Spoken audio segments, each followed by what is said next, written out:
will do, and I want to explain this to the Pakistanis, if you have Agni 5, for example, it will go up, then schooly, there are sophisticated software systems installed. That missile will then say, okay, we'll hit Lahore, Islamabad, X, Y, Z. Till the last moment. And then it's a game changer. There is no missile defense. It will go up. It will have multiple warheads to different targets. 10 warheads at 10 warheads. We can target 10 Pakistani locations in one go. These things we don't want to do to you. Yes. But because the air marshals know, जो जानकार लोग हैं उनको पता है कि हम कैसे खत्म करने वाले, इसलिए ये बात कही गई है. इसको सुनिए. This is the call of panic from the Pakistan Air Force. Pakistan Air Force in panic. Please listen to this. और मेरे ख्याल में तो सूरत हाल परेशान से परेशान कुन होती जा रही है, बिकॉज डी एस्केलेशन नहीं होने वाली इस तरह से जब तक कि अमेरिका प्रेशर नहीं डालेगा. और याद रखिए 4 दफा इंडिया ने आप पे पूरा अटैक करने का प्लान बना लिया था और उसकी 16 लाख की आर्मी है, आपके पास 6 लाख है. नो अमाउंट ऑफ जज्बा विल सेव अस. और डिप्लोमेसी जो अरब कर रहे हैं और ईरान कर रहे हैं, इंडिया उसको मान नहीं रहा. अगर अमेरिका अपना प्रेशर नहीं डालता, पुतिन प्रेशर नहीं डालता, और मेरे ख्याल में तो सूरत हाल परेशान से परेशान कुन होती जा रही है, बिकॉज डी एस्केलेशन नहीं होने वाली इस तरह से जब तक कि अमेरिका प्रेशर नहीं डालेगा. और याद रखिए 4 दफा इंडिया ने आप पे पूरा अटैक करने का प्लान बना लिया था और उसकी 16 लाख की आर्मी है, आपके पास 6 लाख है. नो अमाउंट ऑफ जज्बा विल सेव अस. और डिप्लोमेसी जो अरब कर रहे हैं और ईरान कर रहे हैं, इंडिया उसको मान नहीं रहा. अगर अमेरिका अपना प्रेशर नहीं डालता. Okay, now viewers, we are therefore now I will hand over to Niranjan. Please walk in, Niranjan. We're going to have Niranjan and Abhishek hold the coverage for a bit, because what I have to do is I have to talk to all my contacts and my defense contacts and government contacts and get a good sense. What I assured you viewers, when I come back, we're going to do some solid factual bombardment. Ravindra Saab, you excuse me for 15 minutes? Yeah. Very capable. Niranjan Narayan Swami, please come, sir. Niranjan, please have a seat. And Niranjan will take it through with you. And General KK has been with us, Niranjan, overnight, so he knows exactly what's going on. Yeah. Sargodha is not targeted, so we clarify on that. But Chakrala targeted, Murid targeted, Rafiqi targeted, right? Nur Khan targeted, Rahim Yar Khan targeted. 6 locations have been targeted. Niranjan, hold it. I'll just be back. Ladies and gentlemen, Niranjan, over to you. Thank you for the run-up. In fact, we're getting in some more breaking news right now. Some more breaking news as we speak. Another fact check coming in from the government. We'll take a break, actually. Okay, we'll take a short break right now. We'll take a break. After that, we can come back with more on this. This is a developing story. Yeah.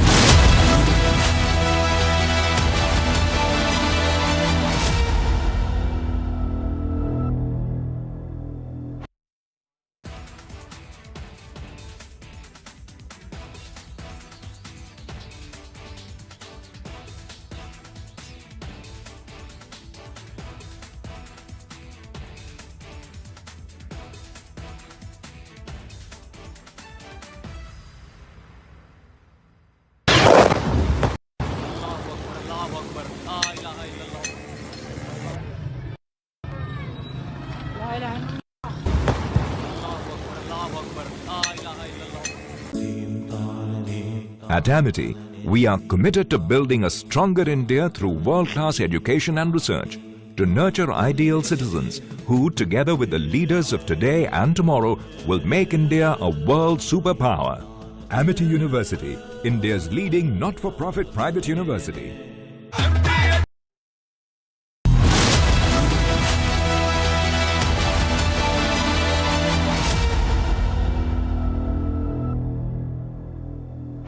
Mahi sir, how much do you love your fans? Honestly, I love my new fans. पुराने वाले बेकार में शोर करते sir fans हैं शोर तो करेंगे ही ना नए वाले नहीं करते and they listen to what I say. The new generation Orient BLDC fans, super silent performance with voice control. सिली में आए तो और Cricket fans. आधे बाउल दही में 4 चम्मच MDH चटनी पुदीना मसाला डाला, स्टर करो, पुदीना चटनी तैयार. MDH चटनी पुदीना मसाला. पाकिस्तान इंडिया ने जंग शुरू कर दी है। अभी मेरे बहावलपुर सिटी के अंदर मौलाना मसूद अजहर साहब के जो है मदरसा है उसके ऊपर 4 मिसाइल दागे गए हैं। 4 मिसाइलों के साथ हमला किया गया है। मौलाना मसूद अजहर MDH की हल्दी मिर्ची धनिया करे कमाल, ये रंग दे, ये खुशबू दे, ये तीखा, ये कम पड़े, क्या निराला MDH मसाला।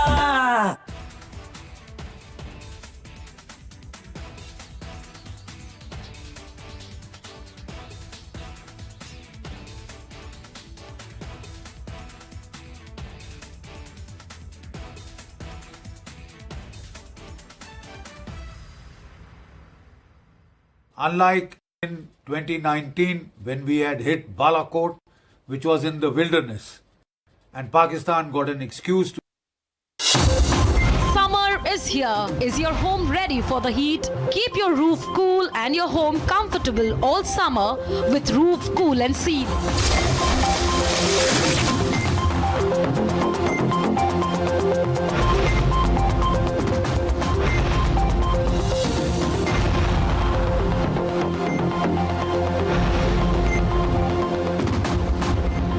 पसीना मत बहाओ, Berger roof cool and seal लगाओ।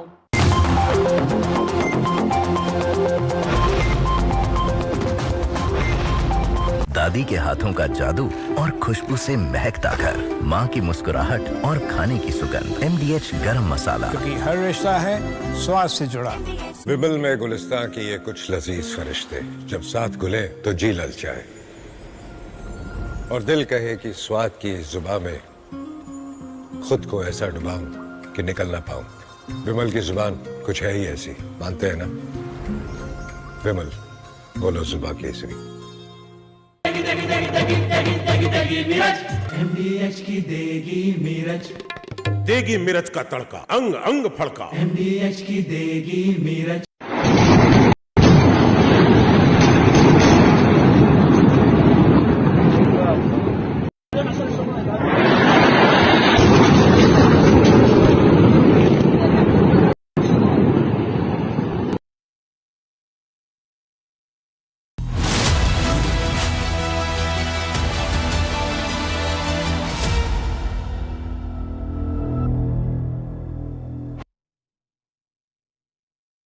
पाकिस्तान सेना ने पूरी पश्चिम मोर्चे पर लगातार आक्रामक गतिविधियां जारी रखी। उसमें UCAV drone, long range weapons, loitering munitions और लड़ाकू विमानों का उपयोग कर भारतीय सैन्य ढांचे को निशाना बनाया। नियंत्रण रेखा पर भी ड्रोन घुसपैठ और भारी कैलिबर हथियारों से गोलाबारी की। अंतर्राष्ट्रीय सीमा और LOC पर श्रीनगर से नलिया तक 26 से अधिक स्थानों पर हवाई घुसपैठ के प्रयास किए गए। भारतीय सशस्त्र बलों ने अधिकांश खतरों को सफलतापूर्वक निष्क्रिय किया। फिर भी वायु सेना स्टेशनों पर उधमपुर, पठानकोट, आदमपुर और भुज बठिंडा स्टेशन, इन सब पर उपकरण व पर्सनल को हानि पहुंचाई। मैं ये भी बताना चाहती हूँ कि पाकिस्तान ने हाई स्पीड मिसाइल सुबह 1:40 पर इस्तेमाल करके पंजाब के एयरबेस स्टेशन को दागने की कोशिश की। एक निंदनीय और अनप्रोफेशनल एक्ट के तहत पाकिस्तान ने श्रीनगर, अवंतीपुर और उधमपुर के वायुसेना अड्डों पर चिकित्सा केंद्र और स्कूल परिसर को निशाना भी बनाया, जिससे उसके द्वारा सिविल इंफ्रास्ट्रक्चर पर हमला करने की गैर जिम्मेदाराना प्रवृत्ति फिर उजागर हुई।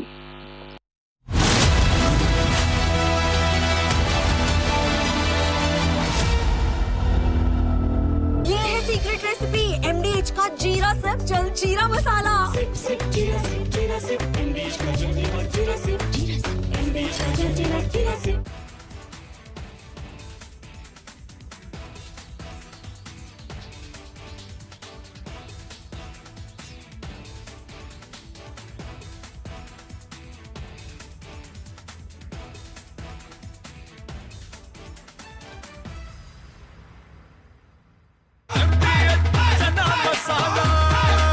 अब छोलिया हो या लोबिया, सफेद चने या काले चने, सब कुछ मजेदार बने।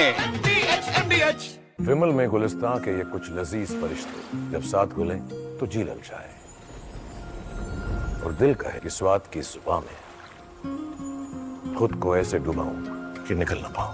विमल की जुबान कुछ है ही ऐसी, मानते हैं? विमल, बोलो जुबान कैसी? आधे बाउल दही में 4 चम्मच MDH चटनी पुदीना मसाला डाला, स्टर करो, पुदीना चटनी तैयार। MDH चटनी पुदीना मसाला। Summer is here. Is your home ready for the heat? Keep your roof cool and your home comfortable all summer with Roof Cool and Seal.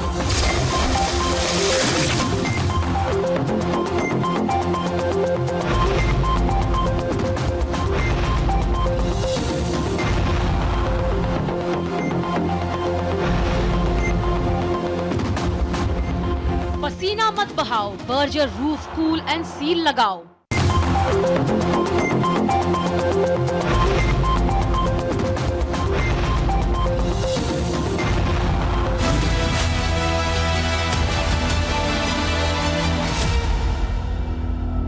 MDH की हल्दी मिर्ची धनिया करे कमाल, ये रंग दे, ये खुशबू दे, ये तीखा, ये कम पड़े, क्या निराला MDH मसाला।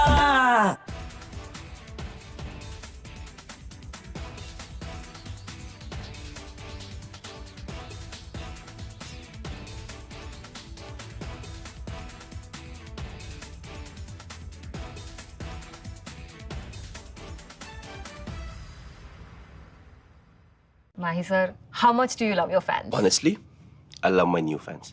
पुराने वाले बेकार में शोर करते Sir, fans है, शोर तो करेंगे ही ना? नए वाले नहीं करते and they listen to what I say. The new generation Orient BLDC fans. Super silent performance with voice control.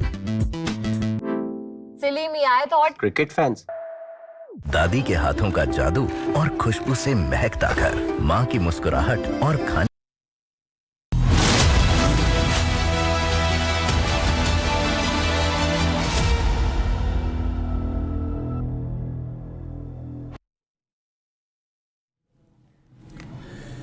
Okay, we're getting in some breaking news right now as we speak. There's details of the conversation between the US Secretary of State Marco Rubio and S. Jaishankar, the External Affairs Minister. The call has happened a few minutes back. External Affairs Minister S. Jaishankar has spoken to the Secretary of State, emphasizing that both sides need to, this is the US handout of course, US saying that both sides need to identify methods to de-escalate and re-establish direct communications to avoid miscalculation. Further proposing US support in facilitating productive discussions to avert future disputes. General Sena, should we take US help? Now, first they said that it's none of our business while hoping for de-escalation. Now we have a statement coming in from the US where they are saying we have further proposed US support to facilitate productive discussion. See, this started with, by the J.D. Van, their Vice President, when he said there is a, we do not have to anything to do with in Pakistan, this is none of our business. But Secretary of State and then Trump Secretary yesterday when they said that they are looking forward, that in near future they should solve their dispute. In some places it was translated that it has come as an order that they should stop. That was wrong. They said as soon as possible. Word was exactly I'm forgetting, but it was that India and Pakistan should work on it to resolve the. Now today Marco Rubio, two aspects. Marco Rubio has spoken to Pakistani Army Chief Asim Munir, bypassing everyone. He has not spoken to their president, he has not spoken to the foreign minister or anyone, he has directly spoken. That is there, directly he has spoken. It shows that who is the boss over there in Pakistan and who is actually trying to take a stand on it. What has transpired between them, it's not known. Before that, I will just put in also Saudi Arabia, their deputy foreign minister who came to India and then gone to Pakistan. And moment he left and they got the bailout from the IMF, they have carried out those drastic attack on India. Yeah. Yes. And then what you are saying that Marco Rubio, the Secretary of State, he is saying that we both should identify the method to de-escalate and find a how to solve this problem once for all or something like that, if he means like that. And one thing which Donald Trump has made, and I would like to bring it out, he made a comment that, India and Pakistan having a problem from centuries. I do not know whether what was an anomaly or it was, directly he intended that in centuries. Of course, India and Pakistan has come in 1947 only. And this is the thing what he has given in a statement himself. So it looks like they want, because we have got nuclear, both the countries are nuclear states, and they want to come. But if they are speaking to the army chief, means the army chief is taking stand, I believe, that he has got a backing of China. And yes. He has got a solid backing of China. And China, the way today they have exposed themselves, when Chinese media brought it out that, S-400 has been knocked off. Sir. So now Chinese, till yesterday, they were cautioned, but today they had, and they said it is J-17 has knocked it off. Yeah. So now Chinese has also jumped in. It exposes China, in my judgment, because he is holding his stuff, because China feels that, he feels that the China is sitting and holding his hand. China is rattled now because the way the situation is developing in Balochistan and in the area of Godar, because there is a more or less unsaid blockade, which are 26 ships, including our aircraft carrier in the, in Arabian Sea. Sir. So this is a very tough time for Chinese CPAC. It seems like the CPAC, which Xi Jinping pilot project he launched in 2015, and including from our area, from POK and Gilgit-Baltistan, he has come, and Saskam Valley also. And they were very sure that is a game changer. That has over, more or less over, if Balochistan goes. So, General, there's one thing that we want to highlight. General Bakshi, coming to you, I want to first play out, General Bakshi, because this is very important. What was said, Colonel Sophia Qureshi, she said, we want to show restraint, but that can only come if Pakistanis also show restraint. I want to play out the exact version of what India said officially, and then I'm coming to you. Let's play out what India said officially, the full version, and then we go across to General Bakshi. Going developments around Operation Sindoor. We are also joined by Colonel Sophia Qureshi and Wing Commander Vyomika Singh for this briefing. With that, sir, the floor is over to you. Thank you. Indeed, good morning. Namaskar. Sorry to keep you all waiting. जैसा कि हम पिछले 2-3 press briefings में भी बता चुके हैं, ये पाकिस्तानी गतिविधियां हैं पिछले 2-3 दिन से, जो एक एस्केलेटरी तौर पे देखी जा रही हैं और प्रोवोकेटिव तौर पे देखी जा रही हैं. I've said on numerous earlier occasions, it is Pakistani actions that have constituted provocation and escalation. In response, and I repeat, in response, India has defended and reacted in a responsible and measured fashion to these provocations and these escalations by the Pakistani side.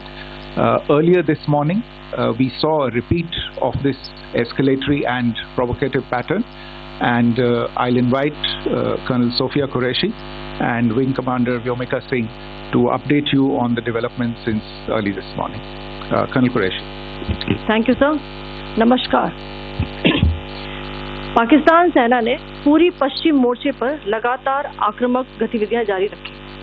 उसमें UCAV drone, long range weapons, loitering munitions और लड़ाकू विमानों का उपयोग कर भारतीय सैन्य ढांचे को निशाना बनाया. नियंत्रण रेखा पर भी ड्रोन घुसपैठ और भारी कैलिबर हथियारों से गोलाबारी की. अंतर्राष्ट्रीय सीमा और एलओसी पर श्रीनगर से नलिया तक 26 से अधिक स्थानों पर हवाई घुसपैठ के प्रयास किए गए. भारतीय सशस्त्र बलों ने अधिकांश खतरों को सफलतापूर्वक निष्क्रिय किया. फिर भी वायु सेना स्टेशनों पर उधमपुर, पठानकोट, आदमपुर और भुज बठिंडा स्टेशन इन सब पर उपकरण व पर्सनल्स को हानि पहुंचाई।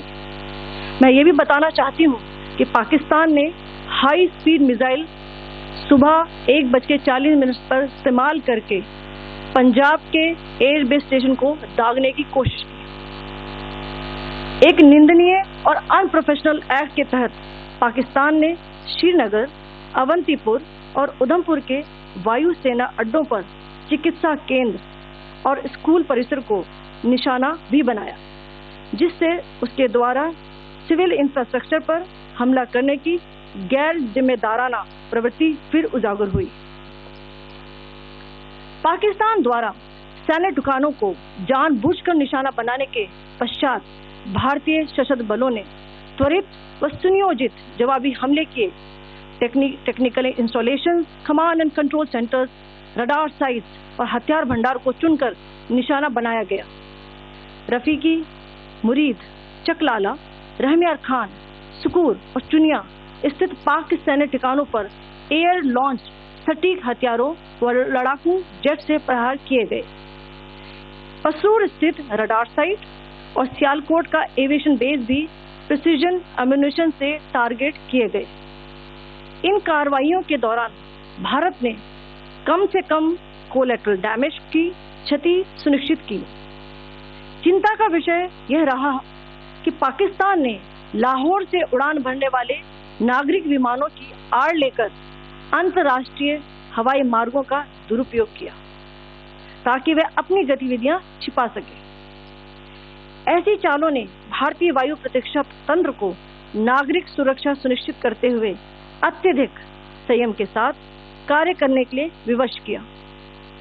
साथ ही साथ पाकिस्तान ने मिस इन्फॉर्मेशन का सहारा लेते हुए आदमपुर स्थित S-400 प्रणाली, सूरतगढ़ व सिरसा के हवाई अड्डों, नगरोटा के ब्रह्मोस बेस, देहरागिरी के तोपखाना पोजीशन तथा चंडीगढ़ के अग्रिम गोला बारूद डिपों को नष्ट करने के झूठे दावे सोशल मीडिया पर फैलाए। भारत इन फॉल्स नैरेटिव्स को पूर्णतः खारिज करता है। नियंत्रण रेखा पर पाकिस्तान ने ड्रोन घुसपैठ और भारी तोपखाना गोलाबारी के कई प्रयास किए। कुपवाड़ा, बारामूला, पुंछ, राजौरी और अखनूर सेक्टर्स में तोप, मोर्टार एवं हल्के हथियारों से भीषण गोलाबारी जारी रही। भारतीय सेना ने प्रभावी व तुलनात्मक प्रत्युत्तर देते हुए पाक सेना को काफी क्षति पहुंचाई। पाकिस्तान सेना के अग्रिम क्षेत्रों में सैनिकों की डिप्लॉयमेंट बढ़ती दिख रही है, जो स्थिति को और भड़काने की मंशा दर्शाती है। भारतीय सशस्त्र बल पूर्ण परिचालन तत्परता की स्थिति में है। अभी तक सभी शत्रुतापूर्ण कार्रवाइयों का प्रभावी ढंग से सामना कर उपयुक्त जवाब दिया गया है। भारतीय सशस्त्र बल दोहराते हैं कि वे तनाव वृद्धि नहीं चाहते, बशर्ते पाकिस्तान भी ऐसा ही व्यवहार करे। आखिर में आपको कुछ वीडियो दिखाना चाहती हूँ जहां पर इंडियन आर्मी के वेपन्स LOC पर पाक के एसेट्स को ध्वस्त करते नजर आ रहे हैं।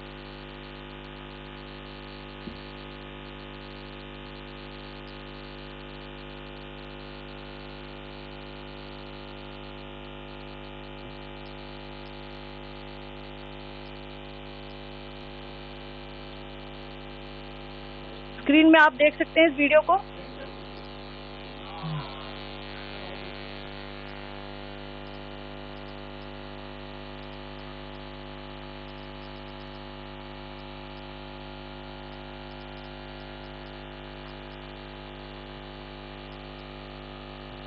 धन्यवाद। जय Hind. Commander Singh. Pakistan military continued with its provocations, carrying out aggressive actions employing multiple threat vectors all along the western border. Pakistan employed UCAV, drones, long-range weapons, loitering munitions and fighter aircraft to target civilian areas and military infrastructure.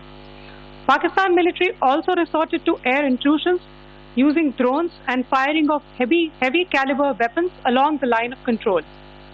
along the international border and the line of control, air intrusion and several harassment attacks were also attempted from Srinagar till Nalia at more than 26 locations.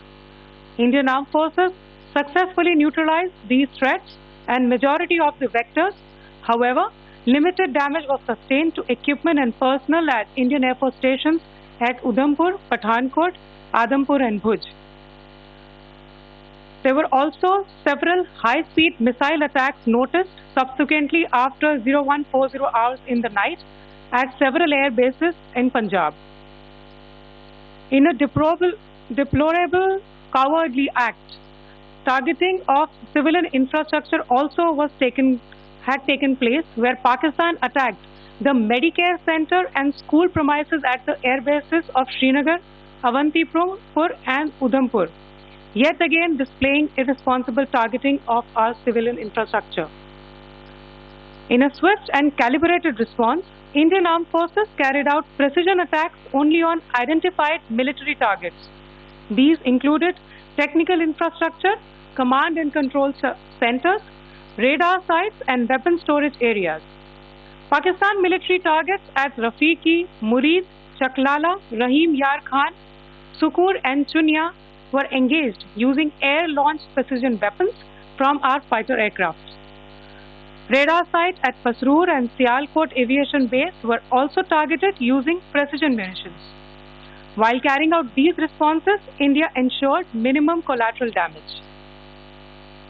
Pakistan has also attempted to execute a continued malicious misinformation campaign with claims of destruction of Indian S-400 system at Adampur, destruction of airfields at Suratgarh and Sirsa, BrahMos base at Nagrota, RT gun positions at Derangyari and Chandigarh forward ammunition depot, with heavy damages to other military stations being propagated on social media. India unequivocally rejects these false narratives being spread by Pakistan. Along the line of control also, Pakistan has attempted multiple air intrusions using drones and conducted shelling using heavy caliber RT guns, targeting civilian infrastructure and killing some civilians. Heavy exchange of artillery mortars and small arms fire in Kupwara, Baramulla, Poonch, Rajouri and Aknoor sectors continued. Indian Army has responded effectively and proportionately, causing extensive damage to Pakistan Army. PAK military has been observed to be moving their troops into forward areas, indicating offensive intent to further escalate the situation. Indian Armed Forces remain in a high state of operational readiness. All hostile actions have been effectively countered and responded appropriately. Indian Armed Forces reiterate their commitment to non-escalation, provided it is reciprocated by the Pakistan military.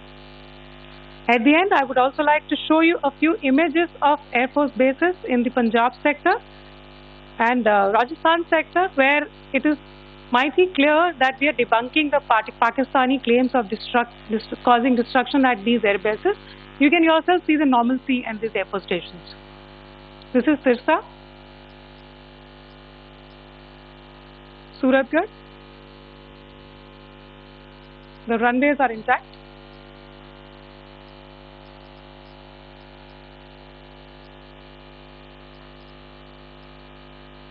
There are also time stamps, just notice, they are also time stamped.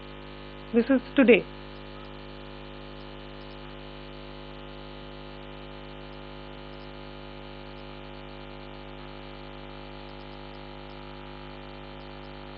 Yes. Thank you very much. Thank you. Thank you, Colonel Qureshi. Thank you, Wing Commander Singh. I just have a few points to make in closing. First of all, as you have seen, Pakistani claims about activities that they have undertaken continue to be heavy on lies, misinformation and propaganda. And on top of that, this is peddled by Pakistani state agencies. The claims that they have made about attacking and destroying various places, various military installations and facilities, as has been pointed out by my colleagues here this morning, are completely false. The claim about the Air Force station in Sirsa being destroyed, completely false, as you've seen. The claim about the Air Force station in Suratgarh being destroyed, completely false again, as you have seen. There's a claim that has been made that the S-400 base at Adampur was destroyed, completely false once again. Claims have been made about large sections of Indian critical infrastructure, power systems, cyber systems, etc. being attacked and destroyed, completely false. I would urge all of you and all those who watch this not to be misled by this tissue of lies that is being peddled by the Pakistani state for obvious purposes. The second point that I wanted to emphasize is that Pakistan continues with its execrable and wanton campaign of targeting civilians and civilian infrastructure, especially in the states of Jammu and Kashmir and Punjab. There is also on its part a consistent attempt to sow discord between communities in India. As I said, there has been a particular focus in its targeting of civilian infrastructure and the population in Jammu and Kashmir and Punjab. Earlier this morning, Pakistan shelled the town of Rajouri, killing the additional District Development Commissioner Shri Rajkumar Thappa, adding to the civilian casualties and the damage in that state. We have also observed overnight damage to property and injuries to civilians in Firozpur and Jalandhar, among other places. Finally, as I said, Pakistani officials also continue to make ludicrous claims about India firing missiles towards Sri Amritsar Sahib. As I said, these lame attempts to divide India are doomed to failure. We have also seen in some of the remarks that have been shown on television that the Pakistani army spokesman seems to take great joy at the fact that the Indian public should criticize the government of India with regard to various issues. It may be a surprise to Pakistan to see citizens criticizing their own government. That is the hallmark of an open and functioning democracy. Pakistan's unfamiliarity with that, again, should not be surprising. And finally, there is this yet again completely ludicrous claim that Indian missiles have hit Afghanistan. Totally frivolous allegation, and I only want to point out that Afghan people don't need to be reminded about which country it is that has on multiple occasions in just the last 1.5 years targeted civilian populations and civilian infrastructure in Afghanistan. Ladies and gentlemen, as you would have gathered from this morning's briefing, we are dealing with an evolving situation. Accordingly, today we don't have the time to take questions, but we will continue to update you on this situation as we go along. Thank you all very much for joining us this morning.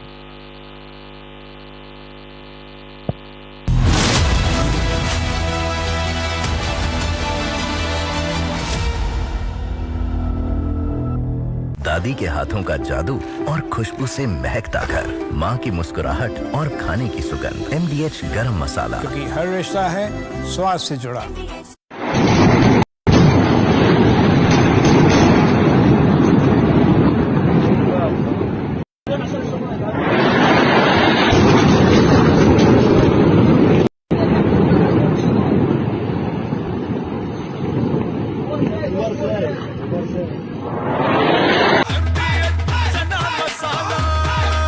अब छोलिया हो या लोबिया, सफेद चने या काले चने, सब कुछ मजेदार बने।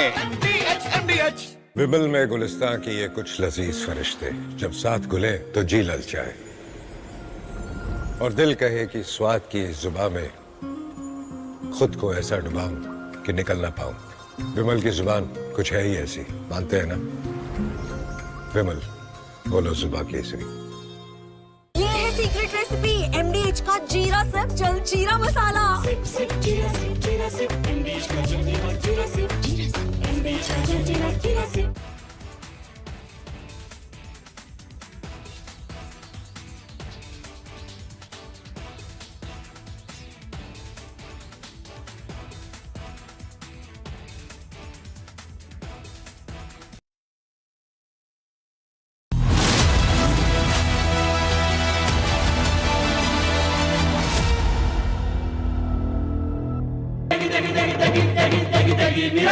MDH की देगी मिर्च, देगी मिर्च का तड़का, अंग अंग फड़का। MDH की देगी मिर्च। इसको घर पे लगाओगे तो शादी का तो पता नहीं, पर घर पक्का नहीं टूटेगा। रुंगटा नहीं तो घर स्ट्रॉन्ग नहीं। रुंगटा स्टील TMT बार एकदम सॉलिड। पहाड़ों में एक हाइकिंग स्टिक भी बन सकती है।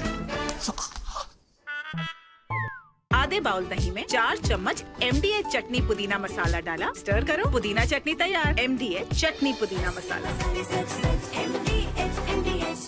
पाकिस्तानी और इंडियन जंग शुरू कर दी है। अभी मेरे बहावलपुर सिटी के अंदर मौलाना मसूद अजहर साहब के जो है मदरसा है उसके ऊपर 4 मिसाइल दागे गए हैं। 4 मिसाइलों के साथ हमला किया गया है मौलाना मसूद अजहर साहब के मदरसे के ऊपर। हम अपनी अफवाज पाकिस्तान के साथ खड़े हैं, लेकिन मेरा सवाल है कि हमारी एजेंसीज कहाँ सोई हुई थी, हमारी अफवाज पाकिस्तान कहाँ सोई हुई थी जब ये हमला हुआ। मुजफ्फराबाद की भी खबर आ रही है कि मुजफ्फराबाद वाली साइड पे भी ये अटैक हुआ है, लेकिन सबसे पहले मेरे बहावलपुर सिटी के अंदर अटैक हुआ है ब्लास्टिक मिसाइल के साथ। उन्होंने हमला किया है मौलाना मसूद अजहर साहब के मदरसे के ऊपर। 4 मिसाइल मारे गए। Summer is here. Is your home ready for the heat? Keep your roof cool and your home comfortable all summer with Roof Cool and Seal.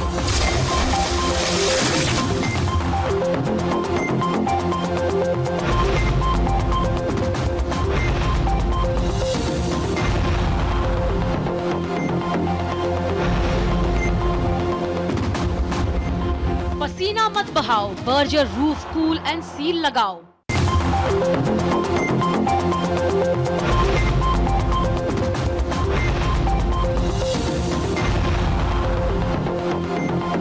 Mahi sir, how much do you love your fans? Honestly, I love my new fans. पुराने वाले बेकार में शोर करते। Sir fans हैं, शोर तो करेंगे ही ना। नए वाले नहीं करते। And they listen to what I say. The new generation Orient BLDC fans. Super silent performance with voice control. सिली में आए तो और Cricket fans. MDH की हल्दी मिर्ची धनिया करे कमाल। ये रंग दे, ये खुशबू दे, ये तीखा, ये कम पड़े। क्या निराला MDH मसाला।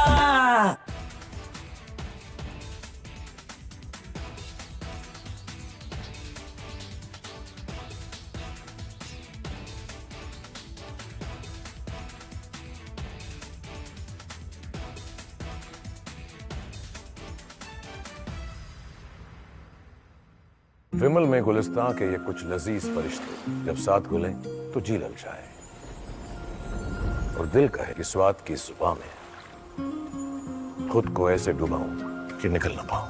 विमल की जुबान कुछ है ही ऐसी, मानते हैं? विमल बोलो जुबान कैसी। ये है सीक्रेट रेसिपी MDH का जीरा सिप जल जीरा मसाला। सिप सिप जीरा SIP.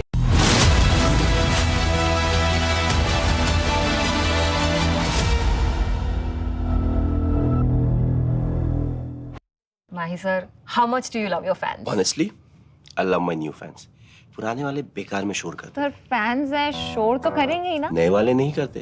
And they listen to what I say. The new generation Orient BLDC fans. Super silent performance with voice control. सिली में आए तो और Cricket fans. अब छोलिया हो या लोबिया, सफेद चने या काले चने, सब कुछ मजेदार बने। MDH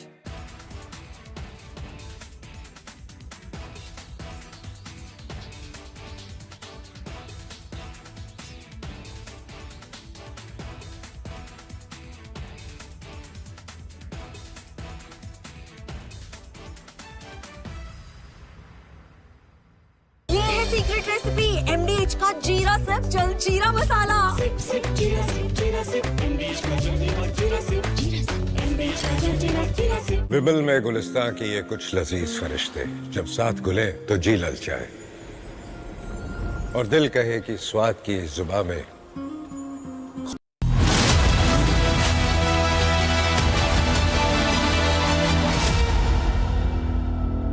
पाकिस्तान सेना ने पूरी पश्चिम मोर्चे पर लगातार आक्रामक गतिविधियां जारी रखी। उसमें UCAV drone, long range weapons, loitering munitions और लड़ाकू विमानों का उपयोग कर भारतीय सैन्य ढांचे को निशाना बनाया। नियंत्रण रेखा पर भी ड्रोन घुसपैठ और भारी कैलिबर हथियारों से गोलाबारी की। अंतर्राष्ट्रीय सीमा और एलओसी पर श्रीनगर से नलिया तक 26 से अधिक स्थानों पर हवाई घुसपैठ के प्रयास किए गए। भारतीय सशस्त्र बलों ने अधिकांश खतरों को सफलतापूर्वक निष्क्रिय किया। फिर भी वायु सेना स्टेशनों पर उधमपुर, पठानकोट, आदमपुर और भुज बठिंडा स्टेशन, इन सब पर उपकरण व पर्सनल्स को हानि पहुंचाई। मैं ये भी बताना चाहती हूँ कि पाकिस्तान ने हाई स्पीड मिसाइल सुबह 1:40 पर इस्तेमाल करके पंजाब के एयरबेस स्टेशन को दागने की कोशिश की। एक निंदनीय और अनप्रोफेशनल एक्ट के तहत पाकिस्तान ने श्रीनगर, अवंतीपुर और उधमपुर के वायु सेना अड्डों पर चिकित्सा केंद्र और स्कूल परिसर को निशाना भी बनाया, जिससे उसके द्वारा सिविल इंफ्रास्ट्रक्चर पर हमला करने की गैर जिम्मेदाराना प्रवृत्ति फिर उजागर हुई।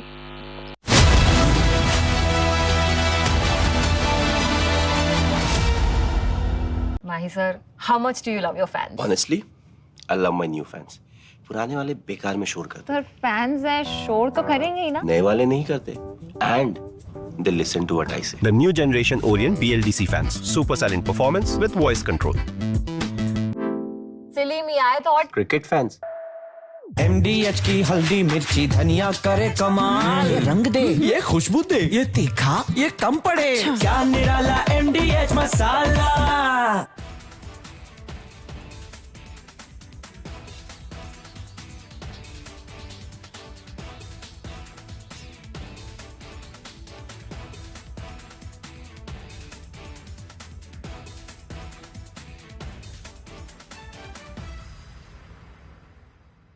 Mahi sir, how much do you love your fans? Honestly, I love my new fans.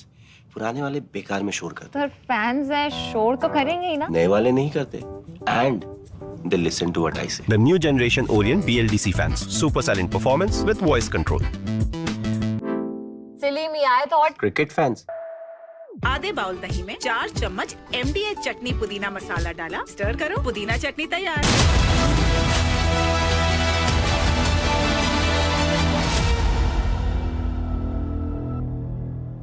Mahi sir, how much do you love your fans? Honestly, I love my new fans. पुराने वाले बेकार में शोर करते। सर फैंस है, शोर तो करेंगे ही ना। नए वाले नहीं करते।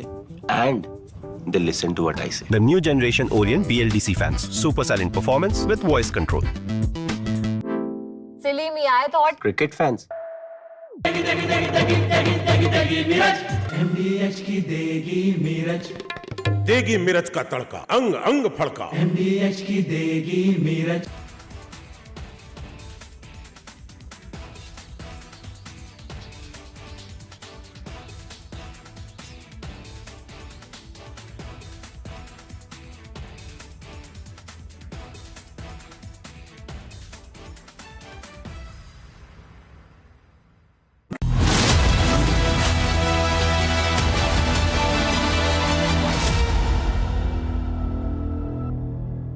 विमल में गुलिस्तां के ये कुछ लजीज फरिश्ते जब साथ घुलें तो जी लल जाए और दिल कहे कि स्वाद की जुबां में खुद को ऐसे डुबाऊं कि निकल ना पाऊं। विमल की जुबां कुछ है ही ऐसी, मानते हैं?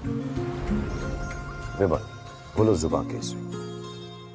दादी के हाथों का जादू और खुशबू से महकता घर, माँ की मुस्कुराहट और खाने की सुगंध। MDH गरम मसाला, क्योंकि हर रिश्ता है स्वाद से जुड़ा। पाकिस्तानी और इंडिया ने जंग शुरू करना। अभी मेरे बहावलपुर सिटी के अंदर मौलाना मसूद अजहर साहब के जो है मदरसा है, उसके ऊपर 4 मिसाइल दागे गए हैं। 4 Mahi sir, how much do you love your fans? Honestly, I love my new fans. पुराने वाले बेकार में शोर करते। सर फैंस है, शोर तो करेंगे ही ना। नए वाले नहीं करते। And they listen to what I say. The new generation Orient BLDC fans, super silent performance with voice control.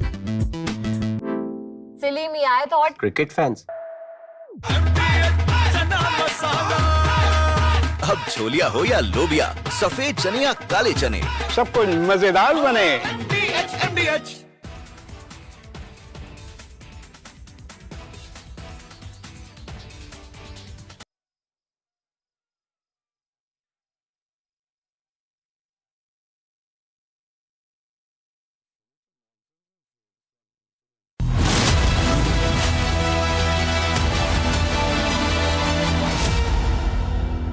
Mahi sir, how much do you love your fans? Honestly, I love my new fans.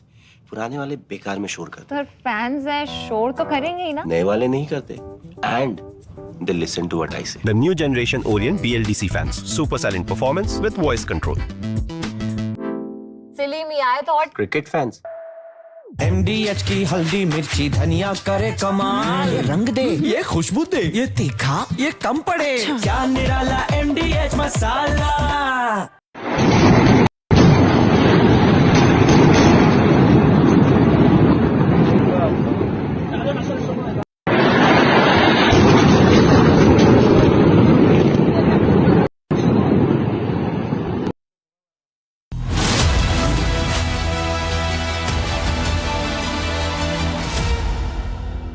We're getting in some breaking news right now. The army's put out a video. I'm going across straight to the video put out by the Indian Army, where as a response to Pakistan's misadventures of attempted drone strikes on the night of 8th and 9th intervening night 2025, multiple cities of Jammu and Kashmir and Punjab, Army conducting a coordinated fire assault on terrorist launch pads, pulverizing, razing them to cinders.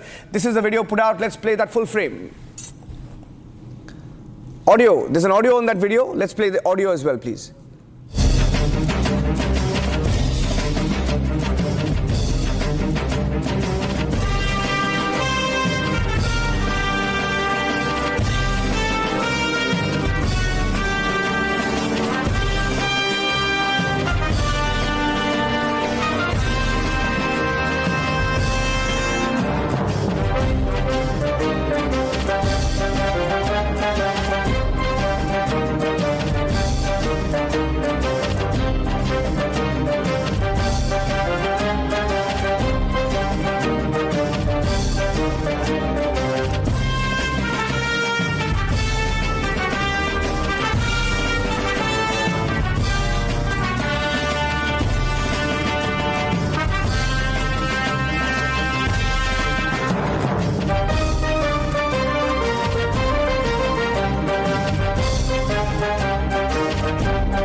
Jalsena, what a video! I mean, it just tells you. And I saw the end of that video. We'll play that video in the screen there, and you can see. Okay, Jalbakshi, I'll come to you. Okay, Jalbakshi, sir, you saw that video. The best part about this video is that we've captured the moment they fire, the moment it hits the target. the information warfare, like General Sinha was mentioning, look at how digitized it's now become and so well captured. General Bakshi. Absolutely. I'm glad the ADGPI is doing a good job projecting what the armed forces are doing. That's their job. And our armed forces are doing a fantastic job. You know what is the latest that I have heard? You know, Niranjan, the DGMOs, the Pakistani DGMO has on the hotline rung up the Indian DGMO. They want to climb down. You know, the simple fact is Marco Rubio, he said, forget the Prime Minister and the Pakistani cartoon of a defense minister. He rang up General Asim Munir straight and asked him to climb down, otherwise he'd get clobbered. Even America the clobbering has started. You know, Niranjan, what we'd like to tell them is, look, we gave you an off-ramp after we hit only the terrorist camps first. 9 terrorist camps, right? Then you didn't take it. You wanted to escalate. First night, they sent in their Turkish drones to probe our defenses. General Bakshi, you want to speak about this video? Loitering munitions. And the third day, they attacked with missiles and fighters. General Bakshi, you want to speak about this video? They attacked with missiles and fighters. Sir, this video, look at this video. This is the missile that they sent. Fell somewhere in Barmer, in a desert region. It's now, of course, part of our research. It's flopped. It's fallen halfway through. We've intercepted it. Look at the size of that missile. It's a dud. Essentially, a dud now becomes part of our research and maybe even scrap. General Bakshi. Hello? Sir, look at, are you seeing this video, sir? That is what I'm saying. They have fired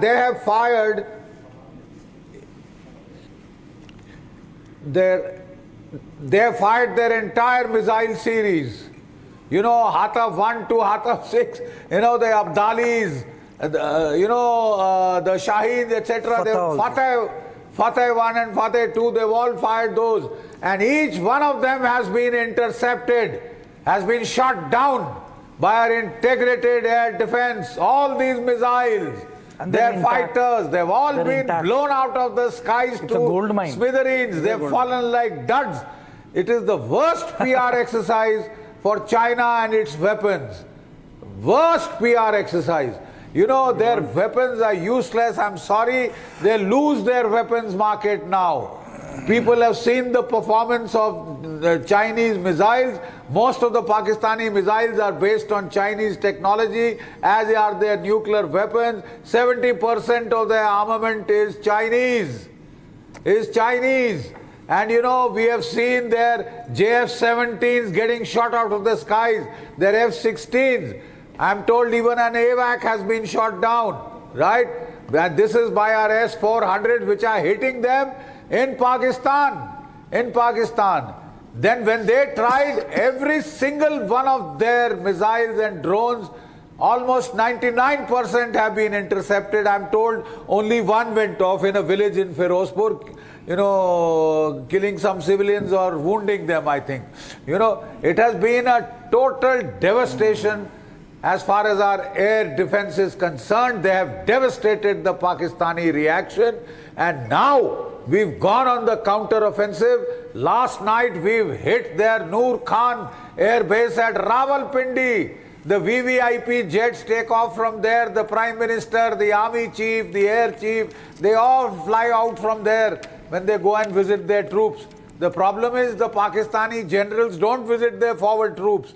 They get deep into a bunker and send their families outside. I'm told the jet that came from Saudi Arabia 2 nights ago, which the briefings mentioned, had also come to pick up the families of the Pakistani army generals and their air marshals. They know the truth. They know that they are now going to get it. You know, Niranjan, I want to tell you, we have set the stage. We have achieved air superiority. That is crystal clear. The Indian Air Force has achieved air superiority over the battlefield.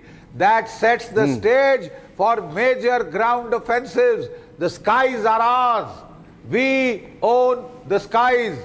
God bless the Air Force. Nava Sparsha Deeptam. Touch the sky with glory, man. Touch the sky with glory. They deserve all the praise and exposure that they can get. Let's not be parsimonious in our praise. Let's give it full-heartedly to our air warriors. And now it is the turn of our ground warriors. Once air superiority is achieved, we can go full throttle, full throttle. The Pakistani Khalid tanks are breaking down. They can't get out of their cantonments. They are littered on the roads. You know, they don't have ammunition. More than 5 to 6 days.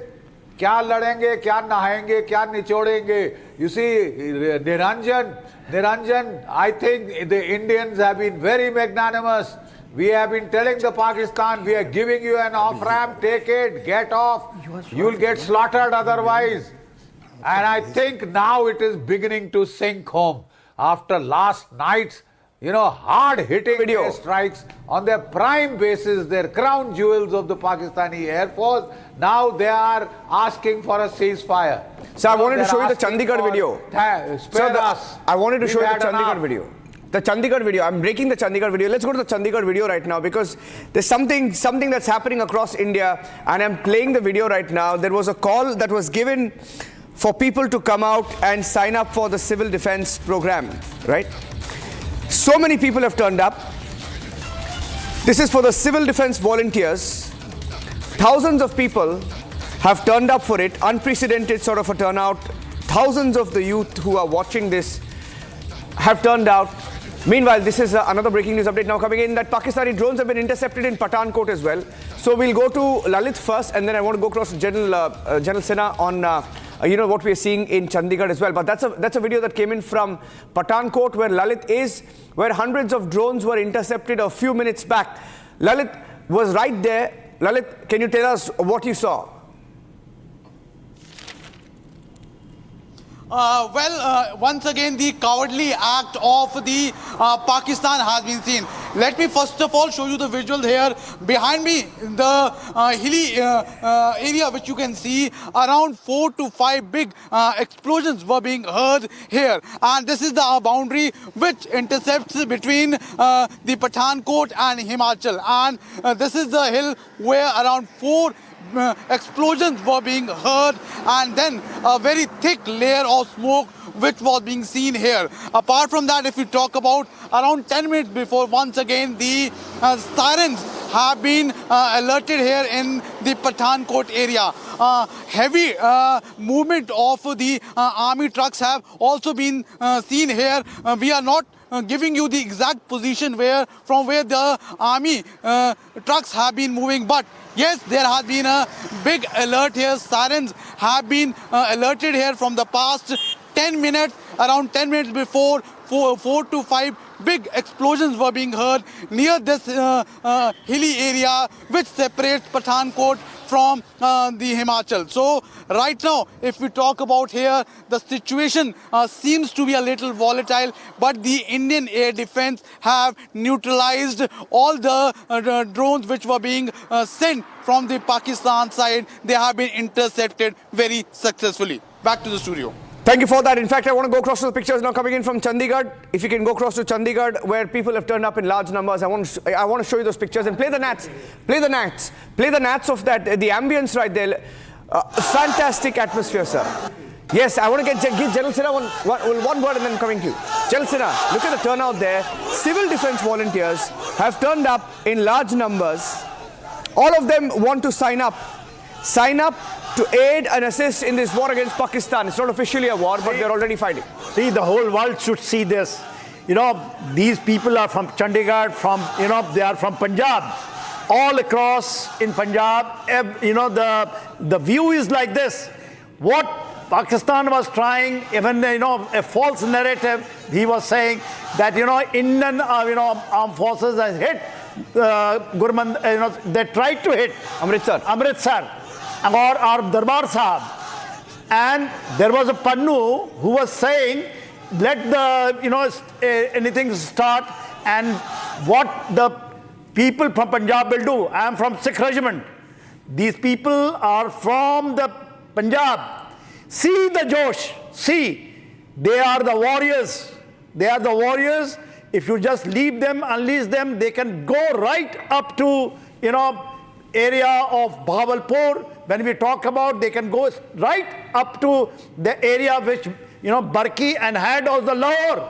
They were sitting in Barki area, Asal Uttar. These are the areas. These people have done it in 65. These people, they have gone behind the military. But that time we have not done. This is the same spirit which see this. That time in 1965, that time a Sikh officer, Harbaksh Singh was commanding. He was the army commander in that area. The thing would have been different. The Kartarpur Sahib, which is next to the Ravi River, even that area had fallen. So now you see no military is required. We have to just go ahead and these people will do the job for us. They are signing for, you said for the civil defense. Yes. They have the madrasa students as their second line of defense. See, we have our own public ready to take on the enemy. Niranjan, is something the whole India, you today such a proud moment. What proud moment. These are very rare things in the battle conditions when you see. If our people see in the front line who are fighting, the morale goes up. We have seen during the Kargil war, when we were getting the letters, we didn't get this visual, but we got those letters. It used to be in sacks. You feel that you are doing for 1.4 crore of Indians. That is the spirit. I think this spirit should go down to 1.4 crore Indian, irrespective in which caste, which religion. I think this is exactly what India is. Sir. One thing I just want to, before I leave, a very good, you have shown Abdali. That is the black color missile. Abdali is the top-notch missile of Pakistan, which they have got it from China. And see the condition. It's intact. It should be paraded on the, on Rashtrapati Bhavan. Not Rashtrapati, that is what? Kartavya Path. No, this is called Kartavya Path. On Kartavya Path, every Independence Day, this must be. Yes, sir, yes. It is the same scene, I can feel it. Abdali is the top-notch, their missile, and that is the conditions. They have not even crossed 3 kilometers the side of our border, and it was knocked off. Probably, the wreckage has fallen in the side in the area of Barmer. It has got that yellow cap. It was hanging with the tree. I have seen this. This is 450-kilometer range. Sir, there's a breaking news update that I have, sir, on Balochistan. I want to quickly bring that and also get in Major Tur, because this is very, very critical. I want to bring in the breaking news right now on Balochistan. Attacks in 39 locations as we speak. 22 soldiers killed. 39 locations in Balochistan. There are attacks right now by the BLA or the Baloch Liberation Army. So Pakistan is completely cornered. Pakistan is cornered. BLA has launched 39 different attacks in 39 different locations. Operations are ongoing. These include capture of police stations, blockades across Pakistan, major highways in Balochistan being blocked by the BLA rebels, arrest of informants of Pakistan Army, assaults on Pakistan Army, occupying on Pakistani forces their buildings, attacks on convoys involved in plundering of mineral resources. Reference to China there. A detailed statement will be released to the media soon. This is what Jian Baloch, spokesman for the Baloch Liberation Army, has just said. This is a very, very big development. Major Tur, as you look at these breaking developments, also a word on the people who are turning out in the thousands and their message to those so-called peaceniks who are saying de-escalate. What is the message they're sending out from Chandigarh today? Niranjan, as you see the visuals, and I myself belong to Chandigarh, so it is a clear message of patriotism. It is a clear message of country being united. And these are testing and trying times for our nation. And, I needn't even say that, we need to unite, because we already are united in this. There is an attack ongoing on us. There are civilian casualties which are taking place. And it is our moral duty and responsibility to stand shoulder to shoulder with our defense forces and fight the enemy in the face. And here I am telling you, the Josh, Jazba and Junoon of the people of India is, clearly visible from the visuals that you are able to see. And yes, sir. Tur, this is the time to give a Jakara. Yes, sir. I'm from the 6th Regiment. You belong to Punjab. Jo bole so nihal, Sat Sri Akal. Vaheguru Ji ka Khalsa, Vaheguru Ji di Fateh. Today, this must reach every corner of Pakistan. That we are coming for you. Everyone, every Indian is coming for you. Chandigarh visuals, please. Chandigarh visuals. I want to go on, Major Tur. Go on. I'm showing that video. This is a clear-cut message to Mullah Munir and to the people on the enemy land that you dare touch our civilians, and now you wait and watch what we do to you. तुम्हारा हशर होगा, तुम्हारा हाल नहीं होगा, तुम्हारा हम हशर करेंगे. It is a wish for death that the enemy has wished for, and it will be granted.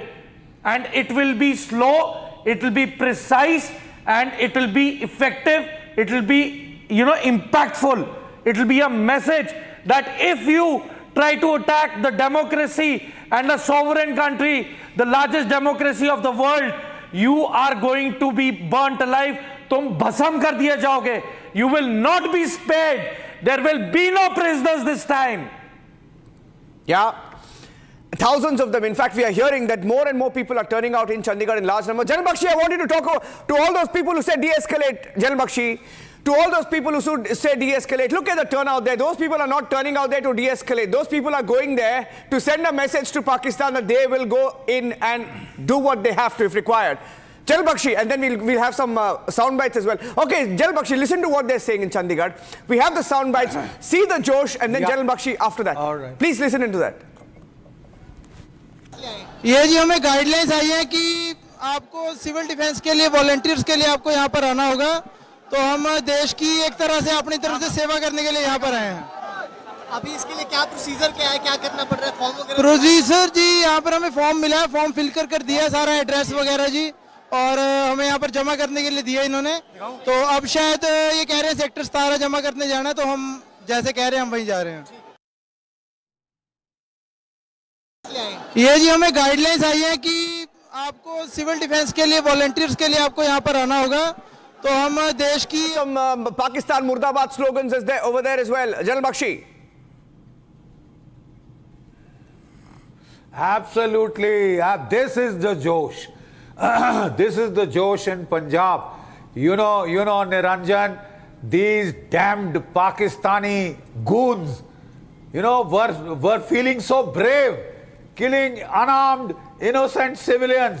Let's see you fight now. Huh? Let's see you fight now. Where the hell is your Air Force? Huh? आ सकते हो?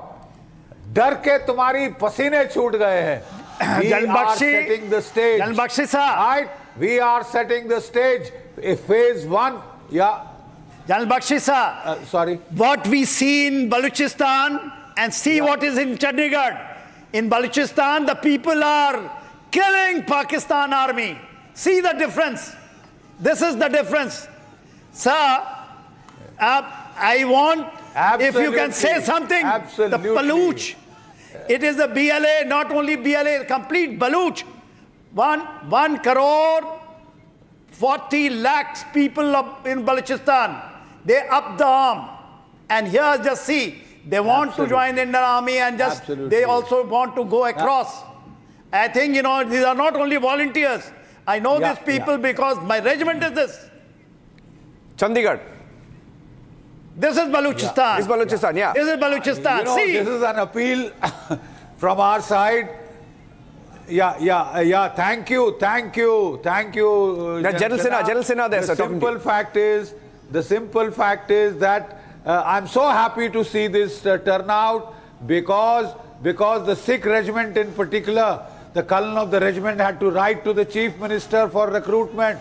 There'll be no dearth of recruits for the Sikh regiment now, man. Why Guruji da Khalsa? Why Guruji di Fateh? On a more serious note, we would tell the Baluch, look, in 1971, Pakistan provoked us and ended up losing Bangladesh. This time, Pakistan has provoked us again very seriously. हमारी बच्चियों के मांग का सिंदूर उजाड़ दिया. अब सिंदूर देखो. अरे लाल रंग देखो तुम. सिंदूर भी लाल होता है, खून भी लाल होता है. General Bakshi, we will get you.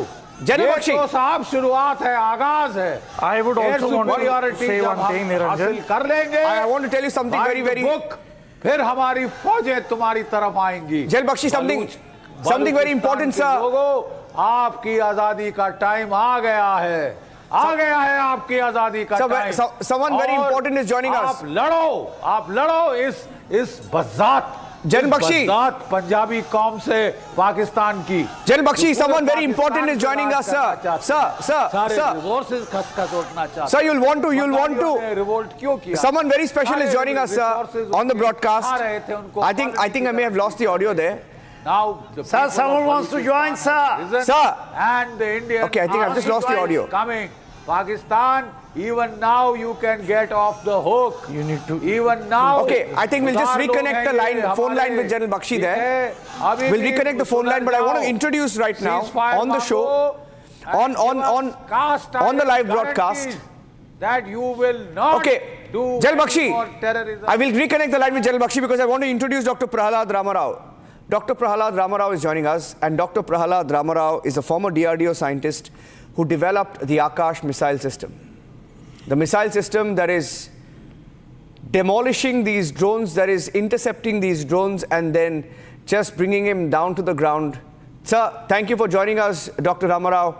Very proud of what the Akash missile systems are doing for our army. First of all, sir, congratulations and thank you very much for what you have done for our country. Dr. Ramarao, when you saw those videos of the interceptions, and the government has spoken about the role of the Akash missile systems, we want to hear from you what went on in your mind, what you felt when you saw those videos.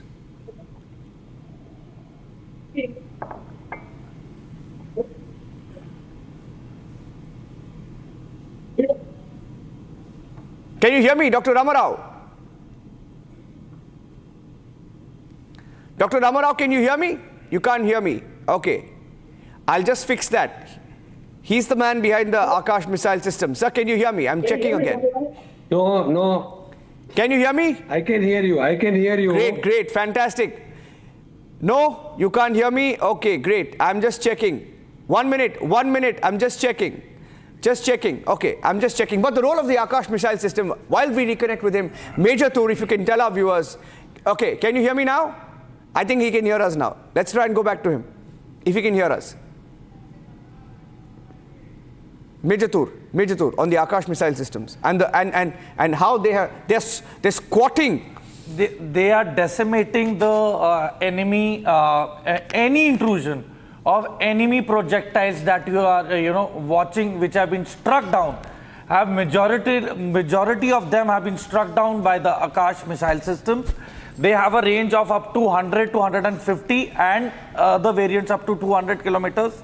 So basically, and these are supersonic, they're very fast, and anything that tries to come across from the IB at any altitude, within 15,000 feet and less, are going to be intercepted.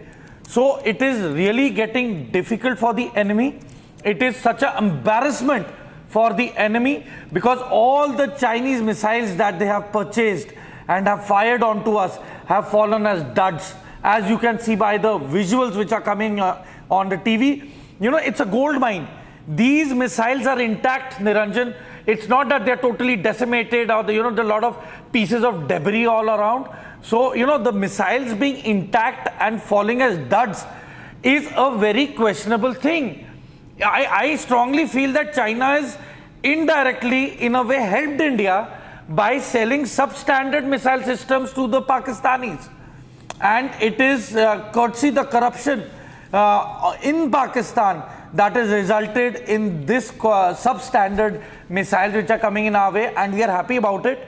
And let me tell you that the more intense the enemy is going to make it, the more deliberate the enemy is going to make it, the more you'll get it coming when you expect it the least.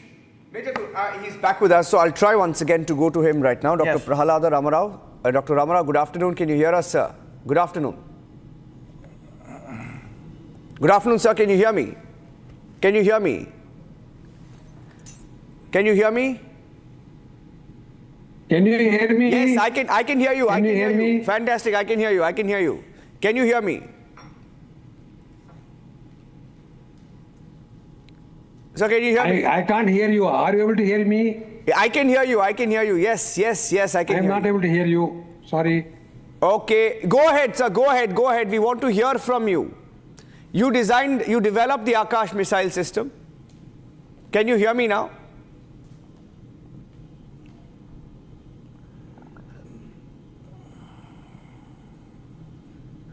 Okay. I'll reconnect. Can you hear me? Okay. Okay, let's go to some more breaking news now coming in. Some more breaking news now coming in as we try and reconnect with Dr. Ramarao there. The Baloch Liberation Army fighters have taken control. One more breaking news coming in. Taken control of the Ahmadwal area of Noshki, and they've set blockades in many places along with the central highway. The breaking on Balochistan, getting in more details right now. The Baloch rebels have also seized railway stations and a police station. This is breaking news now coming in. We have a video that has just been accessed. So I'm going back to the Baloch Liberation Army fighters and what they are now doing to Pakistan Army. Major Tur, 39 attacks is the latest number that we have. 39 attacks. You know, Niranjan, there have been videos which have been released yesterday evening by the BLA. Balochistan Liberation Army has released videos, few of the videos of these attacks that they've carried out, and these are videos which are showing the thermal images of these Pakistani soldiers whom they have ambushed. And in the coming days, I assure you that the intensity of these attacks is going to definitely increase. And you know, there are already vital checkpoints already in place.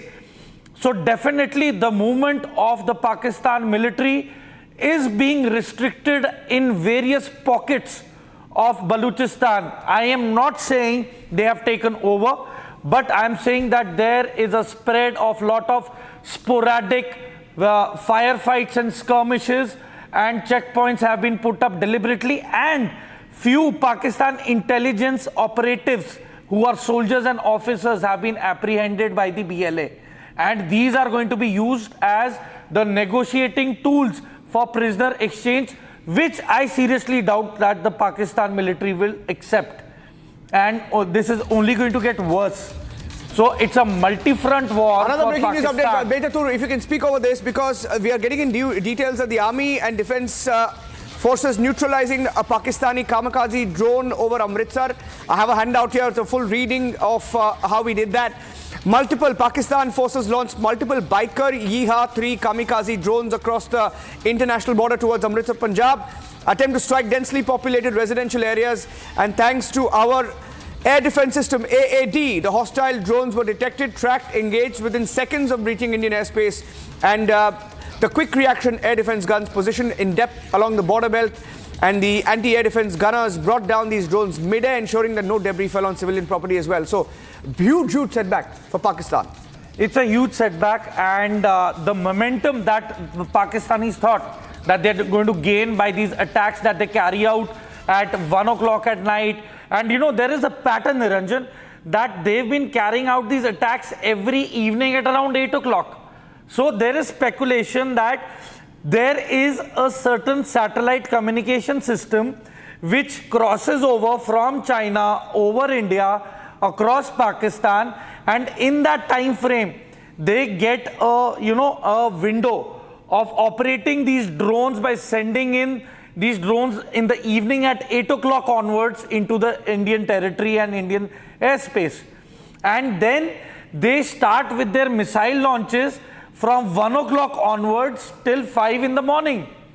So you see, the attack pattern is very imminently clear. The origin of the launches of the missiles have already been registered as targets, and probably they've been taken out while I speak to you. They've already been taken out. So if the Pakistanis really think that the deployments and the positions of these mobile rocket launchers are not under live feed, they are very wrong. Every second of information is available to us. They are under our watch and eye, and no matter what, how hard they try, they are going to get it back 10 times more than what they have perceived it to be. Because all of the worst part is for Pakistan, all of this is being captured on video. I want to break this video next. A fresh drone attack on Jammu airport has been foiled. Pakistani drone launched to target Jammu Defence Airport has been shot down. A Pakistani drone brought down once again by the air defense system. General Bakshi, looking at these pictures, and this is such a poor PR for the country called Pakistan. Since this morning, General Bakshi, we've been, I'll just get in a word from Gursimran because he has the details, and then I'm going across to General Bakshi. This is another drone that has been shot down. Gursimran, if you can share some more details of what we know about this drone, and then we'll go across to General Bakshi. Yes, Niranjan, what it seems that it was also a kamikaze drone that has been brought down by the Indian Defence Forces, because what has happened that this drone was trying to enter the Indian territory. It was entering from the Indo-Pakistan international border in Jammu, and when it reached the Rihal area of the Badi Bishna, it was brought down by the air defence system that was activated. The target, as per the trajectory of this drone, was the defence airport of Jammu that is now being used by the Indian Army for an number of tasks that are being done, including those being done across the border. So it was the target of the Pakistan, but that has been foiled well within the time. We are told that this was similar kind of a drone that was laden with a high grade explosive, and that was to actually self-destroy itself upon hitting the airstrip at the Jammu airport. But due to the timely intervention and the detection by the aerial defense system that is intact and is in place and has foiled multiple attempts in last 48 hours, has also destroyed this drone in Jammu. And this is in the almost in the outskirts of the Jammu city that this drone has been brought down, and now the senior officials of the Indian Army as well as the Indian Air Force, they are rushing towards this spot so that they can actually seize this and more details can be taken out. Okay, I want to go across. Let me see if you can finally hear me now. Dr. Prahalad Ramarao, sir, good afternoon. Can you hear me? Good afternoon. I can hear you. Finally, thank you very much, sir. Congratulations, sir. Major Tur, you want to give a huge round of applause for Dr. Ramarao. Sir, your systems are taking all of these drones down. Fantastic, sir. Fantastic. Fantastic. Everyone's talking about the Akash missile system. How do you feel today when you look at those videos? Two things. One is behind me there were 1,000 engineers and scientists and technicians who have contributed to the success of Akash. So I thank them and their families, the number one. Number two is Dr. Kalam was the one who inducted me to become project director and asked me to lead the project. So I thank him for such a great opportunity. And third is, as you say, this is the happiest moment, day in my life. That system we developed has been used correctly against the defense of the nation. And this being a totally Make in India product, I am doubly happy. And thank Republic for covering this, and also such a live online, I'm able to share my happiness. And I congratulate all my team members, family members, and of course Dr. Kalam, who is somewhere there. Thank you for sir, you were handpicked. Dr. Ramarao, you were handpicked by Dr. APJ Abdul Kalam. You were handpicked by him to head this project. How critical is this project, and what is it capable of? Why don't you tell our viewers, what can the Akash today missile system do today that is helping our armed forces and to keep India safe? See, when we conceived this missile system, we put the best of the specifications to this missile. The specifics are, the speed, agility, lethality, intelligence. So we said there are 4 parameters for any missile to be rated. So 4 parameters. Number 1 is speed. It is a supersonic, but more than Mach 2 continuously. Agility, it's got a very high G capability, so any maneuvering fighter aircraft can be outmaneuvered. And the lethality, that single shot kill probability is extremely high. It will damage and kill the enemy system. Fourth is the intelligence. It has got sufficient intelligence both in the radar and in the missile to handle any emergencies. So these are the characteristics we designed. And of course, at that time when I took over in 1973, they thought it is too big a thing. I don't think it can be ever done. So 83, Dr. Kalam made me project director. And from 83 to 2003, we have made it and handed over to Army and Air Force completely successfully to their satisfaction for operation as well as tactical requirements. So today, you know, it is also a symbol of the Make in India, the Atmanirbhar, you know, project, right? I mean, on the Make in India, when we speak of Make in India, when we speak of Atmanirbharta, self-reliance, Akash missile system stands out. And Abhishek Kapoor, my colleague, is also joining me live right now. Now, this shows what we are capable of. And have you seen advancements post the Akash missile system? What are the different advancements that you are seeing in our missile air defense system that is aiding our forces today? See, I told you the four characteristics we have integrated: speed, agility, lethality, and intelligence integrated to make the system really very powerful for user. The range is 30-35 kilometers, but the single shot kill probability is very high. This is number one. Number two, the scientists and engineers are putting their best of efforts, time and sweat to make it work. And it was very tough for making the Army and Air Force accept this, but I'm happy they accepted. They found it very useful, and we are also happy. And we have made our users happy, our country happy, and I'm happy that everybody is happy with this, except one country, everybody is happy with this performance. Absolutely, sir. So congratulations once again. Ladies and gentlemen, that is Dr. Prahalada Ramarao, a former DRDO scientist, the man behind the Akash, who headed the project, the Akash missile project. Thank you so very much, and for your contribution to the country as well. Very, very proud of you, sir, and your entire team. Thank you very much. And I'm going back to the breaking news updates now coming in, because there is also a statement that's now coming in, Major Tur, and I'm breaking that right now. I'm not playing out the soundbite, but there is a breaking statement that's come in. Pakistani Defence Minister saying that we are ready for de-escalation. Essentially, after we've struck them and their air bases, 6 air bases today, saying that we want to de-escalate. I mean, there is no reason to de-escalate. What's there? What is left to de-escalate? What is left? They have not left any stone unturned. They've opened up all their air missiles onto our civilian population. We have civilians who are being killed because of their irresponsible acts. We are, you know, in a state of war. And after killing, and now they analyze and realize that they don't have much more momentum to carry ahead. Is this what we are sitting here for? We are not sitting here for their whims and fancies and comfort. That when they want, they will increase the momentum, they will murder our civilians, and when they feel that they cannot maintain it, then they request for talks. Their bluff needs to be called out. They need to be demilitarized. They need to be denuclearized. They need to step back. Their air power needs to be decimated. It is one of the most dangerous countries in the world with the irresponsible leadership with a nuclear weapon. It is now. Now is the time that we get them. It will be too late later.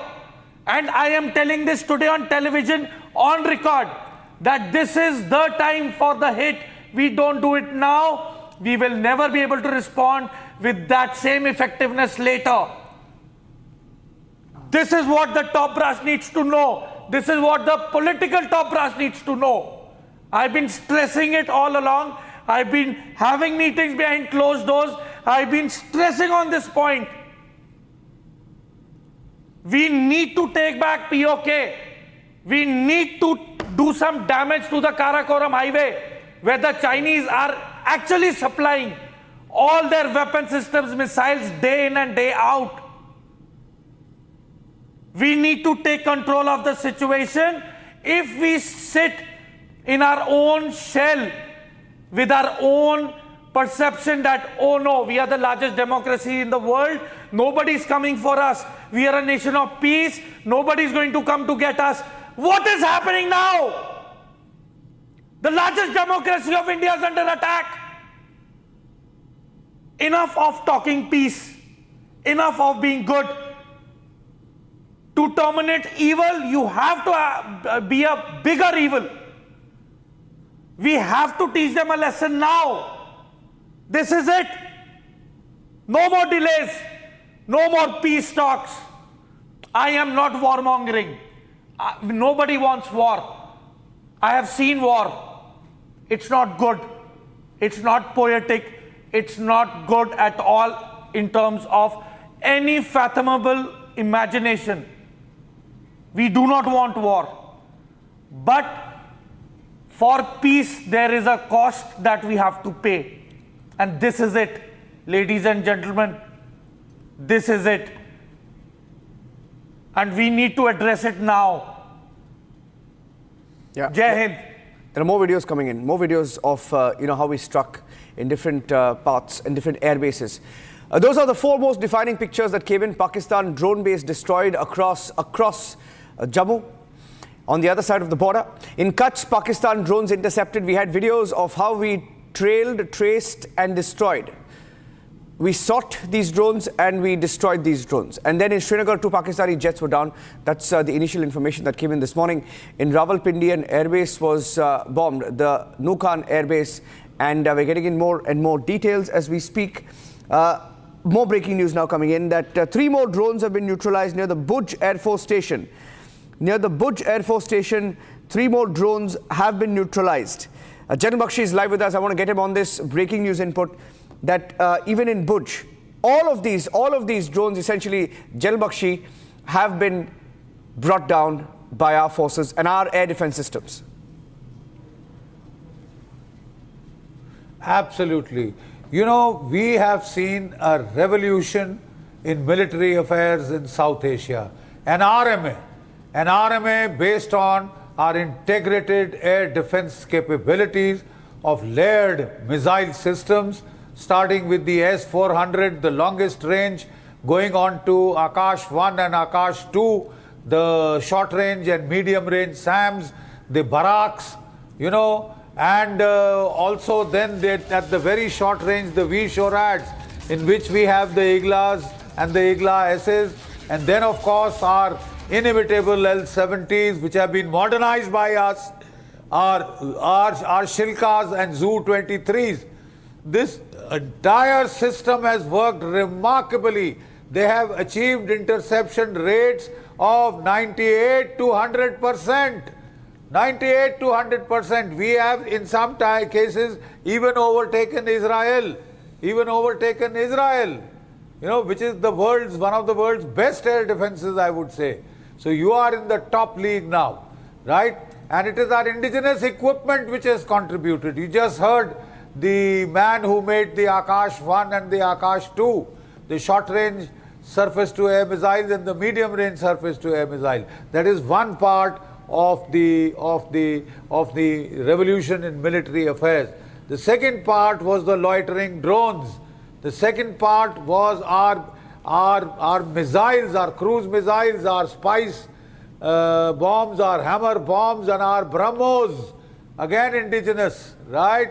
We also fired Pinaka, again indigenous, and this is something to celebrate. We have established overmatching technological capabilities in South Asia. We have established overmatching technological capabilities in South Asia, which are the sine qua non of deterrence. Deterrence by punishment. I'm sure this Pakistan will think 10 times before it tries to murder our unarmed civilians, before it takes pleasure in our girls, weeping inconsolably next to the dead bodies of their husbands. Right? Right? I have a sense of deja vu. I'll just finish. I have a sense of deja vu. Okay? I have taken part in the 1971 war. Right? First, we established air supremacy over Bangladesh. And having established air supremacy, our ground columns went in 550 kilometers into East Pakistan from three sides, converged on the capital city of Dhaka, and we had liberated it. I won't be surprised if this is followed by our integrated battle groups being launched into the deserts so that they can link up with the Baluch liberation fighters, right? I would not be surprised too much if the integrated battle groups are now launched in the wake of having gained air superiority, which is the first requirement for major operations on the ground or on the sea. We can activate now the naval flank. Pakistan, you asked for it. And now their DGMO is trying to talk to our DGMO, begging, whining for a ceasefire, right? Begging for a ceasefire. Marco Rubio has directly spoken to General Asif Munir and read out the Riot Act. You initiate terror, mass murder strikes, and this is what you will get. Nobody will come to bail you out. Nobody. Not the United States, not Russia, not China, not Europe. You are on your own. Boy, you will suffer the consequences of your actions. You will pay a price, a dear price. The people of India are in no mood to forgive you.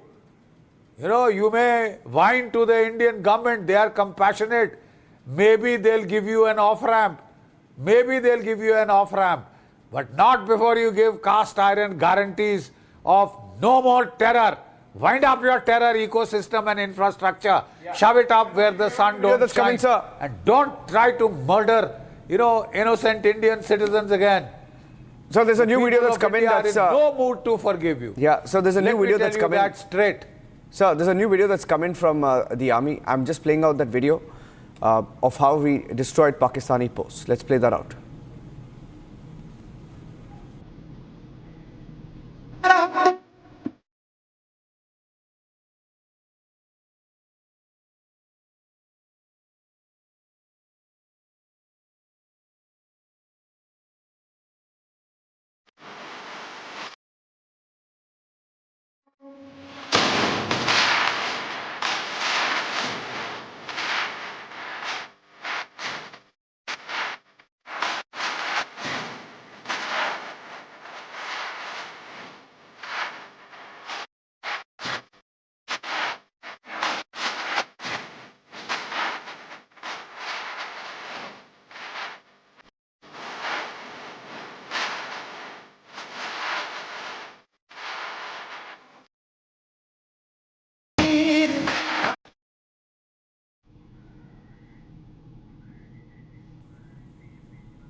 Yes. Yes. No.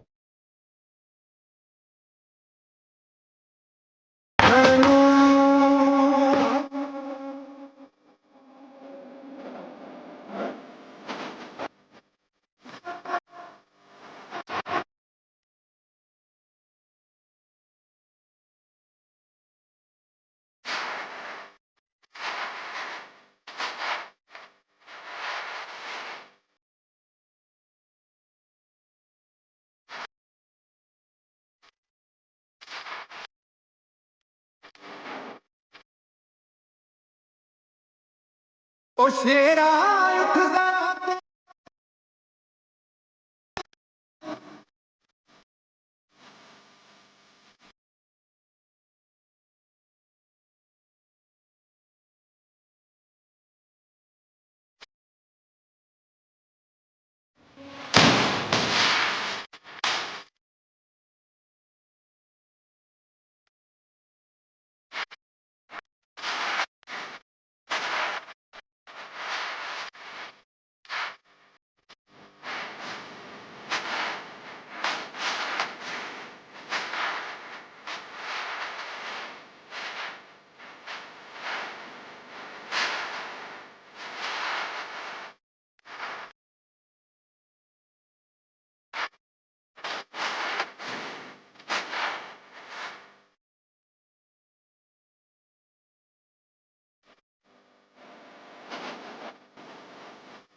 Breaking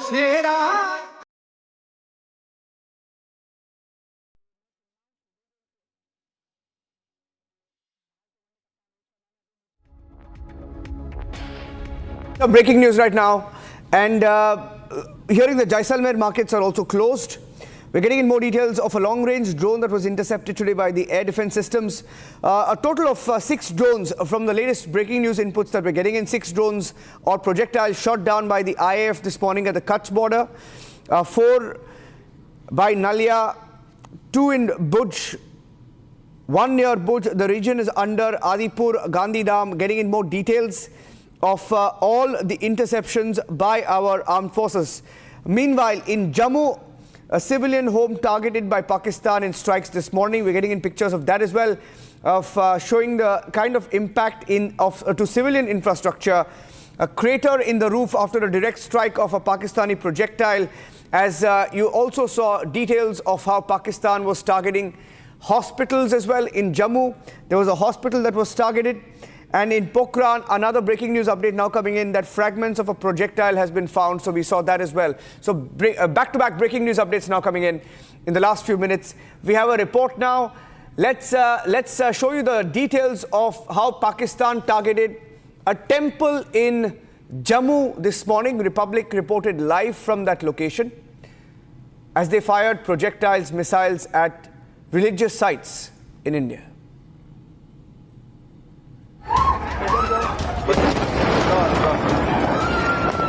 With its war machine literally on its knees and no match for India's military prowess, Pakistani troops directed covert fire on civilian targets across the land of control.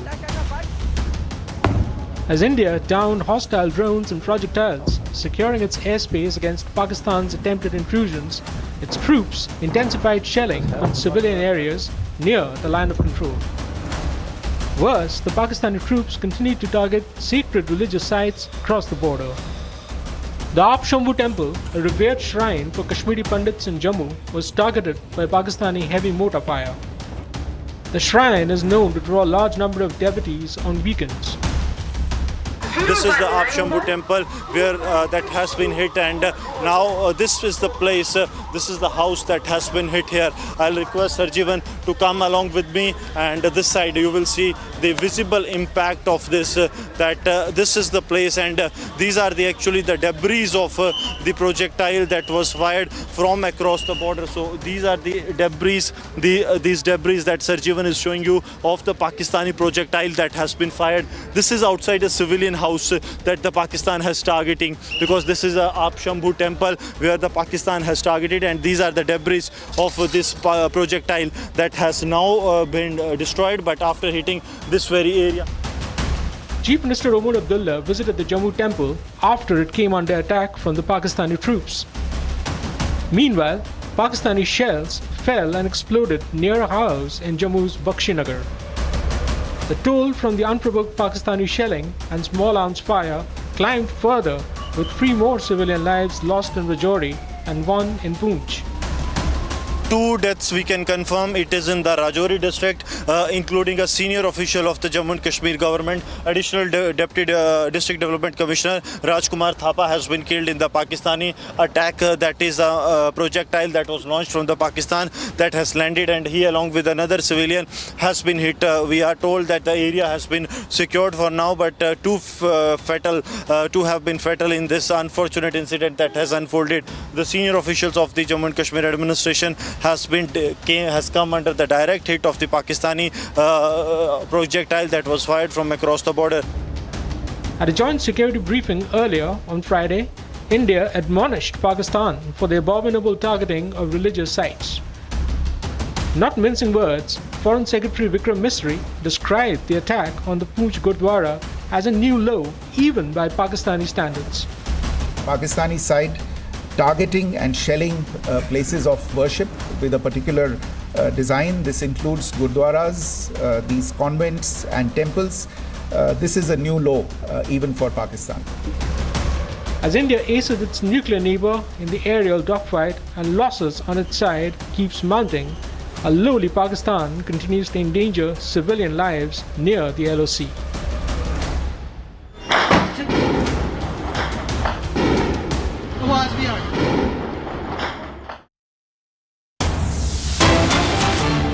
Getting in more breaking news updates now. 3 service chiefs, Air Chief, Navy Chief, the Army Chief meeting the Prime Minister as we speak. Breaking news update coming in from the national capital as we continue to engage Pakistani targets and we continue to respond to Pakistan's escalation. And the message was clear when the news conference was held this morning. Clear messaging from India to Pakistan that we will honor if Pakistan falls in line, but we will respond. We want to show restraint, but that can only come if Pakistan also shows equal restraint. But that hasn't happened. India has been provoked. There has been provocation, non-stop escalation from Pakistan, and we're giving it back as we speak. 3 service chiefs meeting the Prime Minister at his residence, official residence of the Prime Minister at 7 Lok Kalyan Marg. This is the breaking news update that's coming in right now. Abhishek Kapoor joining us with those details. We'll take a short break now and come back with more breaking news updates in just a short bit. Fight against terror continues. Our fight against terrorist infrastructure continues. And let's get you the latest breaking news update. The 3 service chiefs are meeting the Prime Minister. What do you think it's... okay, I'm going across live to 7 Lok Kalyan Marg. Gopi is joining us live. Gopi, there have been back-to-back meetings. The Chief of Defence Staff met the Raksha Mantri sometime back, and this is the follow-up meeting where the Prime Minister is meeting the 3 service chiefs. Well, in fact, a marathon of meetings, huddle of meetings going on in Delhi since past 3 days. And since morning today, there have been meetings happening at the Defence Ministry as well, wherein the 3 tri-service chief had in fact met the Raksha Mantri there, and CDS Anil Chauhan had also met Raksha Mantri. What we have been witnessing right outside of 7 Lok Kalyan Marg, which is the official residence of Prime Minister Narendra Modi, is that just a short while back the tri-services chief are here. NSA Ajit Doval in fact is also inside the 7 Lok Kalyan Marg. What we are learning from our sources is we have seen what kind of escalation has been happening, statements and counter statements coming from both the sides. This discussion probably would revolve around that.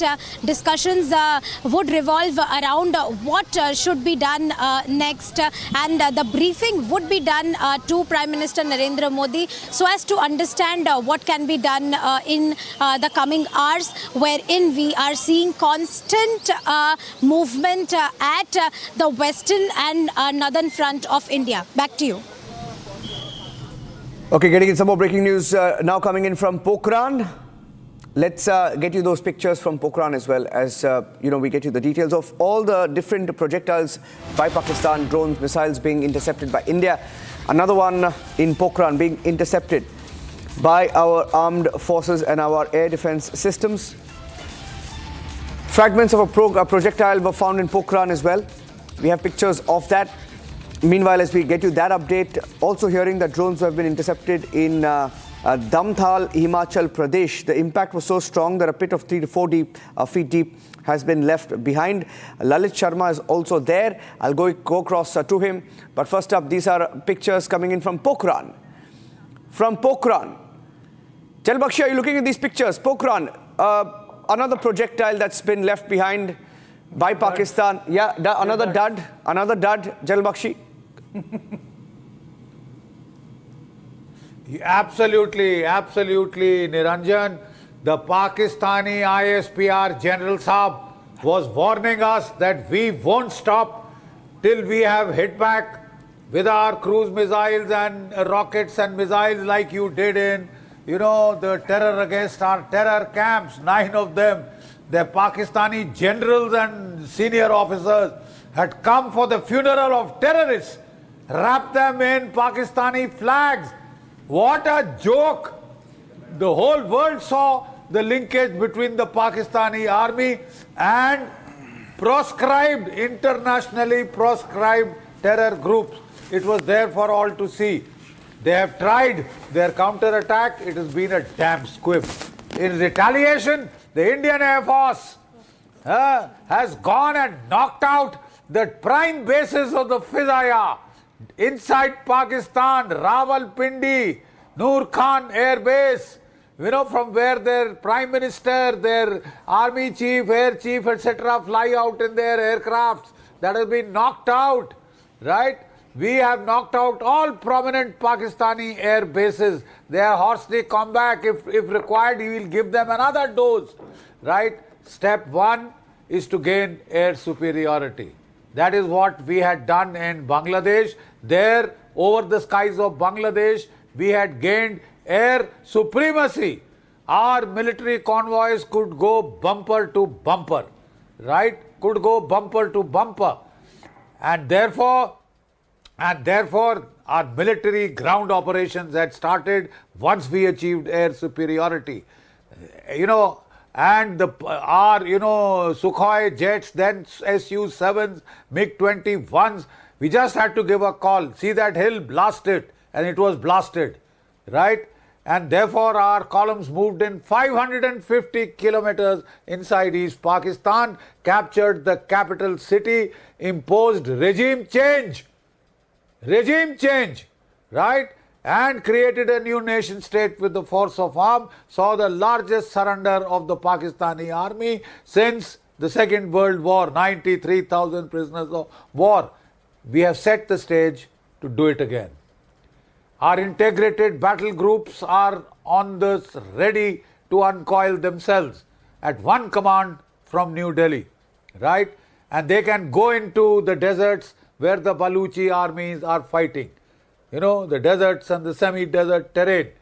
Our forces could go into POK. All options are open to us. I would advise General Mullah Munir, you've bitten off far more than you can chew. Our government is compassionate. They don't want to hit the people of Pakistan. We want to go for your army, of course. The army which has been nurturing these terror camps and nurseries, right? But if you appeal for a ceasefire, maybe the government of India will be compassionate. Maybe they'll give you an off-ramp even now. But the people of India are in no bloody mood to forgive you. We have compassionate people in our civilian establishment. Maybe they will care for the people of Pakistan. They don't want to punish the people of Pakistan for the stupidity of the army of Pakistan. The army of Pakistan, which has like a leech sucked the blood of the people of Pakistan. सत्यानाश कर दिया आपकी economy का और फिर लड़ने चला है कि इसको एक्सटेंशन चाहिए. एक मिल चुकी है बे तेरे को. Now he wants to serve like Ziaul Haq and Parvez Musharraf for 10 to 11 years till somebody assassinates him. Marco Rubio has spoken to General Munir. I'm sure he's read the Riot Act out to him. Nobody will help you now. Not United States, not Russia, not China, nor Europe. Right? And as far as the weapons of the Chinese, they proved to be worse than, junk. We have seen the P-15s ease. The Pakistanis gave you, the Chinese gave you their junk material. It has been the worst PR exercise for Chinese weapons and equipment. Now people will make a beeline to buy the Akash 1 and the Akash 2. It have performed so brilliantly. They'd want to buy the Pinakas, which have performed so brilliantly. Our ATAGs, which have hammered the bloody Pakis across the line of control. Hammered them. Watch this, man.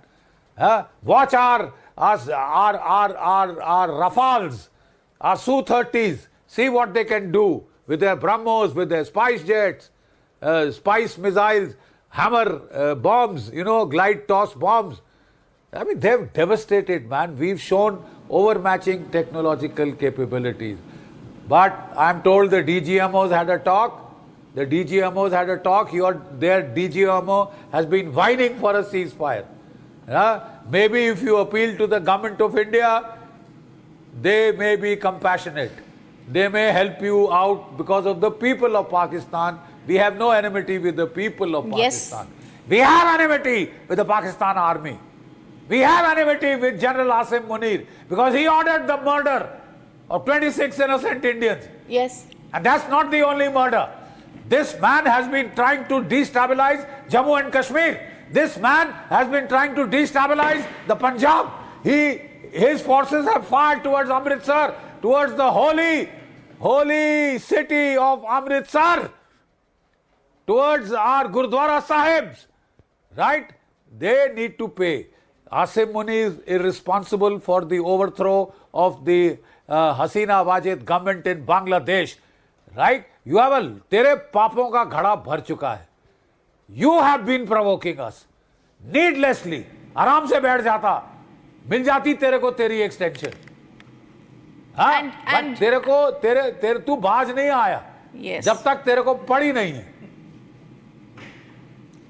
But what a strong और पड़ेगी मियां. Absolutely. And Major General G.D. Bakshi, this is so shocking that this is the level that one falls for in the Pakistan army, only for a little bit of their own greed. But before I go across to Major Samarpal Toor also, sir, I want to first viewers play out what we're getting from our colleague Ritu, and she's given us a long-range drone intercepted today by the Indian Air Defense System. Ritu from Adipura sending us that very clear report from there. Take a look.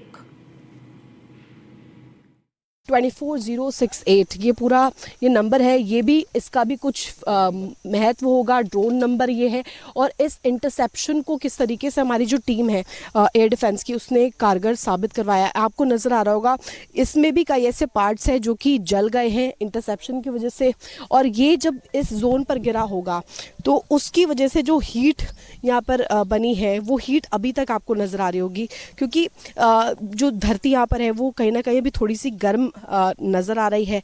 हालांकि इस तस्वीर को देखकर आपको समझ आ रहा होगा कि पाकिस्तान जो हिमाकत कर रहा है वो अपने कह सकते हैं कि अपनी जो ज़िंदगी है, अपनी जो लोगों की ज़िंदगी है, उन सभी को ख़तरे में डाल रहा है, क्योंकि वो ये कोशिश कर रहा है कि सिविलियन इलाकों को किस तरीके से टारगेट करे. चुन चुनकर वो ऐसे ही इलाके चूज़ कर रहा है.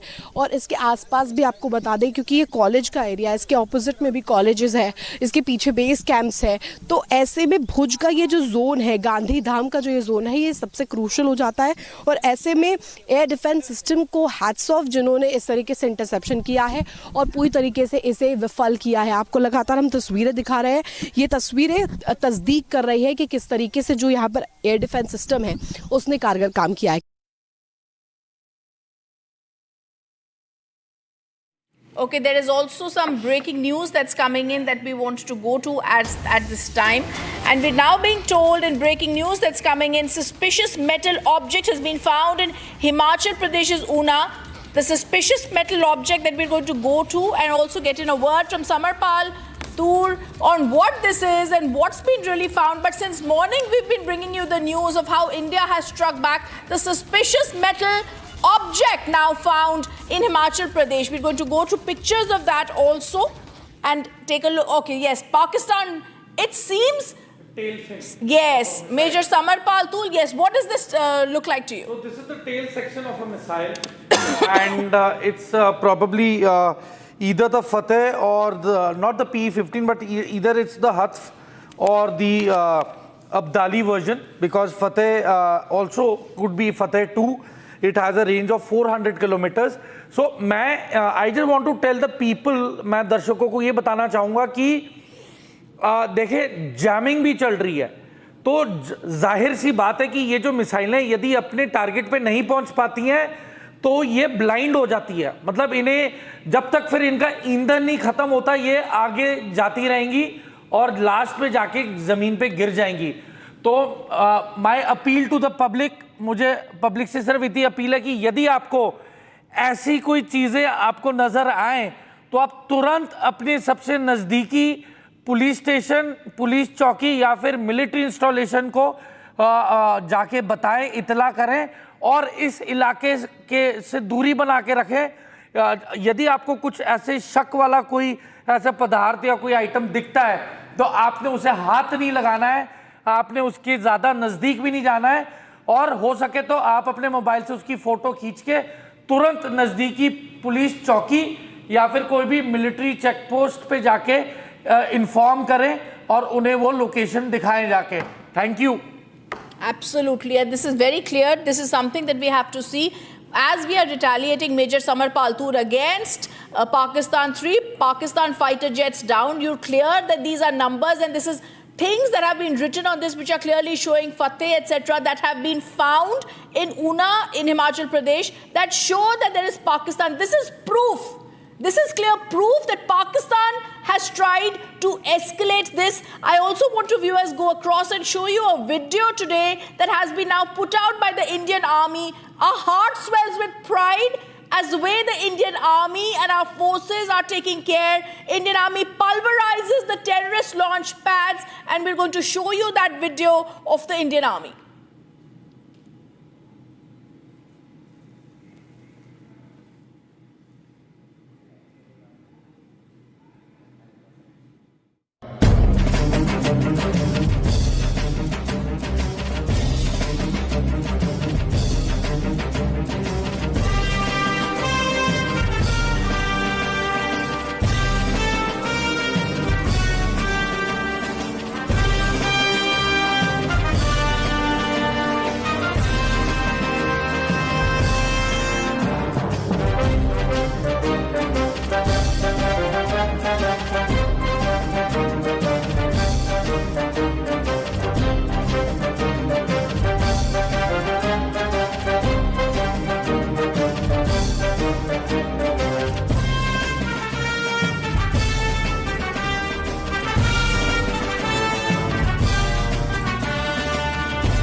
And we're going to go across to breaking news that's coming in. All the 3 service chiefs are currently at the Prime Minister's residence. And as India rewrites the rules, Pakistan had earlier sheltered terrorists. We are now seeing the 3 service chiefs at the Prime Minister's residence.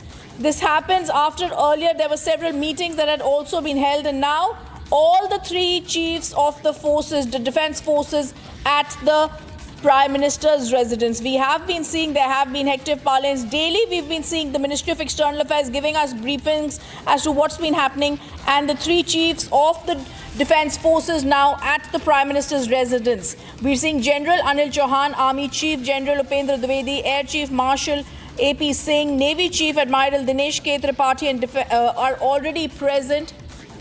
Let me go across to my colleague Gopi joining us from 7 LKM. Gopi, the 3 service chiefs at the Prime Minister's residence. We saw the 3rd briefing of the MEA in the morning, Gopi. And now after that, all the 3 defense chiefs giving a briefing to the Prime Minister. We're also expecting some sort of once again tomorrow, a briefing from the MEA. But today it's very critical to understand that now the 3 service chiefs are present at 7 LKM to brief the Prime Minister, Narendra Modi.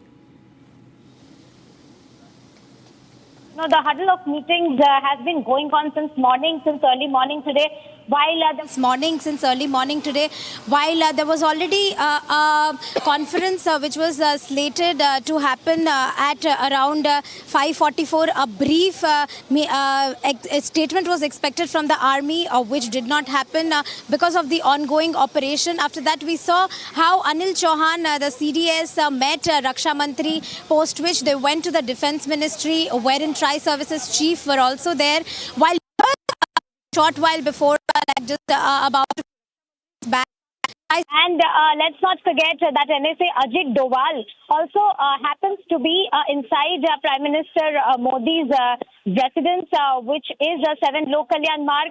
Well, what we are learning from our sources is all this fast-paced developments are happening after the escalation done by Pakistan. We have been seeing since morning what kind of escalation has been happening on the western and northern front, and the kind of statements also coming from both the sides. So probably the discussion would revolve around what is the next course of action in the coming hours, as we are constantly seeing and as the Prime Minister has also been constantly monitoring what is happening at the border. All eyes are towards what is going to happen in the coming hours, as Pakistan has now escalated this most crucial conflict which has been happening on the Indo-Pak border. Back to you.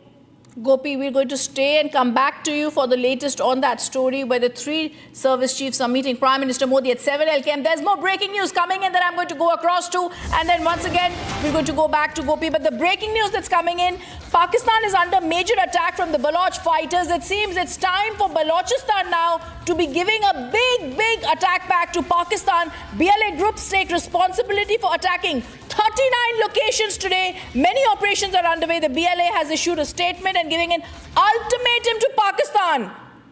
We don't stop till our flag flies again. Hear this reaction from BLA.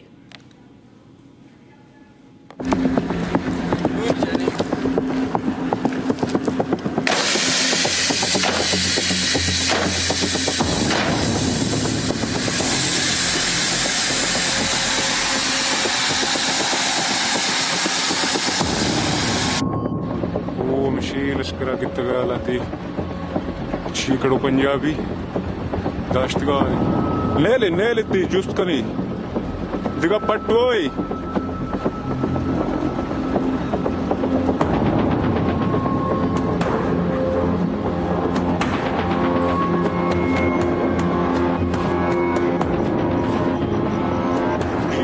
जिंदाबाद जिंदाबाद Balochistan वोटाली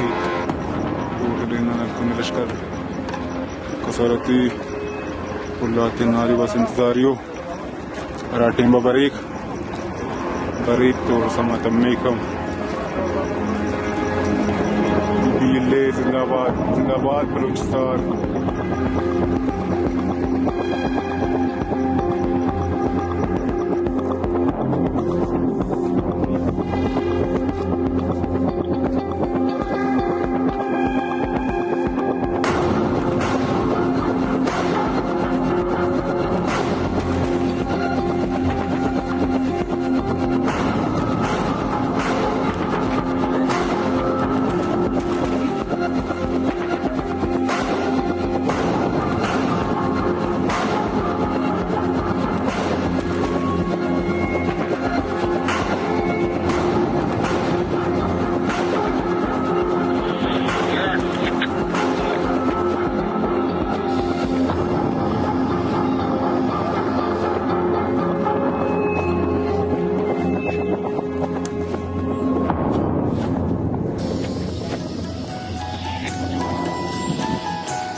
Shavan is now joining us live on the story. Shavan, Baloch Liberation Army fighters took control of Ahmedwal area of Noshki and they set blockades in many places along the central highway. Several others, railway and police stations have been seized. The fighters are very clear that they want their land back. Give us more details about how Pakistan is facing its worst crisis from everywhere, including Balochistan. Well, perhaps it's one of the biggest challenge that Pakistan is currently facing as far as its western border is concerned. Intensified crackdown that we are basically looking at. In fact, you have the Pakistanis who are basically trying to redeploy their forces that has come under massive attack by the Balochis. And the Balochis have also sensed an opportunity, because right now you have the Pakistani army's attention completely diverted. Their entire focus perhaps is on its eastern border. And that is the reason why the Baloch Liberation Army certainly senses an opportunity at this point in time. And just take a look at what has happened over the last 24 to 48 hours. I'm just quickly going to recap what we got late last evening as far as this coordinated assault is concerned. If you take a look at major cities, starting with the capital itself in Quetta, there you have, we are given to understand, the police stations, government institutions and judicial institutions all were taken control by the Baloch Liberation Army. Moving on to Turbat. Turbat is another bigger city where we are being told that there have been massive protests that have taken place. Now, this is in fact the details that have been put out by the Baloch Liberation Army. In Turbat itself, a grenade attack was reported targeting the Pakistani forces. Moving on, in Kech district, explosions, sustained gunfire has been reported. In Quetta, there have been 2 separate grenade attacks that took place yesterday. In Pangchur, now this particular area is extremely significant. Rhythm, it's only because of the CPEC. And remember, the CPEC with the Chinese investment really coming in, for the Chinese too, it has been a huge cause of concern, because Chinese workers too have come under threat of the Baloch Liberation Army. So much so, you've had the Chinese essentially giving an ultimatum to the Pakistanis to ensure that there is enough security that is provided to the Chinese workers. Now we are being told that the highway leading to some of the key infrastructure projects in that particular area has come under the control of the Baloch Liberation Army, which essentially means that the Chinese as well as the Pakistanis cannot perhaps continue with the work as far as CPEC is concerned. That's why incidents here at Panjor becomes extremely significant, and according to the Baloch Liberation Army, they've been able to block the highway. Vehicles have been stopped. Passengers were basically reported subjected to certain checks. Police stations have also been captured. So clearly, as far as the Pakistani forces are concerned, the army in particular has come under immense pressure.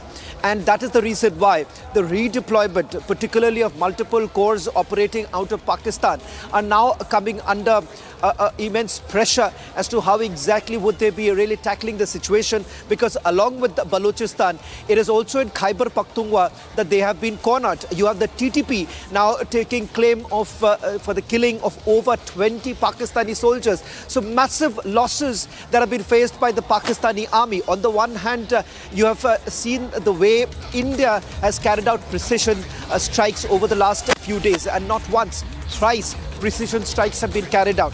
On the other hand, you have the Baloch Liberation Army taking full advantage of the situation because the Pakistani army is distracted. And then, not to forget, Khyber Pakhtunkhwa, that too, there is a clear threat emerging from the TTP. Okay, I also want to take this across to Major Samar Paltur, who's with us. You know this situation very well. I've heard you also had to be a mediator here. General G.D. Bakshi is also with us. One question, one answer from you. Major Samar Paltur, BLA gives an ultimatum to the Pakistan government. How soon do you think there can be some sort of liberation that we can see for Balochistan? Rhythm, if you see, it's not going to be a liberation, but yes, there is going to be a lot of pressure. There is going to be a lot of multiple sporadic skirmishes and fighting. There is chaos, and there are deliberate checkpoints being put basically to stop the frontier corps forces and the Pakistani regulars from now moving freely in these areas. So definitely they have demarked a certain area and a line in terms of the boundaries, and this is only going to multifold and increase. It's not going to happen in a day. It might take a week, it might take 10 days, it might take a month, but it is going to be decisive, and it is not going to be, something with, we are speaking today and tomorrow something else comes out. No, this is decisive, this is effective, it is going to be imminent this time, it is not going to be speculative. So this is coming into the happening, and as time passes, the more momentum the Pakistan forces increase onto our western borders with the same intensity, the BLA, BLF, BRA and TTP will also increase the momentum of their attacks on different locations, especially which are related to the Pakistan military establishment. So we still appeal, there is still time for the Pakistan military establishment to put some sense in Mullah Munir. You have some time left. If there is little bit of sanity left, you have time, you can save yourselves, because after this there is no stopping the Indians and the Baluchis from moving in. Okay, I will also be coming to Major General G.D. Bakshi. But before that, I just want to go across to one reaction that we have. My reporter Lalit is sending us from Pathankot the drones which had been intercepted in Himachal Pradesh in the Dhamtal Hills. The impact and what these drones were, they were so strong, a 3 to 4 feet deep pit had been there. My colleague Lalit Sharma getting us this report. Once again, the cowardly... Hello. Once again, the cowardly act of the Pakistan have been...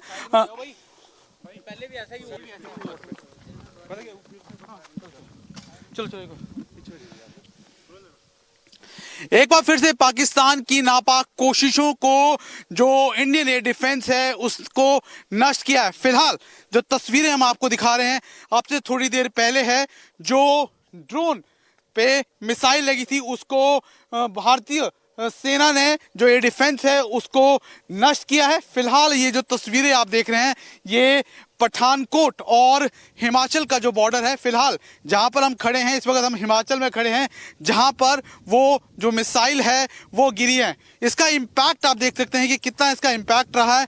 एक करीबन 3 से 4 foot का एक बड़ा गड्ढा है वो यहाँ पर हो गया है। उसके साथ साथ आपको बता दें कि अभी एक बार फिर से जो सायरन की आवाज है वो सुनाई दे रही है। सीधे तौर पर जो इंडियन एयर डिफेंस है उसने एक बार फिर से अलर्ट है वो जारी किया। सीधे तौर पर आपको बता दें कि पिछले करीबन 2 घंटों में लगातार कई बार इस तरह की नापाक कोशिशें हैं वो पाकिस्तान द्वारा की गई है, जिसको कहीं ना कहीं भारतीय एयर डिफेंस ने नष्ट किया है। सीधे तौर पर आपको बता दें कि किसी भी तरह का कोई जो जानी माल नुकसान नहीं हुआ, लेकिन सीधे तौर पर अगर हम बात करें ये तस्वीरें इस वक्त आप देख रहे हैं और लगातार पिछले 2 घंटों से इस तरह की कई नापाक कोशिशें हैं वो पाकिस्तान द्वारा की गई है, लेकिन तमाम कोशिशों को कहीं ना कहीं भारतीय एयर डिफेंस ने नष्ट किया है।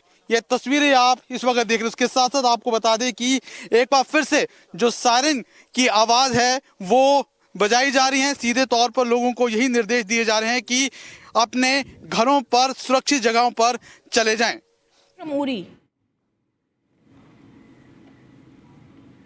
Okay, I'm just going to go across to Major General G.D. Bakshi, but before that, joining us from Uri, I've got my colleague Arawat. Arawat, give us more details about what's been happening there.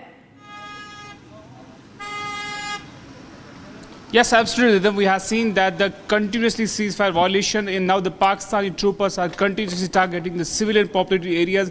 Right now we are here in the Uri village, and Firdaus can show you the visuals from this very side.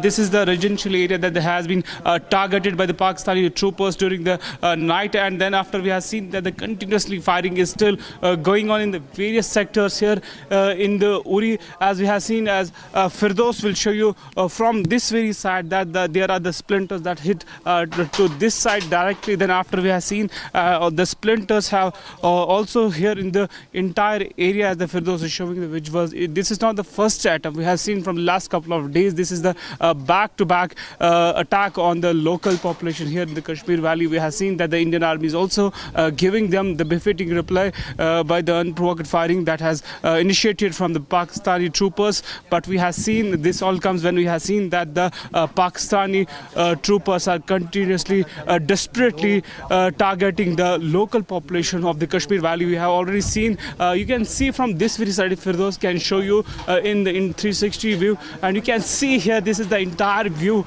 that the Firdaus is showing you. I'll request Firdaus to follow me from this very side. I'll show you from here that from this very side we have seen that the locals here were already evacuated by the authorities yesterday. We have seen, and then after we have seen from this very side there are the multiple attempts to hit this very place, because we have seen that the Indian Army is giving them the befitting reply, and then after we are reporting here because this area has been sanitized properly by the authorities. Then after we are reporting from here, and you can see there is the damage of the glasses here in the Uri sector. It indicates that the frustration of the Pakistani troopers, that how they are desperately creating the chaos in the Kashmir Valley, and now they are targeting the forces here. Now also we have seen after the forces, now they are continuously, desperately trying to hit the civilian population here. As you can see, here is the lock, and you can see the family who has been evacuated from this very place. And then after we have seen that the authorities has went here, and then after they have taken the control of this very place. There are some places in the Uri sector and other parts of the Kashmir where we have seen that the same kind of the sanitization has been already done by the authorities. As we have seen that the evacuation process is still on in the various parts of the Jammu and Kashmir, and same Firdaus can show you from this. Here is the window.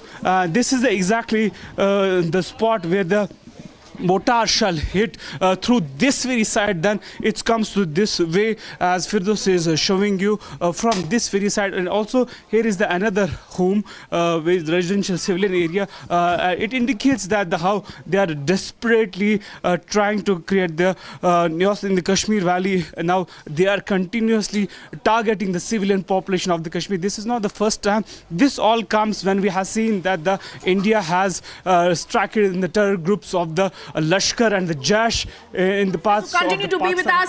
We've got Ambassador Deepak Vora with us. We've also got Major General G.D. Bakshi with us. But first, the big breaking news that's coming in. India strikes and kills JS chief skins. We've got the big breaking news. We've got the entire terrorist list that's come out now. And I'm going to go across to the name as JS chief skin. Hafiz Jamil has also been killed. JS chief's brother-in-law has been killed in Bahawalpur. This is when India struck the 9 terror targets. It's confirmed. Lashkar headquarters in charge. Mudassar has also been killed in this, and the India strikes kills Abu Jindal. Affiliation is to LET.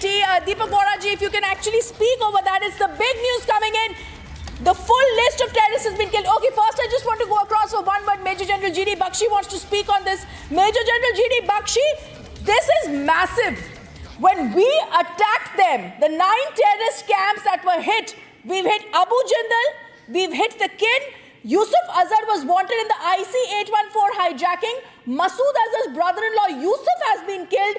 We've also now hit Yusuf Azhar wanted in the IC-814 hijacking. Abu Jindal has been hit, affiliated with Lashkar-e-Toiba. Hafiz Mohammed Jamil, Jaish-e-Mohammed has also been killed. This is a list that is only getting more extensive, sir, and it's showing us that the full list of terrorists that has been killed in Indian strikes is only getting bigger.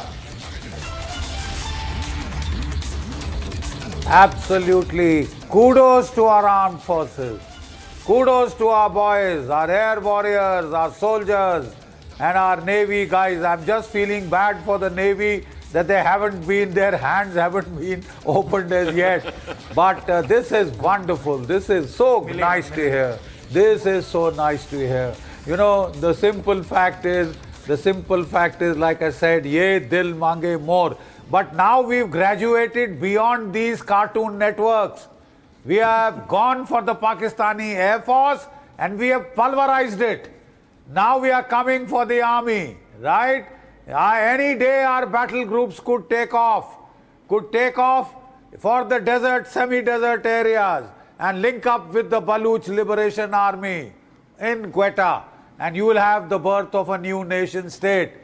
But I am told The Pakistani DGMO has tried to speak on the hotline to our DGMO. Look, even now, the Indian government is compassionate. They don't want to harm the people of Pakistan, right?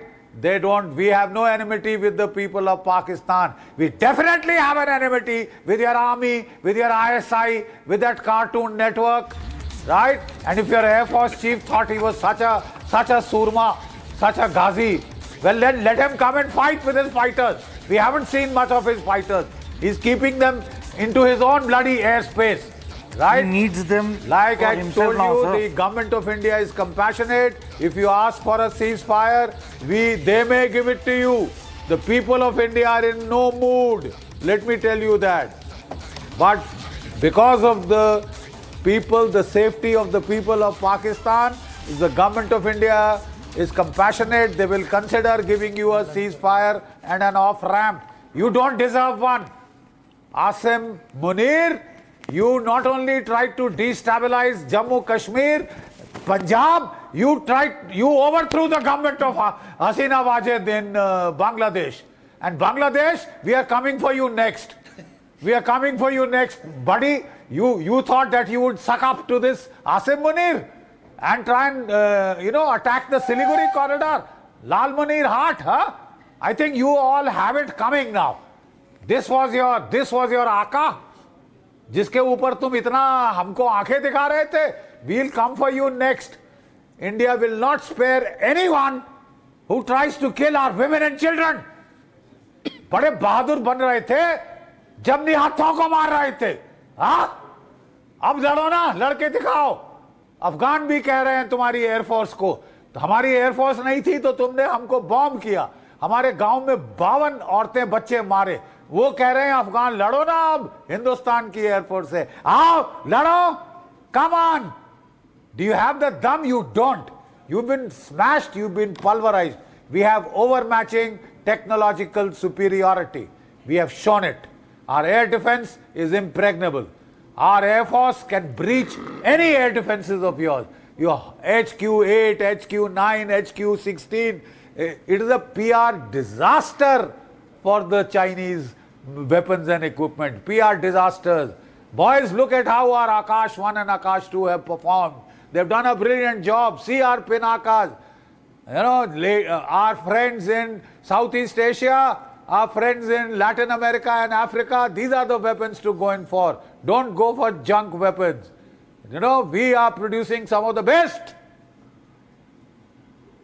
And this list is only exhaustive, sir. Thank you. I want to once again go to the details that we have. Yusuf Azhar's relative has been neutralized. Yusuf Azhar's relative, like I said, 3 drones have been also, I've been told that in this list, we've got Abu Jindal, affiliation of the Lashkar-e-Toiba, who's gone. Masood Azhar's eldest brother has also gone here. Ambassador Deepak Vora, this is massive. It's details of terrorists killed in the Indian strikes on 7th May in Pakistan.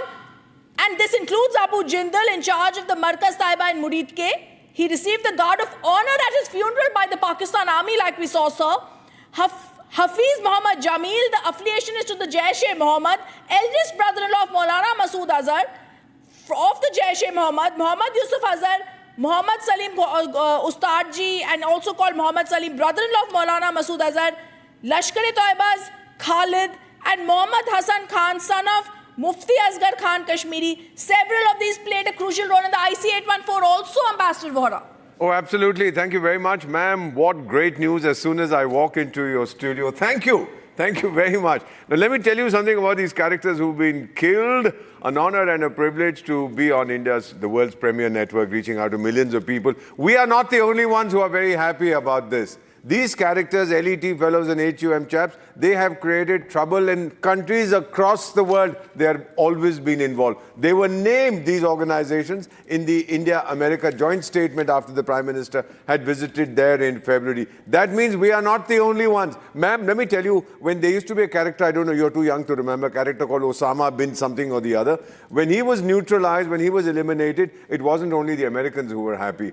All the nationalities, the people of all the countries whose brothers, sisters, uncles, aunts, whatever, died in the attack in the Twin Towers, they would have been celebrating. So, Mr. Jindal, don't worry about it. You are going to be well received by your 72 witches. They are going to keep eating your flesh every day, and by the evening the flesh will come back to you. You have been condemned to a life of eternal hell. Let me also tell you, ma'am, the welcome that we are getting, and I know this personally because I'm in touch with several people across the world, the welcome we are getting for the action that we are taking is quite amazing. This morning, a serving American congressman, I will not give you his name, it's part of my responsibility, all he said was, well done, Bharat. Can you imagine? Well done, Bharat. He didn't say India. Well done. And he incidentally had lost a cousin or a brother in the 9/11 thing. So you can imagine how much he loves terrorism. Now,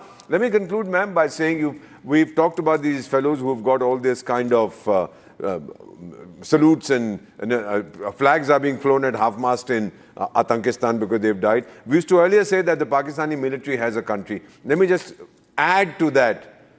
Terrorists in Pakistan own the army that owns the country. If you understand, the core is the terrorist group, and next comes the military that protects them, and then the military also owns this God-forsaken, benighted nation whose people are cannon fodder for terrorism.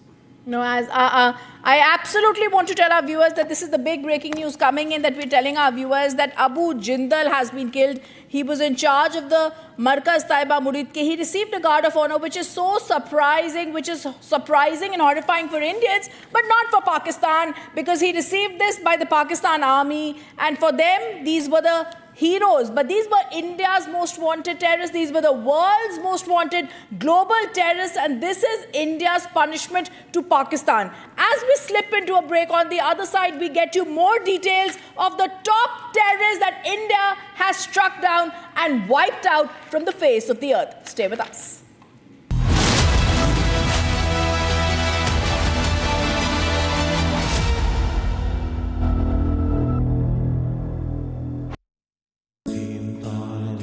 At Amity, we are committed to building a stronger India through world-class education and research, to nurture ideal citizens who, together with the leaders of today and tomorrow, will make India a world superpower.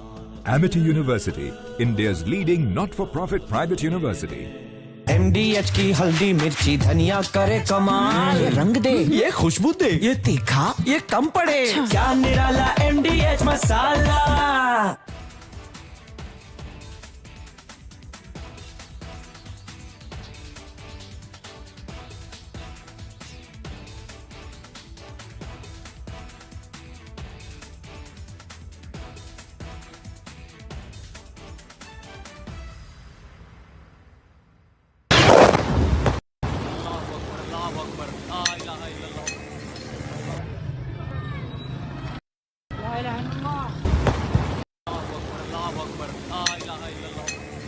Of different weapon systems, because you cannot risk putting all eggs in one basket.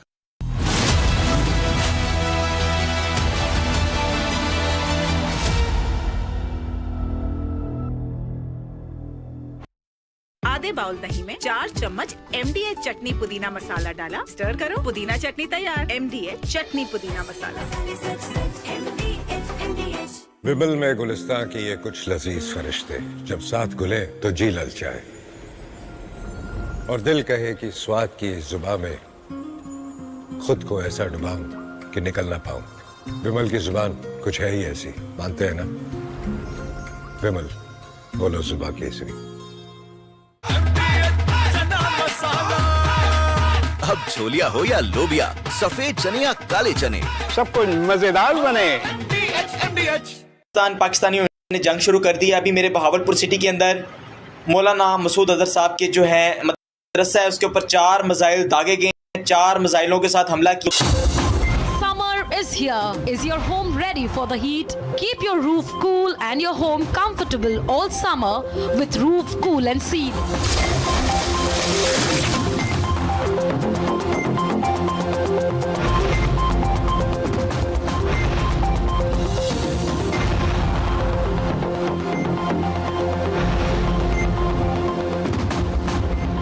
पसीना मत बहाओ, Berger roof cool and seal लगाओ।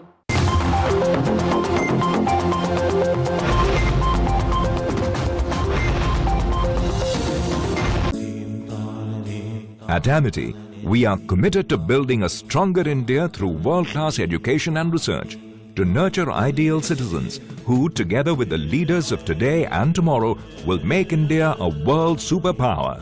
Amity University, India's leading not-for-profit private university.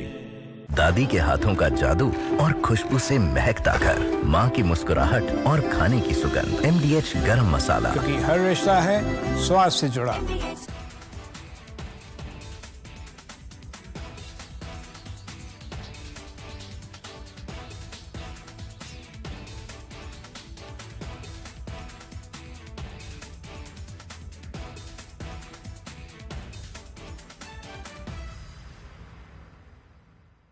Unlike in 2019, when we had hit Balakot, which was in the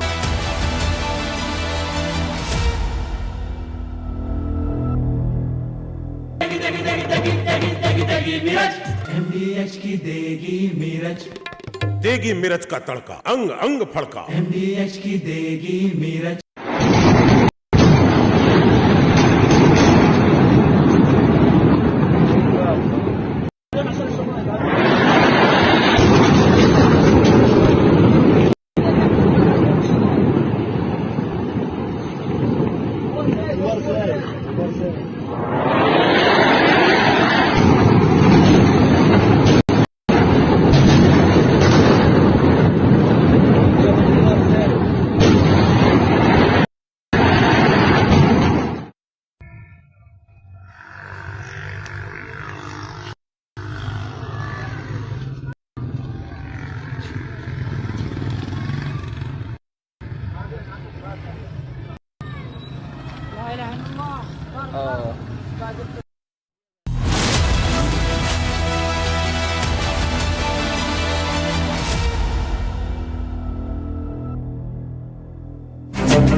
At Amity, we are committed to building a stronger India through world-class education and research, to nurture ideal citizens who, together with the leaders of today and tomorrow, will make India a world superpower.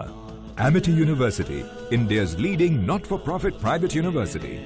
ये है secret recipe MDH का जीरा SIP जल जीरा मसाला। SIP SIP जीरा SIP MDH का जल जीरा सिप MDH का जल जीरा सिप।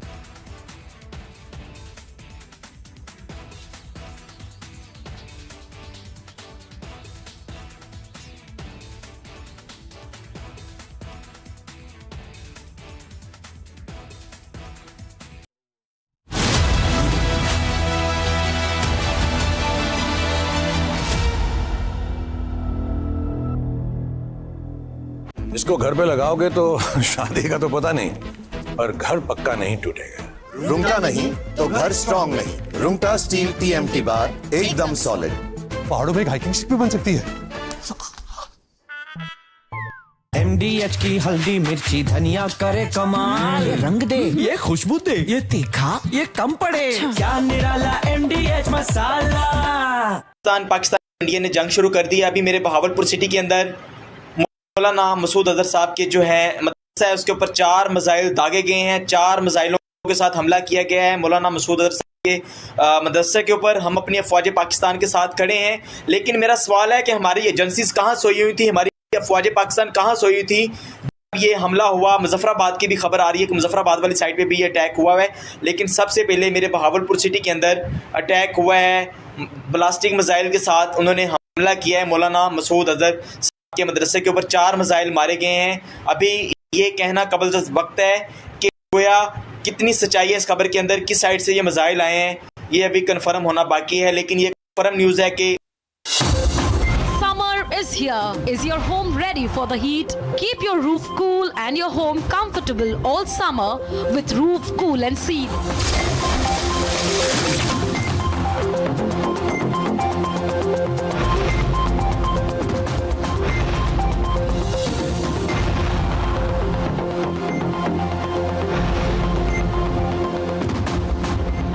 पसीना मत बहाओ, Berger roof cool and seal लगाओ।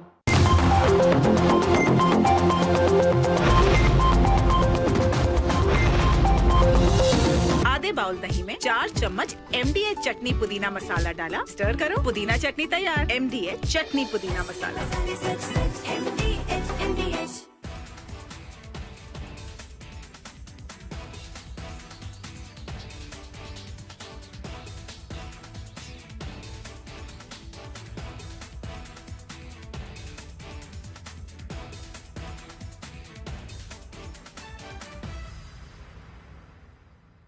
Unlike in 2019 when we had hit Balakot, which was in the wilderness, and Pakistan got an excuse to say that nothing had been damaged or killed, that we had only killed some crows.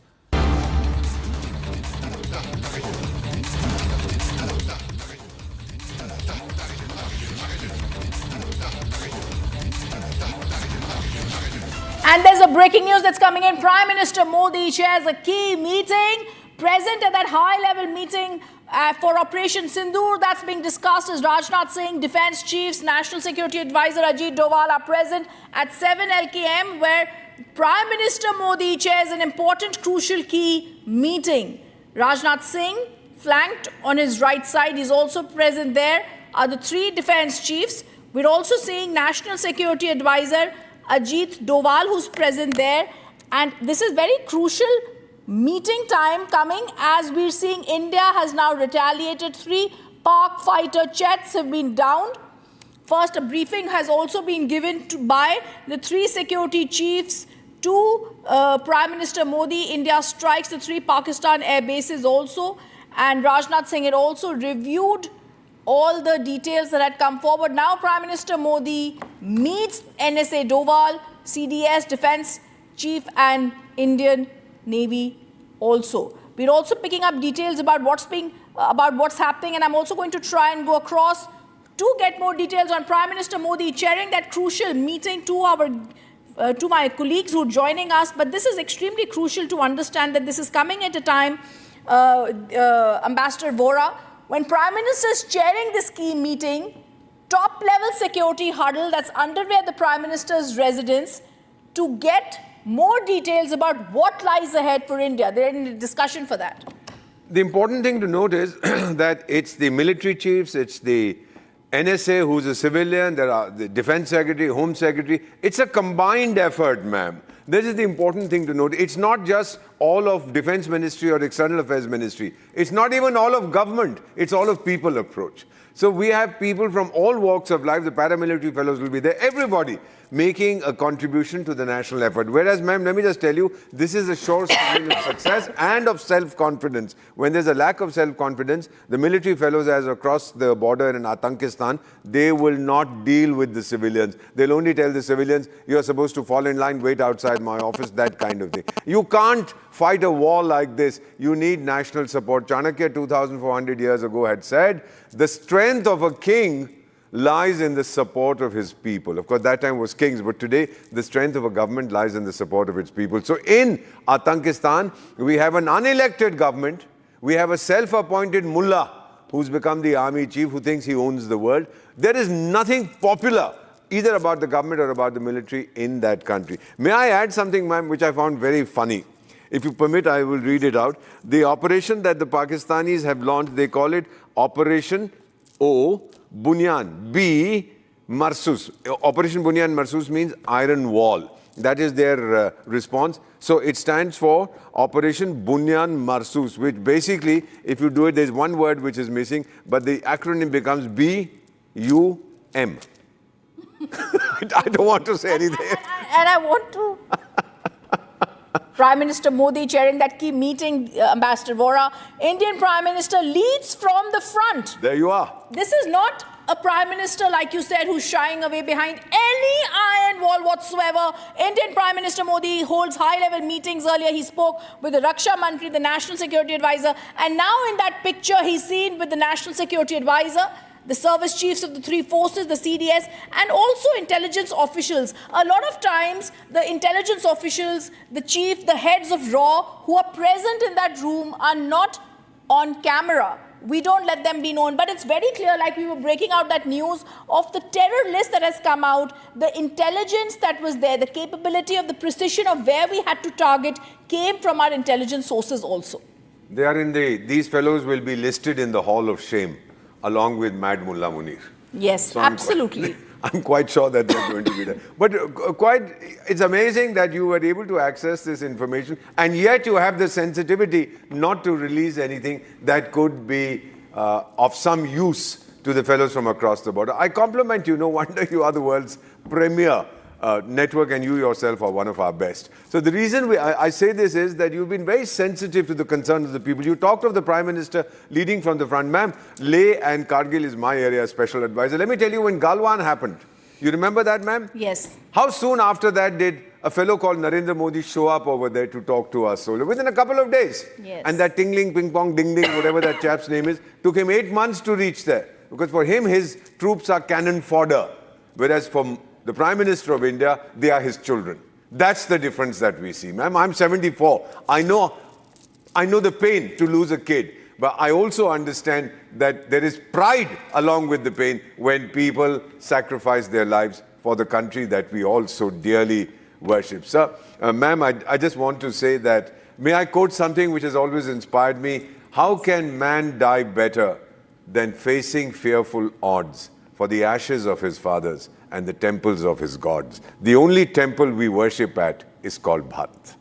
Yes, and this is a meeting taking place by the Prime Minister of Bharat, Prime Minister Modi chairing that key meeting. Prime Minister Modi meets National Security Advisor Ajit Doval, CDS, Defense Minister, three service chiefs, Raksha Mantri, all of them. This is a very clear show of strength, and this is a key huddle that the Prime Minister is also meeting National Security Advisor Ajit Doval, Chief Defense and also General Anil Chaudhary at 7 LKM. We also saw earlier the visuals that were going inside for that key meeting that was taking place. We've seen Chief of Defence Staff General Anil Chauhan present there, Army Chief General Upendra Dwivedi, Air Chief Marshal AP Singh who's present there, Navy Chief Admiral Dinesh K. Tripathi, Defence Minister Rajnath Singh also present there at that key meeting. And like we were discussing, we're also going to be joined by my colleague Shavan Sen also on this.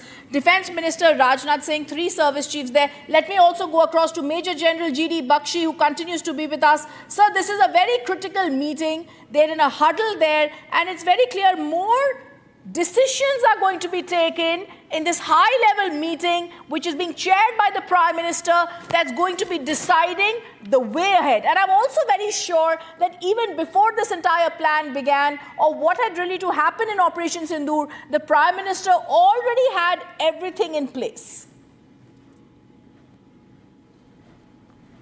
Absolutely.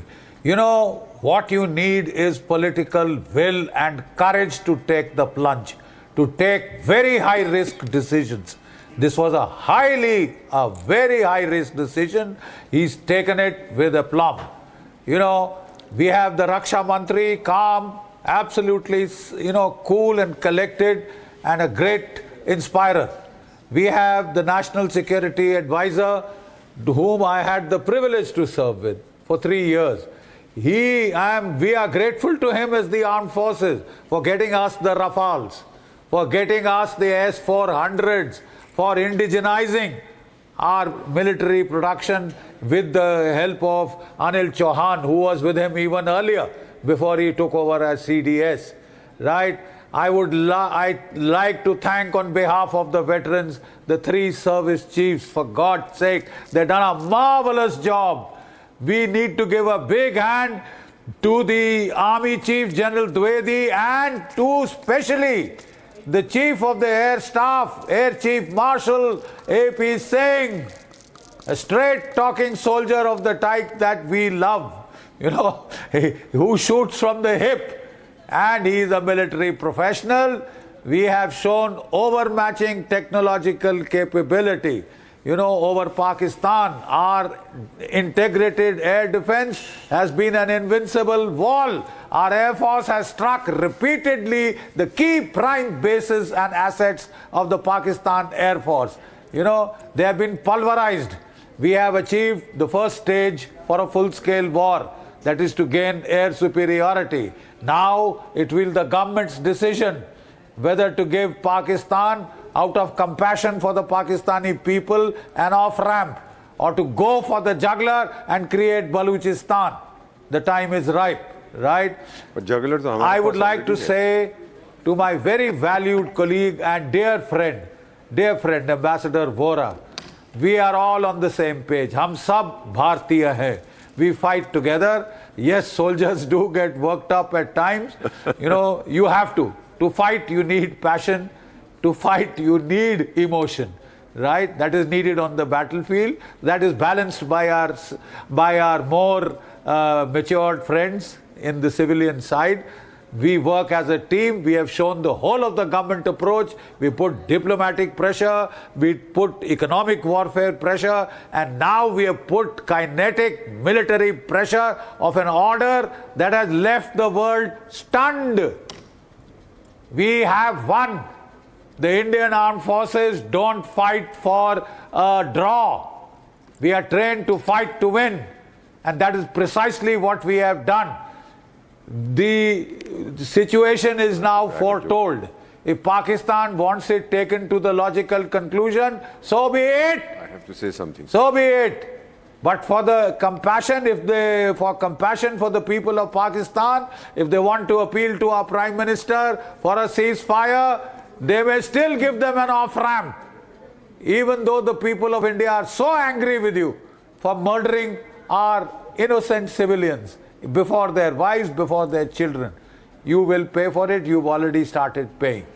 Even now, if you back off, it will be good for the world. It will be good for you.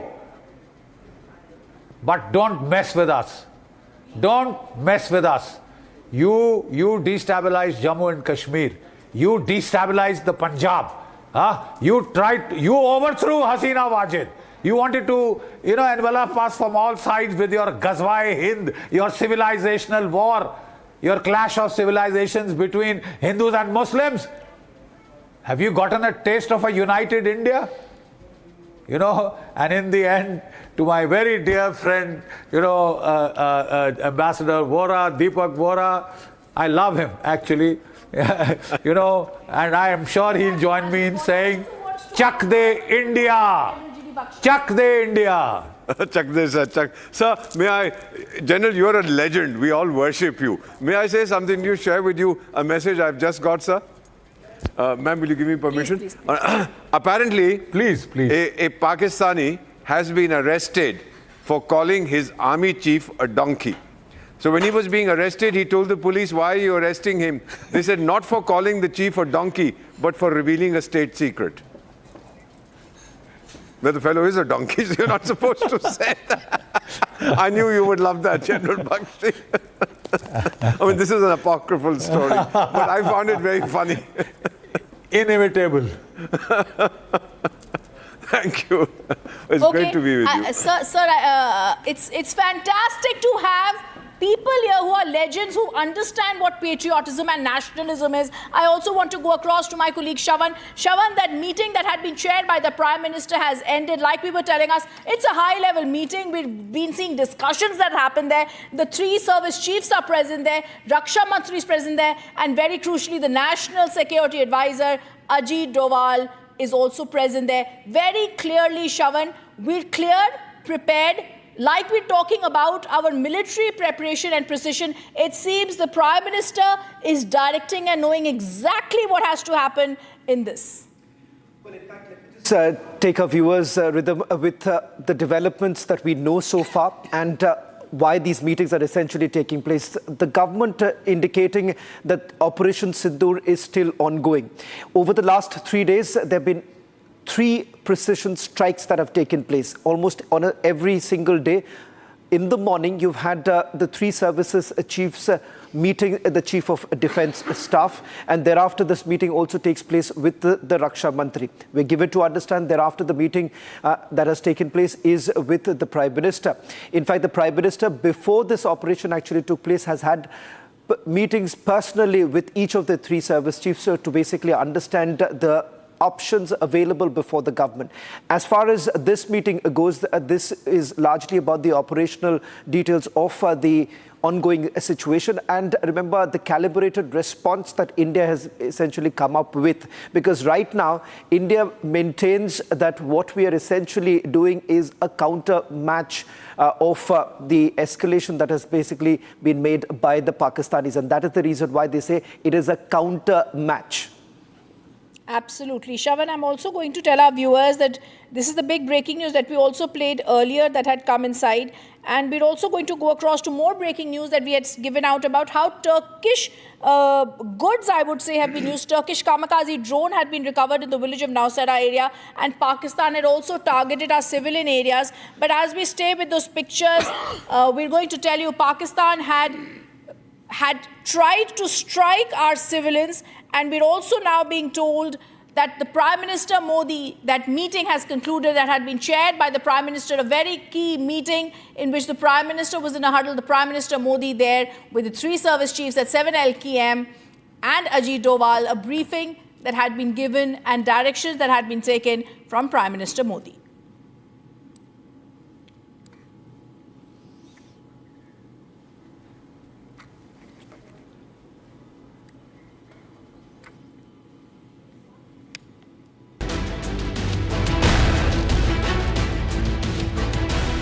Scattered wreckage, exploded shells, twisted metal. That's all Pakistan has managed to deliver across India's western border. Sirsa, Barmer, Jaisalmer, Kutch, Pokhran, Mansa, Jalandhar, Aknoor, Bishna, all targeted, all standing strong. Pakistan fired, Pakistan failed. Their missiles wrecked, their drones blown mid-air, their shelling useless and desperate. सुबह के समय लगभग 4:30 बजे जो drones है उनको यहाँ पर जो है वो भेजा गया था, और फिलहाल जो इंडियन डिफेंस सिस्टम है उन्होंने तमाम तरह से उनको न्यूट्रलाइज कर दिया था, उनको नष्ट कर दिया था। फिलहाल जो ये इम्पैक्ट आप देख रहे हैं माजरा गांव में, जहां पर करीबन 2 फीट का जो गड्ढा है वो हो गया है। India's air defense didn't just respond, it hunted them down. Drone after drone neutralized before they could even breathe. But we didn't stop at defense, we hit back hard. In Jammu, BSF turned a Pakistani Rangers post into rubble. Zero hesitation, total domination.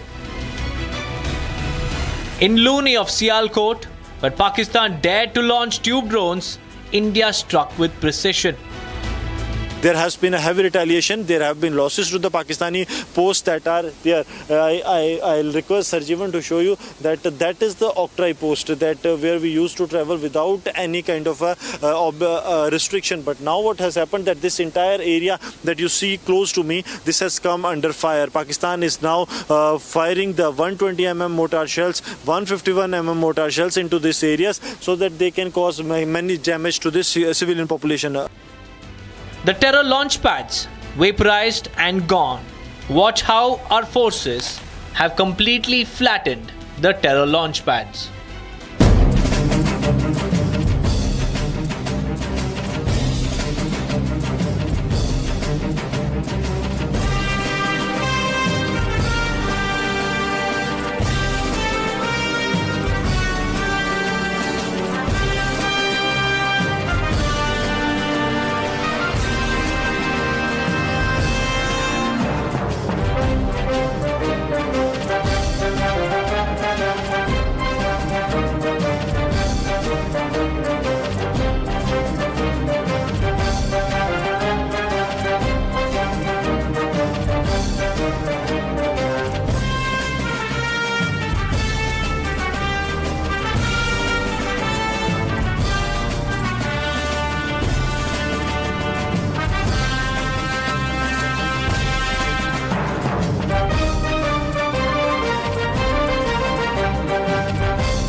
This is not a standoff, this is not restraint, this is a message. You come for India, you face the fire. Pakistan fails every single time, whereas India nails it every single shot.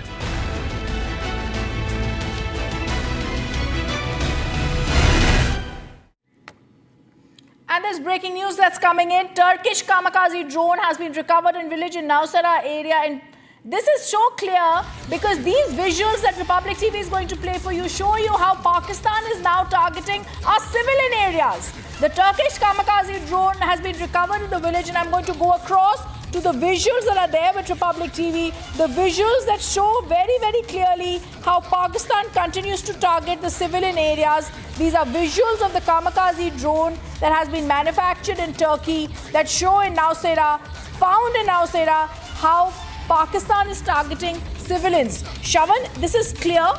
Till now, we were only talking about how Pakistan has got crucial support from Turkey, but the kamikaze drone makes it clear they're getting support in this entire escalation that Pakistan is doing. Well, two quick points that I would like to make as far as this recovery is concerned and the indication that we're getting right now. The first day when the drone sightings actually took place, Rhythm, they were basically unarmed drones, and they were largely Chinese drones which were cheap in terms of the value of the drone itself. Now, the very next day, Pakistan basically changes their tact. What they've essentially done is that they've used these Turkish kamikaze drones, one, because it's got a higher payload. Secondly, these are armed drones that were being launched by the Pakistanis. So clearly on the first day itself, a reconnaissance is essentially done, reconnaissance of our air defense system. The second day is basically used by them to find out whether at all there are any loopholes in the air defense system. Now, with the Turkish angle essentially emerging, Ambassador Deepak Vora would be in a better position to help us understand. But the Turkey's assistance that has basically been given here, perhaps even the Turkish do find it extremely difficult to negotiate at this point in time, given the fact that they have realized that they've got themselves caught in a bind. And the reason why you're essentially looking at certain withdrawals that have taken place. There was a frigate of Turkey which was docked in Karachi. We're given to understand that they have now withdrawn. So what has really happened, Ambassador? Because here you have Turkish kamikaze drones that have been used. Turkey here wants to balance it out because their statement that was put out some time back was with regards to bringing so-called peace between both the nations. But here, look at what the Pakistanis have been doing, the weaponry that they're essentially using, which is supposed to be used for something else completely. Let me give you the background to this. Turkey has a soft corner for Pakistan, there's no doubt about it. It goes back to before the creation of Pakistan. So you might recall, sir, the Khalifa movement, the Khalifa's position was in serious jeopardy in the 1930s and 40s. Even in India, we had a Khilafat movement. And a lot of people from the northwest, which later became Pakistan, they sent money to the Ottoman Sultan, the Ottoman Sultan of Turkey, saying that, carry on, etc. Ultimately, he was booted out. But Turkey also has this amazing ability to be on the wrong side in every conflict. It was called the sick man of Europe. World War I, they were on the wrong side. World War II, they were on the wrong side. During the operation, again, with the Americans did against Saddam Hussein and so on, they were on the wrong side. And here again, when we have a crisis situation in South Asia, they have chosen to be on the wrong side. The lesson of history is that there is no lesson of history. As far as the drones are concerned, Turkey does have a thriving drone industry. They've been selling them to Ethiopia. I know this. I was there. They have been selling them to Kenya. They've been selling them all across. They gave them to Azerbaijan. A number of countries are buying these drones because it's a low-cost option. As far as the warship is concerned, sir, this I can tell you bluntly, it was the Pakistanis who asked them to station their warship in Karachi Harbour, because some of the Pakistani jokers still recall 1971 when our Navy went into the harbour, dragged out whichever Pakistani ships were there and sunk them to the bottom of the sea. So they said, please stay there. If you are there, the Indians will not probably attack. But when the Turks understood our resolve, and we also take diplomatic measures when there's a situation like this, we inform people, don't mess around in this area, because then the consequences, you will be responsible. I think they got the message. They would probably have spoken to the Americans also, who would have said, Tiger, withdraw from there because you're a NATO member. Don't do funny things like this. If you attack first, then Article 5 of the NATO treaty doesn't kick in, which means if a NATO country attacks another country, the other NATO fellows will not get involved. However, if a non-NATO country attacks without any justification NATO country, then of course others do get involved. So they've told the Turks, lay off, don't try to take advantage of your NATO membership for the sake of a terrorist state. I think they've got that message also. That was a display of maturity. As far as the drones are concerned, it's money, sir, for them. It's the economy, stupid. Money makes the merry go round. That's what these fellows are doing. So I don't think we should read too much into this. It's a commercial deal. The Pakis may or may not pay for it, but the Turks will not hesitate to sell their drones to the highest bidder. And by the way, the largest company, the company that makes the largest number of drones in Turkey, do you know who owns that company? Have you heard of that Darban, as I call him, Erdogan, the president? His son owns the company. Need I say more? Absolutely. And I'm just going to go across, Shavan, to more breaking news that's coming in, and you can throw light on this, Shavan. The Pakistan Army now says the NCA meeting called by Prime Minister, Pakistan Defence Minister denies after any Rubio call. Pakistan Army says the NCA meeting called by Prime Minister, Pakistan Defence Minister denied after Rubio call. Civil-military divide out and open in Islamabad. There's a clear divide in Islamabad, that's clear, Shavan. Pakistan's nuclear bluff is also being called out. It's the same report coming in from an agency that reported about the meeting, quoting the military, and now in a matter of 3 hours, they've changed it. They've said earlier that Pakistan Defence Minister said there's no meeting of the government talk nuclear body scheduled. And earlier there was a report that had said that there is going to be a meeting that's going to be there.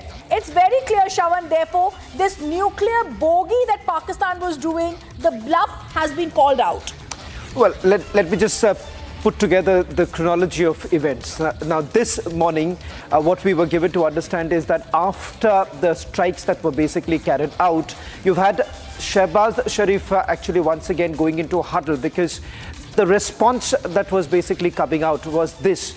You've had Shehbaz Sharif being questioned by the opposition in Pakistan that how exactly has Indian drones reached right at the heart of Pakistan, and the fact that the defense minister essentially said that they did not want to reveal their location. You've had some very bizarre statements that have been made by the Pakistan defense minister, the same Pakistan defense minister who's essentially said that the reason why India is using drones is because our fighter jets, our fighter pilots did not want to come inside. Now, those are the kind of comments that are being made by the defense minister. Now, the interesting part is this.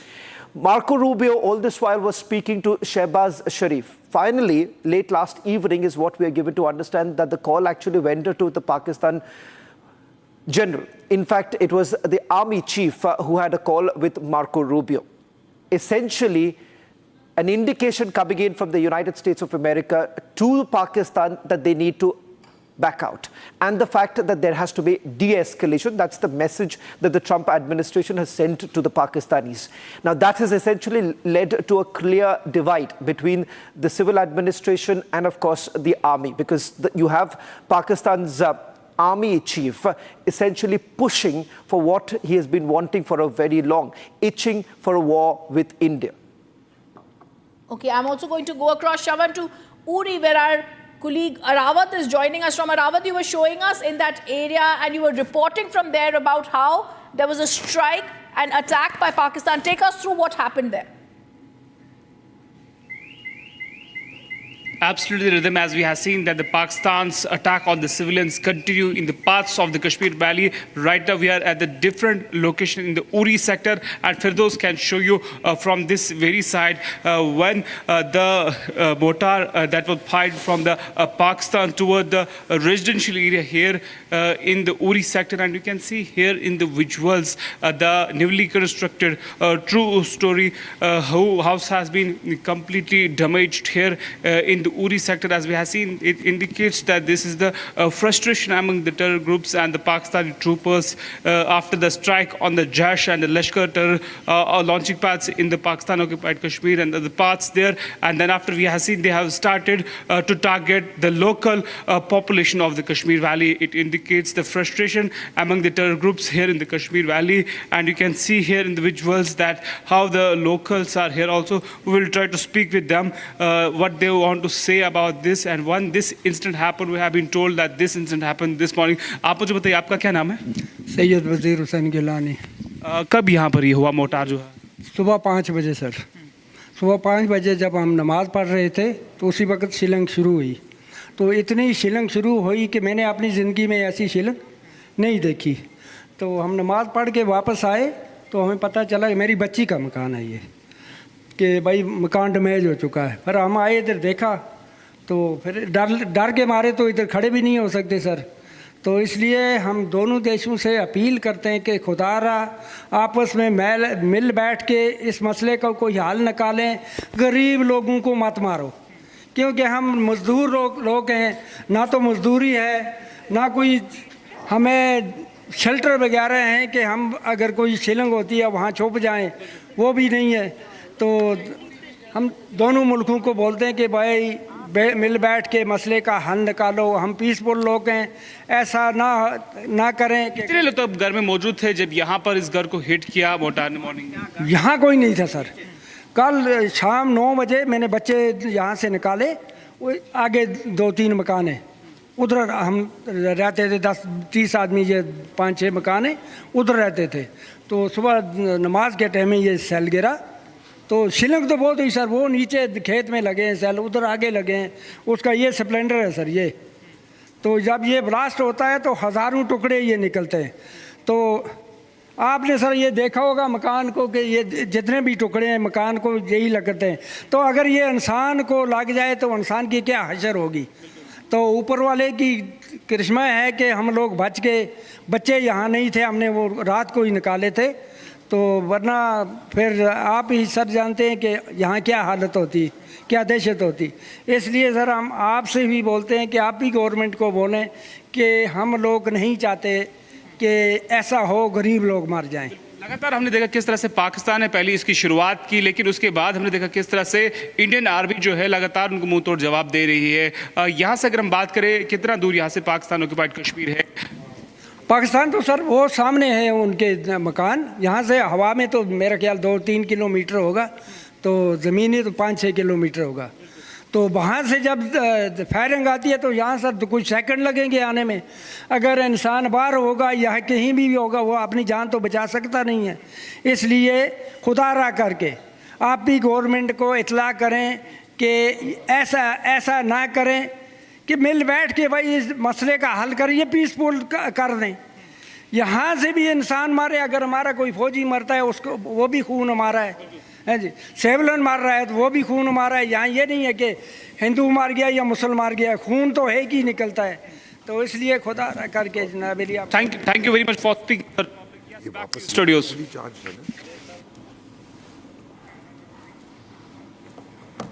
Okay, thank you, Arawat, for giving us those details. Demoralized, decimated on the home front, cowardly Pakistan troops are now continuing to target civilian areas of Jammu's Poonch area near the LOC. Visuals that have been picked up, flashes of fire in pitch darkness by the Pakistani troops shelling civilian areas close to the border. Meanwhile, the debris of the hostile drones and the projectiles downed by the Indian air defences were recovered from several areas of Jammu. Here's that report. But first, there are live visuals that are coming in from 7 LKM that we would like to show you. And that's the breaking news that we are staying with right now. There are live visuals coming in from 7 LKM. We're going to stay with those visuals. As India retaliates against Pakistan, that meeting that the Prime Minister chaired had concluded with the three service chiefs, the Raksha Mantri, Ajit Doval, National Security Advisor, and now, Shavan, these are visuals that are coming in. A crucial meeting possible. These are visuals, and we're trying to see, Shavan, what's happening now at 7 LKM. Essentially witnessing is just the tip of the iceberg as far as this entire operation is concerned, because multiple sources within the defense establishment indicating at the fact that this is an ongoing operation. Reason being is that they believe that there is a layered response that is going to come in from the Pakistanis.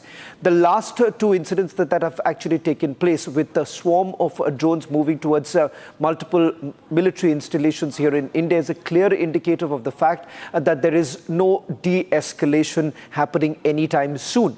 As far as India is concerned, India would basically respond every time to any of the misadventure that we have seen from the Pakistanis. Having said that, does India really have the options available? Yes. And what we have essentially done, militarily speaking, what has happened is that we have ensured that the air defense system of Pakistan is decimated, basically leaving several of the cities in Pakistan completely vulnerable at this point in time, be it Rawalpindi, be it Islamabad. And the very fact that today, when you have had the air base in Rawalpindi that has been decimated, remember this is just barely few kilometers away from Islamabad, from I beg your pardon, from the GHQ.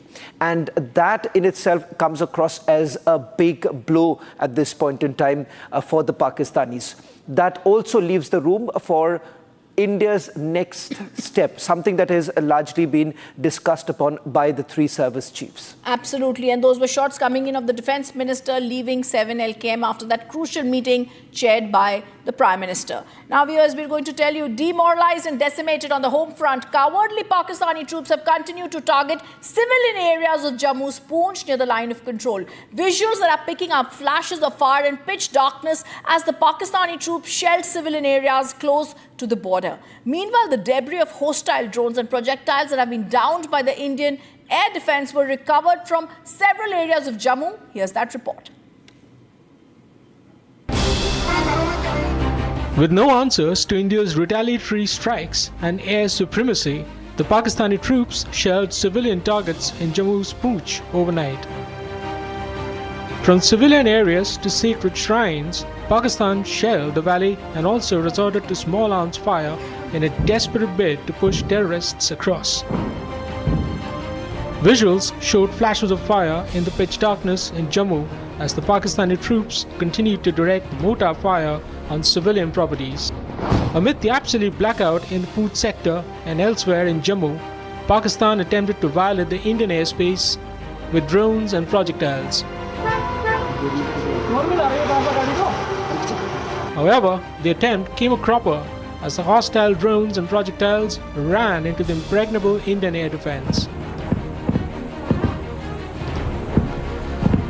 Addressing a joint security briefing in the national capital today, Wing Commander Vyomika Singh said the forces inflicted significant damage to the Pakistani troops in response to the unprovoked shelling. In a deplorable cowardly act, targeting of civilian infrastructure also had taken place, where Pakistan attacked the Medicare Center and school premises at the air bases of Srinagar, Avantipur and Udhampur, yet again displaying irresponsible targeting of our civilian infrastructure.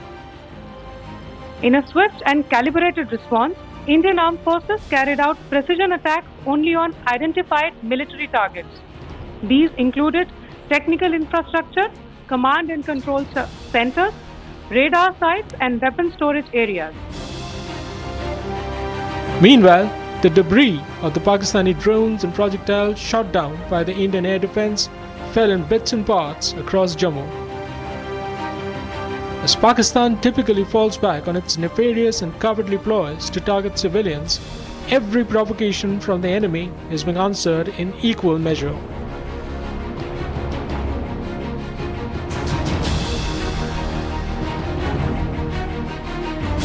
We're now going to show you 9 videos. The fake war that has been led on digital and how we are busting these fake videos. Let's start with the fake war cry that fell flat. The first viral video we show you claims Indian soldiers are crying and fleeing as war intensifies. But here's the truth. It's not the army, it's army aspirants celebrating their success, not defeat. Another desperate attempt at propaganda that has been busted. The second image, moving on, Al Jazeera's claim of 10 explosions near Srinagar airport is a desperate attempt to create panic. No such blast occurred. Official agencies call it what it is, a baseless, fear-fueled lie. And then the third image. Social media has lit up with claims of explosions at Jaipur airport. But the reality? Stone cold silence. The district collector calls the news completely fabricated, another hoax grounded, while the DC assured that the airport is completely secure.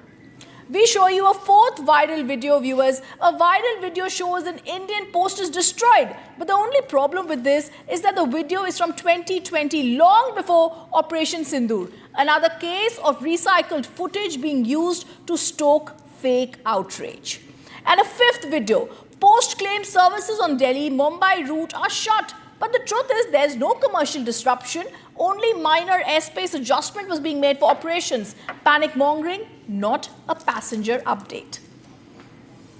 A sixth video we're showing you, a fake video claims India targeted the revered Nankana Sahib Gurdwara, but official sources slam the claim as utterly false and hateful. This is not just misinformation, it's an attempt to spark communal fire. And a hilarious viewer fake video we're going to show you, a seventh one. Pakistan's fake cyberflex claims 70% of India's power grid is down. But India's power system are fully functional. The ones all voltage, no current, a complete blackout of truth. An eighth video, Pakistan's latest telltale says it destroyed India's elite S-400 system. Except that the fact that there's no evidence, no incident, no damage. India's shield stands strong. This lie has also been intercepted. And finally, the ninth video, viewers. Finally, pro-PAK handlers are spreading false claims about squadron leader Shivani Singh being captured. Let's be clear. She's safe, she's active, and not in enemy hands. This is not news, it's pure fiction. Ambassador Vora, I want to ask you a question. These are fake, motivated, extremely dangerous viral videos that are doing the rounds. The purpose is simple, to try and create panic. But when it comes to the revered Gurdwara Nankana Sahib, or when it comes to any citizen being in their hands of India, it's clear they're trying to be playing with very dangerous motives. Well, this is the normal thing that they do. Or whatever these videos that you're showing, send them to me. I'd like to collate them. Sure. And I will give it a title. The reality, as we are telling you. The fiction, as they invent. They are fiction masters. When reality hurts, then you escape into fiction. And of course, that is encouraged by heavy doses of alcohol or charas that these guys are used to.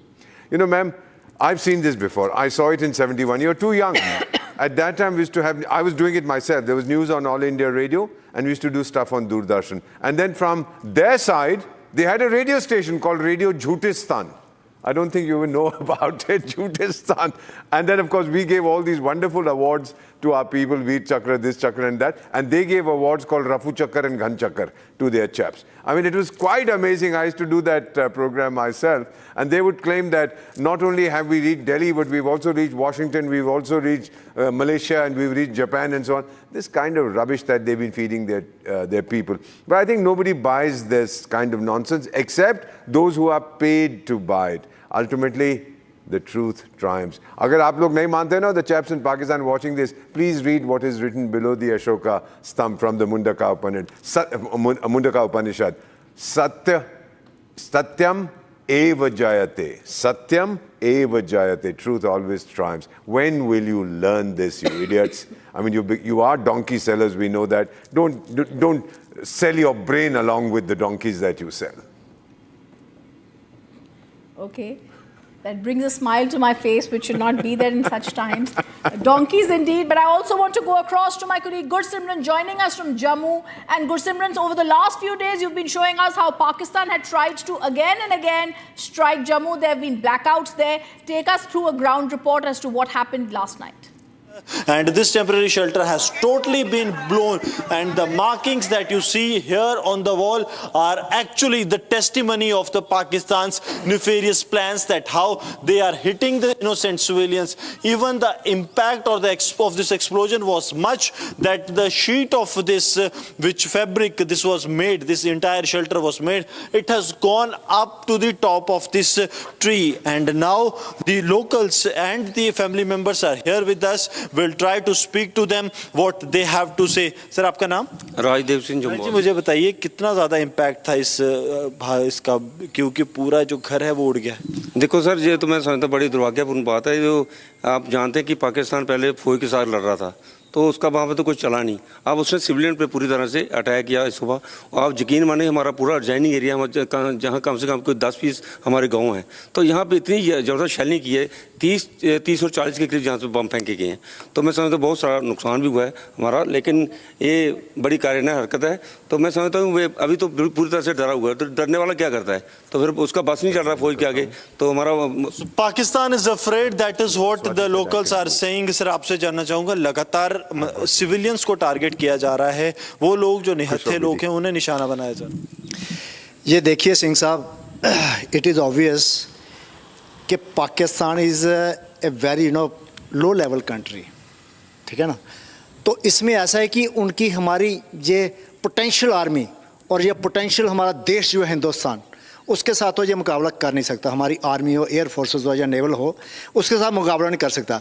लेकिन उससे भी ऊपर क्या है, हिंदुस्तान का जो public है, अवाम है, वो हमारी गवर्नमेंट के साथ, हमारी आर्मी के साथ खड़ा है। वहाँ तो पाकिस्तान टिक नहीं सका। और अभी इन्होंने क्या किया है कि हमारा पूरा, जैसे सरपंच साहब ने बताया, हमारा सिविलियन एरिया इन्होंने टारगेट किया है। और यहाँ पे कम से कम भी 5-7 जो गांव हैं उनको टारगेट किया है। और शेल्स जो हैं, numerous shells have been dropped over here. और इसके अंदर जो नुकसान हुआ, आप इसके ही साथ ऊपर हम जा रहे हैं। हमारा एक लड़का है, उसका पूरा बॉडी शैटर्ड हो गई है, ब्लोन इनटू पीसेस। उसके बच्चे भी साथ हैं, लेकिन भगवान की कृपा से, अल्लाह की कृपा से वो बच गए हैं। You can understand that how Pakistan is targeting these areas, because these are the areas where the civilians reside. These are never been the areas where any of the incident, whether it is that there is an army deployment or something. We have the lady from the house also. माता जी, कितने बजे हुआ था ये? Sir कोई 5 में sir पढ़ी तो नहीं है। इन्हें बजे ना थोड़ा धमाका बहुत तेज हुआ सर। धमाका तरती हल गई सर, हल गई तरती। So you can understand the intensity of this blast, that it was completely has rattled the Pakistan, that the civilians reside here, and now they are targeting them with these kind of a heavy artillery that comes from the Pakistan to take the lives of these civilians. With Sir Jeevan Kumar, Gursimran Singh for Republic Media Network. We're getting some breaking news that's coming in as we are speaking. We're now going to show you armed drones that have been used to target the holy city of the Sikhs, Amritsar. Payload of almost 10 kg. Several drones had been used last night and were completely armed, unlike on the first day. I want to now go across to that breaking news that's coming in, and my colleague who's sending us that report.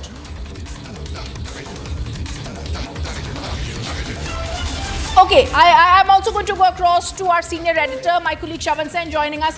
Shavan, it seems to be a very clear picture that Pakistan is also trying to draw. The first night, the 200 to 300 drones that we were talking about were not armed. This time, a payload of 10 kg is there. These drones were used last night. They were armed. Well, in fact, the big takeaway from what we are putting out right now, in fact, in a short while from now, Rhythm, we're going to put out the pictures of the armed drones. In fact, we are being told that this happened earlier today when drones were intercepted over Amritsar, and it turns out that this was an armed drone. The payload was almost 10 kilogram. Now, that's the initial estimate coming in. Can we also put the breaking news now coming in? The armed drones had a payload of almost 10 kilogram. That's the preliminary information coming in. If at all it would have exploded, it would have been catastrophic. But remember, this was already intercepted by our air defense system, preventing from a major catastrophe. Now, what is important to point out here is that you have Pakistanis now sneaking in armed drones. On the very first day, when over 50 drones were basically fired, at least in the Jammu region itself, none of them were armed drones. And that is the reason why the indication that came in, and those who are studying this very closely, found out that this was basically a reconnaissance drill that was done by the Pakistan army. The second day, when roughly about 26 locations were targeted, at least in a number of these locations, we're given to understand that they were armed drones, particularly closer to military installations. This, we are being told, was next to the Khasa cantonment in Amritsar, which was being targeted. So once again, not very far away from the military cantonment where this armed drone was actually used to target it. So we're getting in more details of it, and also the visuals that are on your screens right now, the very moment when it was basically intercepted. Let's take you through some of the details that's emerging right now with regards to these armed drones that have been intercepted. Now, since morning, multiple drone sightings have actually taken place, and particularly in places like Pathankot, Srinagar, Awantipora, Baramulla, Kupwara, as well as as I also mentioned, apart from Pathankot, there are several others in Punjab itself. But importantly, each of these places that have been targeted are places where we have our military installations. Even in Udhampur, where you have the Northern Command's headquarters, that too was essentially being targeted by using these armed drones. And that's the reason why we are saying that there is a massive escalation rhythm on the part of the Pakistanis. All right, I just want to go across once more to those visuals that have been accessed by Republic TV, Shavan. And I just want to get in one more word from you. You said that the payload is 10 kgs. And I want to put out that picture that Alisha is also bringing us and getting those details. The armed drones were used to target Amritsar. The payload is 10 kgs. Shavan, where did this fall? And how important and significant it is that the armed drones that were used to target Amritsar also had this payload of 10 kgs? Well, there's some more breaking news now coming in. Rhythm, if you can just hold on for a bit. I'm just going to put out the information. I've just got more details of the nature of the drones that have been used. Okay, I'm just going to go across to Shavan in a minute. But viewers, I'm just going to explain to us the significance of these full-frame visuals. 10 kg drone that has been shot down by India in Amritsar. The first night that they came and those drones that were used were not armed. But the second night, these multiple Pakistan drones over Amritsar had been engaged. They have been destroyed by the Indian army extremely successfully. These are drones that have been there.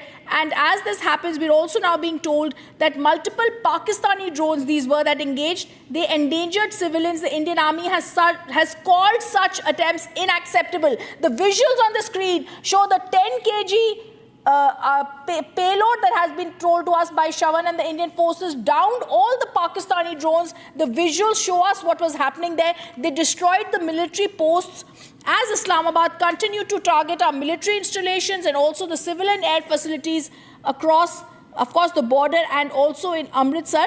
Now, remember, as we are showing you these visuals, in Amritsar also there have been drone hostility. This hostility has also been seen in 26 locations. It has been repelled by India. Punjab's Firozpur has also seen drone attack. Drones have also been seen in Rajasthan's Barmer. We are showing you in Amritsar. And of course, as we stay with those pictures of the 10 kg drone shot down, Indian forces retaliated to Pakistan's hostile behavior, destroyed several of the military posts. They also destroyed a launch pad used by the terrorists to launch tube-launched drones. I want to go back to Shravan to give more. Shravan is just getting us some breaking news. We're just going to ensure that Shravan is able to get that breaking news for us. But viewers, I also want to explain the significance of the powerful blasts that were heard at the 3 air bases in Pakistan early this morning. This includes Noor Jahan Air Base in Rawalpindi, Murid Air Base in Chakwal, and Rafiq Air Base in Jung. And we stay with those visuals of the air drones that were used to target Amritsar, payloads of 10 kg. I'm going to rephrase that. Several drones that were used last night were completely armed, unlike on the first day. And if I can go back to Shravan on this, Shravan, the significance of the armed drones that were used last night by Pakistan. Well, in fact, Rhythm, we're going to put out some more details because the kamikaze drones that have also been used, and that too, once again, to target Amritsar. So there are two sets of images that we are putting out. One with regards to the kamikaze drones that have been recovered in Nowshera and also in Amritsar. And look at what is actually happening right now. The very fact that these kamikaze drones that are being used in Nowshera and here, all of it is armed. And in fact, if you take a look at the payload, it is approximately 10 kilogram. It could certainly vary because these are preliminary reports coming in. And the impact of it, if at all it would have exploded, would have been quite a lot. In fact, this is what I'm being given to understand from my sources in the defense establishment. They are saying that initial analysis indicates that the drones carried high explosive payloads intended to inflict maximum damage on innocent civilians, a fresh low in Pakistan's ongoing escalation, undoubtedly, and this was basically brought down by the AAD gunners. So it's not even the only good thing here, Rhythm, is the fact that these are AD guns, which are basically the air defense guns. They are not the Barak missiles. These are not the S-400 that we've been talking about. We've not used it. We don't need it right now because it's not worth it. Okay, I just want to stay with Shravan and go across to the kamikaze drone pictures, please, that Shravan is getting us this news, and Shravan is going to be bringing us the Indian Army Air Defense neutralizes Pakistan kamikaze drones over Amritsar. Shravan, if you can just speak over that, and we'll put out the pictures of the kamikaze drones.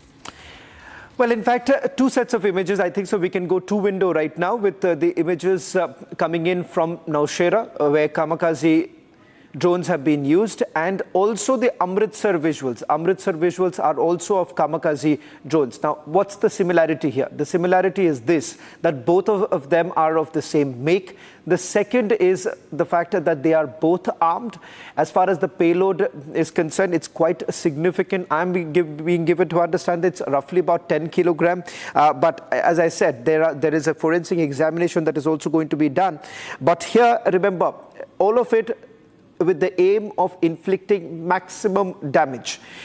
The target, I'm being given to understand, in both the cases, Nowshera as well as in Amritsar, were basically the military installations. But as far as Amritsar is concerned, if at all it would have exploded, Rhythm, it would have not only inflicted damage on our military installation, but there are civilian lives that would have also been lost because you have a civilian population in that very area where this drone was flying and perhaps would have been the target. Now, these are the latest visuals that have been accessed of the kamikaze drones. These are Turkish-made kamikaze drones, and I'm given to understand that these are the Baykar Yaha 3 kamikaze drones that have been used by the Pakistanis. And I just want once more to break this properly with you, Shavan. All right, we've got all those words there. In Nowshera and Amritsar, these are the kamikaze drones, and also Turkish-made kamikaze drones. Shavan, the significance of that we've got here, because you said that this was in the early hours of 500 hours today that Pakistan forces launched these multiple Baykar Yaha 3 kamikaze drones across in Amritsar and Nowshera, and we were able to intercept and also neutralize this. Well, we've certainly been able to neutralize the big threat that was emerging from what we're given to understand from the drones, the armed drones that were brought in. And these armed drones had only one single focus, and the focus has been to carry out maximum damage and damage to the military installation. And remember, perhaps the Pakistanis thought that they will be able to perhaps confuse us. That did not happen, because if you look at it, it's a military trick that they essentially used, that is first send out the drones to the same very areas and take a look at whether at all our defense system will be able to take it or not. They were also hoping that India is going to exhaust their entire resources at this point in time by using some of the best air defense system. India, on the other hand, has essentially used the air defense guns which were good enough to bring down these drones. Slipping into a short break, we'll be back with more breaking news now coming in.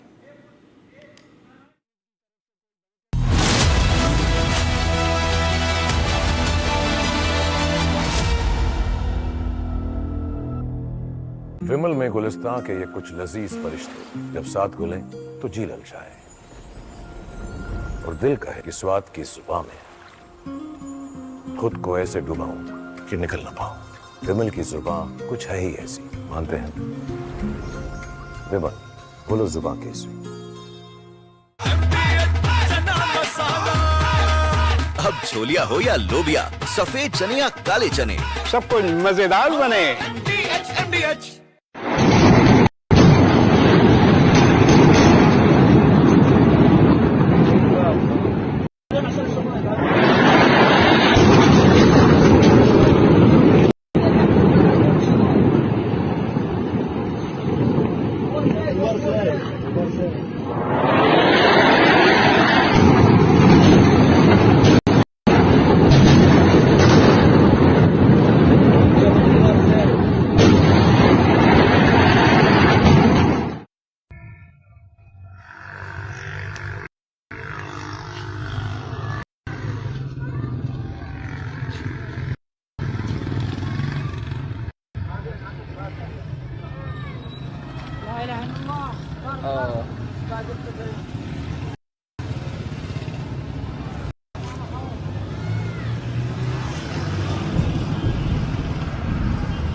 अगर उन्होंने 4 की याद करेंगे, डेरा मस्ती खाली के वाली भाई।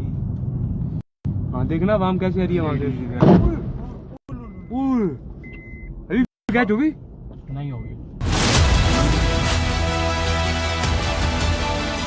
विमल में गुलिस्तां की ये कुछ लजीज फरिश्ते जब साथ घुले तो जी ललचाए और दिल कहे कि स्वाद की जुबान में खुद को ऐसा डुबाऊं कि निकल ना पाऊं। विमल की जुबान कुछ है ही ऐसी, मानते हैं ना?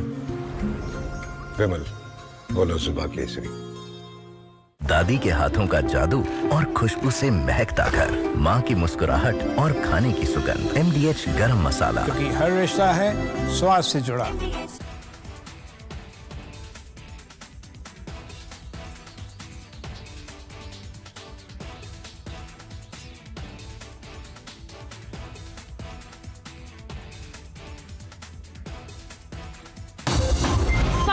Is here. Is your home ready for the heat? Keep your roof cool and your home comfortable all summer with Roof Cool and Seal.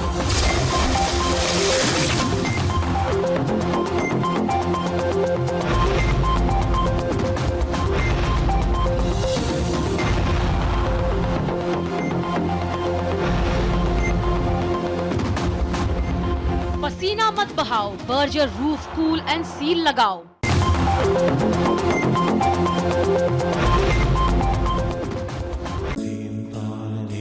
At Amity, we are committed to building a stronger India through world-class education and research, to nurture ideal citizens who, together with the leaders of today and tomorrow, will make India a world superpower.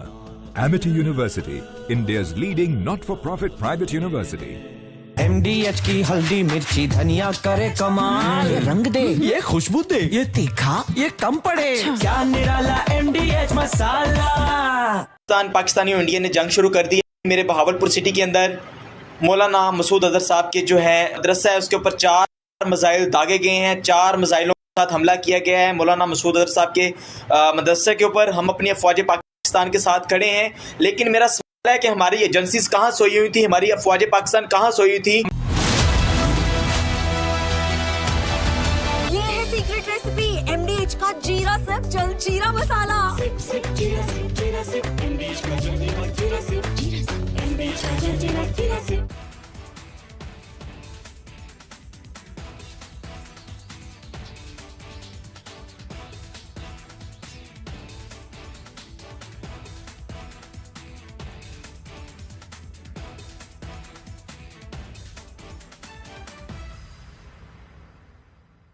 Unlike in 2019 when we had hit Balakot, which was in the wilderness, and Pakistan got an excuse to say that nothing had been damaged or killed, that we had only killed some crows and pigeons and sparrows. This time we chose high visibility terrorist targets which have been around for decades, right? And they are command and control targets, terror training. विमल में गुलिस्तां के ये कुछ लजीज फरिश्ते जब साथ घुलें तो जी ललचाए और दिल कहे कि स्वाद की जुबां में खुद को ऐसे डुबाऊं कि निकल ना पाऊं। विमल की जुबां कुछ है ही ऐसी, मानते हैं? विमल बोलो जुबां कैसी? MDH की देगी मिर्च, देगी मिर्च का तड़का, अंग अंग फड़का। MDH की देगी मिर्च।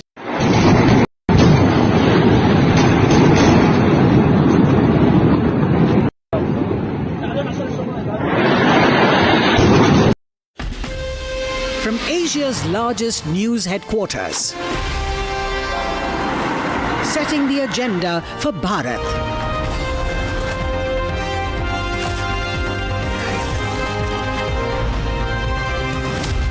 You're watching Republic.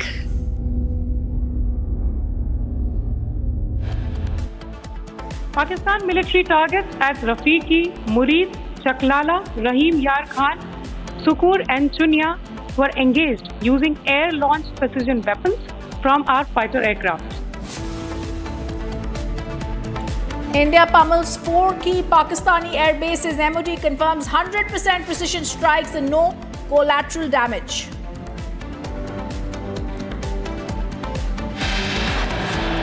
Pakistani claims about activities that they have undertaken continue to be heavy on lies, misinformation and propaganda.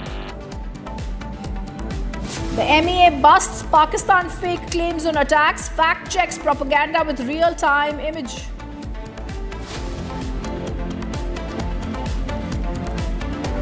Pakistan in complete panic mode.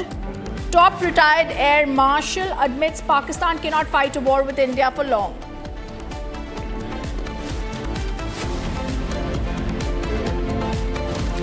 NSA Ajit Doval briefs Prime Minister Modi on latest developments of Operation Sindoor.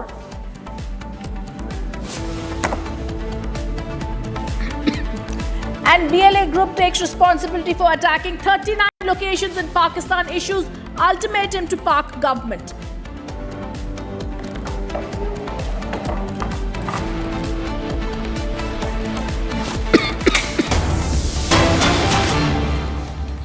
And big breaking news coming in. G7 issues a statement, calls for de-escalation between India and Pakistan. But before I go across to that breaking news, I'm being told the Taliban rejects the claim of Pakistan. There's no truth to the claim of Indian strike on Afghan soil. We're also being told that Taliban rejects the claim that has been made by Pakistan. And as this is coming across, we've been told that earlier Pakistan military officials claimed Afghan territory was also targeted in India's missile attacks on Pakistan. But Taliban says there is no truth to this claim. Let me go across to Harsimrat joining us. Hashmat joining us live from Kabul.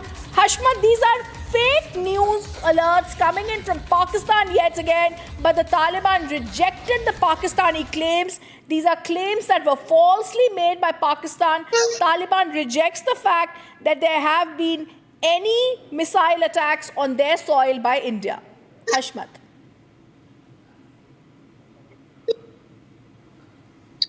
Hello, good afternoon, everyone. As you said, some news were reported that Afghan soil and Afghan place are targeting by the Indian missile, but it's all incorrect. We have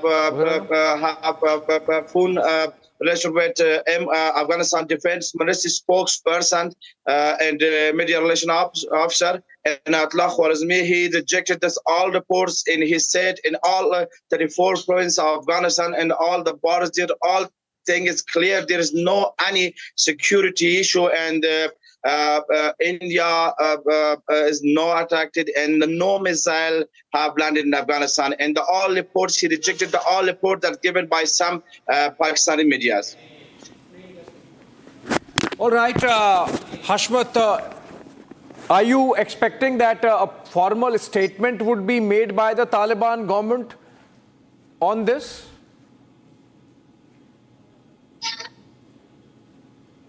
Yeah, but many of that we have tried to have more detail from the Defense Ministry of Afghanistan. They also shared the link of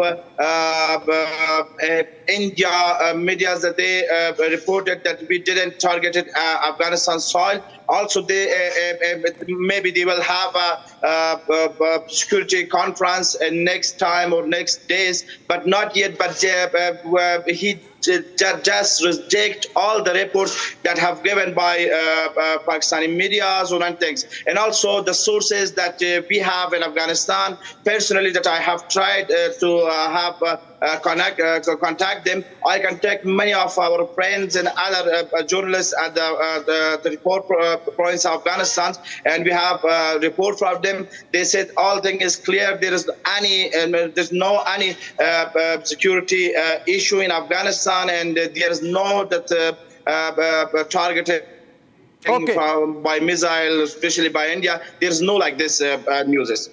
Okay, thank you so much, Hashmat, for helping us understand or unravel essentially the Pakistani mischief of trying to make Taliban regime in Kabul pick up a fight with India. Of course, everyone there understands who the real black sheep, who the real culprit is, and the Pakistani generals, of course, having devastated Afghanistan for almost 2 decades, more than that actually, 4 decades in search of that elusive strategic depth, having played havoc with Afghan national security, indicated to by Foreign Secretary Vikram Misri in his press conference. Moving on, in fact, look at the manner in which Pakistanis have gone about pushing in propaganda and trying to make a fool of their own people. Rhythm brings that fact check for us. Now going to show you 9 videos. The fake war that has been led on digital and how we are busting these fake videos. Let's start with the fake war cry that fell flat. The first viral video we show you claims Indian soldiers are crying and fleeing as war intensifies. But here's the truth. It's not the army, it's army aspirants celebrating their success, not defeat. Another desperate attempt at propaganda that has been busted. The second image, moving on, Al Jazeera's claim of 10 explosions near Srinagar airport is a desperate attempt to create panic. No such blast occurred. Official agencies call it what it is, a baseless, fear-fueled lie. And then the third image. Social media has lit up with claims of explosions at Jaipur airport. But the reality? Stone cold silence. The district collector calls the news completely fabricated, another hoax grounded, while the DC assured that the airport is completely secure. We show you a fourth viral video, viewers. A viral video shows an Indian post is destroyed. But the only problem with this is that the video is from 2020, long before Operation Sindoor. Another case of recycled footage being used to stoke fake outrage. And a fifth video. Post claims services on Delhi-Mumbai route are shut. But the truth is there's no commercial disruption. Only minor airspace adjustment was being made for operations. Panic mongering, not a passenger update. A sixth video we're showing you, a fake video claims India targeted the revered Nankana Sahib Gurdwara, but official sources slammed the claim as utterly false and hateful. This is not just misinformation, it's an attempt to spark communal fire. And a hilarious viewer fake video we're going to show you, a seventh one. Pakistan's fake cyberflex claims 70% of India's power grid is down. But India's power system are fully functional. The ones all voltage, no current, a complete blackout of truth. An eighth video, Pakistan's latest telltale says it destroyed India's elite S-400 system. Except that the fact that there's no evidence, no incident, no damage. India's shield stands strong. This lie has also been intercepted. And finally, the ninth video, viewers. Finally, pro-PAK handlers are spreading false claims about squadron leader Shivani Singh being captured. Let's be clear. She's safe, she's active, and not in enemy hands. This is not news, it's pure fiction. Ambassador Vora, I want to ask you a question. These are fake, motivated, extremely dangerous viral videos that are doing the rounds. The purpose is simple, to try and create panic. But when it comes to the revered Gurdwara Nankana Sahib, or when it comes to any citizen being in their hands of India, it's clear they're trying to be playing with very dangerous motives. Well, this is the normal thing that they do. Or whatever these videos that you're showing, send them to me. I'd like to collate them. And I will give it a title. The reality, as we are telling you. The fiction, as they invent. They are fiction masters. When reality hurts, then you escape into fiction. And of course, that is encouraged by heavy doses of alcohol or charas that these guys are used to. You know, ma'am, I've seen this before. I saw it in 71. You're too young. At that time, we used to have, I was doing it myself. There was news on All India Radio, and we used to do stuff on Doordarshan. And then from their side, they had a radio station called Radio Jhutistan. I don't think you even know about it, Jhutistan. And then, of course, we gave all these wonderful awards to our people, Veer Chakra, this Chakra and that. And they gave awards called Rafu Chakar and Ghan Chakar to their chaps. I mean, it was quite amazing. I used to do that program myself. And they would claim that not only have we reached Delhi, but we've also reached Washington, we've also reached Malaysia, and we've reached Japan and so on. This kind of rubbish that they've been feeding their people. But I think nobody buys this kind of nonsense except those who are paid to buy it. Ultimately, the truth triumphs. Agar aap log nahi mante na, the chaps in Pakistan watching this, please read what is written below the Ashoka stump from the Mundaka Upanishad. Satyam eva jayate. Satyam eva jayate. Truth always triumphs. When will you learn this, you idiots? I mean, you are donkey sellers, we know that. Don't sell your brain along with the donkeys that you sell.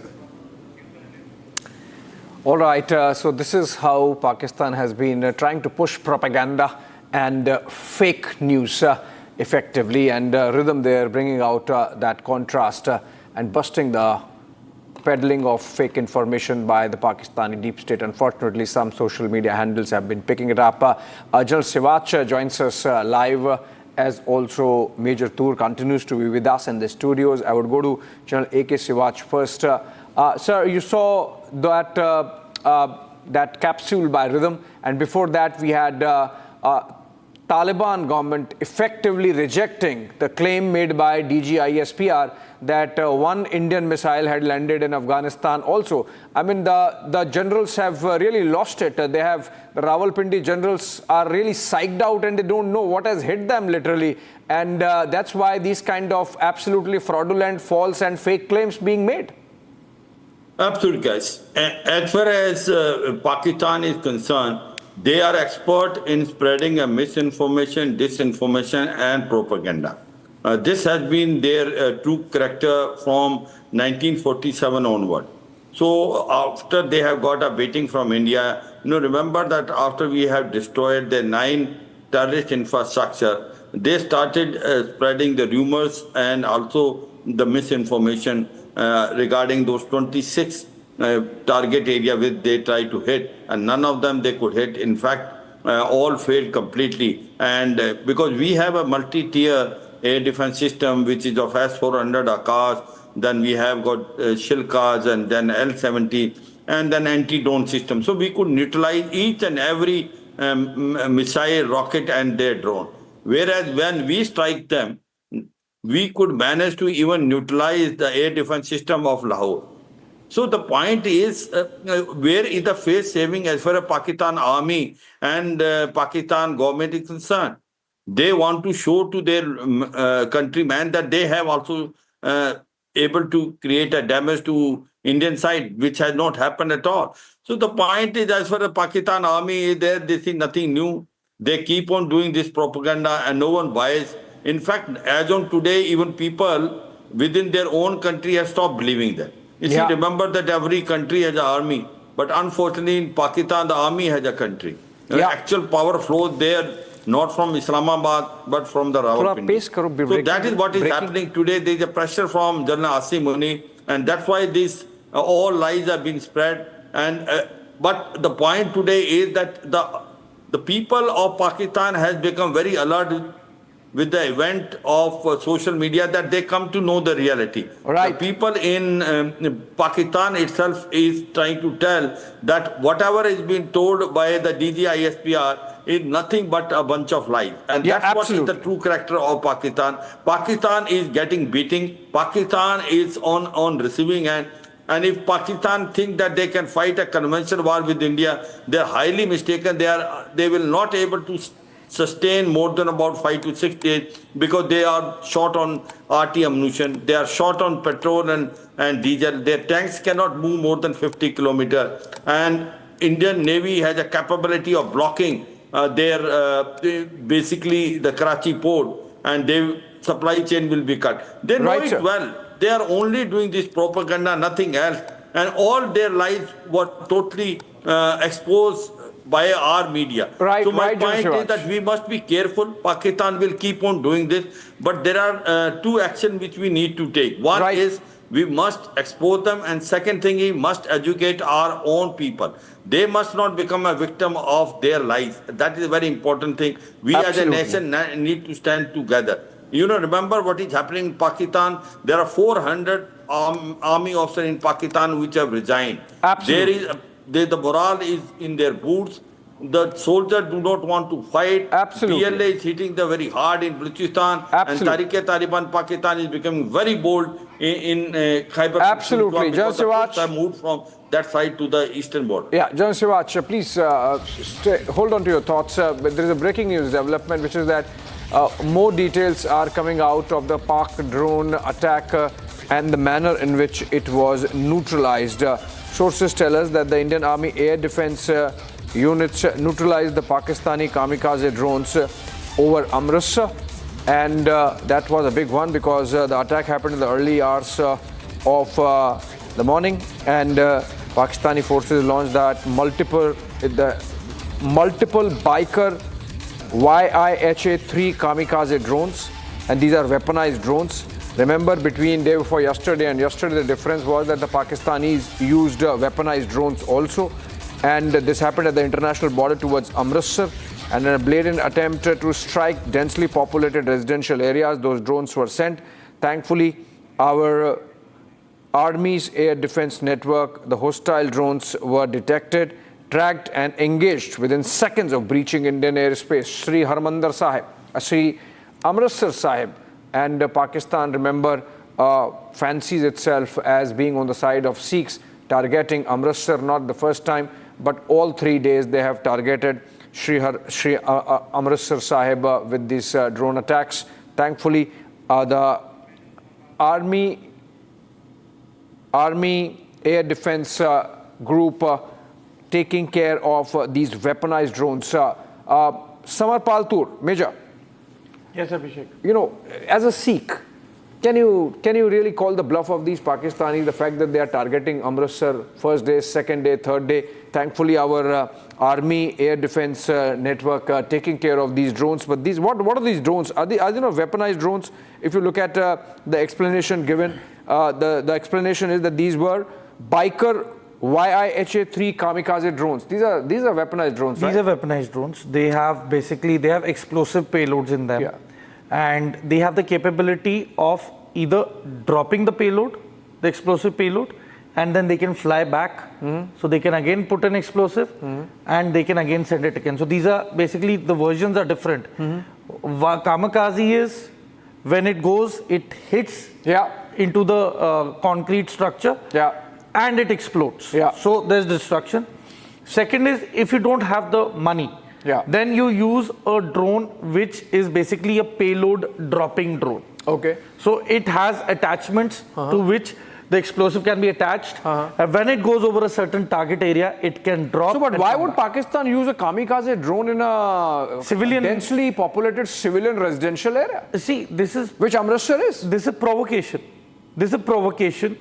What Pakistan desperately is wanting is that the public should put extreme pressure on the Indian government so that the Indian government goes on an immediate all-out offensive, which I mean, it's very unlikely for the government to do that at the moment because plans are in place.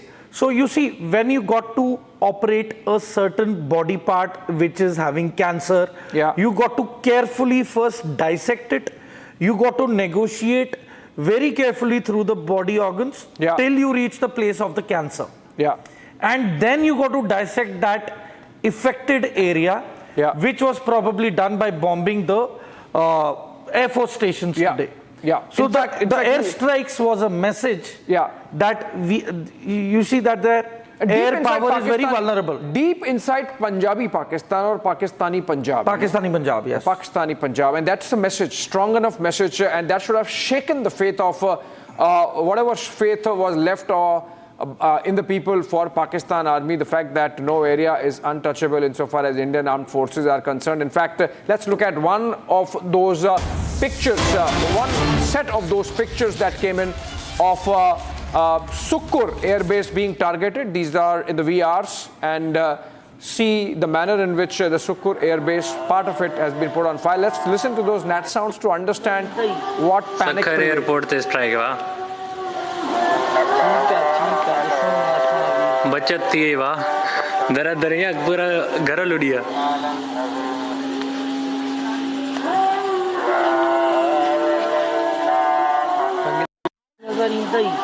Sukkur airport ते strike वाह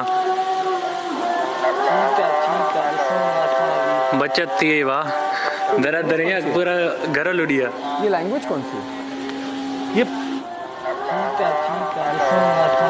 बचत थी वाह दरा दरिया पूरा घर लुड़िया Sukkur airport ते स्ट्राइक वाह बचत थी वाह दरा दरिया पूरा घर लुड़िया सक्खर एयरपोर्ट ते स्ट्राइक वाह That's Sakkar airport. Okay, that's I think that's Sindhi, that's Sindhi language. Sakkar, not Sakkar airport. Sakkar airport, yes. The pronunciation is Sakkar. That's what I picked up from that panicky voice. Funny pronunciation. The voice is saying that they're saved, and there is panic in the voice. And these are pictures of the Sakkar air base on fire. Just Siwach, you heard those voices of panic in Pakistan. We were discussing whether this is a strong enough message. Can the VJs please Sakhar Is this- airport se strike हुआ Okay, can the audio be played down now? बचत थी वाह दरा दरिया पूरा घर लुड़िया Sukkur airport से strike हुआ बचत थी वाह दरा दरिया पूरा Okay, that seems like a Sindhi language. Sakhar is in Sindh province of Pakistan, and that's where our forces have hit that deep. And just watch, one, this is deep. Two, this is enough to send a strong message to people in Pakistan that the forces, the Pakistan army, the projection it does of invincibility is absolutely false propaganda. The fact that their air defenses were not working, the fact that we could target we could meet our targets at will, we could choose our targets at will, and this is just a trailer. Perhaps much more can be delivered by way of a package. As far as India is concerned, we can hit any airbase in Pakistan with impunity. Their air defense system has completely collapsed. The one which they have got it from China HQ-9, that has not able to function effectively. In fact, we neutralized the complete air defense system of Lahore. And Lahore was totally exposed. Now we have shown it that no place in Pakistan is safe. Indian forces, drones can reach anywhere and everywhere. Yesterday in the night, we have also hit 3 of their air bases. One was in Noor Khan in Rawalpindi, where C-13J, the transport aircraft, which is Hercules, was also destroyed on the runway. And then it was in Murid and also in Shorkut. So the point today is that we are exposing the lie of Pakistan to the people of Pakistan. That the Pakistan army has been bluffing them and has been telling a wrong story. Actually, Pakistan army is not capable of defending the people of Pakistan as on today. The Pakistan army's morale is very low. In fact, a week back, there was a conference which was held by General Asim Munir of the Corps commanders.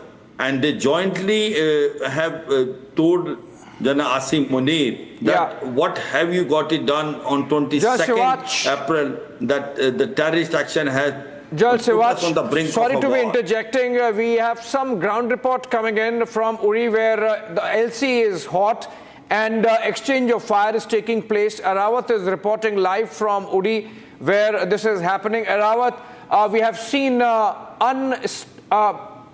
unending rounds of shelling taking place along the line of control from where you are reporting. Please tell us what the latest. Is it going on even now through the day?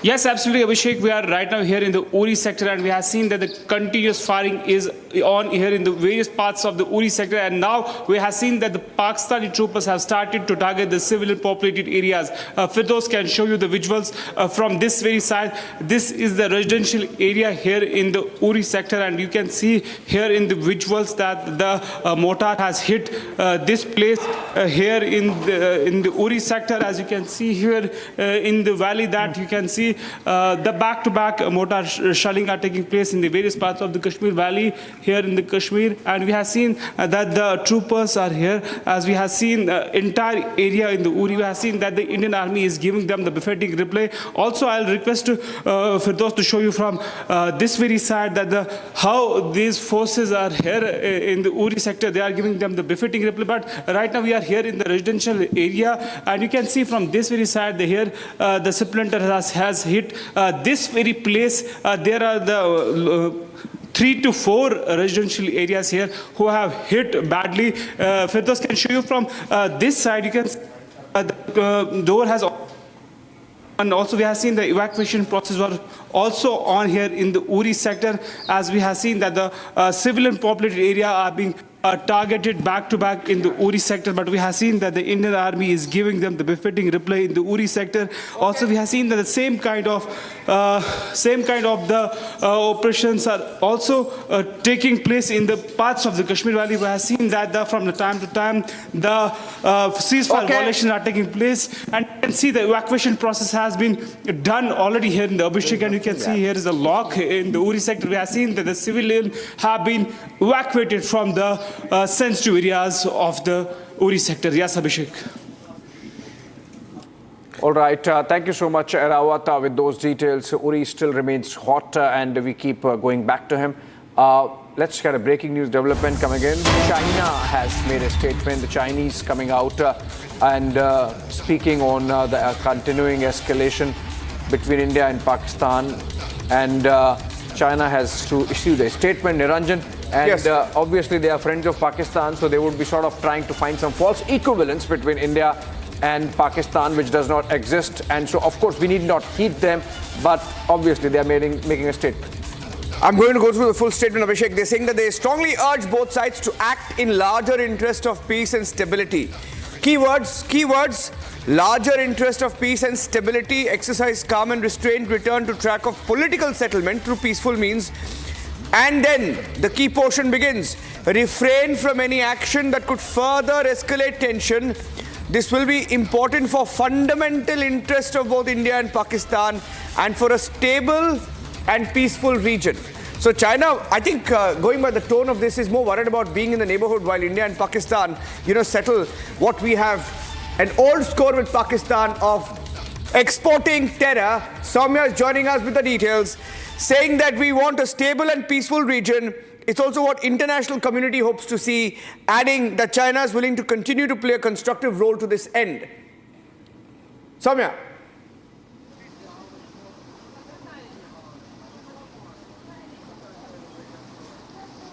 Soumya, what's your location? What's the situation there right now? Soumya, last location was Srinagar. What is your location now? And any update on the operation that was on there in Srinagar? Okay, I'm going across to him. But what do you make of the statement? Major Tour, one point that came to my mind was China, when it came to the Russia-Ukraine war, it's not that we have declared official war with Pakistan, but the kind of stand that China takes, I think they're more worried about being here and this directly affecting them and their projects vis-a-vis CPEC. Niranjan, see, as we speak, all the ammunition, all the drones that they've acquired from China have most logically and evidently come by road from the CPEC route through Karakoram highway. So these are the critical areas, and now it is come to realization for China that India surely outmatches and is way above in terms of Pakistan's military might. And there are all probabilities that India will take over, damage some key infrastructure which is going to affect the CPEC as well. And in case we happen to occupy, or rather not occupy, but I stand corrected, if we happen to take back what is rightly India's, that is the POK, then China has to negotiate with India in terms to let its CPEC be a success. So you see, the reality struck now.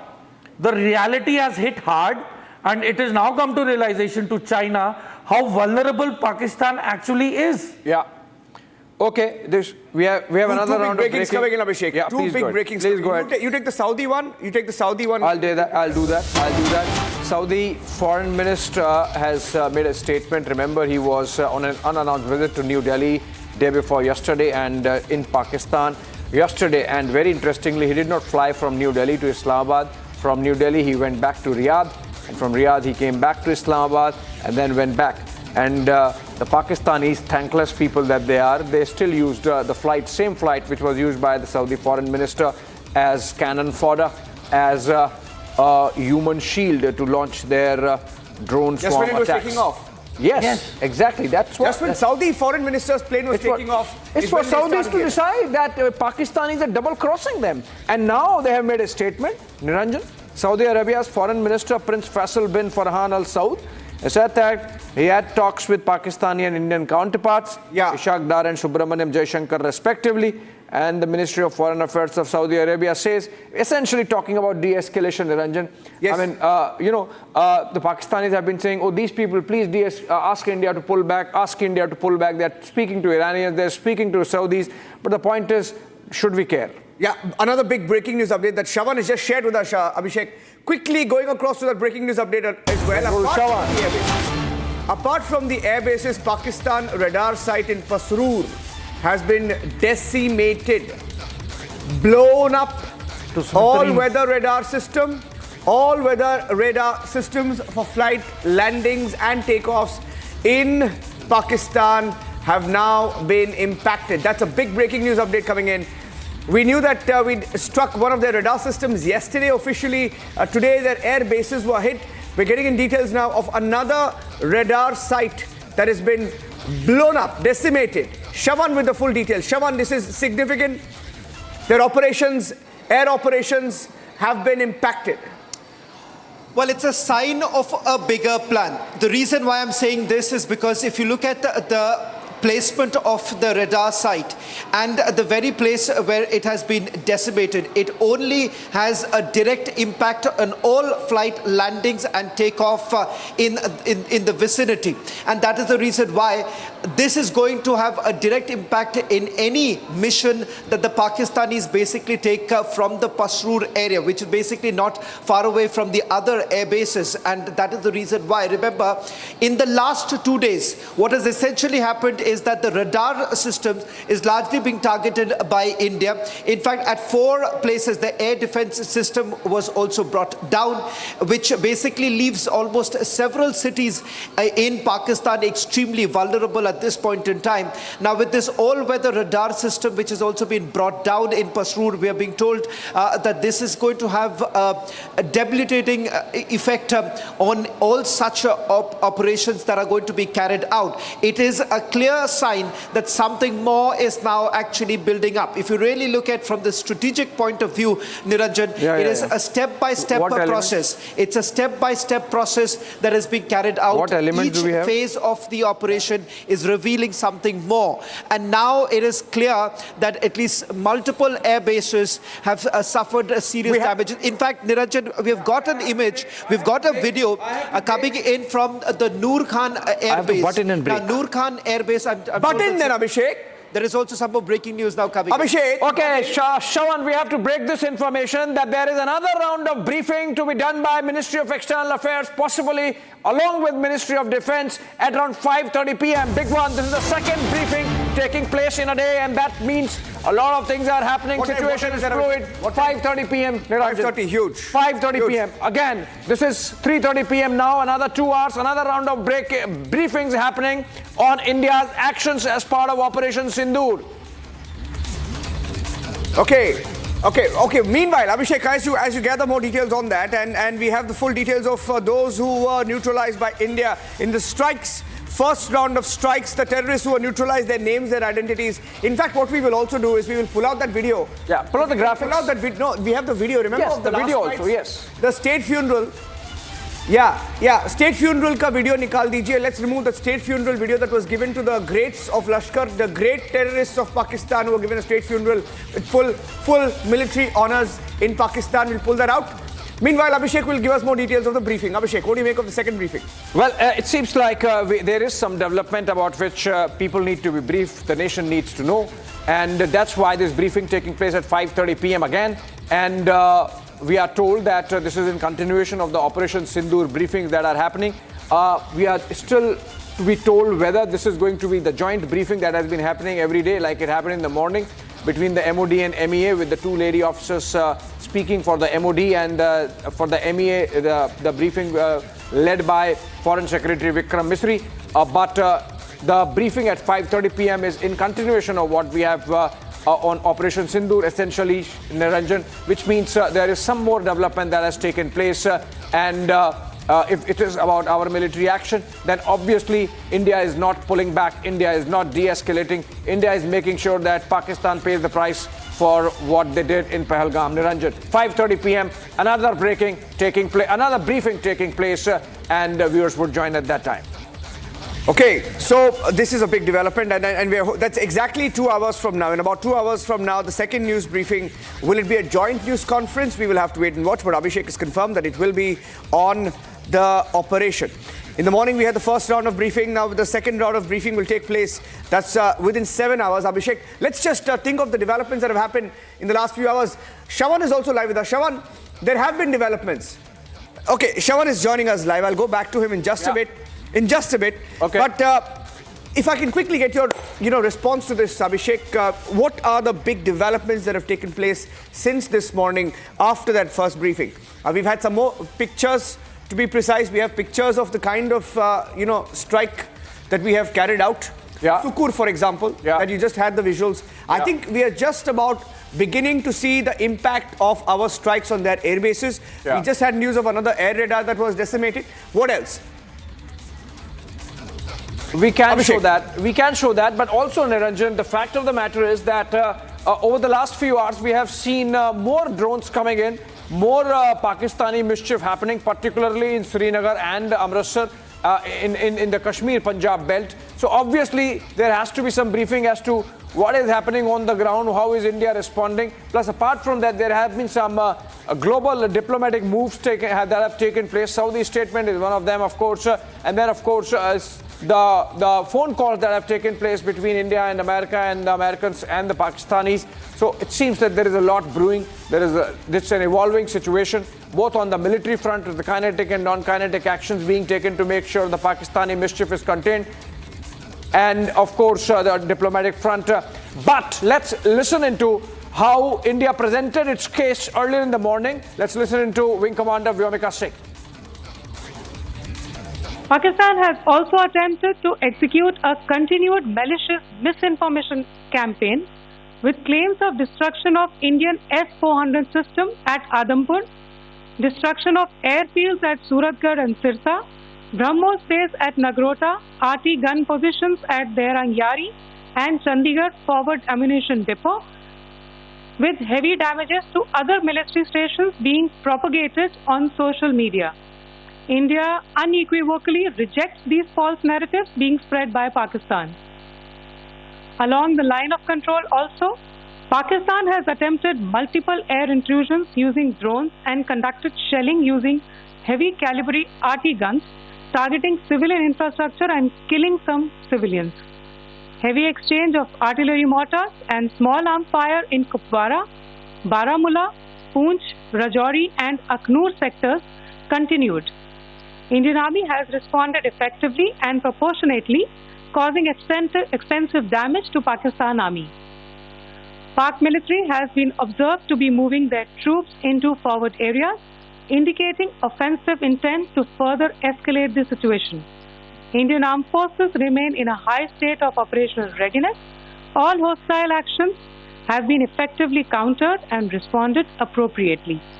Indian armed forces reiterate their commitment to non-escalation, provided it is reciprocated by the Pakistan military. At the end, I would also like to show you a few images of Air Force bases in the Punjab sector and Rajasthan sector, where it is mighty clear that we are debunking the Pakistani claims of causing destruction at these air bases. You can yourself see the normalcy and these air force stations. This is Sirsa, Suratgarh. The runways are intact.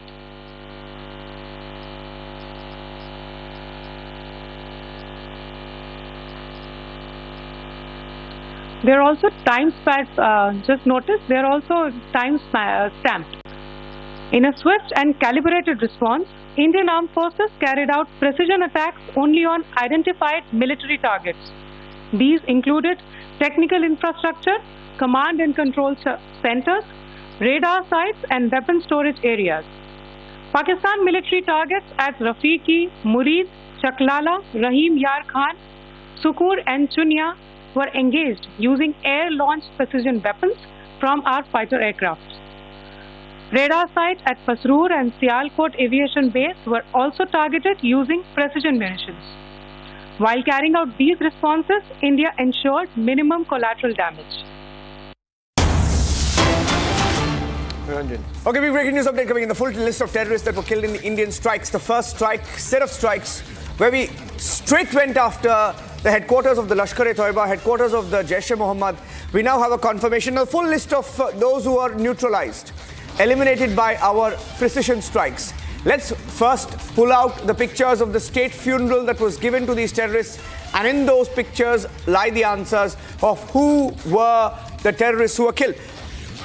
Terrorist 1, Mudassar Khadian Khas, alias Mudassar, alias Abu Jundal, affiliation Lashkar-e-Toiba, in charge of the Markaz Taiba in Murudke that was struck, received a guard of honor at his funeral by the Pakistan Army, Pakistan's favorite terrorist. Shawan. Reclaimed on behalf of the Pakistan Army Chief and Punjab Chief, Asim Munir's favorite terrorist was neutralized. His funeral prayer was held in a government school led by Hafiz Abdul Rauf, who's also on your screen, who was leading those prayers there that you see. He's also a designated global terrorist. A serving Lieutenant General rank officer, a general and an IG level officer of the Punjab Police in Pakistan attended the prayer ceremony. Shawan has the details of who else were there and why they are significant. To those who said nobody was killed, Shawan, the details. Well, in fact, significant killings, I would say, because this has basically eliminated the entire leadership of Jaish-e-Mohammed. In fact, there are several theories that are basically doing the rounds as far as Masood Azhar is concerned. Interestingly, Masood Azhar's, there isn't any latest picture of Masood Azhar. So the man who was actually running Jaish-e-Mohammed was none other than Rauf Asghar. And the fact that his elimination is a clear indication that perhaps today Jaish-e-Mohammed stands without any particular leader. In fact, if you take the list out, here you have Mudassir Khadian Khas. Now remember, he is not the same Abu Jundal who has been linked in some of the cases here in India, but the fact of the matter is that he happens to be, again, a relative of Masood Azhar. Now, he's also known as Abu Jundal. Now, as far as the second person is Hafiz Muhammad Jamil. He's the eldest brother-in-law of Maulana Masood Azhar.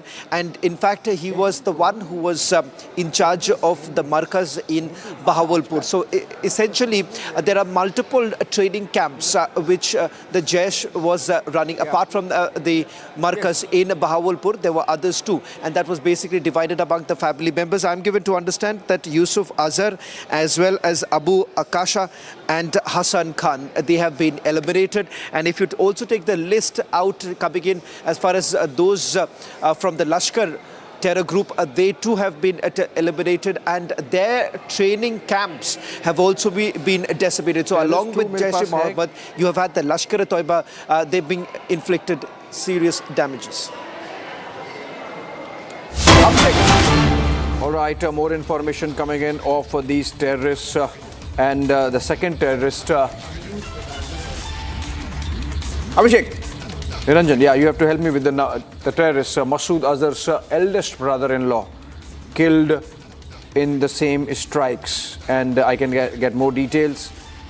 And these are the details of the terrorist. Abhishek, what is Hafiz Muhammad Jamil? Hafiz Muhammad Jamil, Mudassar Khadian Khas. Hafiz Muhammad Jalil, affiliation is Jaish-e-Mohammed. Niranjan, eldest brother-in-law of Maulana Masood Azhar, in charge of Markaz Subhan Allah Bahawalpur.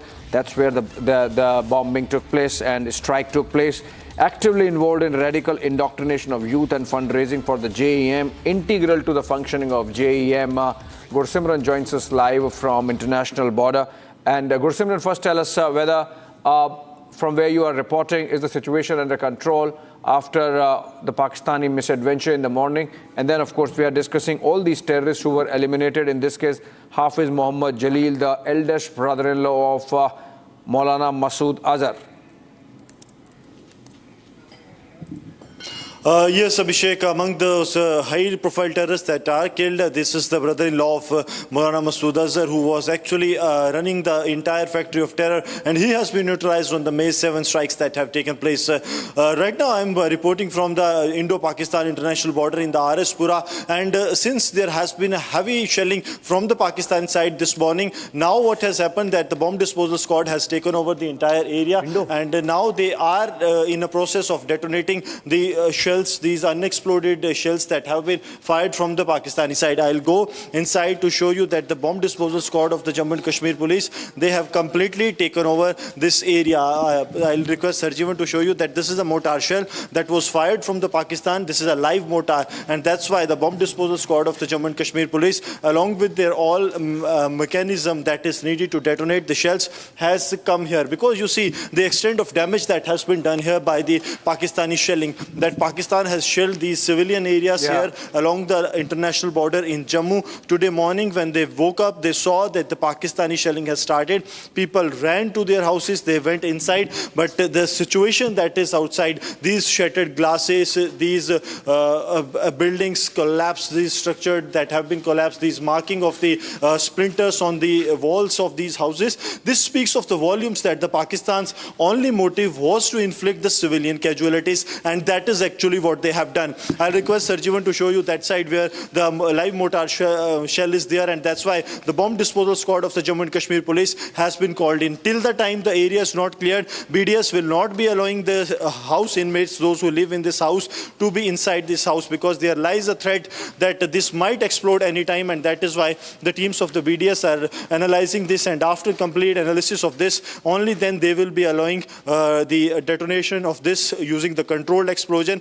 Earlier in the day, a drone of the Pakistan that was aimed at disrupting the Jammu and Kashmir, Jammu airport, that was also brought down using the air defense system, and the 10 kilogram of two explosives that were there, that has also been detonated by the bomb disposal squad of the Jammu and Kashmir police. Now this area, these are the splinters. These are the splinters that this mortar shell and the other mortars that have been fired from across the border, the damage they have done. There have been multiple damages that have been done to this very place, and on this side you will see also that this shutter of this shop, this also has the markings of the splinters. So this is the damage that the Pakistan has done to the civilian areas, because their only motive of today's targeting of the civilian areas was to inflict maximum damage, was to inflict as much as damage they can to the civilian areas. But now the situation is that the shelling has stopped for now, and the BDS has taken over the entire area. We are told that there are multiple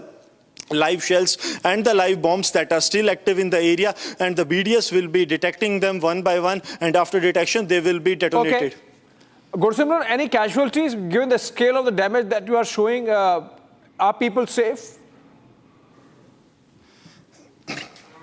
See, Abhishek, a total of 5 casualties have been reported across the Jammu region. 3 casualties are from the Rajouri district of Jammu. 2 casualties have been reported from the Jammu region, that is the Jammu district. 5 is the number of casualties. These are all are civilians, and including a senior official of the Jammu and Kashmir government, the additional deputy development commissioner of the Rajouri district, Rajkumar Thapa, who was killed when a mortar shell fired from the Pakistani side fell on him. And similar is the situation in the other districts also, though there has not been casualties there, but the situation remains to be similar. Reason being that the Pakistan is now directly aiming at the civilians. They are leaving no civilian house that they are not shelling at, Abhishek. All right, a big breaking news development coming in. Can we break that information, Niranjan? That's a big one. That's a big one. That's a huge one. Just checking, Abhishek. Okay, top sources. India has decided. That's a big one. This is a big one. 1 minute. While we have a big breaking news update that Abhishek has to be processed, of course. Let's process it. Really big one. This is top sources in the government saying that India has decided that any future act of terror will be considered an act of war against India and will be responded accordingly. So I think this is institutionalization of policy of hot pursuit. This is institutionalization of policy of declaring war. Remember, for all the action, kinetic action that's been happening since India carried out Operation Sindoor and the strikes as part of that, we have not yet declared war. But this means that this is now going to be institutionalized policy of declaring war whenever an act of terror is committed against India. I think let's break that. This is important. And while we have these pictures of earlier where India has struck those air bases in Pakistan, and these are pictures of Indian side where we have had those Pakistani projectiles, missiles, drones, etc., and some UAVs coming in, falling like 9 pins. Duds. Taken down, proving to be duds, Chinese duds. And now, more important information coming in. Can we get... Yes, let's put that information out. I think it should be on the breaking news right now that India has now taken a stronger stand against Pakistan and Pakistan-based terror. Any future terror attack will be treated as an act of war. We know that they've been pushing infiltrators as well. Infiltration attempts have been on since the last few days, Abhishek. Yeah, absolutely. So anything now that happens on Indian soil will be an act of war. But Major Tour. Any terror attack. But then Niranjan, just look at the present images. I mean, aren't we already at war? I mean, what's the point of this policy? But it should have come many years ago. There are some protocols set, right? If we declare war, certain protocols kick in naturally. Now you see, you're having various notifications, you're having meetings. These are not protocol-driven, events. These are being orchestrated, these are being organized, impromptu. But if you declare war, then there are mechanisms that immediately get put in place. You declare a national emergency, the government is empowered to act, the civil defense measures kick in on their own. So obviously that's part of the plan when the government says that a decision has been taken that and remember, it acts as a deterrent. Every time you don't need a nuclear umbrella for deterrence. So if you have an organized, you have an existing policy that if you do this scale of terrorism, we are immediately going to declare war, we are going to stop your water, we are going to stop any trade and everything, and every connection, we are going to bomb these places in your territory if we know. For example, I was discussing that with somebody that if next time a Pahalgam-like terror attack happens, then why wait for 5 days, 6 days? Just from where the my argument comes. is, Abhishek, why wait at all? Bomb them the same day. Why wait at all? And for that, declare war. My argument is, why wait at all? Why wait for that loss to incur? We've had enough.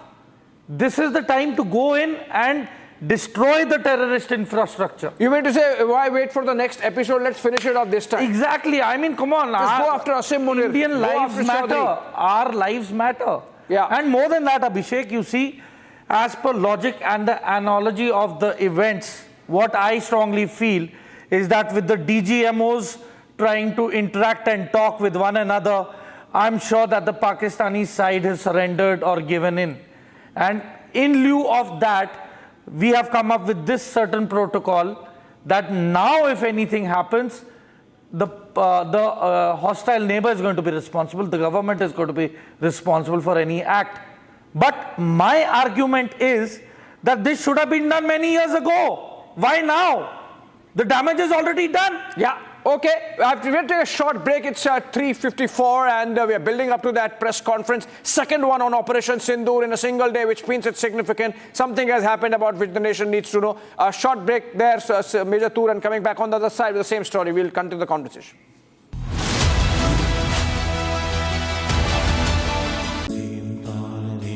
At Amity, we are committed to building a stronger India through world-class education and research, to nurture ideal citizens who, together with the leaders of today and tomorrow, will make India a world superpower.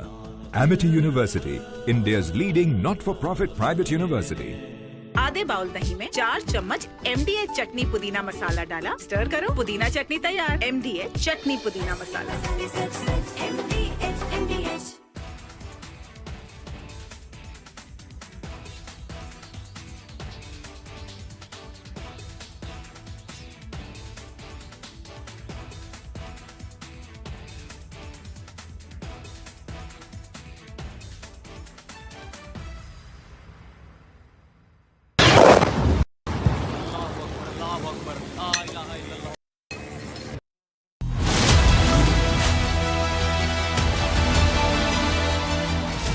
इसको घर पे लगाओगे तो शादी का तो पता नहीं, पर घर पक्का नहीं टूटेगा। रुंगटा नहीं तो घर स्ट्रॉन्ग नहीं। रुंगटा स्टील TMT बार एकदम सॉलिड।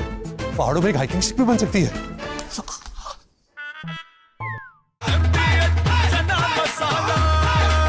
अब छोलिया हो या लोबिया, सफेद चने या काले चने, सब कुछ मजेदार बने। पाकिस्तानी और इंडिया ने जंग शुरू कर दी। अभी मेरे बहावलपुर सिटी के अंदर मौलाना मसूद अजहर साहब के जो है मदरसा है, उसके ऊपर 4 मिसाइल दागे गए हैं। 4 मिसाइलों के साथ हमला किया गया है। मौलाना मसूद अजहर साहब के मदरसे के ऊपर हम अपनी अफवाज पाकिस्तान के साथ खड़े हैं। लेकिन मेरा सवाल है कि हमारी एजेंसीज कहाँ सोई हुई थी, हमारी अफवाज पाकिस्तान कहाँ सोई हुई थी ये हमला हुआ? मुजफ्फराबाद की भी खबर आ रही है कि मुजफ्फराबाद वाली साइड पे भी ये अटैक हुआ है। लेकिन सबसे पहले मेरे बहावलपुर सिटी के अंदर अटैक हुआ है ब्लास्टिक मिसाइल के साथ। उन्होंने हमला किया है मौलाना मसूद अजहर साहब के मदरसे के ऊपर। 4 मिसाइल मारे गए हैं। अभी ये कहना कबल वक्त है कि गोया कितनी सच्चाई है इस खबर की, किस साइड से ये मिसाइल आए हैं, ये अभी कन्फर्म होना बाकी है। लेकिन ये कन्फर्म न्यूज़ है कि उनके मदरसे is here. Is your home ready for the heat? Keep your roof cool and your home comfortable all summer with Roof Cool and Seal.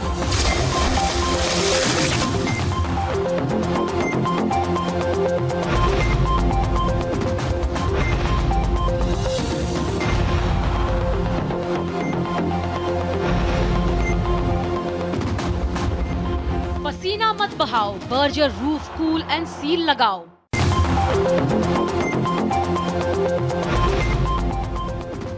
दादी के हाथों का जादू और खुशबू से महकता घर, माँ की मुस्कुराहट और खाने की सुगंध। MDH गरम मसाला, क्योंकि हर रिश्ता है स्वाद से जुड़ा।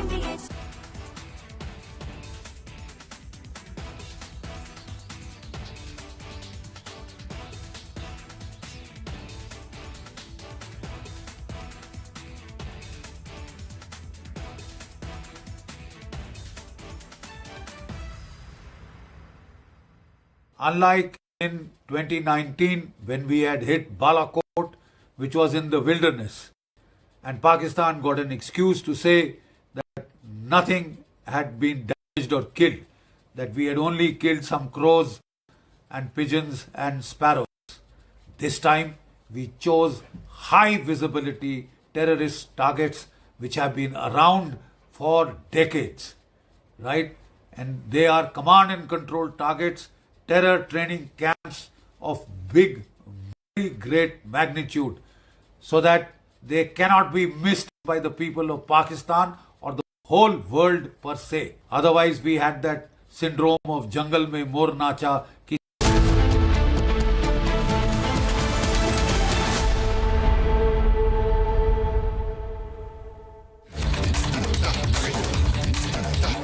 Okay, back to the big breaking story, ladies and gentlemen. India has hardened its stand. Act of terror is act of war. Any future act of terror is act of war. We don't have to now declare war formally. I mean, well, it's the ultimatum that has now been given to the Pakistanis.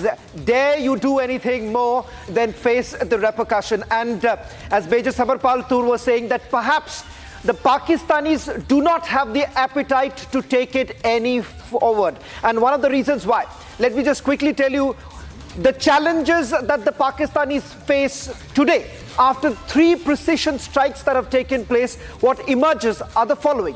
1, their air bases have been decimated. 2nd, radar system has been decimated. 3rd is with regards to how not just their air base, not just their radar, but also what we're given to understand is their air defense system. That has also gone kaput, which essentially means several of the Pakistani cities, Niranjan, are completely vulnerable at this point in time. It would certainly be a worried Pakistan. Look at the developments that have taken place earlier today. The civil administration and the military are on 2 different pages altogether. And there is a growing factionalism, Niranjan. Absolutely. And Shawan, there's another bit of breaking news that's coming in right now. Let's quickly... Okay, Major Tur, you want to come in on this one? I want to come in on this, Niranjan. See, this is going to be the biggest blunder by the Indian government if they agree for a ceasefire or a truce. I'll tell you why. It has been since 2 years that they have been training extensively with the Turkish military. They have been procuring these Bayraktar TB2 drones and Akinci drones to target India. Akinci drone has a range of almost 7,500 kilometers one way, deep strike. So they've already been preparing it, and now, you know, they've got approval of $1 billion from IMF, and China has told them to lay low and to keep the momentum down. And the DGMO is called today, calling it for, you know, mellowing down of the tensions which have been happening. But, you know, the name that they've given to the military operation, it means, you know, destruction of concrete structure. It means wall. And you've been... What does that even mean? I mean, they are saying... What wall are they talking about? They're saying that, you know, the Pakistan military is a solid wall structure. And it's standing there, you know, solid against us. I mean, it's so funny. It's a war against terrorism. We've not even mentioned the name Pakistan. We've not mentioned the government. We've not mentioned any governments or organizations or a country. We've said this is a war against terror. War against terrorism has been declared. I don't know why this country's Army, Navy, Air Force is all guns blazing and ready up against the largest democracy of the world. Let's tell them the reason why perhaps today Pakistan is completely on a back foot. Niranjan, that's because of the 3 precision strike. What really happened as the first phase of the Operation Sindoor? 9 targets, 9 terror facilities, all razed to ground, which essentially means that the non-state actors that Pakistan was basically relying upon, they are no longer there. Their entire leadership of the Jaish-e-Mohammed has been completely decimated. You have Lashkar-e-Toiba's leadership vanished. Now, what are you really left with? And the fact here is this, that as far as your military is concerned, it has taken a massive hit. There is also pressure that is building on Pakistan right now. External debt is only rising. This makes it even more difficult. I'm not very sure, Niranjan, if all our visuals are ready right now. If we could just quickly take through viewers those images of what really happened as the first phase of Operation Sindoor. And that, remember, has come across as a rude shock to the Pakistanis. That is the reason why, ladies and gentlemen, this message that India is now sending across to Pakistan, enough is enough. Step back. Or else this will be seen as an act of war. What we have seen over the last few days are the following. One, there have been a swarm of drones coming in, targeting our western border, targeting our military installations. What has happened net is this. They have faced massive losses. India hasn't. In fact, each of our military installations are absolutely intact. A lot of narratives are being built right now by the Pakistanis, but they have completely failed. And that is the reason why perhaps, ladies and gentlemen, cornered Pakistan will find it extremely difficult at this point in time, if at all they further escalate the matter. Niranjan. Abhishek, Shawan, I beg your pardon. One more breaking news update that we have. I think you've also been in touch with the Baloch, sources. Breaking news update coming in. Let's go to the next video that's now coming into our newsroom of another attack by the Baloch Liberation Army. The Baloch rebels, the BLA rebels, have ambushed Pakistani army and have taken control of Ahmedwal area of Noshki and nearby railway and police station. Shawan, why don't you speak over these visuals and we'll play the visual out. We have a full video. Let's show the video of the Baloch attack. That's an exclusive video, If there's audio on it, maybe we can play the audio as well. Yes, there is an audio on it. Let's play the audio, please. With the watermark.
Shawan with the details. Shawan. Well, 39 attacks that have taken place against the Pakistani army in Balochistan. Clearly, Pakistan army has been completely stretched out as far as the eastern and the western border are concerned. Both sides, remember, the Pakistani army has suffered major losses. But the significant details now coming in from the Balochi Liberation Army. The Baloch Liberation Army clearly pointing out that 39 attacks that have taken place. Now, some very interesting details. One in Turbat. The other happens to be in Kech district. The third coming in from the very place where the CPEC infrastructure is coming up. In fact, it turns out that the highways have been blocked. Police stations have been taken into the custody of the Balochistan Liberation Army. Judicial institutions, they too have now been taken into custody of the Balochistan Liberation Army. And what you see right now on your screens is the damage that has been inflicted upon the Pakistani army. Remember, the Pakistani army, because of the current situation with India, they've been trying to redeploy themselves. In fact, the convoys that have been targeted by the Balochistan Liberation Army are those very convoys, part of the frontier corps of the Pakistani army was being redeployed. That's when these attacks have essentially taken place. Interestingly, once again, an ultimatum has now been given by the Balochistan Liberation Army that move out. We have taken down your flag. That's the ultimatum that has been given by the Balochistan Liberation Army. In fact, that could also be our breaking news now coming in with regards to the final ultimatum that has been given, Niranjan, by the Balochistan Liberation Army. In fact, this has only intensified. The Balochistan Liberation Army certainly senses an opportunity at this point in time as the Pakistani army remains completely distracted, not just in Balochistan, but also in Khyber Pakhtunkhwa. That's the other place where the TTP has taken out an offensive against the Pakistani army. In fact, 20 Pakistani soldiers have also been killed by the TTP. And of course, as far as the Durand line is concerned, there too, remember, things have been extremely difficult for the Afghans. Major Samar Paltur, let me also quickly bring you in right now. This entire incident that has taken place in Balochistan is a reflection of difficult times for the Pakistani army in the days to come. I mean, see, they have, since 2013, they have been picking up young Baloch boys, girls. They've been harassing the local population when they've been going to the police station for reporting any illegal matters. They've been harassed. They've not been given government jobs, and they've literally been discriminated there in the whole area. And the maximum priority that has been going and being given is to the Chinese, to the local Chinese labor who are involved in this CPEC project. The Chinese officials are treated there like, VVIPs. And I'm given to understand because the CPEC infrastructural projects have all now been put on hold. Most of it is what I'm They've burnt and destroyed their tipper trucks and so the Pakistanis were given the ultimatum that you either secure the Chinese workers or things are going to be difficult for them. Now, they've not been able to do so. The attacks against the Chinese workers have also increased. The Balochistan Liberation Army, it seems, have certainly been, they never gave employment to the people of Balochistan. Now, I also want to quickly just take this question to you because many would be wondering right now, how is it that the Balochistan Liberation Army has suddenly got that firepower? Where does it really come from? Who is exactly supporting them now? You see, Afghanistan is measuring the situation, and Afghanistan is always sided with the Indians, no matter what. And now that even Taliban's government is there in charge, they've come to realize that whatever infrastructure that they are using in Afghanistan at the moment is actually being made by Indians out of goodwill and nothing else. We want nothing in return. It was for goodwill and the development and the upliftment of Afghanistan as a nation. Taliban has realized it and is much aware of it.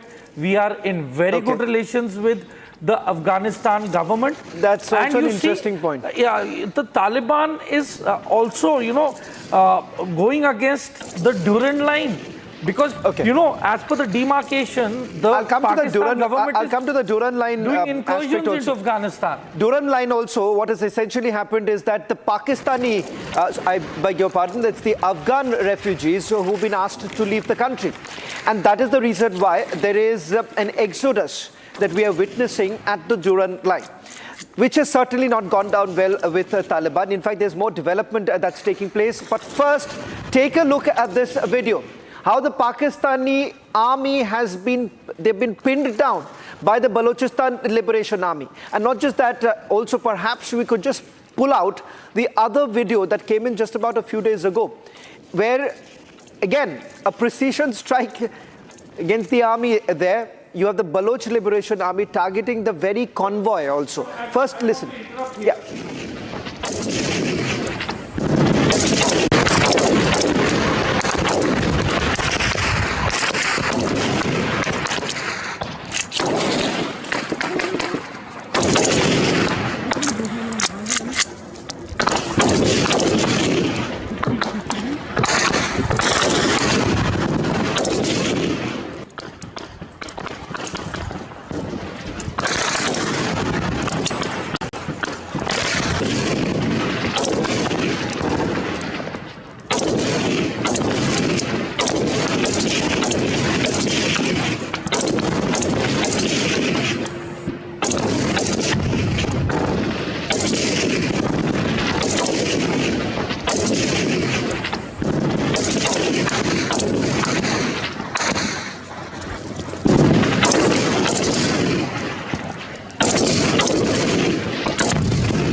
Let me tell you the developments that have taken place so far. 39 attacks that have taken place. I'm going to take you through city-wise.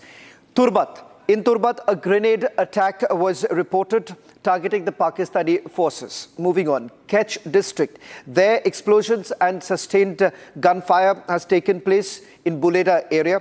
In Quetta, 2 separate grenade attacks were carried out on the Pakistani army posts. In Panchgur, where you have had the PAK highway being blocked, and a police station in Panchgur also being captured by the Balochistan Liberation Army. Major Samarpal Turi, I think you wanted to make a point with regards to how the convoy was attacked, the Pakistani convoy was attacked. And then once you do that, I'm also going to play out another video of how the army, as they're continuing with the Frontier Corps, Major Samarpal Turi, I'm being told, it's the Frontier Corps that was being redeployed. That's when the attack has taken place. Shravan, what was the point that you were making? I wanted to make a point that you see the video that the freedom fighters, or the BLA, are actually just targeting the military vehicle, and you can clearly see that a civil truck just sped by opposite to that vehicle, the Pakistan military vehicle, and nobody has harmed or destroyed that civilian truck, because see, that shows one of the sanity and the balance of judgment when it comes to the actual enemy who's there in Balochistan against the Balochistan people. And that is the Pakistan military establishment. The kind of atrocities that they have done against the people of Balochistan is unfathomable. Since 2013, they have almost wiped out one full generation of young children. Okay. And any protest that takes place, any protest who gets injured, correct, goes reports to a hospital and they are picked up from the hospitals. Just for context, I think, so I just want to play out that other visual that we have. Now, it's a clear example of, or a clear indication of how the Pakistani army has been cornered and how it finds itself in a very, very tough spot. Take a look at the other attack that took place just a few days ago.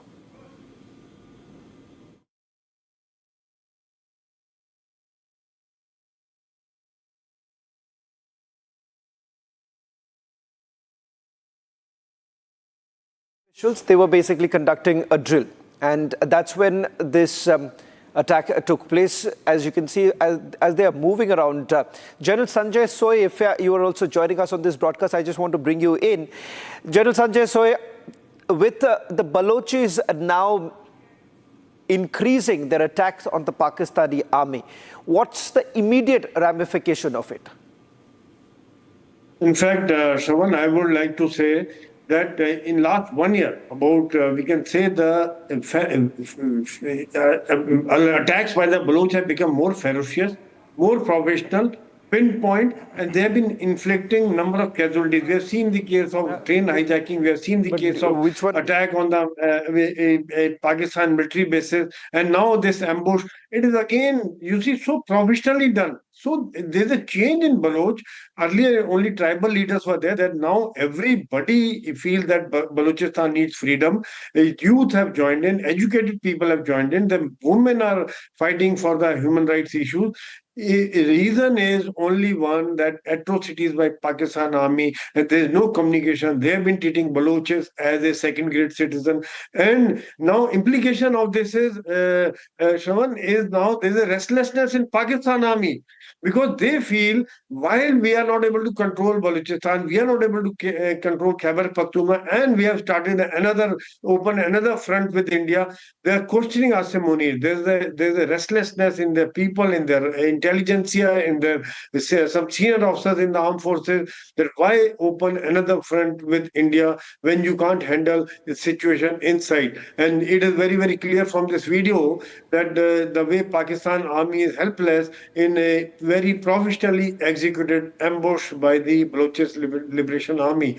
And reason is very, very simple, that they have been doing atrocities. They have no regard for human rights. They have been picking up people, as Mr. Turat brought out, more than 5,000 people, youth have been picked General up. Sanjay Soy, I think so. There is interestingly the point that you're making. I'll just draw a parallel with this, because as you're pointing out, the difficulty that they're essentially facing across, and they find themselves completely cornered as far as the eastern and the western border too. Having said that, there is also more development taking place. A short while back, information actually came in with regards to the TTP, and now in the northwestern province too, there is another development that's taken place. Let's just quickly get the breaking news up coming in right now with regards to the action that has been taken against the Pakistani army. The breaking news is that 9 security personnel, they've been killed in northwest Pakistan.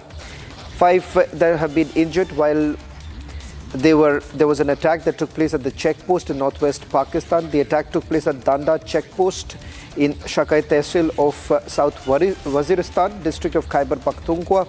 Now, there's no official word really coming in with regards to who was behind it. But would it be safe to assume, General Sanjay Soy, that the TTP, which has also intensified their action against the Pakistanis, would be perhaps behind this attack that has taken place in northwest Pakistan? Absolutely. There's no doubt, Shravan, because TTP has been carrying out number of attacks in other areas also, and this kind of attack is the hallmark of TTP. They have been carrying out attack against Pakistan army and police, and Pakistan army and police have not been able to control TTP or PLA.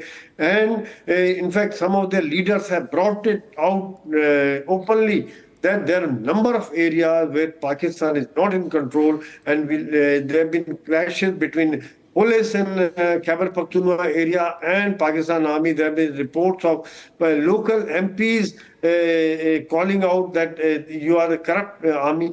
Ultimately, the result is that they have never bothered about human rights issues. They have never bothered to establish communication with Balochistan or people of Khyber Pakhtunkhwa area. Khyber Pakhtunkhwa area people are also disturbed because of arresting Imran Khan for, in spite of he having won the majority. So it is absolutely political.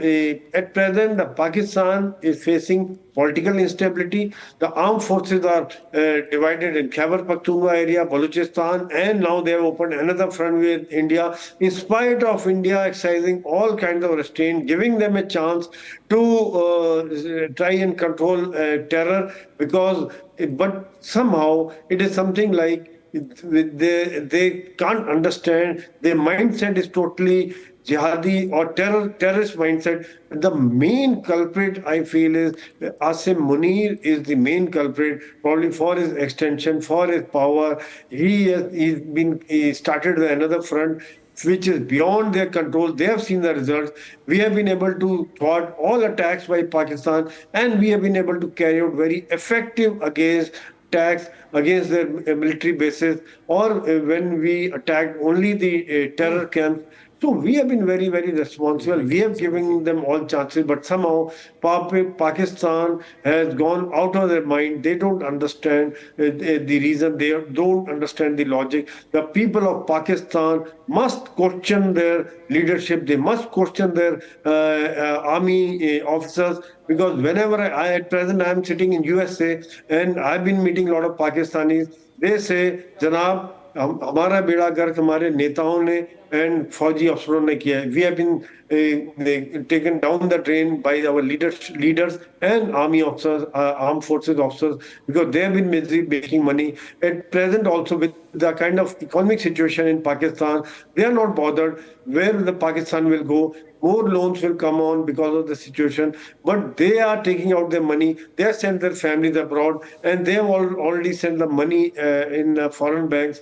So he is not bothered. Whatever happens to the people of Pakistan, they're not bothered about the poverty, about the growth, about the industry, about the stability.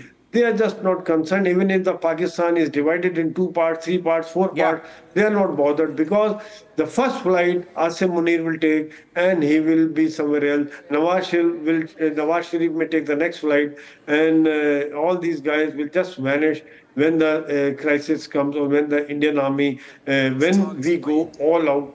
If the Pakistan does not understand, which we have declared, if more provocations are there, we will be forced to go all out. Sir, there's a big breaking news update that's just come in right now, so I'd like to go across straight to that, of the proof. In fact, there is a video. I'd like to first play that video. This is video number 9, and as we cover the conflict, this is day 3, video number 9. Listen to the audio layer in the video. In fact, let's listen to the audio and then we'll talk about this. बिल्कुल घर के सामने अभी एक जहाज गुजरा है और ये नूर खान बेस के ऊपर अटैक हुआ है. भाईजान नूर खान बेस में आके गिरा है. ये अटैक हुआ है नूर खान बेस पे. बिल्कुल घर के सामने अभी एक जहाज गुजरा है और ये नूर खान बेस के ऊपर अटैक हुआ है. भाईजान नूर खान बेस में आके गिरा है. ये अटैक हुआ है नूर खान बेस पे. बिल्कुल घर के सामने अभी एक जहाज गुजरा है और ये नूर खान बेस के ऊपर अटैक हुआ है. भाईजान नूर खान बेस में आके गिरा है. ये अटैक हुआ है नूर खान बेस पे. बिल्कुल घर के सामने अभी भाईजान नूर खान बेस में आके गिरा है. ये अटैक हुआ है नूर खान बेस पे. बिल्कुल घर के सामने अभी एक जहाज गुजरा है और ये नूर खान बेस के ऊपर अटैक हुआ है. 6 air bases were targeted today. Shawan, 6 air bases were targeted, and there are more videos of the devastation that is now beginning to unravel. There are different videos that show the destruction. Video number 13 now. This was video number 9, day 3. Let's go to now video number 13. भाई video सबसे पहले बने ये भाई धमाका होयो ही सुंदर industrial state में.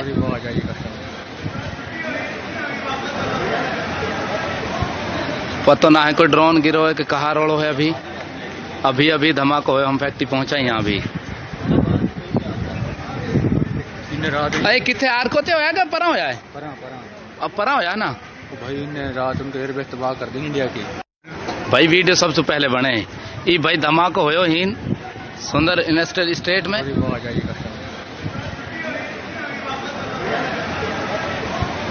पता ना है कोई ड्रोन गिरो है कि कहाँ रोड़ो है. अभी धमाका हो. हम फैक्ट्री पहुंचा यहाँ अभी. अरे कितने आर कोते होया क्या परा होया है. अब परा होया ना भाई ने रात उनके एयरबेस तबाह कर दी इंडिया की. भाई वीडियो सबसे पहले बने ये भाई धमाका होयो ही सुंदर इंडस्ट्रियल स्टेट में.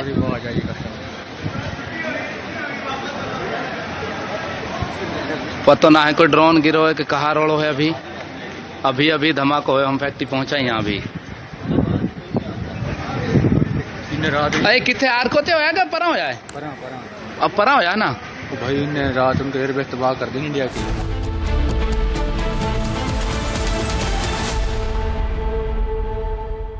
विमल में गुलिस्तान की ये कुछ लजीज फरिश्ते जब साथ घुले तो जी ललचाए और दिल कहे कि स्वाद की इस जुबान में खुद को ऐसा डुबाऊं कि निकल ना पाऊं।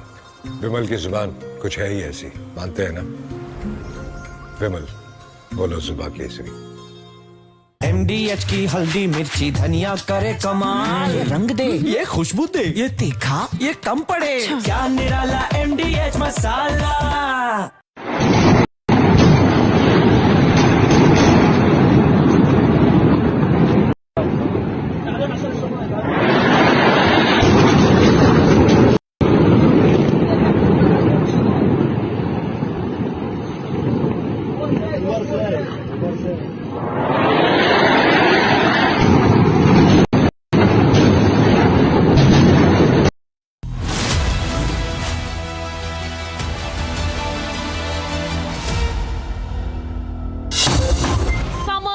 Here. Is your home ready for the heat? Keep your roof cool and your home comfortable all summer with Roof Cool and Seal.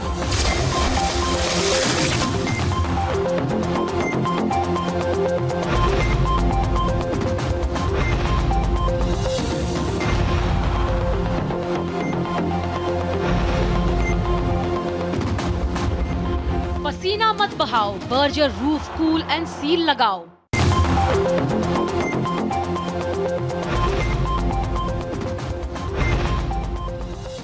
ये है सीक्रेट रेसिपी MDH का जीरा सिप जल जीरा मसाला। सिप सिप जीरा सिप MDH का जल जीरा सिप MDH का जल जीरा SIP.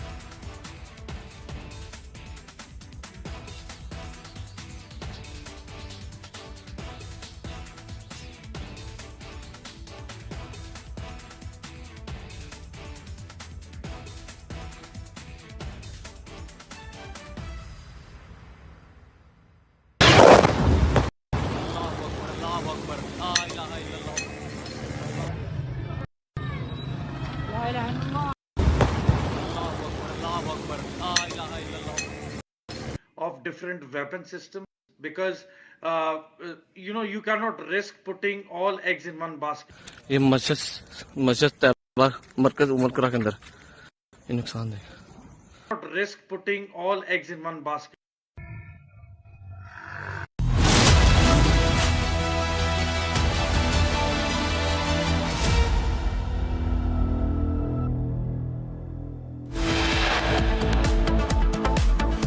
Act of terror is an act of war. India decides that any future misadventure will be declared straight up an act of war.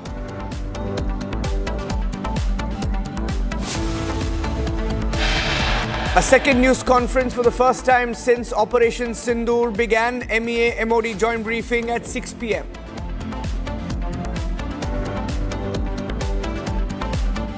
Pakistan military targets at Rafiqi, Murid, Chaklala, Rahim Yar Khan, Sukur and Chunya were engaged using air-launched precision weapons from our fighter aircraft.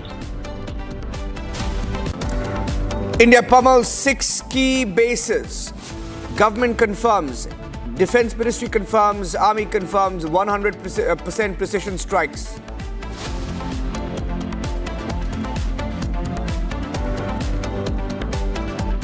Pakistani claims about activities that they have undertaken continue to be heavy on lies, misinformation and propaganda. As Pakistan loses this battle against India, they're completely banking on their propaganda and fake news machinery. Even that is being called out by India.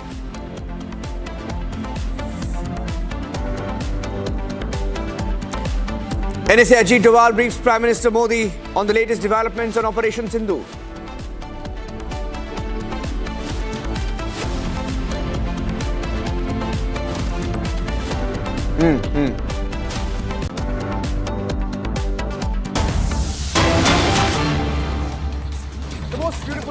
of Operation Sindoor. The most beautiful aspect of Operation Sindoor has been how the people of Pakistan are exposing Pakistan. People of Pakistan are keen to take videos of the destruction of Pakistani air bases, and they love to show it on social media. That's an exclusive video of the Rahim Yar Khan Air Base in southern Punjab, and Shawan will speak over this. Shawan has accessed this video through his sources. This is the Rahim Yar Khan Air Base, southern Punjab, bombed by India. Airbase and airstrip destroyed this morning. Clear destruction seen in these. In fact, there are many still images as well that show that the entire terrace of one section of that airport has collapsed. So, infrastructure at this airbase has been targeted. It holds strategic value for rapid development, rapid deployment and operations across southern and eastern Pakistan. A key forward operating base facing Rajasthan has now been rendered inoperational. Shawan with the full details. Well, in fact, Niranjan, what's interesting this time from Operation Sindoor is the way India has carried it out. Because this time we do not have to give anyone any evidence, because take a look at what's happening right now. This is a video, and we should name the source also, because it's important at a time when there is a lot of fake narrative that is being peddled by the Pakistanis. It is important to name those who are recording this. This, I'm given to understand, has been recorded by a Pakistani journalist. Soon after, basically, reports came in that the Pakistani airbase was targeted. As I understand, Major Samarpal Tur, it's a little surprising because this visual that you see, it seems to be perhaps a little outside. I'm not too sure if it is, if we have the inside visuals of the airbase. Do we have that? We'll try and also tell you, because I believe there are multiple visuals we have. This is just one of the videos because it appears to be perhaps something outside.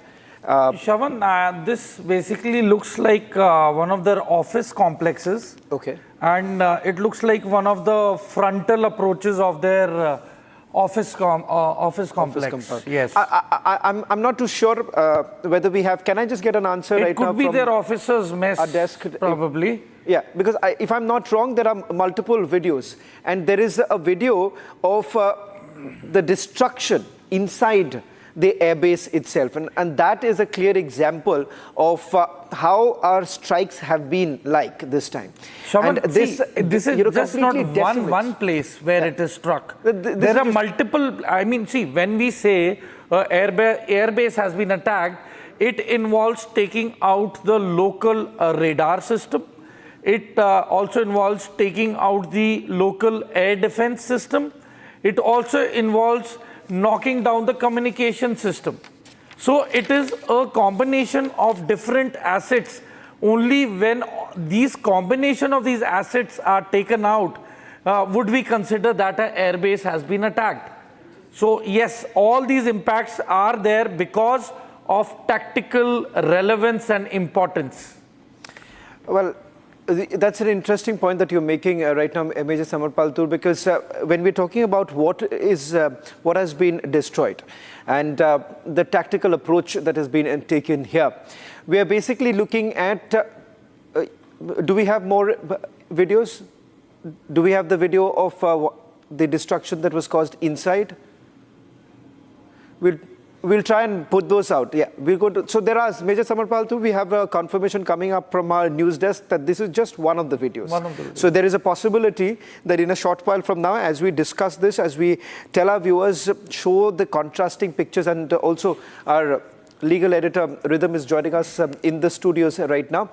Now, Rhythm and Major Samarpal Tur, it's very interesting. And I've been saying this because unlike in the past, when in Balakot, people went on asking, what's the evidence, what's the evidence? Here, I want to emphasize this again and again. This is a video that has been shot by a Pakistani journalist. In fact, it has been put out, it has been shared by someone from Pakistan itself. And in fact, what you're seeing right now is a clear example of the destruction that has taken place inside the base. Now, this base Major Samarpal Tur, if I'm not wrong, has at least about 5 squadrons, and it also has the transport aircraft of the Pakistan. C-130J. Yeah. So can you just help us? My limited understanding is that it does have about 5 of your squadrons, and as far as their transport aircraft are concerned, I'm not too sure whether at all their aircrafts have been destroyed or not. Do you have any information on their aircrafts being destroyed?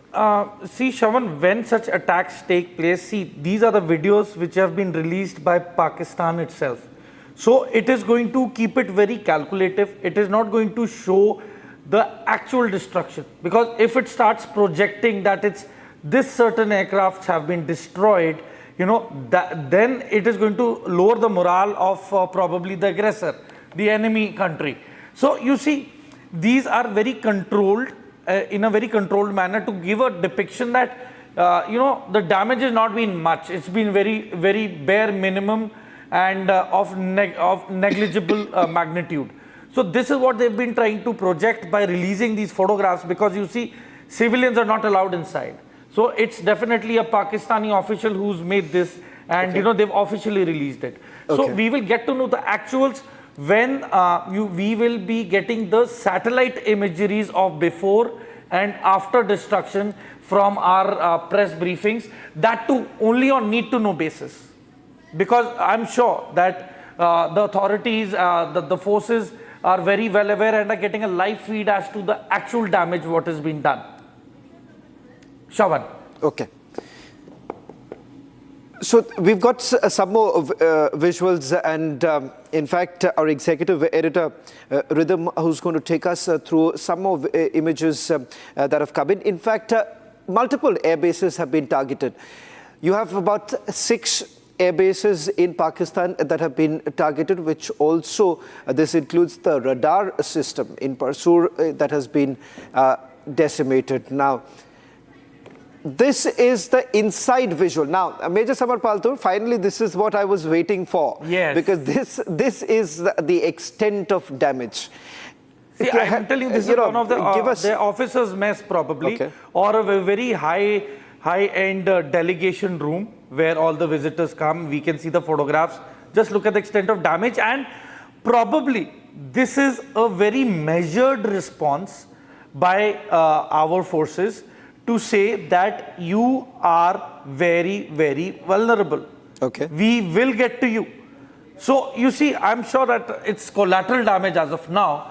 But once, if the momentum intensifies from the enemy side, there will be human casualties. I'm sure they would not have shown the kind of damage that has been inflicted upon, say, for example, their aircraft and the strategic areas of the airbase. So this is essentially, even though, having said that, what is important to point out here is that this time Pakistanis have said, we're going to put out the evidence. There is no saboot ki zarurat nahi hai. Nahi, see, I'll tell you why they're doing this. See, it's a perception management. Okay. So they are trying to project this. This is going to be their propaganda masala material. So this is what they are going to use as an ingredient. Can you elaborate what's the propaganda here?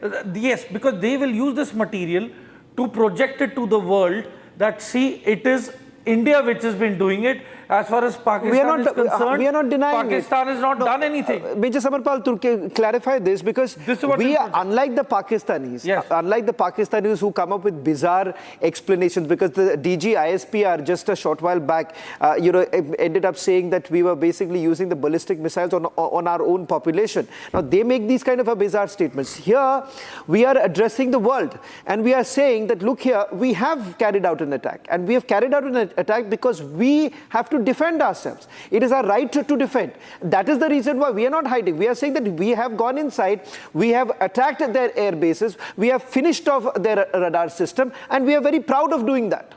See, Shravan, let me make it very clear to the audience who are watching this broadcast today that it is a very measured response from the government of India. It is very calculated, and again and again, it's being repeated and told. It's a war on terrorism. It is a war against those who are supporting terrorism. But you see, in the last 72 hours, the amount of drones that have been sent into the Indian airspace from the hostile neighbor is no man's business. Who does that? I mean, see, for a layman, it is actually like, the terrorists are doing this. I'm not even saying that the Pakistanis are doing it, it's the terrorists who are doing this. But the reality is that this aggression is being committed by Pakistan in support of the terrorists. And they're doing this as a lip service to the terror organizations, as a mark of saying, sorry, we could not protect you. But you see, now that the main leadership has been wiped out, as a formality, we will back you up and we will carry out attacks on India. So they are trying to save face within Pakistan against the terror tanzeems that they have been harboring. And of course, without a doubt, they consider India as the enemy. So they are, as it is going to, hit us. Well, in fact, we have got more videos and Rhythm, if you can just take us through. Sure, these are several series of videos that we've got. That's right. Like Shavan is telling us, we're now going to go across to video number 12 that's been there on day 3. This video that shows India's offensive against Pakistan, the video shows CCTV. It shows how India destroyed terror launch pads.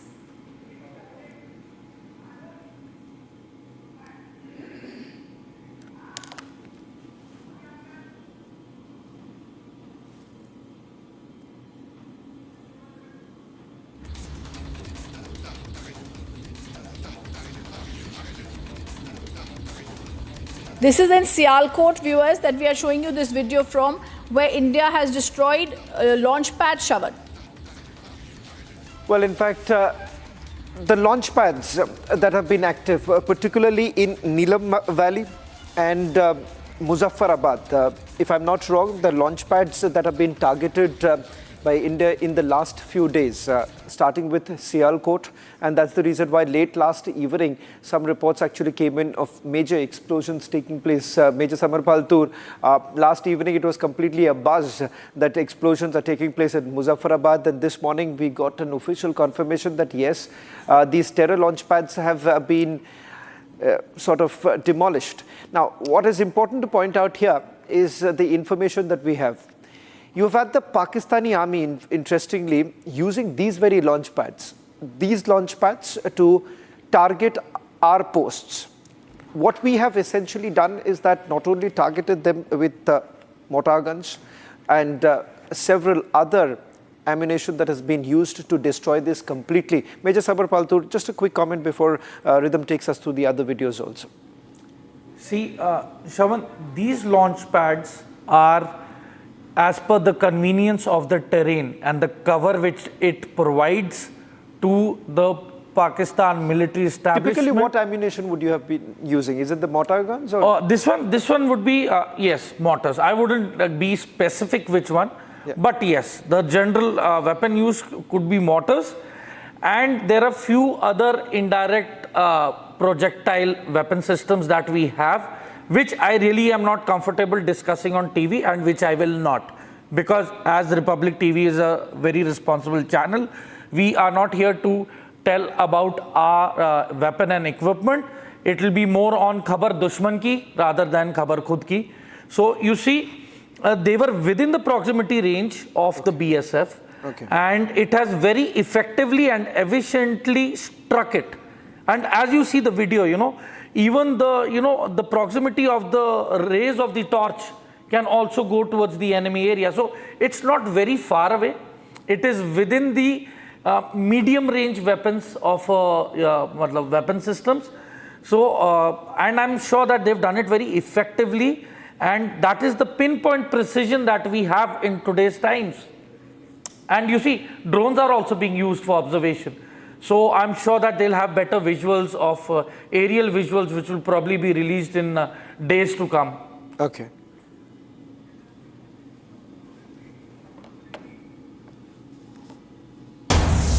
And there's breaking news that's also coming in. It's confirmed that apart from the air bases, Pakistan Raiders' sites in Pasroor have also been decimated.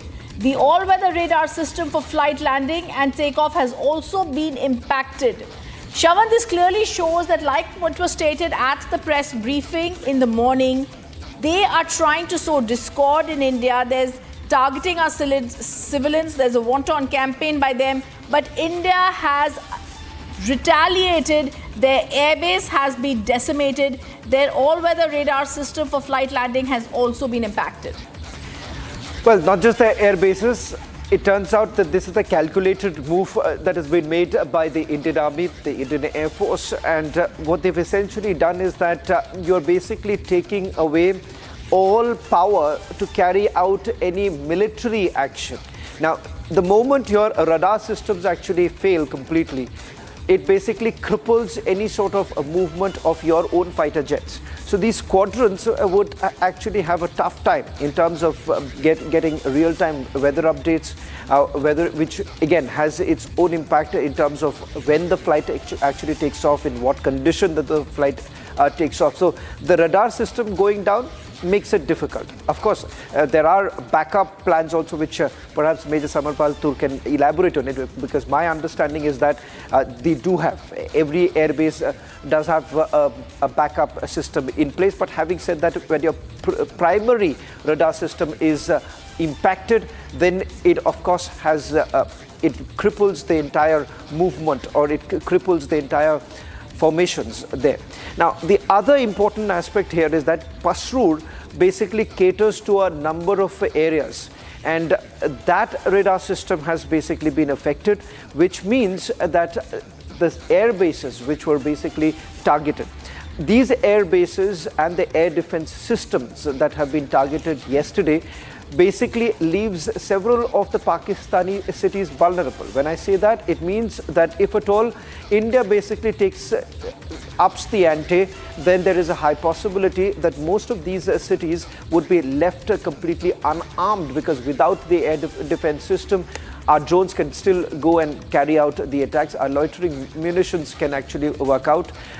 And Major Samarpal Tur, Pasrur, as I understand, it's a very strategic location where the radar system is, and if I'm not wrong, it also caters to a few more air bases. What's your understanding of it? I mean, Pasrur Air Base is a decent. I mean, it's a air base which has a temporary landing strip. So they have probably one more airstrip which is fully functional. But you see, the hits that are taking place on the reserve strips first and the main strips as well. So basically there is no room for facilitating any flight that can now use these airstrips. So what I foresee as for tactically is that, you know, all the air infrastructure, the air power infrastructure of the Pakistan Air Force is systematically and calculatively being taken out, and it is a clear-cut message. And once that the panic is come in, that their external affairs minister of Pakistan has said that if India now de-escalates, we will de-escalate as well, because they know the odds. They know the odds. They know it, that what has been destroyed and come under attack is of extreme tactical importance, and it has costed them dearly in terms of attrition and money. All these systems are very, very expensive systems, and if they are not protected and they are left vulnerable, I mean, this is exactly what has happened. They either underestimated the Indian forces by sending in their drone swarms, thinking that we'll be overwhelmed by that. I mean, it's a total and pure miscalculated move by the hostile neighbor. Shravan. Well, so as Major Samarpal Tur Rhythm was basically was helping us understand the impact that it has when you have the radar system down, you have the air bases down, you have the air defense systems down.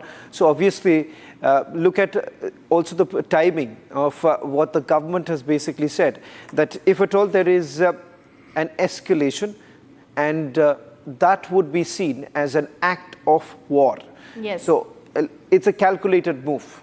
In fact, Shravan, if I can also tell you, in another major blow to Pakistan's misadventures, India launched missiles targeting multiple Pakistani air bases on Saturday morning. Explosions were heard at several Pakistani installations, including at Chakala in Rawalpindi, Murid in Chakwar, Rafiki in Shorkot, Rahim Yar Khan, Shukur and Chudian. Take a look.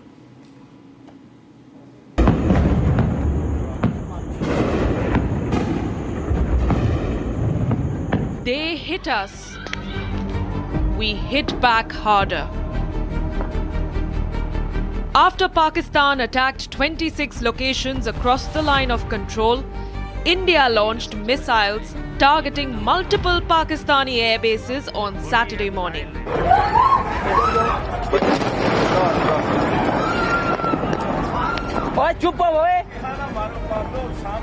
Explosions were heard at several Pakistani installations.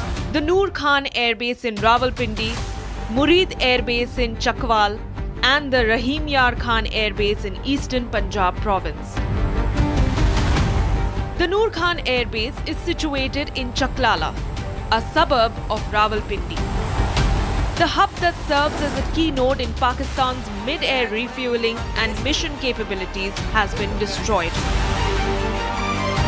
Located near Punjab's Chakwal district, the Murid Air Base serves as an operational flying base for Pakistan's Air Force. The Rahim Yar Khan Air Base is another significant military installation located 300 kilometers south of Islamabad. The Indian Army also destroyed Pakistani posts and multiple terror launch pads.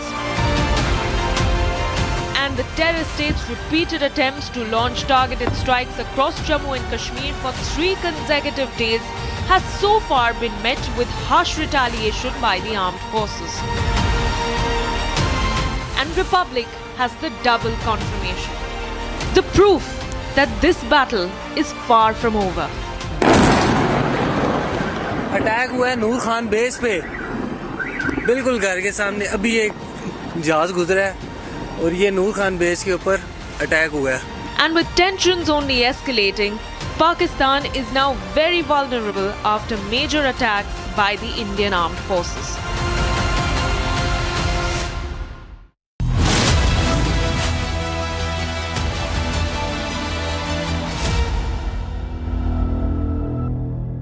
विमल में गुलिस्तां के ये कुछ लजीज फरिश्ते जब साथ घुलें तो जी ललचाए और दिल कहे कि स्वाद की जुबान में खुद को ऐसे डुबाऊं कि निकल ना पाऊं. विमल की जुबान कुछ है ही ऐसी, मानते हैं? विमल, बोलो जुबान कैसी?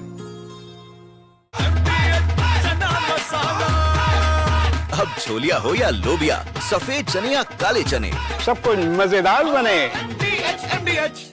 पाकिस्तानी और इंडियन ने शुरू कर दिया. अभी मेरे बहावलपुर सिटी के अंदर मौलाना मसूद अजहर साहब के जो है मदरसा है उसके ऊपर 4 मिसाइल दागे गए हैं. 4 मिसाइलों के साथ हमला किया गया है. मौलाना मसूद अजहर साहब के मदरसे के ऊपर हम अपनी अफवाज पाकिस्तान के साथ खड़े हैं. लेकिन मेरा सवाल है कि हमारी एजेंसीज कहाँ सोई हुई थी, हमारी अफवाज पाकिस्तान कहाँ सोई हुई थी जब ये हमला हुआ. मुजफ्फराबाद की भी खबर आ रही है, मुजफ्फराबाद वाली साइड पे भी ये अटैक हुआ है. लेकिन सबसे पहले मेरे बहावलपुर सिटी के अंदर अटैक हुआ है ब्लास्टिक मिसाइल के साथ. उन्होंने हमला किया है मौलाना मसूद अजहर साहब के मदरसे के ऊपर. 4 मिसाइल मारे गए हैं. अभी ये कहना कबल वक्त है कि गोया कितनी सच्चाई है इस खबर के अंदर, किस साइड से ये मिसाइल आए हैं, ये कंफर्म होना बाकी है. लेकिन ये कंफर्म न्यूज़ है कि उनके मदरसे के ऊपर 4 मिसाइल मारे गए हैं.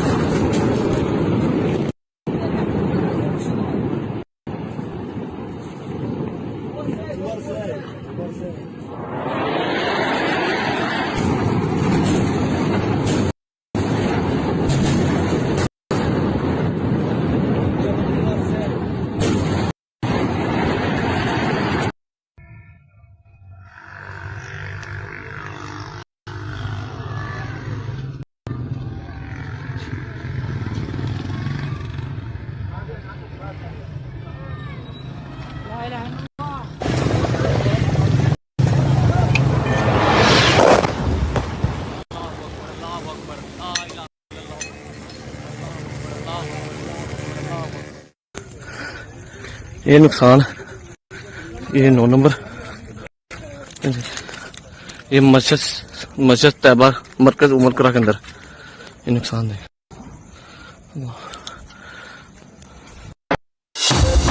Summer is here. Is your home ready for the heat? Keep your roof cool and your home comfortable all summer with Roof Cool and Seal.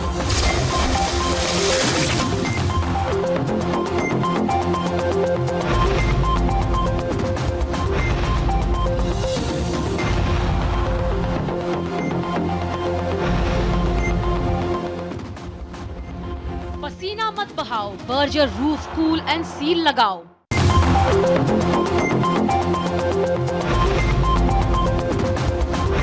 इसको घर पे लगाओगे तो शादी का तो पता नहीं, पर घर पक्का नहीं टूटेगा। रुंगटा नहीं तो घर स्ट्रॉन्ग नहीं। रुंगटा स्टील TMT बार एकदम सॉलिड। पहाड़ों में एक हाइकिंग स्टिक भी बन सकती है। आधे बाउल दही में 4 चम्मच MDH चटनी पुदीना मसाला डाला, स्टर करो, पुदीना चटनी तैयार। MDH चटनी पुदीना मसाला।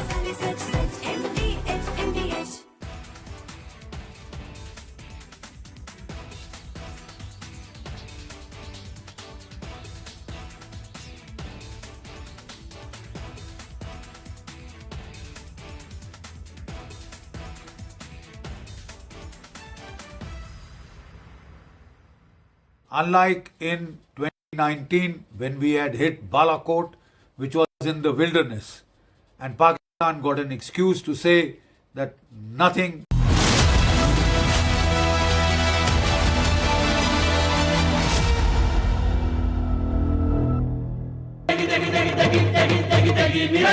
MDH की देगी मिर्च, देगी मिर्च का तड़का, अंग अंग फड़का। MDH की देगी मिर्च।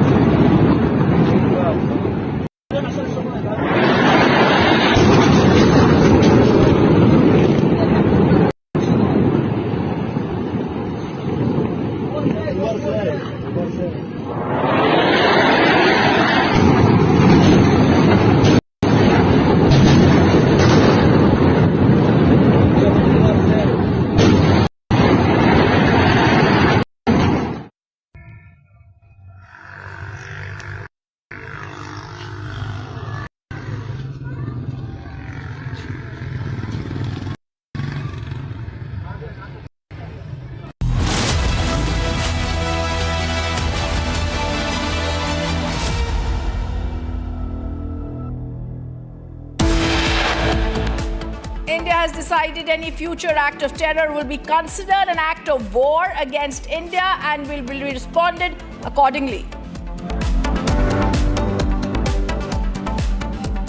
MEA-MOD joint briefing on Operation Sindoor at 6 p.m.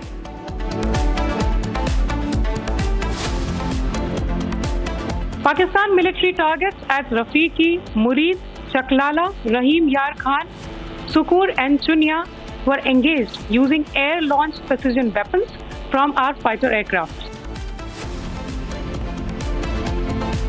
India pummels of 4 key Pakistan air bases. MOD confirms 100% precision strikes and no collateral damage.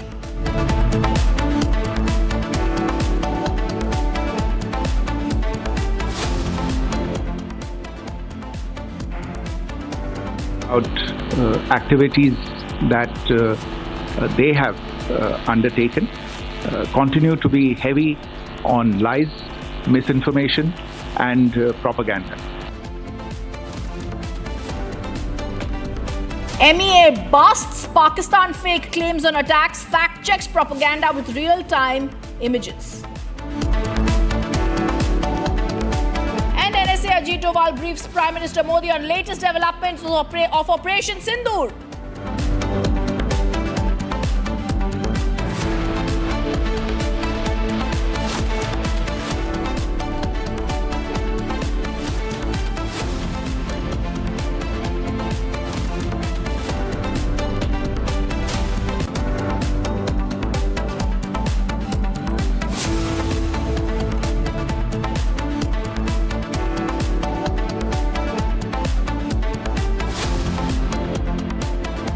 Three days, 3 strikes. India has taught Pakistan their lesson. We have 16 videos from day 1 to day 3 which show the massive retaliation by India. First, let's go to the most compelling video, viewers. This is video 9 on day 3, where huge explosions can be seen. A man describes the attack. A Pakistani national confirms location, Noor Khan Air Base. Man says Noor Khan Air Base has been attacked. Listen to the reaction. Attack हुआ है नूर Khan base पे, बिल्कुल घर के सामने अभी एक जहाज गुजरा है और ये नूर खान बेस के ऊपर अटैक हुआ है। भाईजान नूर खान बेस में आके गिरा है। ये अटैक हुआ है नूर खान बेस पे, बिल्कुल घर के सामने अभी एक जहाज गुजरा है और ये नूर खान बेस के ऊपर अटैक हुआ है।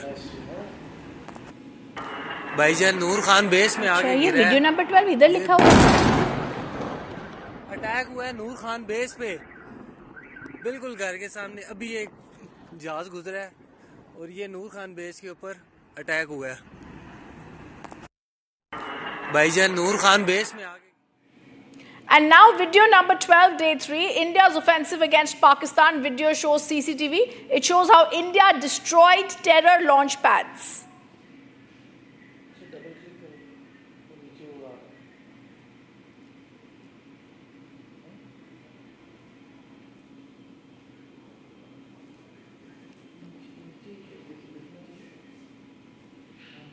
Let me also now go across to Major Samar Paltul, who's joining us, as well as my colleague Abhishek, who's joining us.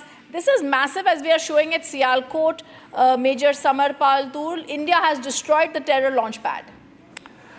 Yes, Rhythm, as the audience can see on the screens, these are those critical launch pads which are within the proximity of 5 to 10 kilometers within Pakistan, and it takes a matter of just, you could say, half an hour up to 1 hour for any of the infiltrators to come in, and they have different means. What they do is, firstly, they usually dig the ground, and they dig underneath the fence, and then they make an opening into the Indian territory, and then they probably have the tendency to then move in and make and establish contact again with the handlers, or as we call it, OGWs, overground workers. And you see, this is also, OGWs are almost as good as terrorists. I mean, I wouldn't say they are OGWs, but they are OGTs, overground terrorists. I mean, it is high time that the local populace tries to find them out and apprehend them and hand them over to the police or any of the nearest military installations. So, you know, there has been an aggressive stance from the local population, which is at the border belt as well. So, this was one of the most active launch pads, which was creating very frequent and constant problems for the Indian forces. So, I'm glad that it's been taken out. It was one of the most, trouble-making launch pads, which was under the scanner. Yes. And it's finally gone, and it's a good, big achievement. And that's the video that is taking them out. Viewers, I'm going to take you to video number 13 that shows Pakistani national confirms the attack, describes the explosion. Pakistani flag can be seen in the video. Plumes of smoke after the explosion. भाई धमाका होयो हीन सुंदर industrial state में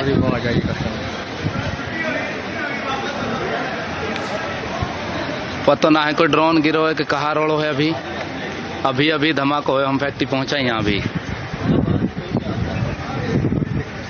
अरे किथे are कोते होया का परा होया है अब परा होया ना भाई इन्हें रात उनके एयरबेस तबाह कर दी इंडिया की भाई वीडियो सबसे पहले बने ये भाई धमाका होयो हीन सुंदर इंडस्ट्रियल स्टेट में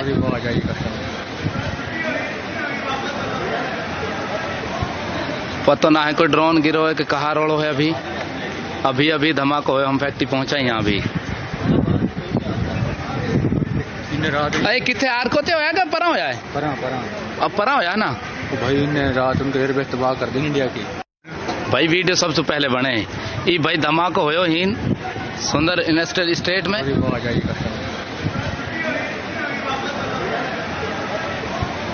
पता ना है कोई ड्रोन गिरो है कि कहाँ रोड़ो है अभी अभी धमाका होया हम फैक्ट्री पहुंचा यहाँ अभी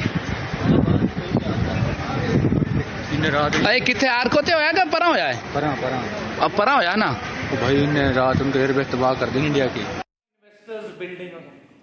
And now we have video number 15, viewers. It shows a loud noise of sirens. Fireball can be seen where a man says Sukur airport has been struck. This is how we are showing you how Pakistanis who are sending videos are showing how Sukur in Pakistan and other places are struck. बचत थी वाह दरा दरिया पूरा घर लुड़िया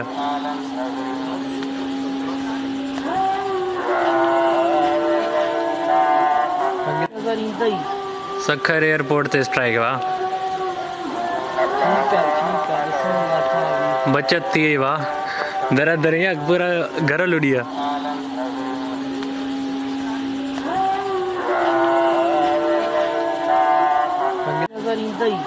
Sukkur airport से strike वाह बचत थी वाह दरा दरिया पूरा घर लुड़िया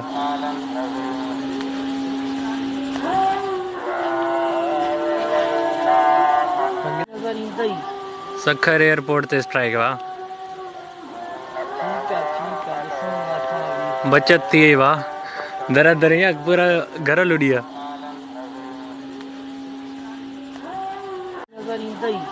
सखर एयरपोर्ट से स्ट्राइक वाह बचत थी वाह दरा दरिया पूरा घर लुड़िया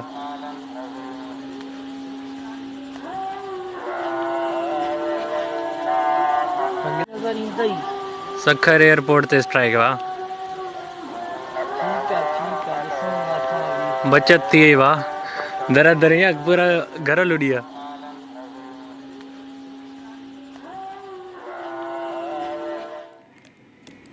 And there's breaking news coming in. We're getting you an exclusive video now, viewers, where the Rahim Yar Khan airbase destruction can be seen.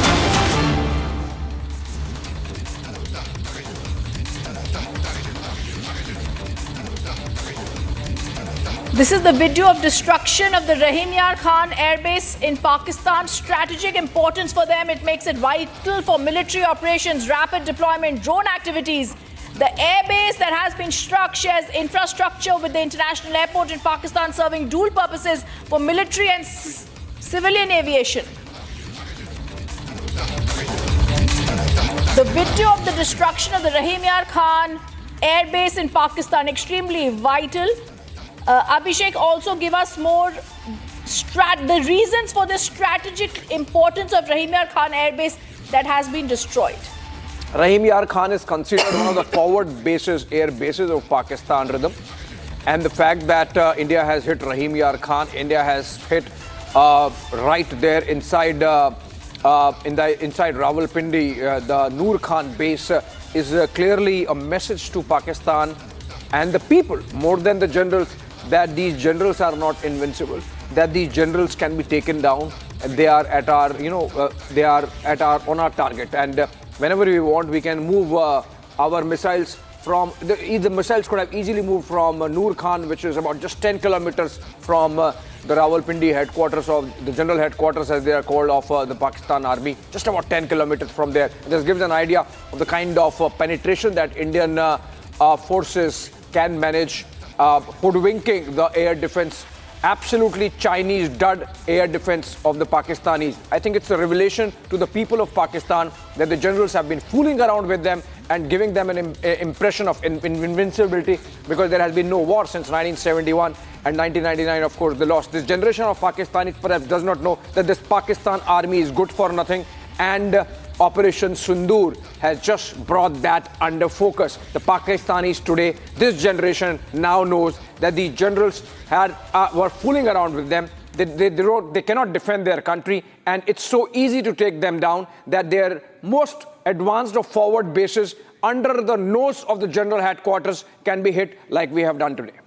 Let's also go across to a reaction that had also come in from the MEA press conference in the morning when Wing Commander Vyomika Singh had spoken about this. In a swift and calibrated response, Indian Armed Forces carried out precision attacks only on identified military targets. These included technical infrastructure, command and control centers, radar sites and weapon storage areas. Pakistan military targets at Rafiqi, Murid, Chaklala, Rahim Yar Khan, Sukur and Chunya were engaged using air-launched precision weapons from our fighter aircraft. Radar sites at Pasroor and Sialkot Aviation Base were also targeted using precision munitions.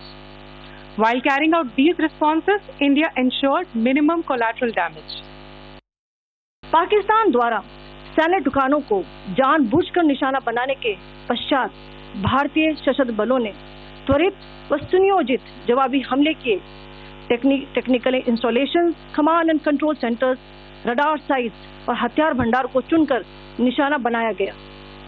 Rafiki, मुरीद, चकलाला, रहमियार खान, सुकूर और चुनिया स्थित पाक सैन्य ठिकानों पर air launch सटीक हथियारों व लड़ाकू जेट से प्रहार किए गए। पसरूर स्थित रडार साइट और सियालकोट का एविएशन बेस भी प्रिसीजन एम्यूनिशन से टारगेट किए गए। इन कार्रवाइयों के दौरान भारत ने कम से कम कोलैटरल डैमेज की क्षति सुनिश्चित की। चिंता का विषय यह रहा कि पाकिस्तान ने लाहौर से उड़ान भरने वाले नागरिक विमानों की आड़ लेकर अंतर्राष्ट्रीय हवाई मार्गों का दुरुपयोग किया ताकि वे अपनी गतिविधियां छिपा सके।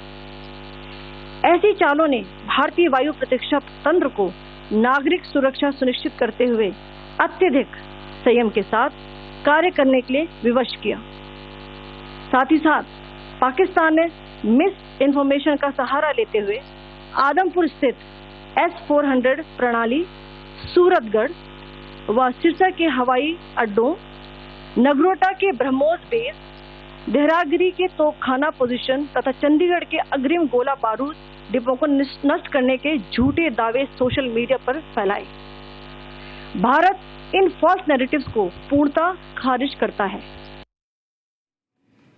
Viewers, Pakistani attack drones and projectiles dropped like 9 pins as India's robust and clinical air defense thwarted a fresh attempt to target the country's sensitive defense installations. Republic traveled to the forward areas of Gujarat's Kutch, where a long-range Pakistani drone was successfully intercepted by the Indian air defense. Republic was also visiting another site in Punjab's Pathankot, where an enemy projectile was successfully brought down.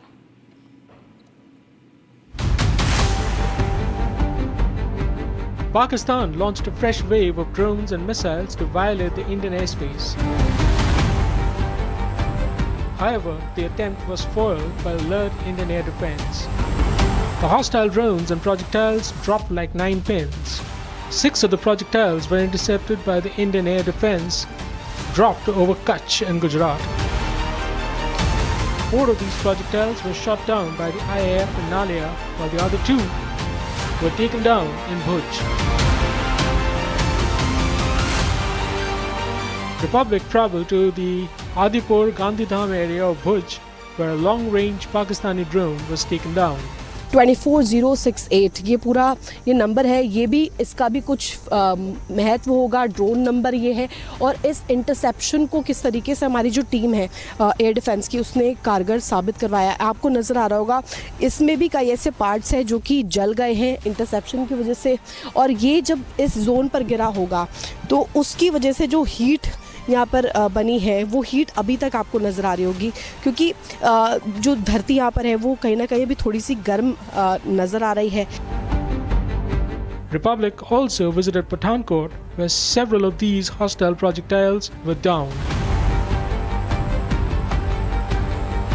एक बार फिर से पाकिस्तान की नापाक कोशिशों को जो Indian air defence है उसको नष्ट किया है। फिलहाल जो तस्वीरें हम आपको दिखा रहे हैं अब से थोड़ी देर पहले है, जो ड्रोन पे मिसाइल लगी थी उसको भारतीय सेना ने जो एयर डिफेंस है उसको नष्ट किया है। फिलहाल ये जो तस्वीरें आप देख रहे हैं ये पठानकोट और हिमाचल का जो बॉर्डर है, फिलहाल जहां पर हम खड़े हैं इस वक्त हम हिमाचल में खड़े हैं, जहां पर वो जो मिसाइल है वो गिरी है। इसका इम्पैक्ट आप देख सकते हैं कि कितना इसका इम्पैक्ट रहा है। एक करीबन 3 से 4 फुट का एक बड़ा गड्ढा है वो यहाँ पर हो गया है। Fragments of drones shot down by the Indian Air Defence were also recovered in the Dhamtal hills of Himachal Pradesh. Republic spoke to locals who said such was the impact of the crashed drones that the bored pits 3 to 4 feet deep. As Pakistan continues to provoke and escalate, the forces stand alert to foil their devious plans. And there's breaking news coming in. Baloch Liberation Army ambushed PAK army and took control of the Meherwala area of Noshki and nearby railway and police station. We spoke to our reporters there earlier. We're now going to go across to Gursimran to give us more details on the story, because it's clear that in the Balochistan army is taking control, ambushing the Pakistan army. Till we get Gursimran, if I can go across to my colleague Abhishek. Abhishek, these pictures tell their own story. Yes. The Baloch. Okay, we listen to the gnats and we listen to those natural sounds from there first.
Abhishek, it's clear liberation is around the corner for Balochistan. You are absolutely right. The kind of gunfire that we have seen in those pictures, Rhythm, it's clearly a message from the Baloch insurgents that now the Pakistani state and its writ is not going to run in this territory. Look at the ease with which the Pakistani soldiers have been cornered, and for the time that the firing continues and the Pakistani soldiers are not able to respond in any manner, clearly suggests the kind of area domination that the insurgents have now. In fact, we are getting reports that over the last week or so, since Pakistan has taken a very foolish decision to engage with India, there are more and more incidents happening in Balochistan where whatever remains of the Pakistani soldiers, remember, even they are demoralized and trying to sort of escape from their levies. Whatever soldiers are remaining there, they are getting frequently cornered by Baloch insurgents, and we are seeing a very active liberation war there really panning out, and this is just one glimpse of that, Rhythm. That's absolutely true, and we're going to also go across to the other top focus here. Pakistan tried, Pakistan failed again. Missiles misfired, drones destroyed, terror launch pads turned to dust. From Punjab to Gujarat, their cowardly provocation met with one answer: Indian firepower. This isn't escalation, viewers, it's domination. Here's how India nailed it when Pakistan ate dust.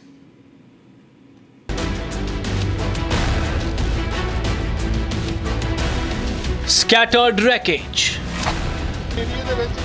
exploded shells, twisted metal. That's all Pakistan has managed to deliver across India's western border. Sirsa, Barmer, Jaisalmer, Kutch, Pokhran, Mansa, Jalandhar, Aknoor, Bishna, all targeted, all standing strong. Pakistan fired, Pakistan failed. Their missiles wrecked, their drones blown mid-air, their shelling useless and desperate. सुबह के समय लगभग 4:30 बजे जो drone है उनको यहाँ पर जो है वो भेजा गया था और फिलहाल जो इंडियन डिफेंस सिस्टम है उन्होंने तमाम तरह से उनको न्यूट्रलाइज कर दिया था, उनको नष्ट कर दिया था। फिलहाल जो ये इम्पैक्ट आप देख रहे हैं माजरा गांव में, जहां पर करीबन 2 फीट का जो गड्ढा है वो हो गया है। India's air defense didn't just respond, it hunted them down. Drone after drone neutralized before they could even breathe. But we didn't stop at defense, we hit back hard. In Jammu, BSF turned a Pakistani Rangers post into rubble. Zero hesitation, total domination. In Looney of Sialkot, where Pakistan dared to launch tube drones, India struck with precision. There has been a heavy retaliation. There have been losses to the Pakistani posts that are there. I'll request Sarjeevan to show you that that is the Octroi post that where we used to travel without any kind of a restriction. But now what has happened that this entire area that you see close to me, this has come under fire. Pakistan is now firing the 120 mm mortar shells, 151 mm mortar shells into these areas so that they can cause many damage to this civilian population. The terror launch pads vaporized and gone. Watch how our forces have completely flattened the terror launch pads.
This is not a standoff, this is not restraint, this is a message.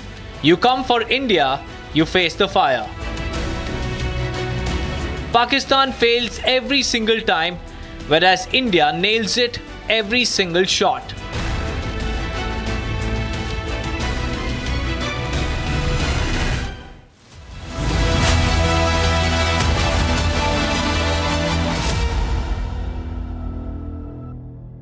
दादी के हाथों का जादू और खुशबू से महकता घर, माँ की मुस्कुराहट और खाने की सुगंध। MDH गरम मसाला, क्योंकि हर रिश्ता है स्वाद से जुड़ा।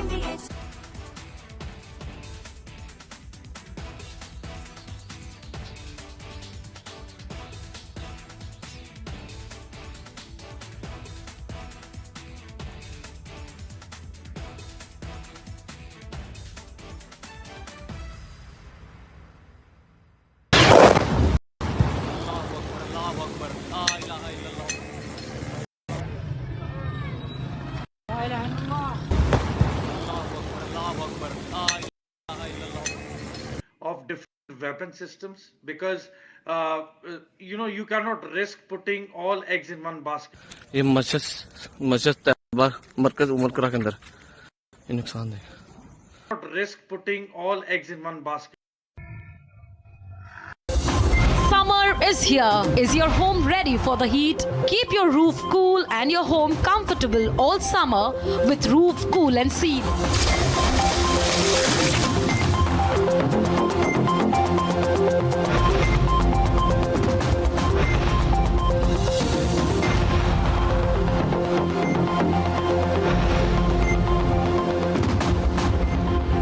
पसीना मत बहाओ, Berger roof cool and seal लगाओ।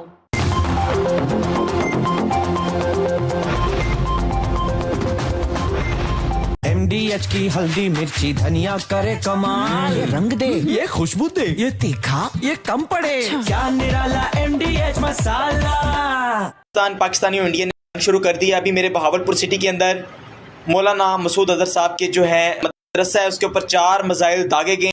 4 मिसाइलों के साथ हमला किया गया है मौलाना मसूद अजहर साहब के मदरसे के ऊपर। हम अपनी अफवाज पाकिस्तान के साथ खड़े हैं, लेकिन मेरा सवाल है कि हमारी एजेंसीज कहाँ सोई हुई थी, हमारी अफवाज पाकिस्तान कहाँ सोई हुई थी जब ये हमला हुआ। मुजफ्फराबाद की भी खबर आ रही है कि मुजफ्फराबाद वाली साइड भी अटैक हुआ है, लेकिन सबसे पहले मेरे बहावलपुर सिटी के अंदर अटैक हुआ है ब्लास्टिक मिसाइल के साथ। उन्होंने हमला किया है मौलाना मसूद अजहर साहब के मदरसे के ऊपर, 4 मिसाइल मारे गए हैं। अभी ये कहना कबल वक्त है कि गोया कितनी सच्चाई है इस खबर के अंदर, किस साइड से ये मिसाइल आए हैं, ये अभी कन्फर्म होना बाकी है। लेकिन ये कन्फर्म न्यूज़ है कि उनके मदरसे के ऊपर 4 मिसाइल मारे गए हैं।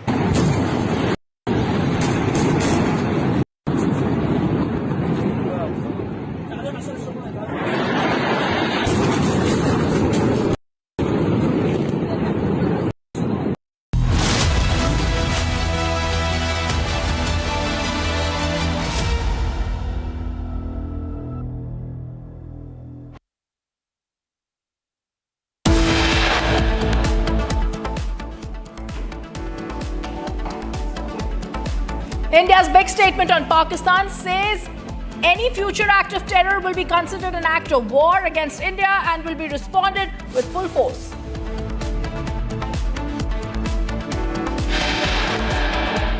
Stand by for the MEA-MOD joint address on Operation Sindoor at 6 p.m.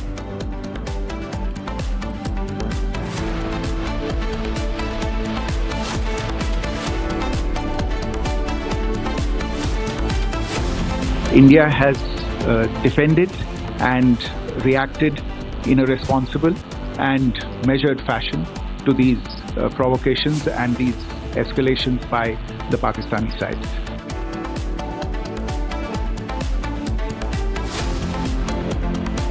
India pummels 6 Pakistan air bases and 2 enemy radar systems in precision strikes.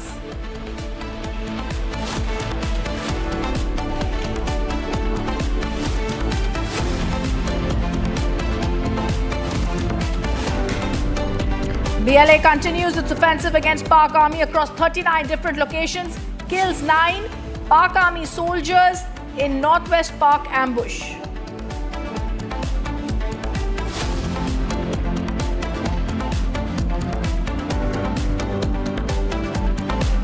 And Pakistan's dirty toolkit at play targets tourists' locations. Another PAK projectile shot down near Dal Lake.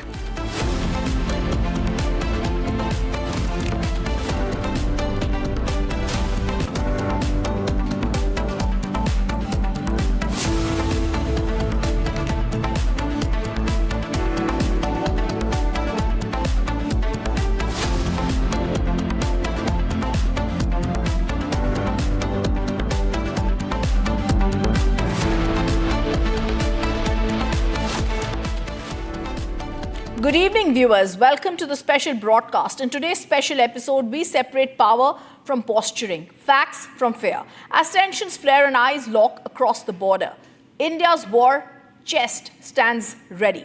Vast, lethal, and battle-proven. From the sky to the sea, from missiles that reach thousands of kilometers to submarines that strike from the depths of the water. India's arsenal isn't just loaded, it's layered, lethal, decisive.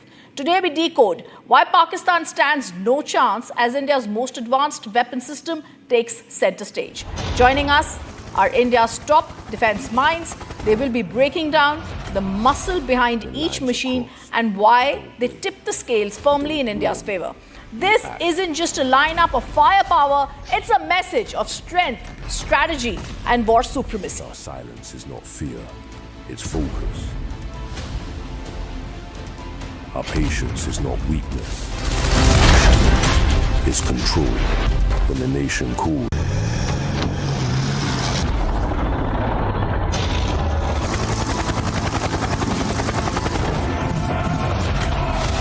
when When lines are crossed, we don't wait. We don't warn. We act.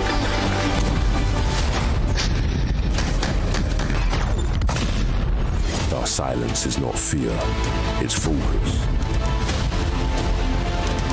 Our patience is not weakness, it's control. When the nation calls, we strike with precision, purpose and pride. Because this is who we are. Always ready, always watching. For peace or for justice. Indian Army. Always ready. Always relentless.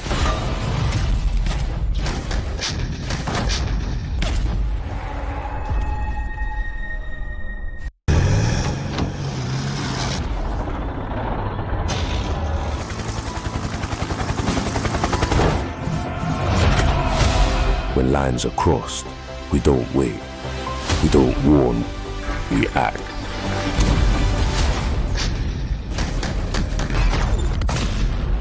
Our silence is not fear, it's focus.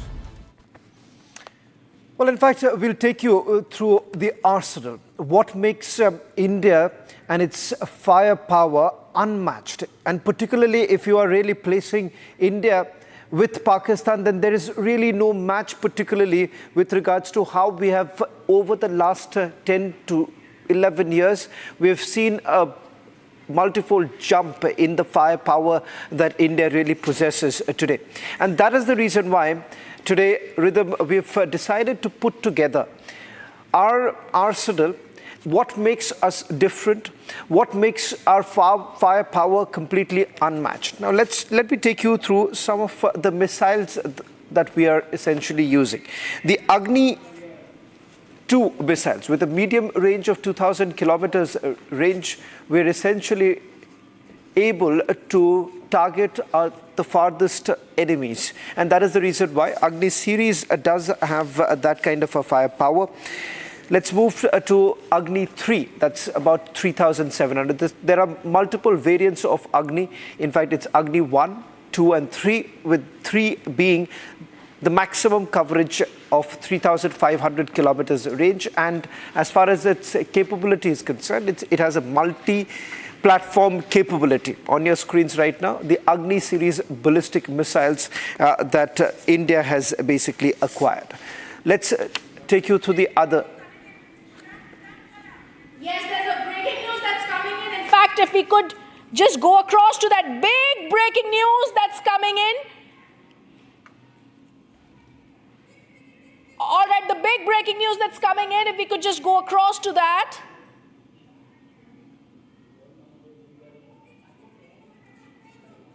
All right, big breaking news coming in, Shavan. We're now being told that Donald Trump has now posted, he's saying, I am pleased to announce India and Pakistan have agreed to a full and immediate ceasefire. US President Donald Trump has stated. In fact, on the Truth Social post, the breaking news that's coming in, it says, after a long night of talks mediated by the United States, Donald Trump says, I am pleased to announce India and Pakistan have agreed to a full and immediate ceasefire. Congratulations to both countries. And that's the tweet from Donald Trump. It says, after a long night of talks mediated by the United States, I am pleased to announce India and Pakistan have agreed to a full and immediate ceasefire. Congratulations to both countries on using common sense and great intelligence. Thank you for your attention in this matter. I think this is the big breaking news coming in from the President of the United States of America, who said he's pleased to announce India and Pakistan have agreed to a full and immediate ceasefire.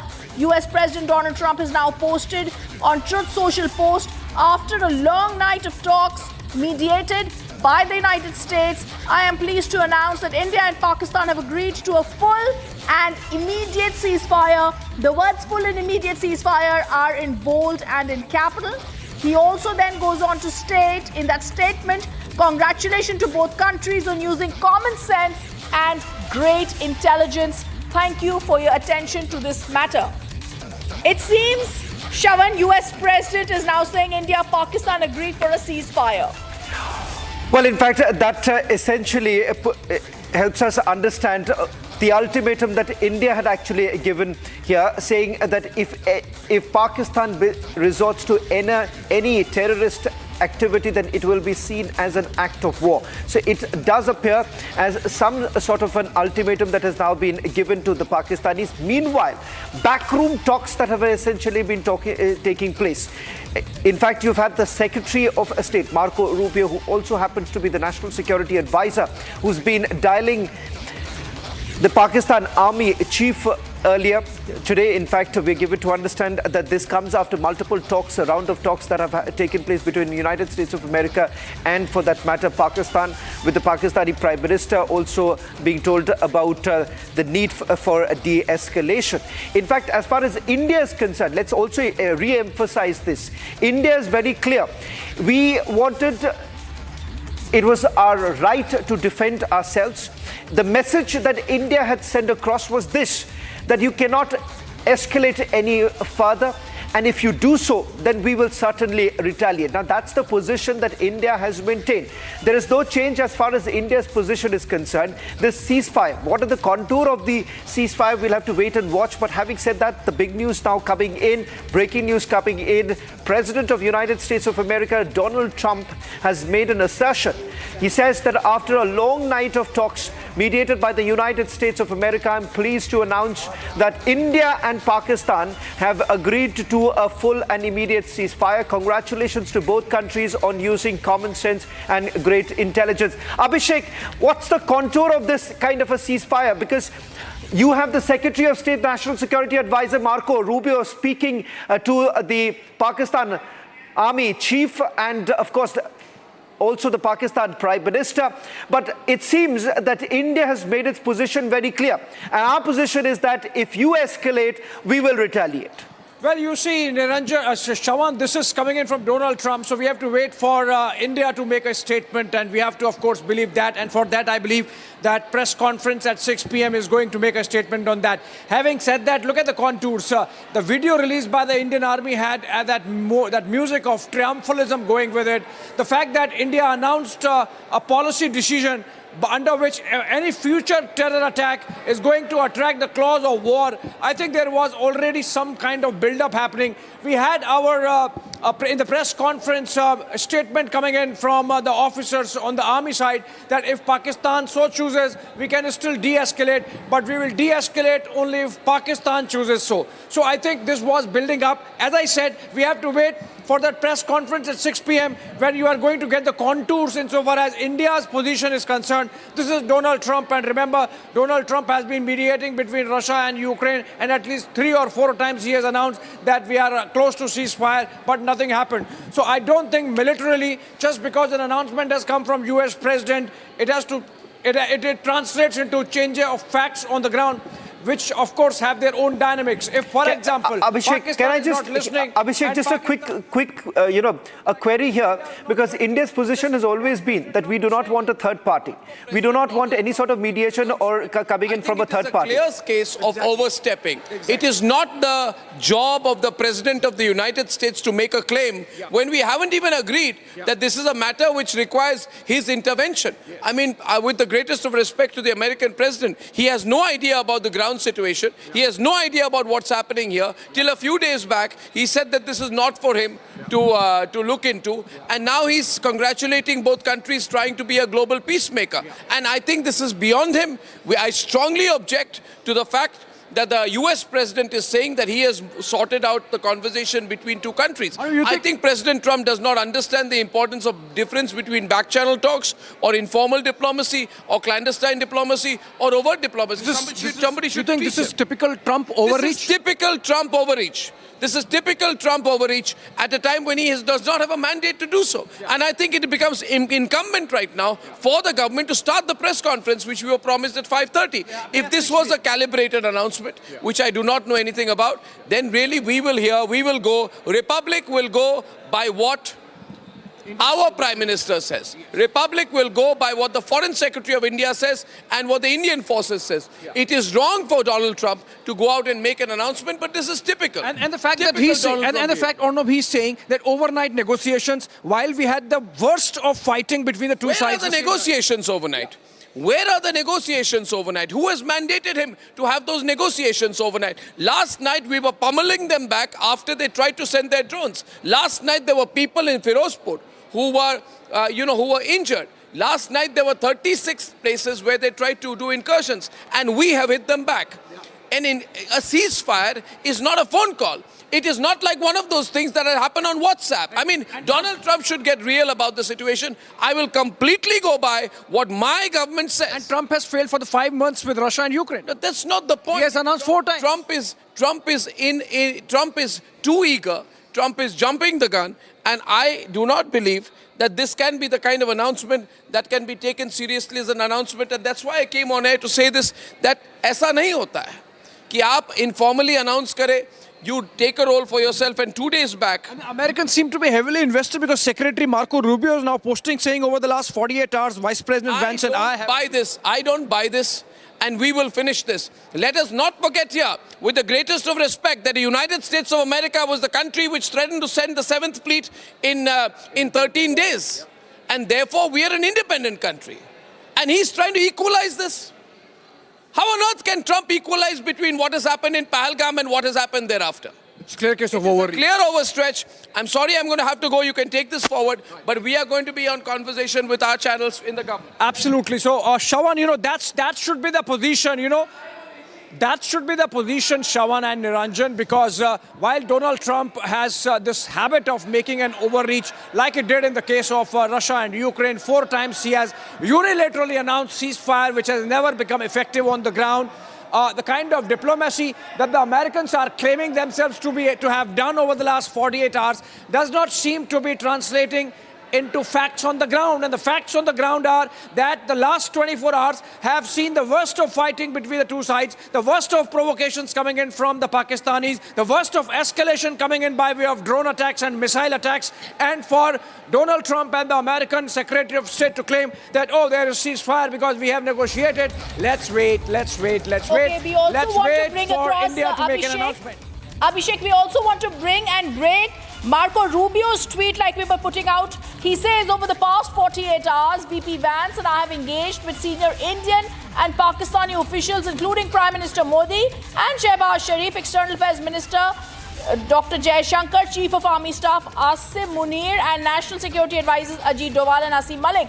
He says, I'm pleased to announce the government of India and Pakistan have agreed to an immediate ceasefire and to start talking on a broad set of issues at a neutral site.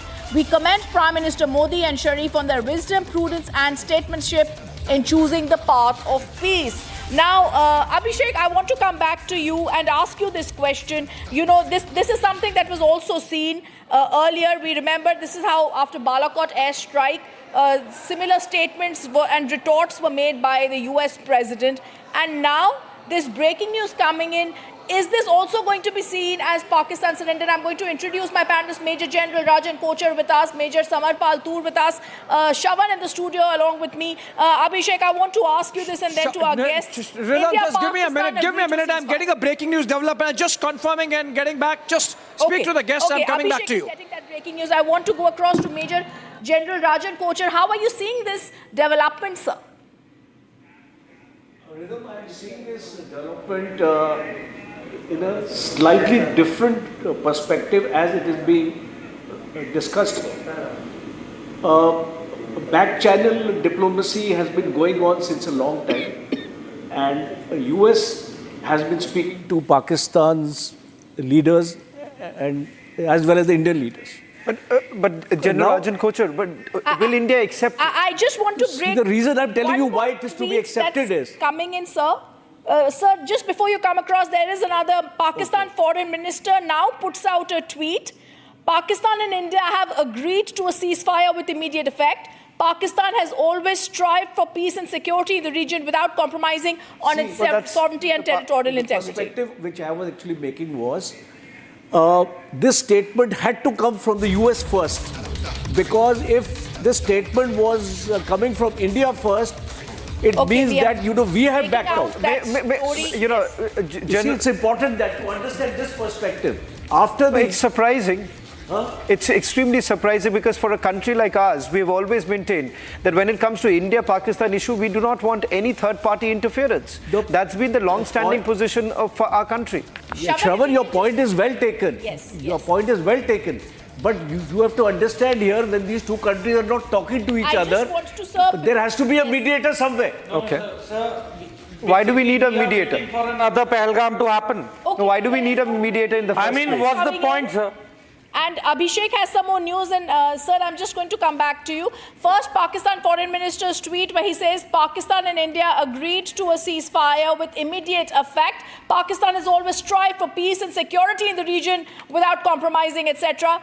But first, I want to go across to hammered by India. Pakistan agrees and declared a ceasefire. Breaking news coming in. I want to go back to Abhishek. Abhishek, you've got more details.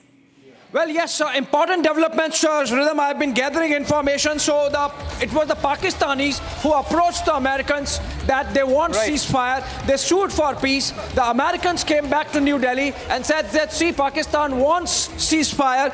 To which India said if the Pakistanis want ceasefire, they have to demonstrate that they have to pull back from terrorism. And that what are the conditions? Because Abhishek, Major General Rajan Kochar wants to make a statement here. Yes, sir. Make a statement. I want to tell the Pakistanis that how can you say that a ceasefire has been agreed General to? Rajan Kochar. There is no comment from India. Well, in fact, Abhishek is getting us more details. Gentlemen, just hold on, because this is a breaking news situation right now. General, this is a Twitter statement. Okay, it's a Twitter statement. Not an official portal. The question here is about, it's a long-standing position.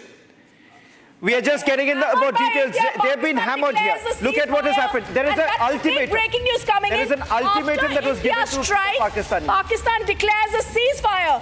Pakistan is sued for peace, and Pakistan ambassador to the United States approached Americans. The big news coming, India's response is also likely, but hammered by India, Pakistan declared the ceasefire.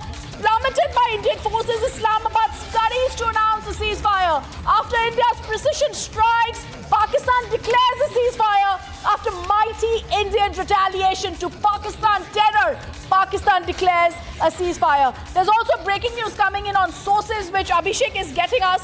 The stoppage of fighting and military action between India and Pakistan was worked out directly between the two countries.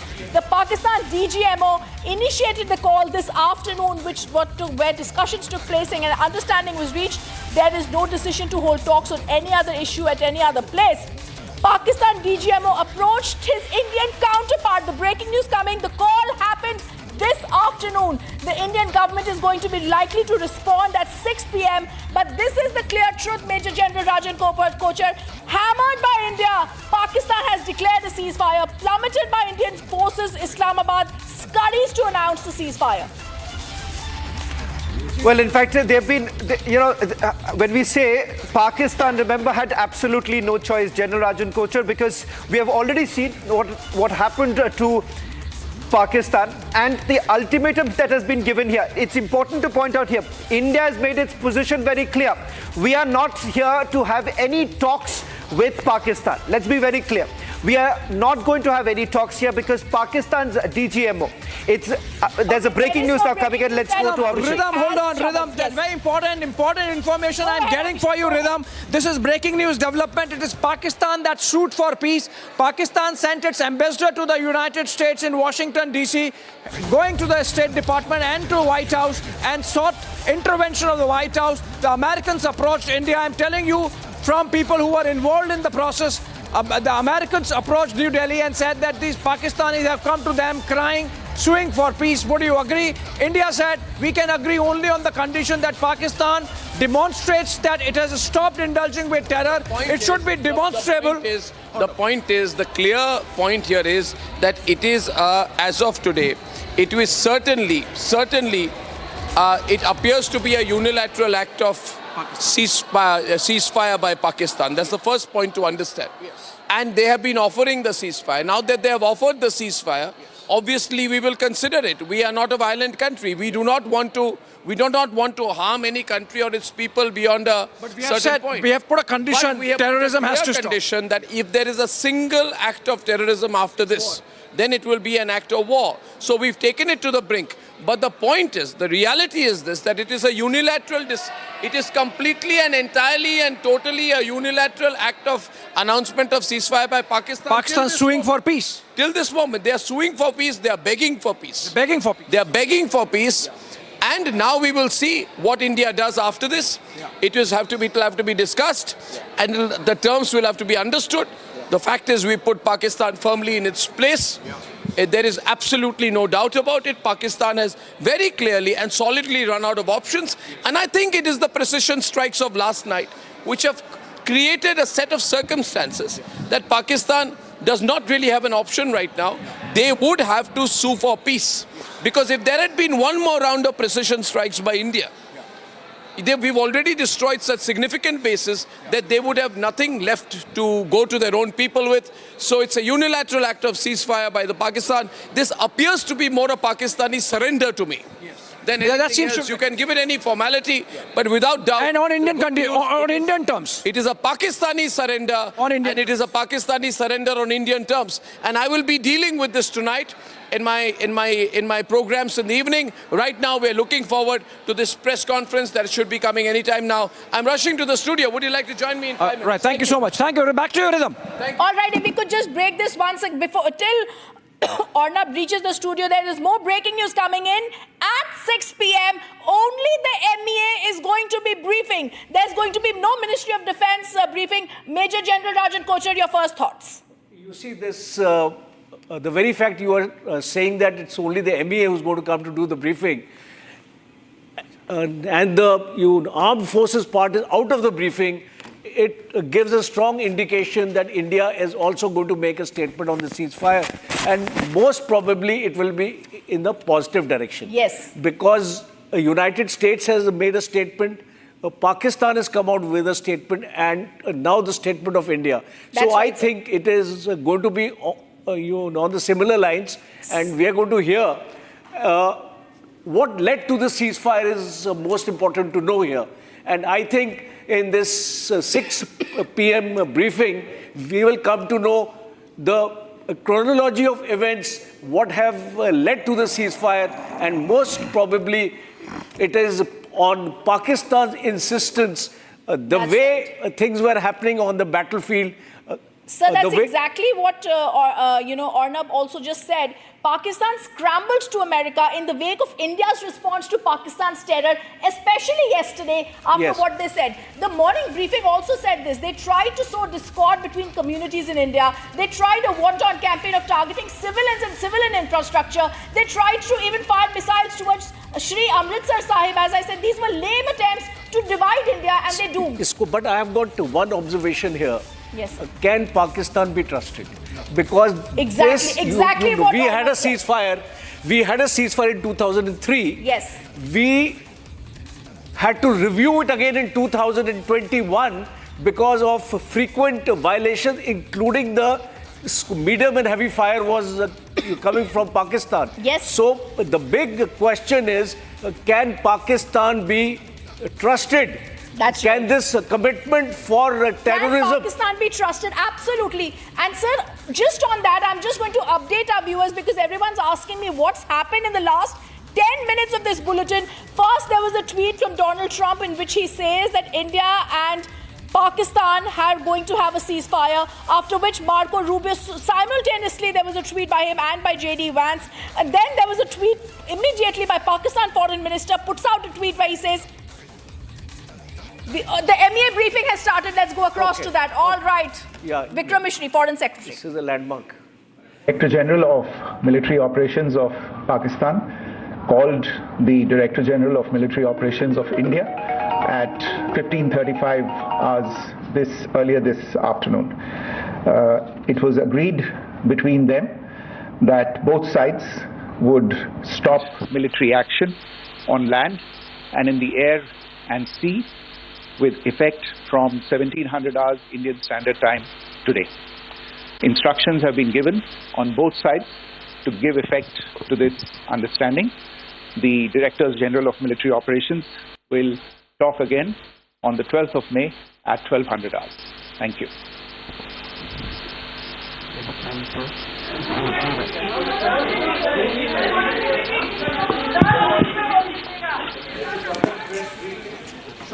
And it was short. It is basically an announcement of an acceptance of the ceasefire that has happened here, right? And I think, and that's where the situation is placed right now.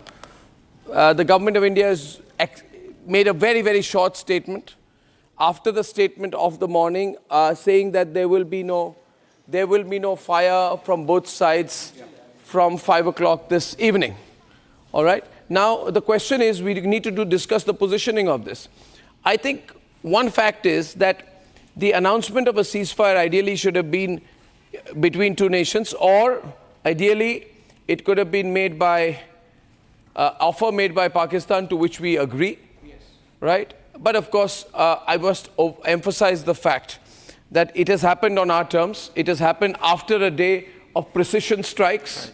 It has happened at a time when we have hit Pakistanis extremely hard and deep in their territory, and we have absolutely, without doubt, demolished the air bases. Absolutely. Significant air bases where we show the firepower that we threw out earlier today. And therefore, it is in the context of that that Pakistan's put out a plea saying we have no other alternatives. And they called the Indian side for a ceasefire. The offer, the most important point, there's another soundbite coming, is it? Okay, so the point is, I want to hear the words right now. Because it is the Pakistanis who called the Indians for a ceasefire. So the fact is, Operations of India at 15:35 hours earlier this afternoon. It was agreed between them that both sides would stop all firing and military action on land and in the air and sea with effect from 1700 hours Indian Standard Time today. Instructions have been given on both sides to give effect to this understanding. The Directors General of Military Operations will talk again on the 12th of May at 1200 hours. Thank you. Did he say there, Abhishek, the point is, did he say there that, Abhishek, can I have your attention, please? Absolutely. Did he say that the Pakistanis called and requested for a ceasefire? That I know it from my sources that indeed that happened. In fact, so the Pakistanis, the breaking news we are adding here for our grids to be completely clear, the Pakistanis requested a ceasefire. Yes. I can tell you the Pakistanis requested a ceasefire. Yes. We need to emphasize this thrice, 4 times.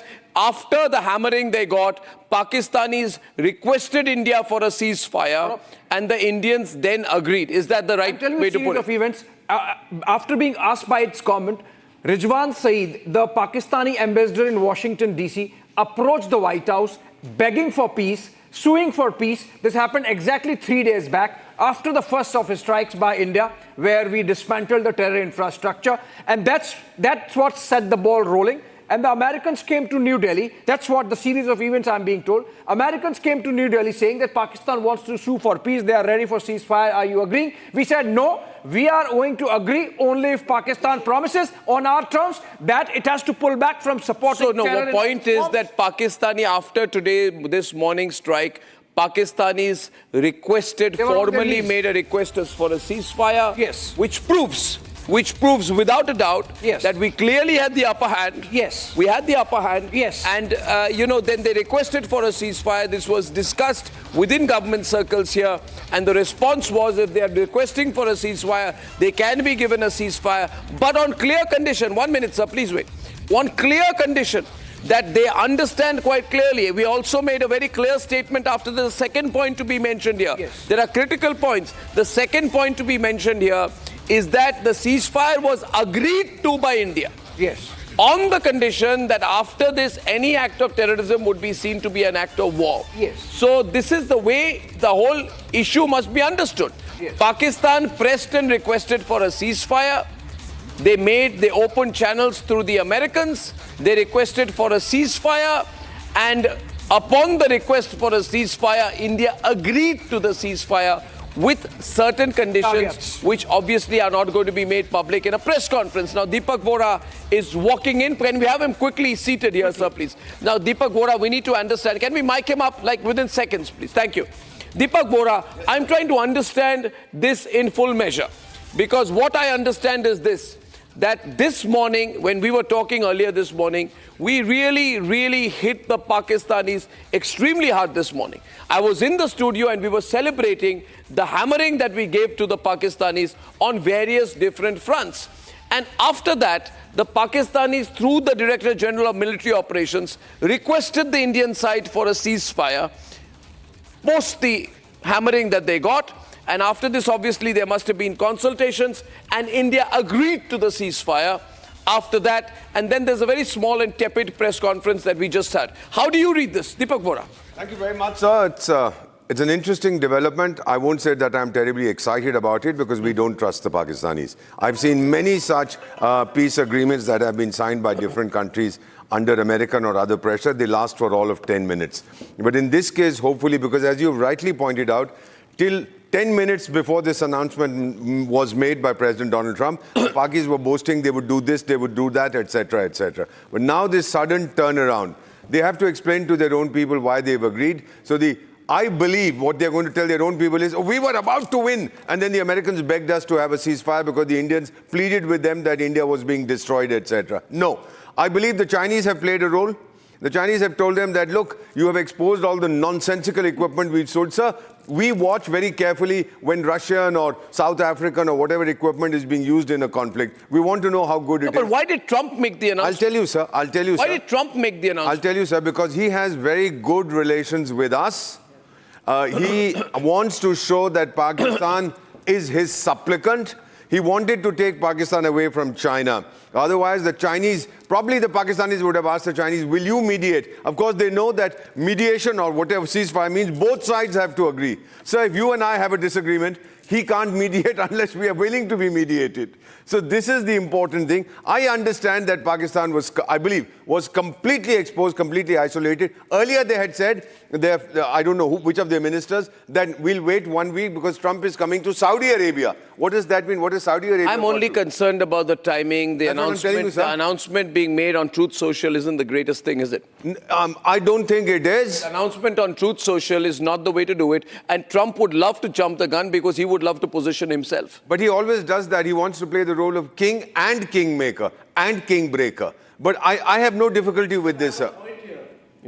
Why the statement by you, Trump, has been made is because Pakistan was not willing to show to its people that Pakistan is buckled down. And it's for the audience of Pakistan to understand the people. But that is their problem. That is their problem. That is their problem. So they wanted Trump to make this announcement to India, and of course this announcement will come from India. You should actually see the sequence of it. Trump makes the announcement. 1 minute. Trump makes the announcement. Within seconds, Pakistan says it has offered a ceasefire. In other words, they have Ishaq Dar makes a statement. He lays down his arms. And he speaks for India also. He lays down his arms. Is the DGMO. We are missing out on the whole picture. Yeah. The PF gets decimated. The critical, in-depth Air Force bases get destroyed. They know they are vulnerable. They have nothing beyond this. DGMO calls up the Indian DGMO, and they've coming to an agreement. Why? Because the Pakistan DGMO had a word with Rizwan Saeed in US saying, we have nothing after this. And that is how the dots connected. China was worried because it started getting cancellation orders from Africa. Well, thank you for confirming this. For PFs, for JF-17s and PF-15, the weapon arsenal that China was thinking will be sold. Yeah. And Turkey is out in the open. It's got a new enemy. I think the Americans got in only after Pakistan went crying out. No, that's the story basically. Have we given some kind of a rider that this is effective for a couple of days or something? No. And will Trump take any guarantees? So the rider is no act of terror henceforth. No, but what guarantees is the US taking? I mean, on what behalf? And I do not see Twitter as an official medium of a statement. This trend should be stopped. A proper press conference should always be called for making major announcements. No, but we have said so in our press conference, sir. Yeah, we have said It's not just Truth Social, sir. There are contacts made directly. Yes, Our ambassador in Washington would have been told. Their ambassador here would have come and Sir, met the but foreign. look at the bigger picture. What guarantee is there that another Pahalgam will not take place? There can be no guarantee. You have had Mumbai, you've had Pahalgam, and now we'll have something again. It's a joke. Sir. I am not warmongering. One minute. Summer. Just now, the point is obviously there will be heated sentiments right now. I'm just looking at what it is. And it is a ceasefire announcement. None of us is extremely happy with the flow of the ceasefire announcements. And we need to look at this in perspective. Abhishek, you need to be active on this conversation, please. Yeah, thank you very much. Samar, this is not a defense conversation right now. It becomes a diplomatic conversation. Therefore, I want Abhishek to be more involved in this coverage. Thank you very much. This is purely and purely Pakistan praying, begging before the Americans, suing for peace, saying, please stop the Indians. The Americans come to India and say, this is what Pakistan wants. We say, we have no problem. Only thing is, terrorism as a state policy has to stop. And henceforth, if any act of terror happens, it would be declared, it would be seen as an act of war, declared which war. we said before the ceasefire, to make it very clear. Yes, absolutely. No, but that's the point is, sir, the point is here, it has to be said. My only that problem is, why should Donald Trump announce that? Abhishek, why should Donald Trump make the announcement? I have a problem with that. We have the upper hand. What conditions have we put? Yes. Have we put any conditions at all? Should the conditions have been put? These are relevant and valid questions which will have to be asked. And the question is, in due course, of course, but we have a kinetic situation here where they have dared to send in their drones across the entire border for 2 to 3 consecutive days. We have an upper hand as of this minute, and we are doing awfully well. And in this situation, the announcement of a ceasefire by Donald Trump, Donald Trump, if he's talking to India, should show enough respect. Should show enough respect to deal with India. And his announcement of a ceasefire is preemptive, and I must say openly, absolutely unnecessary. I have no qualms in saying this, sir. Now the question is, after that the Pakistanis announce, and that is what the Pakistanis want. But the country which has the upper hand in this situation should have the right to set appropriate terms, to have a certain nature of conversation on this subject. And of course, the diplomats will decide. I'm sure Mr. Jaishankar has been doing his back channeling as always with the Americans, but that's not the point. The point is that Operation Sindoor, we have had the upper hand so far. And Operation Sindoor has been a huge, I give full credit to the defense forces of the country. For the huge success with our defense forces, I give them 1,000% success for what they have achieved. What they have achieved, of course, under the direction and leadership of the Prime Minister, is what no defense force in the country, in the world, has achieved in such a short time. We have shown our precision strike equipment. We have shown our air defense artillery. We have shown the Pakistanis we can hit where it hurts. We've also shown the ability to take a strong political announcement. Now, we can go back and forth on the nature of this messaging. And I'm not saying the messaging is appropriate. I am absolutely sure that the messaging could have been better. Could have been better. There's no doubt about it. But I'm going to wait for the MOD press conference this evening. I'm going to wait to see. From now. 1 minute, Samar. Yes. I am going to wait to see. Abhishek can be on air with me. I'm going to wait to see what happens and how this is put across, because we will get to know the details only when the three forces brief us this evening. Now, the Pakistanis, of course, will be heaving a huge sigh of relief. A huge sigh of relief. For them, this is a lifeline that they've got. For them, they haven't got a face saver, but they've got a lifeline. Their existence was under threat, and seriously under threat.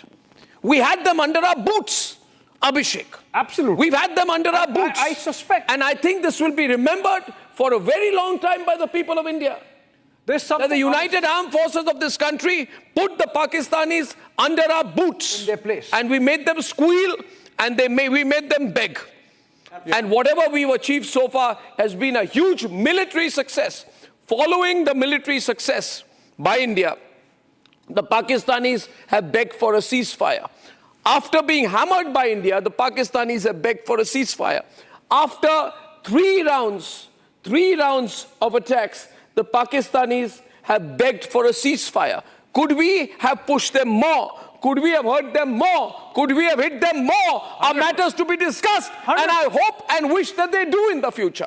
But the question is that in the immediate set of circumstances that we are in, we have shown political leadership and we have shown immediate and very strong strike capability. Yes. And that strike capability cannot be undermined. We must understand it is the Pakistanis who initiated the call to India. Yes. That call between the DGMOs, Pakistanis' call, which happened at 3:35 p.m., was a request for a ceasefire by Pakistan. Yes. And they begged for a ceasefire, and they requested for a ceasefire, and then they said, we need to somehow make a ceasefire happen. And Jaishankar has put out one tweet right now. Let me hear what he says. Jaishankar also. What has Jaishankar tweeted? Can it be fast, please? Okay, as Jaishankar And can I get my... India and Pakistan have today worked out an understanding on stoppage of firing and military action.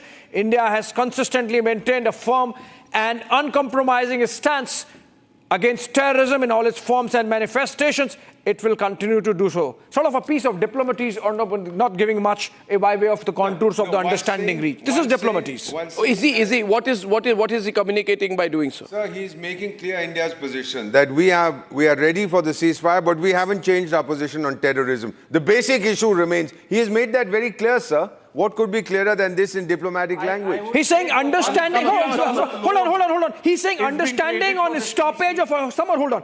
He's saying understanding on stoppage of firing and military action. There seems to be an element of temporariness to this. This is not permanent. We are going to wait and watch. That seems to be my nuanced understanding of the diplomacy that comes out of External Affairs Minister's statement. All he has said is we are going to stop military action and the firing. For the time being. For the time, it doesn't mean we have signed a peace And there deal. is a review on May 12th. Remember, the statement by the MEA said, by the Foreign Secretary said General Kocher, the statement by the MEA, by the Foreign Secretary said that there is going to be another round of DGMO talks on May 12th, which means from now, which is May 9th to May 12th, we are going to be in wait and watch mode. We are going to review, we are going to watch what Pakistan is up to, then only decide whether the ceasefire is permanent. Yes, now ceasefire is only the beginning.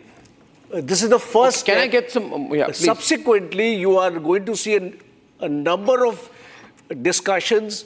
A number of things will need to be sorted out, as Ambassador Vora is saying. The ceasefire does not mean that we are going to bring back the revocation of the Indus Waters Treaty. Correct. We have not made a statement to that. We have not the ceasefire does not mean that we are going to let the waters run. Yes. Nor will we exchange diplomats, sir. Nor will we exchange diplomats, nor will we open up the border, nor will there be a immediate implementation, a reversal of all the steps that have been taken. Do you connect this? Though I do not have a clarification on that officially so far right now. Do you connect this with the IMF loan given to Pakistan yesterday? No, I just want to... I wouldn't do that. I wouldn't do that. Yeah. See, the IMF loan, I think it would be premature. No, it would be premature. 1 minute. Samar, I think you must understand the full context of the abstention that is in your full statement. In the IMF, you cannot have a no.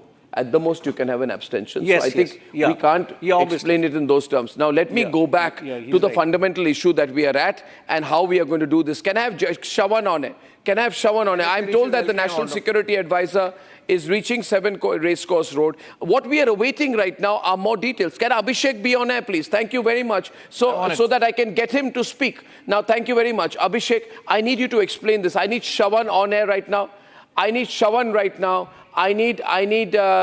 to be put on right now, and NSA Ajit Doval is at the Prime Minister's residence, because obviously the ripple effects of the nature of the announcement will be there for a long time, and there's going to be a deep discussion on this. So, I think that we are in a sort of a holding position as a channel right now on this very subject. But we have very clearly said here that any further act of terror will be considered an act of war and will be responded to openly. This has happened at a time when Khwaja Yusuf is under pressure from the military, and there have been so many officials of the Pakistani armed forces, including that Air Marshal this morning, who said that if we continue to be hit like this, we have no defenses left. That must not be forgotten. And this has followed humongous action, ladies and gentlemen, humongous action by India.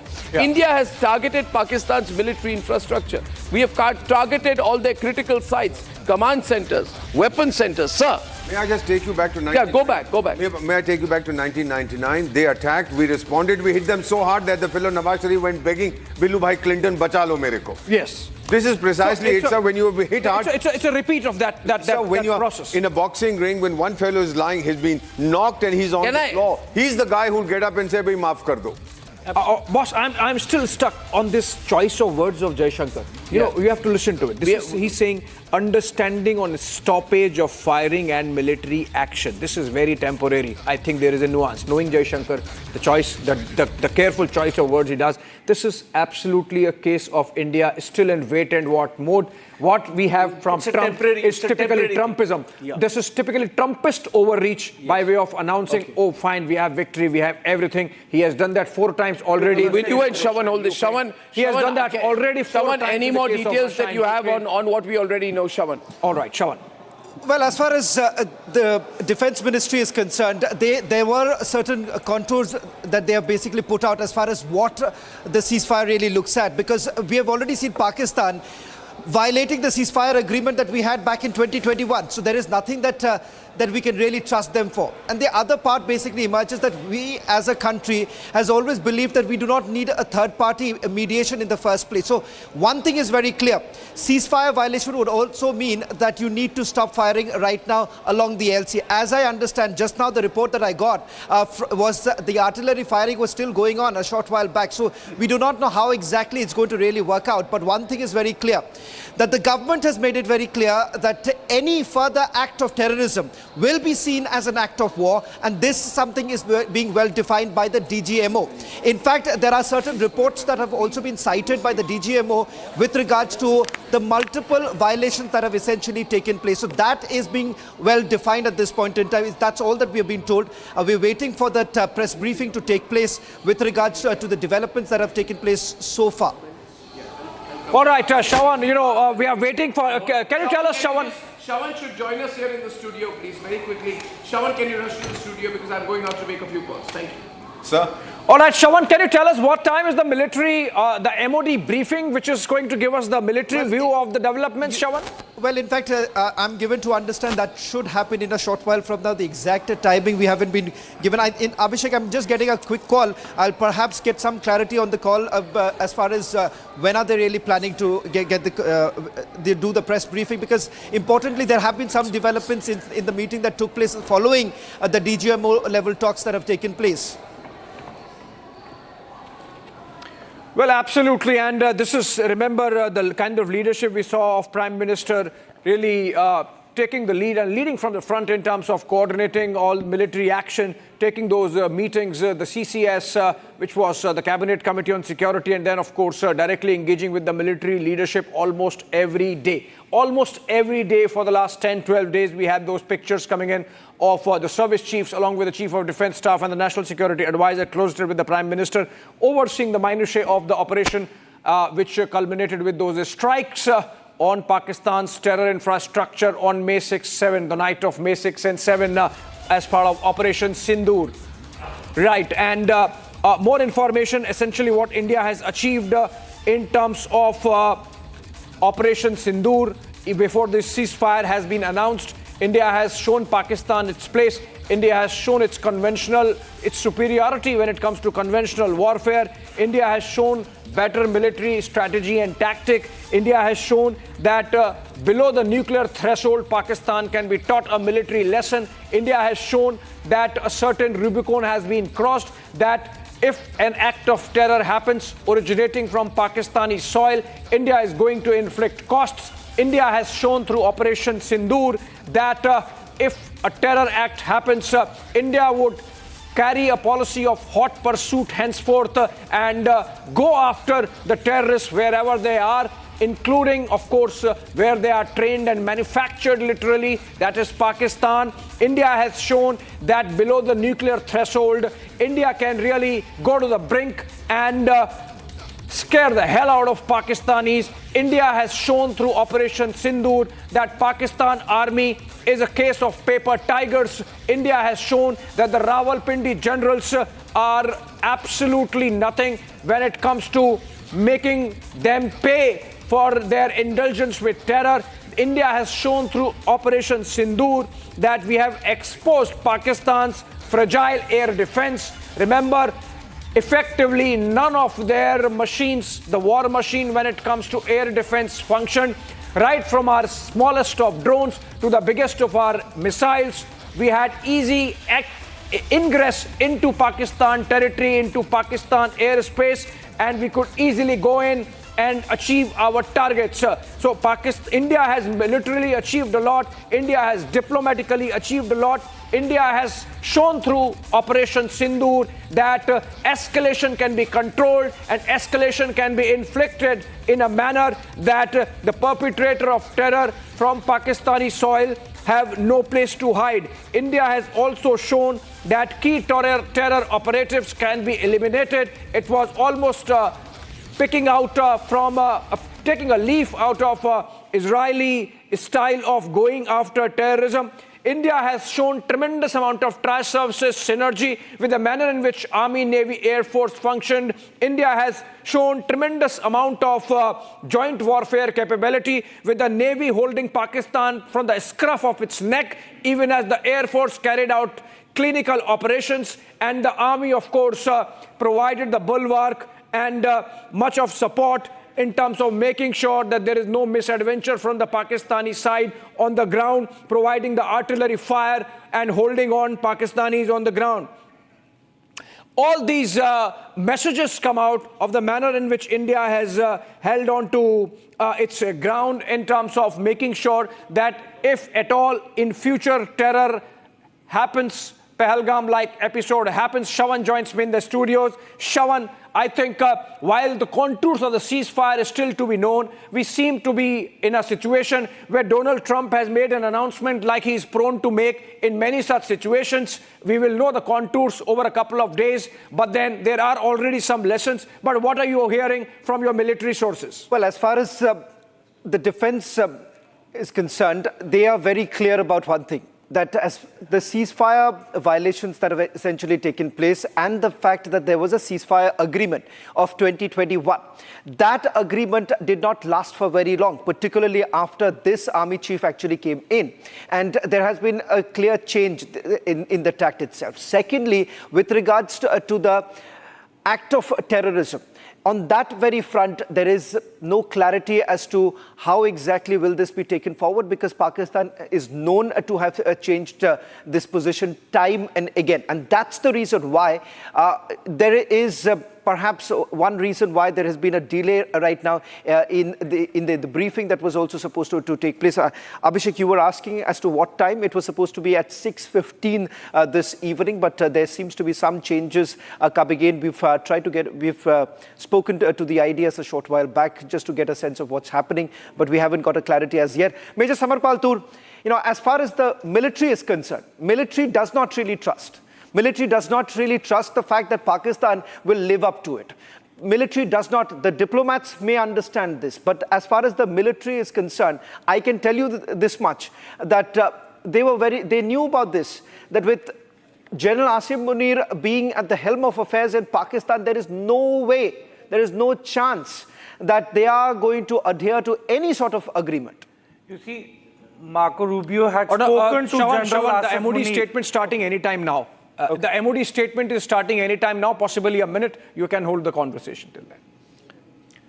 So, go ahead, Major Tur. What I'm saying is, General Asif Munir got a call from Marco Rubio, number one. Then the DGM of Pakistan had a word with the Pakistan Foreign Minister, Rizwan Saeed. They knew that there has been irrecoverable damage to the Pakistan Air Force infrastructure. Right. That too, deep strikes. And after this, probably their air power would have been vulnerable. And we would have gained the advantage by taking out the Air Force. They were completely back foot. They were completely on back foot. From the military their point of view, airstrips have been decimated. So, if you see, it's Rawalpindi, then you've got Chakwal, Murid Air Base, Sharkot Air Base, Sukur Air Base, Chunia Airstrip, Rahim Yar Khan Airstrip, Rafiki Airstrips. All their airports are gone. They've been literally been hammered.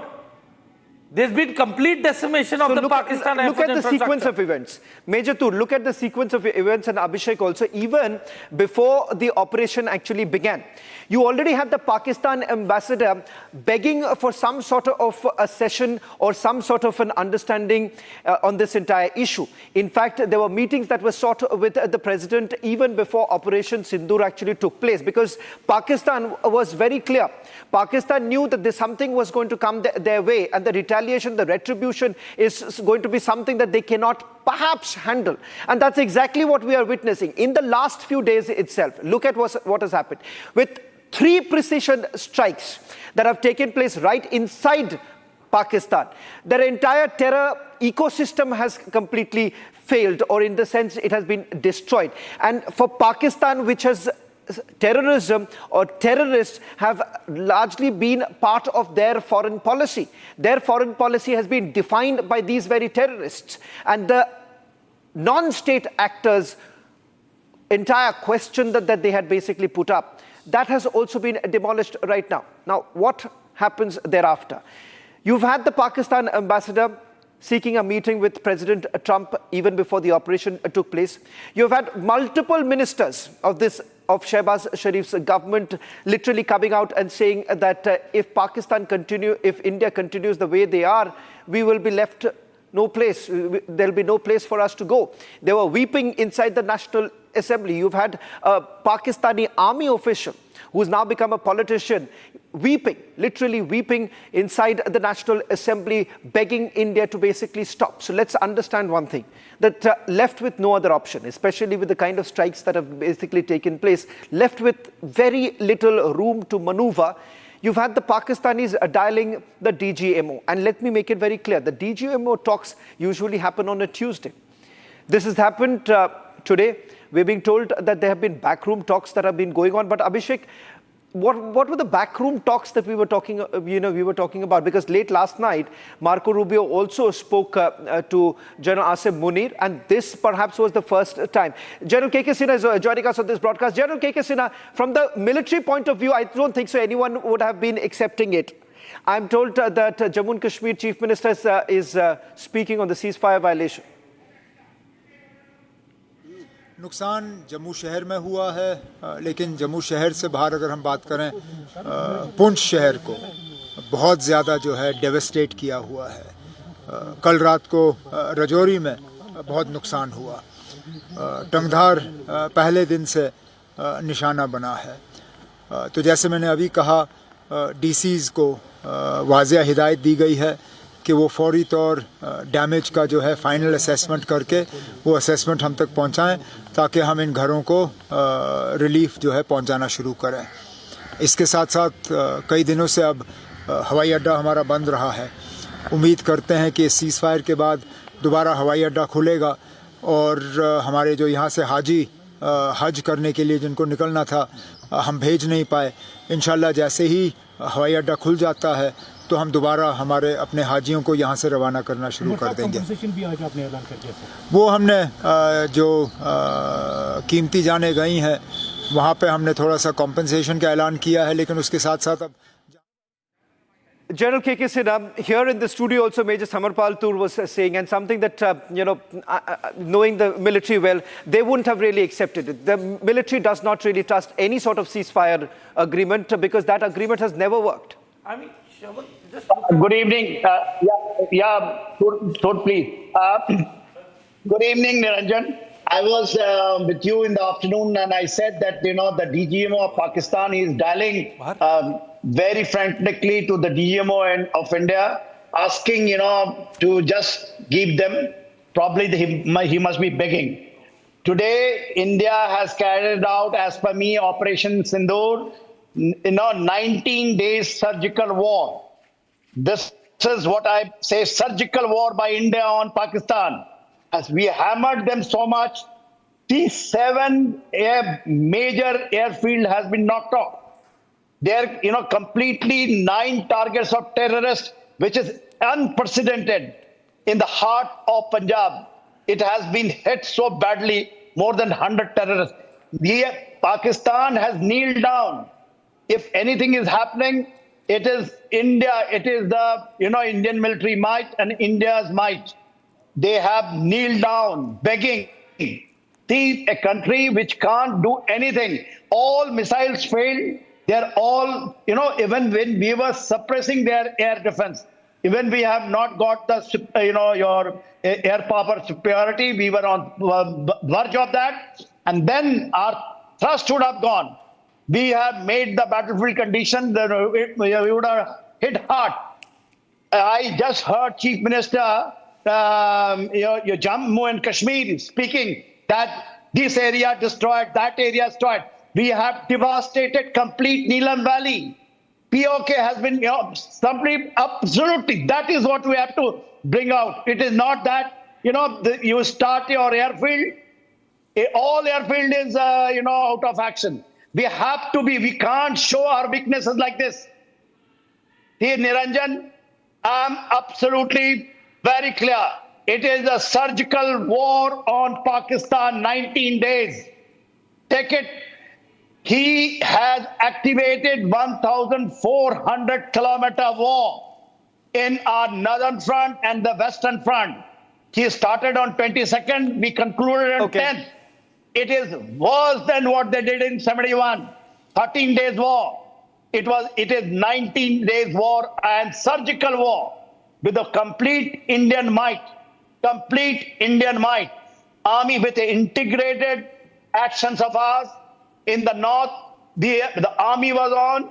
In the center, it was the Air Force putting his everything we have thrown, including integrated air defense system. And the Navy blockade into the port of Karachi. So we can't show our weaknesses the way we are going and projecting it. This is no time. The Chief Minister is shown. I'm sorry. I felt very bad about it. He says Rajouri has been pounded. We have completely, the visuals are coming. We have been in these areas. The complete area of Neelam Valley has been absolutely, what we have done it with our fire and fury. It is and same thing we have done it in POK. Okay, we're just cutting to the briefing coming in. I welcome you to this press briefing on Operation Sindoor and related developments. We have with us Commodore Ravi Nair, Colonel Sophia Qureshi, and Wing Commander Vyomika Singh to brief you. With that, I hand over the floor to Commodore Nair.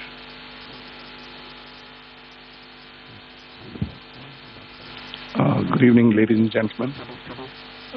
As the Foreign Secretary had said, you're aware there's an understanding that has been reached to stop all military activities at sea, on the air and on the land. And the Indian Navy, Indian Army and the Indian Air Force have been instructed to adhere to this understanding. Since the tragic events at Pahalgam, you're aware that our responses have been measured and very responsible. Details of these have been shared with you over the past few days through our various press briefings. What has also happened is that there is a significant amount of misinformation that is being undertaken from the other side. And as a professional military organization, we thought it is also our duty to dispel those misinformation aspects, as also state the facts of the case as they stand.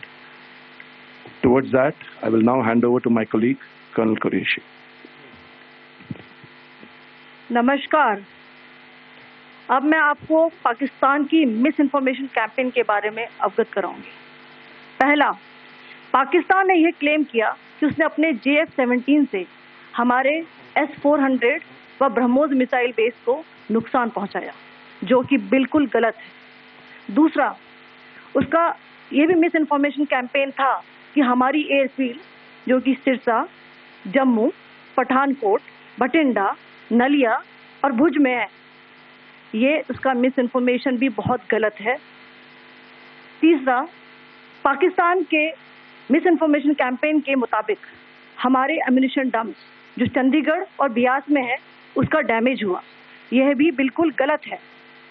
हमने आपको morning briefing में बताया था with facts and figure के साथ कि ये सारी चीज़ें बिल्कुल सही सलामत हैं। अब मैं आपको बताना चाहती हूँ कि पाकिस्तान के एक प्रेस कॉन्फ्रेंस में ये बात की गई थी कि उनके सीनियर मिलिट्री ऑफिसर्स, जो कि पूरी तरह से ये भ्रामक है और तथ्यों से दूर है, कि पाकिस्तान की ओर से ये झूठा आरोप भी लगाया जा रहा है कि भारतीय सेना ने मस्जिदों को नुकसान पहुंचाया। मैं इससे बिल्कुल स्पष्ट करना चाहती हूं कि India is a secular nation और हमारी सेना भारत के कॉन्स्टिट्यूशनल वैल्यूज की एक बहुत प्यारी झलक है। इंडियन आर्म फोर्सेस ने पाकिस्तान को बहुत भारी नुकसान पहुंचाया, उनके मिलिट्री इंफ्रास्ट्रक्चर्स को, चाहे वो लैंड एसेट्स हो या फिर उनके एयर एसेट्स। यही नहीं, इंडियन आर्म फोर्सेस ने पाकिस्तान की एयरफील्ड्स स्कर्दू, जकोबाबाद, सरगोदा और बुलारी को बहुत नुकसान पहुंचाया। इसके अलावा पाकिस्तान के air defence system, radar system, उनको भी एयर स्पेस में अनटेनेबल किया। यह भी बताना चाहती हूँ कि लाइन ऑफ कंट्रोल के पास पाकिस्तान के command and control, logistic installation और उनके मिलिट्री इंफ्रास्ट्रक्चर, मिलिट्री पर्सनल का इतना भारी नुकसान हुआ कि पाकिस्तान की ऑफेंसिव व डिफेंसिव कैपेबिलिटी को नष्ट कर दिया गया। अंत में मैं फिर से ये बात दोहराना चाहूंगी, इंडियन आर्म फोर्सेस पूरी तरह से तैयार है, सतर्क है और भारत की संप्रभुता और अखंडता की रक्षा के लिए पूरी तरह से कमिटेड है। धन्यवाद। जय Hind.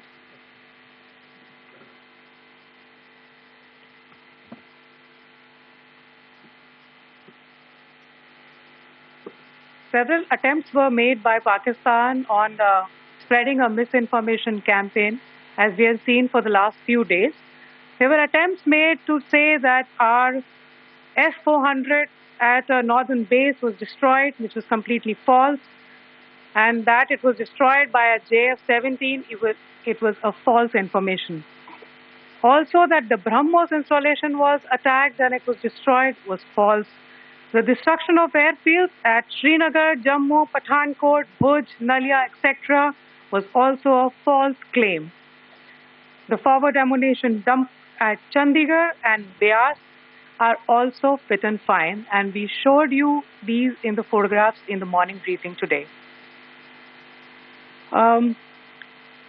Also, there was a certain different way of miscampaign that Pakistan conducted by its press conferences, which was conducted in a manner which was completely misleading and devoid of facts. Pakistan has been spreading fabricated allegations that the Indian armed forces have targeted mosques. Let us make this very clear here, that India is a secular nation and the Indian armed forces are a reflection of our constitutional values. We hold every place of worship of all faiths in the highest regard. Our operations have been aimed exclusively at terrorist camps and facilities being used for anti-India activities. No religious sites, I repeat, no religious sites have been targeted by the Indian Armed Forces. Over the past few days, as we have seen, Pakistan all has suffered very heavy and unsustainable losses after it has given us an unprovoked attack on our installations. It has suffered losses in both land and air. There has been an extensive damage to the crucial Pakistani air bases like Skardu, Sargodha, Jacobabad and Bholari. In addition, a loss of AD weapon system and radars made the defense of Pakistani airspace untenable. Across the line of control, extensive and precise damage to military infrastructure and command control centers and logistics installations. In addition to that, 2 military personnel had led to complete breakdown of its defensive and offensive capability and also Pakistani morale.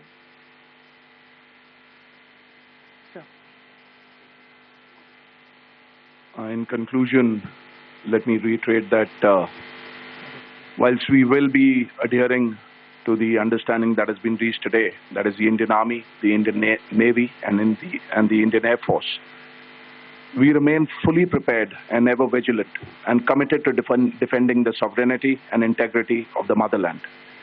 Every misadventure by Pakistan has been met with strength, and every future escalation will invite a decisive response. We remain fully operationally ready to launch whatever operations may be required in defense of the nation. Thank you very much, ladies and gentlemen. Thank you. With that, we come to the closure of this press briefing. Thank you very much.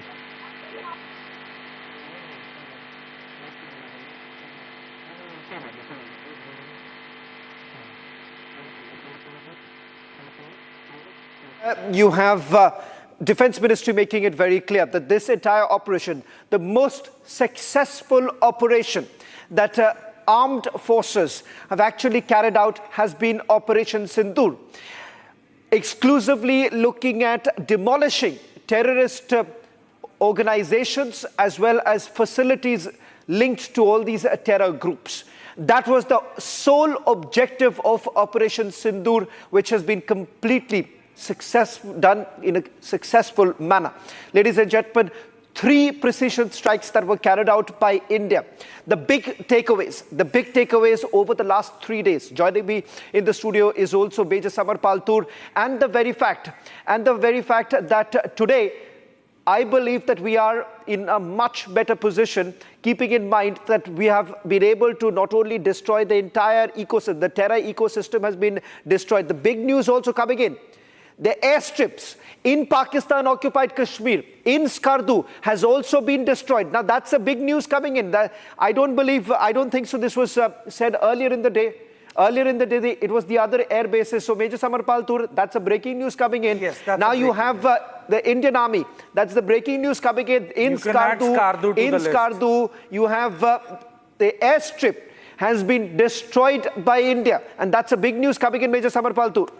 See, this leaves the whole of POK vulnerable, because see, the Skardu strip is of very tactical importance and significance. So now that strip is gone, there are going to be issues in terms of logistics and supply chain management issues, and it was a very imminent threat. Let me just once again play this out, because this is extremely significant of the achievements that have been made by the armed forces. अब मैं आपको पाकिस्तान की miss information campaign के बारे में अवगत कराऊंगी। पहला, पाकिस्तान ने यह क्लेम किया कि उसने अपने JF-17 से हमारे S-400 व ब्रह्मोस मिसाइल बेस को नुकसान पहुंचाया, जो कि बिल्कुल गलत है। दूसरा, उसका ये भी मिस इन्फॉर्मेशन कैंपेन था कि हमारी एयरफील्ड, जो कि सिरसा, जम्मू, पठानकोट, बठिंडा, नलिया और भुज में है, ये उसका मिस इन्फॉर्मेशन भी बहुत गलत है। तीसरा, पाकिस्तान के मिस इन्फॉर्मेशन कैंपेन के मुताबिक हमारे एम्यूनिशन डम्प्स जो चंडीगढ़ और बियास में है, उसका डैमेज हुआ, यह भी बिल्कुल गलत है। हमने आपको मॉर्निंग ब्रीफिंग में बताया था विद फैक्ट्स एंड फिगर के साथ कि ये सारी चीज़ें बिल्कुल सही सलामत हैं। अब मैं आपको बताना चाहती हूँ कि पाकिस्तान के एक प्रेस कॉन्फ्रेंस में ये बात की गई थी कि उनके सीनियर मिलिट्री ऑफिसर्स, जो कि पूरी तरह से ये भ्रामक है और तथ्यों से दूर है, कि पाकिस्तान की ओर से ये झूठा आरोप भी लगाया जा रहा है कि भारतीय सेना ने मस्जिदों को नुकसान पहुंचाया। मैं इससे बिल्कुल स्पष्ट करना चाहती हूं कि India is a secular nation और हमारी सेना भारत के कॉन्स्टिट्यूशनल वैल्यूज की एक बहुत प्यारी झलक है। इंडियन आर्म फोर्सेस ने पाकिस्तान को बहुत भारी नुकसान पहुंचाया, उनके मिलिट्री इंफ्रास्ट्रक्चर्स को, चाहे वो लैंड एसेट्स हो या फिर उनके एयर एसेट्स। यही नहीं, इंडियन आर्म फोर्सेस ने पाकिस्तान की एयरफील्ड्स स्कर्दू, जकोबाबाद, सरगोदा और बुलारी को बहुत नुकसान पहुंचाया। इसके अलावा पाकिस्तान के air defence system, radar system, उनको भी एयर स्पेस में अनटेनेबल किया।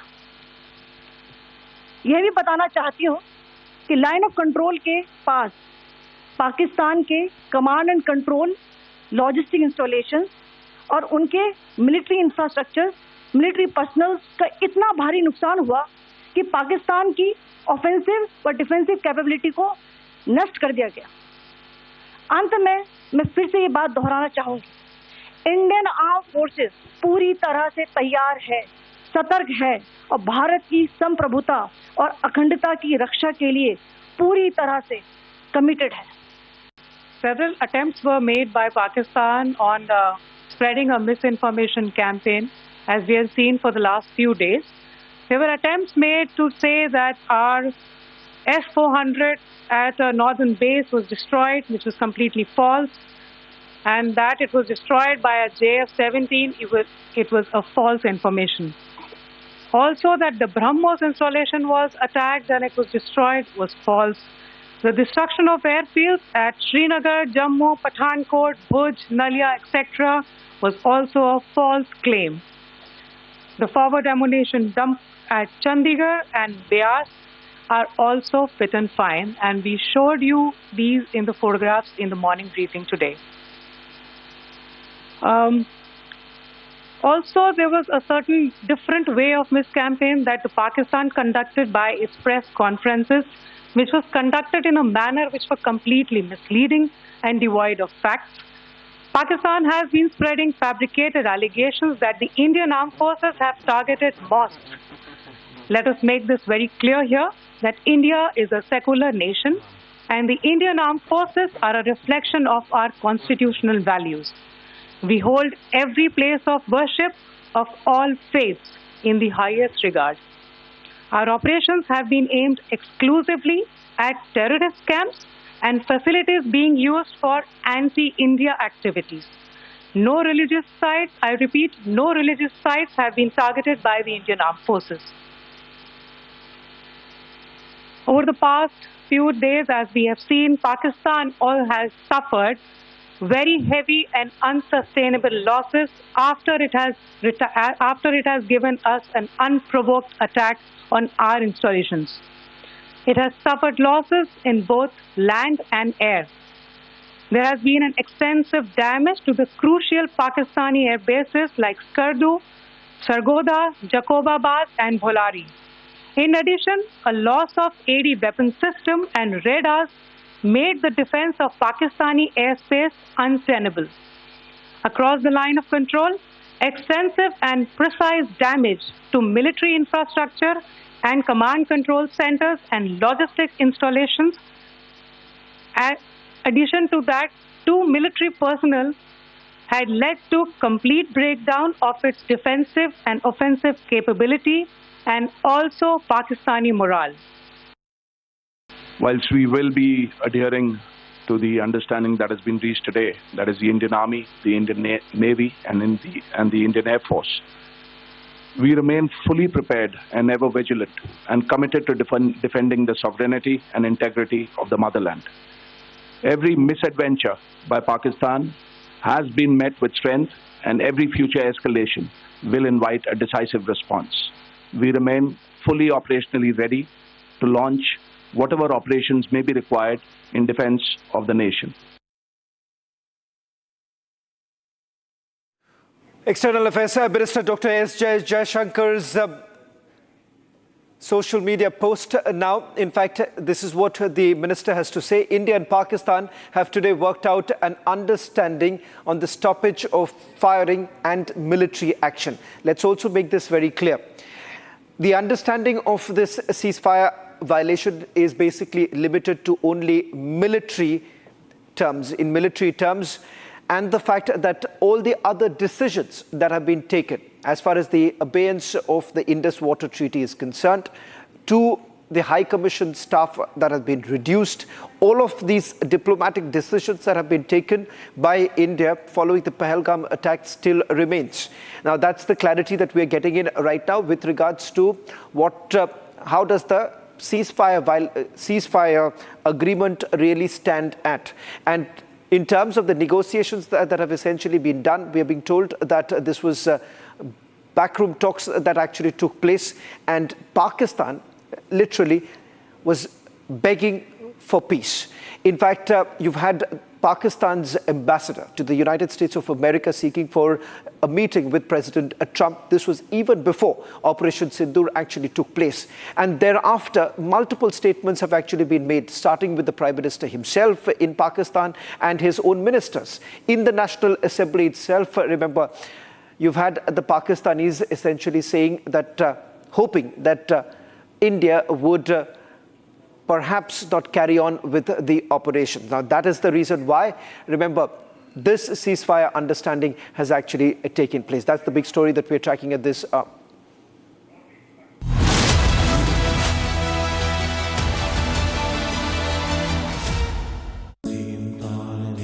At Amity, we are committed to building a stronger India through world-class education and research, to nurture ideal citizens who, together with the leaders of today and tomorrow, will make India a world superpower.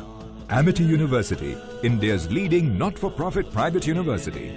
MDH की हल्दी मिर्ची धनिया करे कमाल, ये रंग दे, ये खुशबू दे, ये तीखा, ये कम पड़े, क्या निराला MDH मसाला। विमल में गुलिस्तां की ये कुछ लजीज फरिश्ते, जब साथ घुले तो जी ललचाए और दिल कहे कि स्वाद की इस जुबां में खुद को ऐसा डुबाऊं कि निकल ना पाऊं। विमल की जुबान कुछ है ही ऐसी, मानते हैं ना? विमल, बोलो जुबां केसरी। आधे बाउल दही में 4 चम्मच MDH चटनी पुदीना मसाला डाला, स्टर करो, पुदीना चटनी तैयार। MDH चटनी पुदीना मसाला।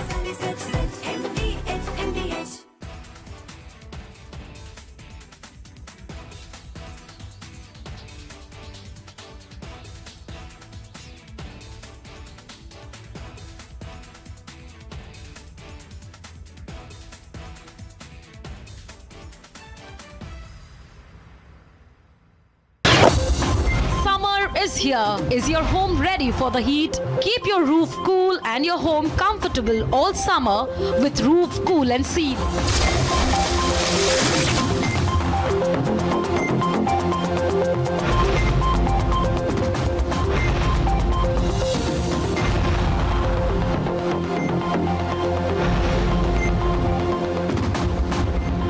पसीना मत बहाओ, Berger roof cool and seal लगाओ।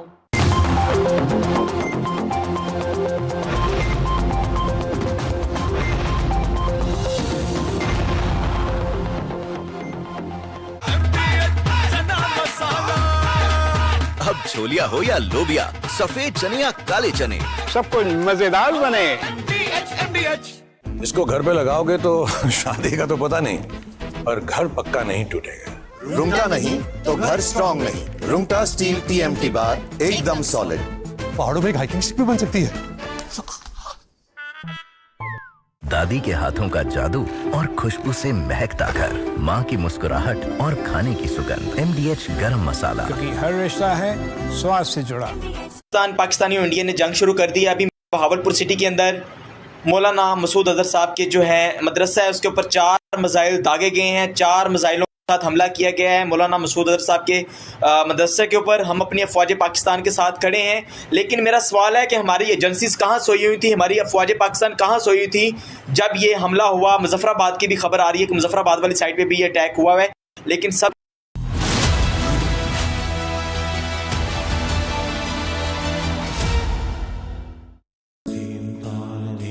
At Amity, we are committed to building a stronger India through world-class education and research, to nurture ideal citizens who, together with the leaders of today and tomorrow, will make India a world superpower. Amity University, India's leading not-for-profit private university. MDH की देगी मिर्च, देगी मिर्च का तड़का, अंग अंग फड़का। MDH की देगी मिर्च। विमल में गुलिस्तां की ये कुछ लजीज फरिश्ते, जब साथ घुले तो जी ललचाए और दिल कहे कि स्वाद की इस जुबां में खुद को ऐसा डुबाऊं कि निकल ना पाऊं। विमल की जुबान कुछ है ही ऐसी, मानते हैं ना? विमल, बोलो जुबां Kesari.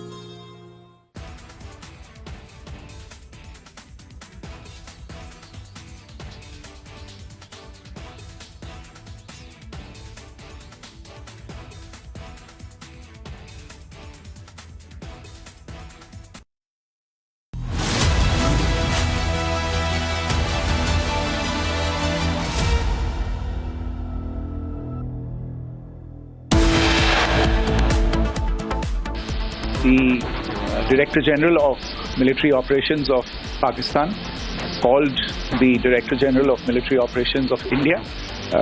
It was agreed between them that both sides would stop all firing and military action on land and in the air and sea.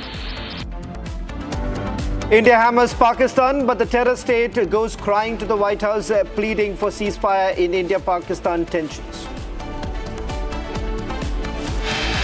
We will be adhering to the understanding that has been reached today.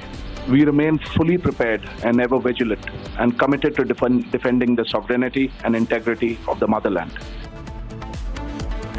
India has decided that any future act of terror will be considered an act of war against India and will be responded accordingly. It's most concrete proof, evidence of how Pakistan used civilian regions to engage in military conflict with India.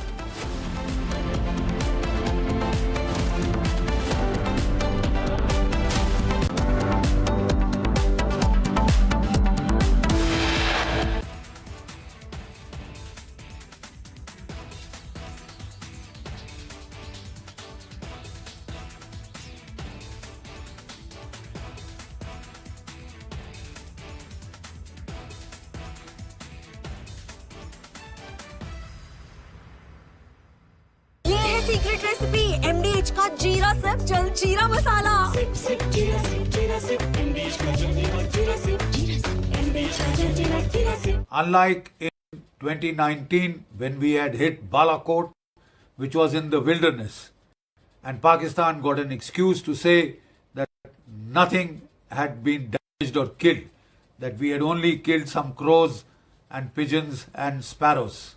This time we chose high visibility terrorist targets which have been around for decades, right? And they are command and control targets, terror training camps of big, very great magnitude, so that Summer is here. Is your home ready for the heat? Keep your roof cool and your home comfortable all summer with Roof Cool and Seal.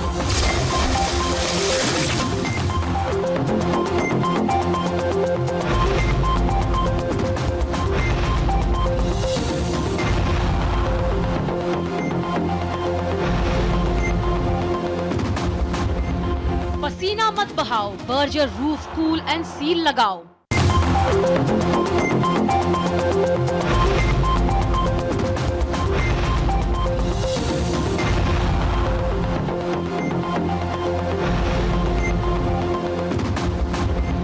पसीना मत बहाओ, Berger roof cool and seal लगाओ.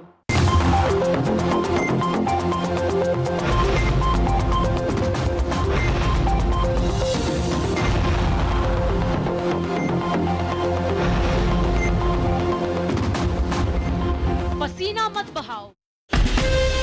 From Asia's largest news headquarters, setting the agenda for Bharat.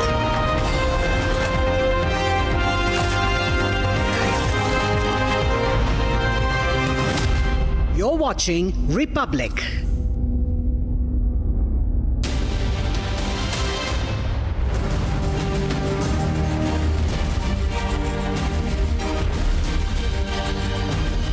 Hello and welcome. You're watching the Saturday edition of This Is Exclusive. There may be a ceasefire agreement, but that doesn't stop us from showing the real face of the Pakistani army.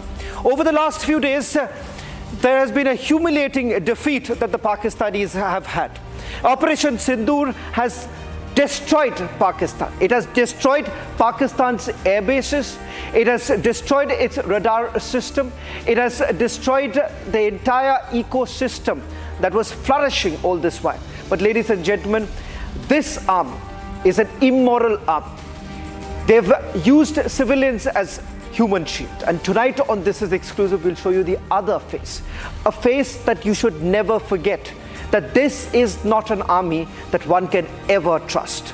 All this and much more in this edition of This Is Exclusive. But first, let me take you through the headlines we're tracking at this hour. the Director General of Military Operations of Pakistan called the Director General of Military Operations of India. It was agreed between them that both sides would stop all firing and military action on land and in the air and sea. India hammers Pakistan, but the terror state goes crying to the White House, pleading for ceasefire with India.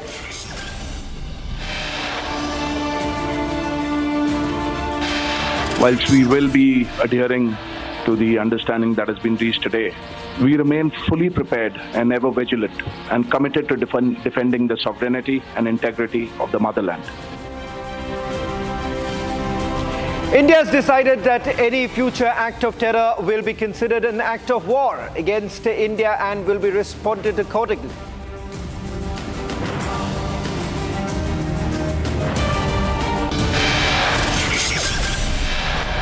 It's the most concrete proof, evidence of how Pakistan used civilian regions to engage in military conflict with India.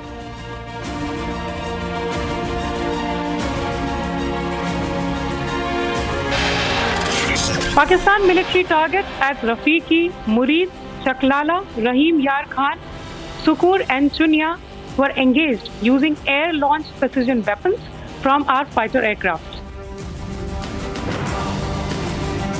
India pummels over 11 air bases in Pakistan. Ministry of Defence confirms 100% precision strikes and no collateral damage.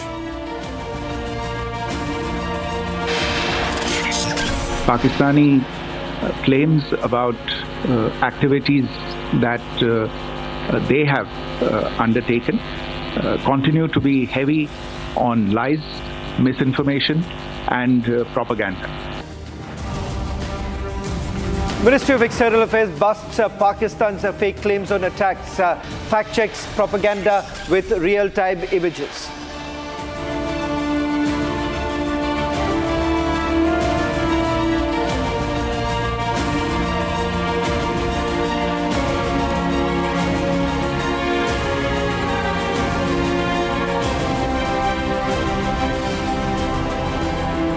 Ladies and gentlemen, India and Pakistan may have agreed to a ceasefire, but the terror state modus operandi is one that cannot be overlooked. Tonight, we bring you the concrete proof, evidence that will put to light how Pakistan drags civilians into warfare, how the common man is used as human shields. A video exclusively accessed shows the Pakistani Fatah missiles firing position clearly located within a civilian population area, exposing a concerning tactic routinely employed by the Pakistani army. By deliberately placing artillery and gun positions in densely inhabited zones along the line of control, Pakistan aims to exploit the presence of civilians as human shields, making any counter bombardment from the opposing side likely to result in civilian casualties. Ladies and gentlemen, tonight on This Is Exclusive, we are going to now take you through those very images and exact modus operandi of how Pakistan has been operating. Let me take you through the details that are coming in. Now, this is about the missiles that have been fired by the Pakistanis. These missiles were targeting Indian cities. Let me take you through the details of it. On your screens right now, this is the very location where the Fatah missile was actually launched. And thereafter, what we're going to show you is where it was being launched from. This was basically being launched from a civilian area. In fact, let me take you through some of the details that we have with us right now. Now, why firing from a civilian area basically gives some sort of a strategic advantage to them. That is because that perhaps would prevent a professional army like that of Indian Army from carrying out a counter bombardment. Now, the firing position is clearly in the civilian area. It may be highlighted that having a firing position within civilian areas purposely done by Pakistan so that any counter bombardment would basically cause some sort of a collateral damage. And Pakistan Army has this technique of placing the even gun positions on the LC in populated areas so that the collateral damage can take place. And the Pakistani army essentially does not care. It certainly does not care for civilian lives at all. Now, it's a carefully thought process of the Pakistani army, and because they don't care about civilian lives, and that is the reason why they've been non-stop targeting civilian areas here in India. They've used human shields. I'm going to give you multiple examples to show you the hypocrisy of this army. And I'm saying this, it is an immoral army. An army which does not care for their own soldiers, an army which does not have any rules of engagement, an army which does not really care for civilians. I doubt they even care for their own nation. The reason being is this. Once again, I'm going to take you to the details, what we are calling hammered and completely exposed. Now, we have to just make this change right now. Let's take this off. This what you're seeing right now. These are the interceptions that have taken place. Can we please go back to the first story right now? The story that we are bringing to you is that of how Pakistanis have essentially been using that same modus operandi. Now, Pakistan has basically deployed this artillery in a civilian area. Now, take a look at it. You have this firing that takes place not very far away from there are civilians who are basically present there. Civilians who are in those very areas. Now, what really happens? When a missile is actually fired, it basically is tracked by our gun radar locating machines. Now, when it does that, it also helps us to identify the very place from where the missiles have been launched. It also gives us the option that if at all we want to counter that, or perhaps carry out a counter bombardment, then it can be done. But if this happens, that it is in a location like this, which is basically inside a civilian area, then it prevents a professional army like that of the Indian Army from carrying out any sort of an attack. And that is how they've been using the humans as a shield. Civilians are now being used as a shield by the Pakistan Army. It's a tactically chosen area. Counter bombardment would cause civilians harm. Can I also have Iona speaking to me with regards to what we are bringing out next right now? Because this, as I understand, is a clear copy of the Hamas, the operation of the Hamas right now. Because if you see, this entire operational style has been copied from Hamas, and perhaps Hamas has been some sort of an advisory board of the Pakistani army, because they've had their meetings with Jaish, they've had their meetings with Lashkar-e-Toiba. So of course the Pakistani army must have also taken their advice from Hamas by carrying out what we believe is their same style of functioning, because they've chosen this. And these images that we have accessed clearly goes on to indicate the same. Now I'm going to show you the clear comparison between Hamas and the Pakistan army. There's not much of a difference. Hamas attack model and Pakistan replicating the same. Now, if you take a look at, these are all underground areas where the IDF, Israel's defense forces, were basically trying to find out where exactly, how they were basically operating. You have the Shifa hospital, which was also used for carrying out attacks against Israel. Now, this is the Shifa hospital in Gaza. This hospital was basically used as some sort of a launch pad. In fact, what you see right now, these are ammunitions on your screens, ammunitions, and the very fact that you have remains of these ammunitions that are being used, you have the IDF basically going inside and carrying out a search operation. Now, pretty much what we are seeing here, Pakistan basically is using the same very model. Their model isn't very different than what perhaps the Hamas has been doing. And there is a clear example of how both have actually joined hands. And there is also another information that we have. Before the Pahalgam attack actually took place, there were several secret meetings that were taking place. These meetings were of the top leadership of the Hamas. In fact, whatever remaining of the Hamas leadership, in fact, their meetings at the Jaish headquarters. In fact, you've had a convoy of cars going and giving a reception to a grand welcome, in fact, was given to several of the Hamas leadership, members of the Hamas, and they thereafter had multiple meetings. These meetings that took place between Jaish, Lashkar-e-Toiba and the Pakistani army. The Pakistan army Hamas operandi that we are revealing tonight. How Pakistan uses Hamas model to use civilians as a bait. Their entire operandi has been completely exposed, and we've just shown you those images right now. Comparison between Pakistan Hamas model. And I'm not sure if we have Abhishek who's going to join us on this broadcast, getting us the latest details, but I'm going to stay with these pictures till the time I know what we are going next. Hamas's attack model and Pakistan's replicated that same very model, what you see right now on your screens. It's very similar.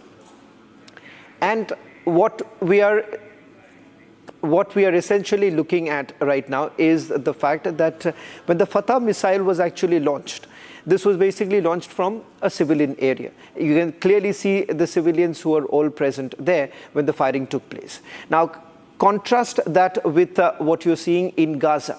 In Gaza, remember, the IDF has basically exposed how Hamas was living right within the civilian population, surrounded by the civilian population, and the fact that these underground guns, underground terminals were basically being utilized to their best of advantage, because they knew that perhaps, if at all Israel basically responds, then they would have a cover. The cover would be this, that they can blame Israel for targeting the civilian population. And that's exactly what the Pakistani army has also done. Now, let me take you through more details that we've been able to put together. The details are of the meetings that have taken place, these meetings between the Hamas commanders and Jaish-e-Mohammed commanders, as well as the Lashkar-e-Toiba. And the fact that in these meetings that have essentially taken place, it is very clear. The clarity essentially emerging that there was an understanding between all of them, the Pakistani army too, and we have seen this in Pahalgam too. In Pahalgam attack that was carried out. In the Pahalgam attack too, the same Hamas model was used. Now, ladies and gentlemen, the fact that Pakistan army is essentially known as an immoral army is only because of this. For them, civilians do not matter, and it's a desperate attempt that they've basically made. Here on your screens, as I'm saying, that they were firing these missiles from a civilian area. What was the target? The target was these very civilians. Now, take a look at it. Here, this Fatah missile, that was the debris of these Fatah missile, was found from an agricultural land. And you have a civilian population around him. Look at here. You have locals who have been carrying this debris. So whom are you really targeting? You're targeting the civilians. For the Pakistani army, it does not matter. And you contrast this with us. Indian army, when they carried out a precision attack, the attack was so precise that it had only targeted the terror facilities. The entire ecosystem, the terror ecosystem, was basically being targeted. We were not targeting any mosques. We were not targeting any religious institutions. We were not targeting any children. We were not targeting any women. We were only targeting terrorists. We were only targeting terror facilities. And the Pakistanis have done something else. The Pakistanis were basically firing what? They were firing at us. They were firing using armed drones. In fact, take a look at this. Permanent remnants of projectile that was found in Sirsa. And this is the very missile that was basically fired from a civilian area. You have this missile, the Fatah 2 missiles, what we are being told, was basically fired, and this is what remains right now. And Pakistani missiles were all basically aimed towards only one thing, that's the civilian population. Of course, the military installations being one such. But interestingly, they've been exposed. They've been exposed how? By the Indian Army as well as the Indian Air Force. Over the last few days, during the briefing that took place of Operation Sindoor, you've essentially seen the modus operandi of Pakistan Army. They did not even call for any movement, no time, as far as their civilian airspace is concerned. That civilian airspace wasn't even stopped, wasn't closed. So what was Pakistan's ulterior motive? Pakistan's ulterior motive was this: carrying out drone attacks at multiple locations, 36 locations on the first day, 26 locations on the second day. And in both the cases, when this was actually happening, their airspace wasn't closed, which means that civilian flights were actually still flying. So if at all India wanted to basically retaliate, India would have to thought twice, because if at all any of our missiles basically targeted the civilian airline, it would have created chaos. And take a look at it. 3 incidents where civilian airspace being kept open. All of it, the timing of it, at that very time when the drone attacks were taking place, you have had the flights also here. This is from Dammam to Lahore. And in fact, this was on 7th of May, 2025. This was at the same very time. A little after 8 o'clock is when the firing actually began. Can we please go back? Here, 7th of May, Wednesday, the flight Dammam to Lahore. Then let's take you to the second very day. You have Islamabad to Saudi Arabia, a flight that was still going on.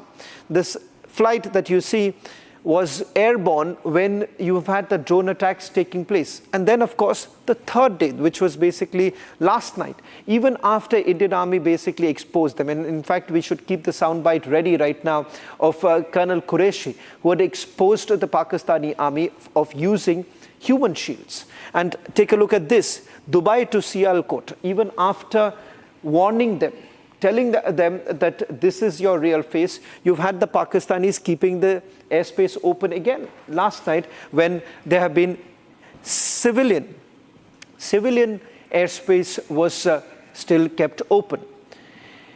In fact, I'm going to also take you through what was fired, but take a look at it. In Hoshiarpur, PL-15 missile was actually fired. And in Sirsa, there have been drone debris that have been found. In Bhuj, drone debris have also been found. And I'm going to tell you why this is quite important, crucial. In Jalandhar, drone debris have also been found. In Bhatinda, missile debris have been found. In Barmer, again, missile debris that have been found here. Projectile debris coming in from Jaisalmer. And from Pokhran, projectile debris also coming in. Missile and drone debris that has been found from Amritsar. And from Akhnur too, it's the multiple missiles that have been found and they've been intercepted. Drone debris that have been found from Firozpur, and in Firozpur there were certain injuries that were sustained by the civilian population. RS Pura is also once again the drone debris that have been found. Now, just to give you a sense of what's really happening here. The Pakistani army on the first day carried out unarmed drone attack. The second day, they sneaked in armed drones, but not at all locations, in some certain locations. Third day, you have had a situation where the intensity has only been increased, and the armed drones that were basically found, these armed drones were basically targeting the civilian areas. I also have Colonel T.P. Tyagi is joining us on this broadcast. Colonel Tyagi, on This Is Exclusive, we are basically exposing this army the Pakistani army, which I say it's completely immoral, because if you take a look at the images that we have accessed and the images that we are showing, the Fatah missiles that were basically launched, they were launched from a civilian area. I want you to help us understand, when you're firing from a civilian area, what does it mean? And a professional army like that of the Indian Army will perhaps be in no position to counter that. Sir, I could not understand your question at all, but you want to say that what was the gain of Sindoor? No, Colonel Tyagi, let me try and explain this to you again, once again. I'm not sure. Yes, and kindly be short, short and specific. If the question becomes lengthy, you are unable to understand what you are asking. I will answer every question of yours, but be specific. Colonel Tyagi, we are showing images of how the Pakistani army was basically firing from a civilian area. When you're firing from a civilian area, what does it mean? There is something wrong in the... I am not understanding what you are saying, sir. Okay, Colonel Tyagi, well, in fact, we're getting in some more breaking news right now. Colonel Tyagi, we'll try and reconnect with you. The latest details now coming in of...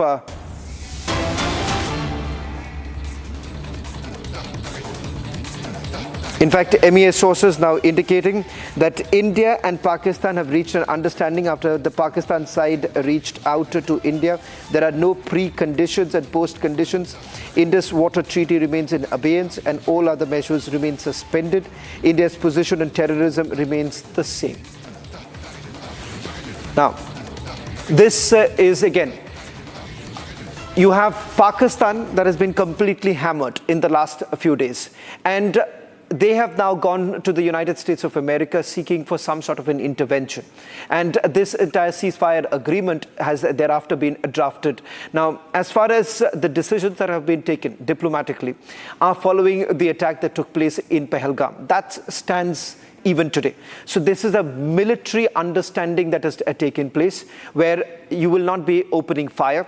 Secondly, what we are given to understand is that they are very clear on their position that has been taken. As far as the Indus Water Treaty is concerned, it is essentially going to be, it is still going to remain. Indus Water Treaty remains in abeyance and all other measures. Now, the other measures that were taken, one that is reduction of the staff in the embassy. That has been reduced to 30. Cancellation of visas, that still remains. Pakistani nationals have been asked to leave India. That also still remains. Now, these are some of the details that are coming in right now. Can I also have Abhishek on the phone line, if possible, getting us the latest details? In fact, MEA sources now indicating that this remains. The Indus Water Treaty in abeyance still remains. There is no change on that. There is no change as far as the visas are concerned. Cancellation of visas still remain.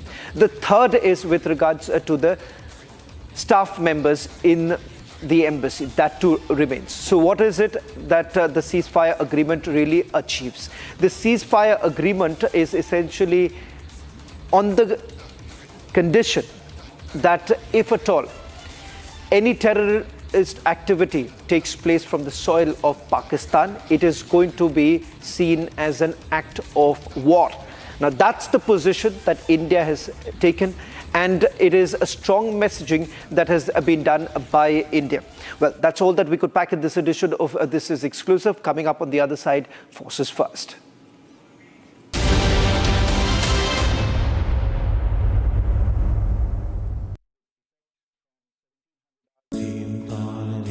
At Amity, we are committed to building a stronger India through world-class education and research to nurture ideal citizens who, together with the leaders of today and tomorrow, will make India a world superpower. Amity University, India's leading not-for-profit private university.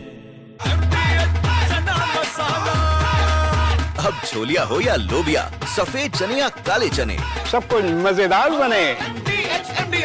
विमल में गुलिस्तां की ये कुछ लजीज फरिश्ते जब साथ घुले तो जी ललचाए और दिल कहे कि स्वाद की इस जुबां में खुद को ऐसा डुबाऊं कि निकल ना पाऊं। विमल की जुबान कुछ है ही ऐसी, मानते हैं ना? विमल, बोलो जुबा केसरी।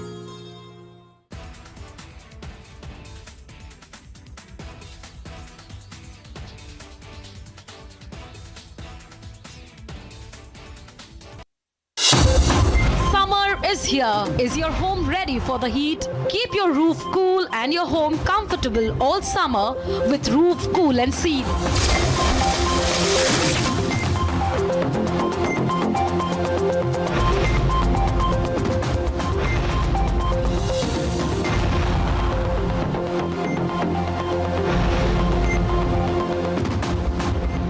पसीना मत बहाओ, Berger roof cool and seal लगाओ।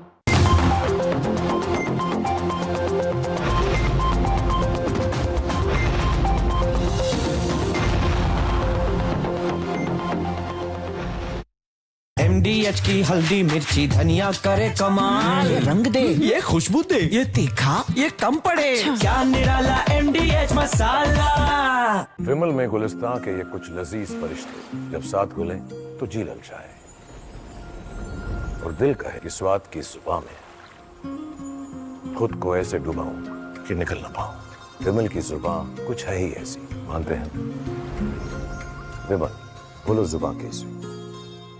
ये है सीक्रेट रेसिपी MDH का जीरा सिप जल जीरा मसाला। सिप सिप जीरा सिप जीरा सिप MDH का जल जीरा सिप MDH का जल जीरा सिप।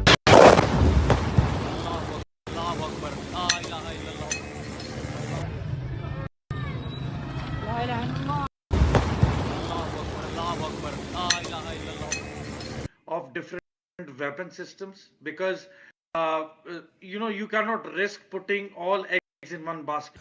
ये मस्जिद तैयबा मरकज उमरकरा के अंदर ये नुकसान है। Not risk putting all eggs in one basket.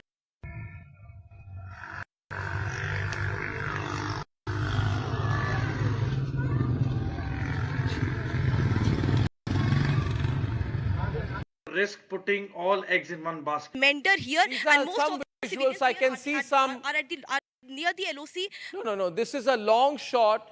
I can see in the sky there's somebody who shot something to light.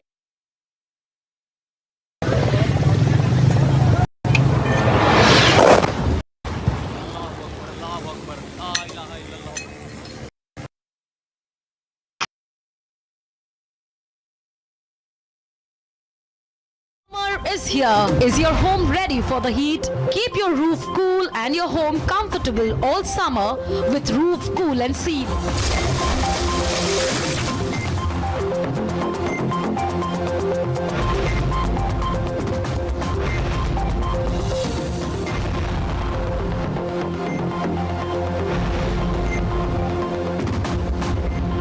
पसीना मत बहाओ, Berger roof cool and seal लगाओ।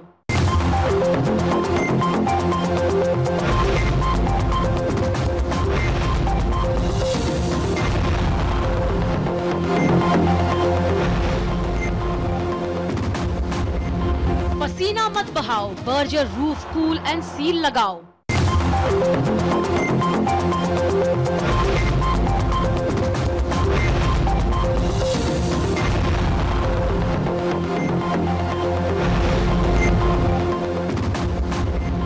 पसीना मत बहाओ, बर्जर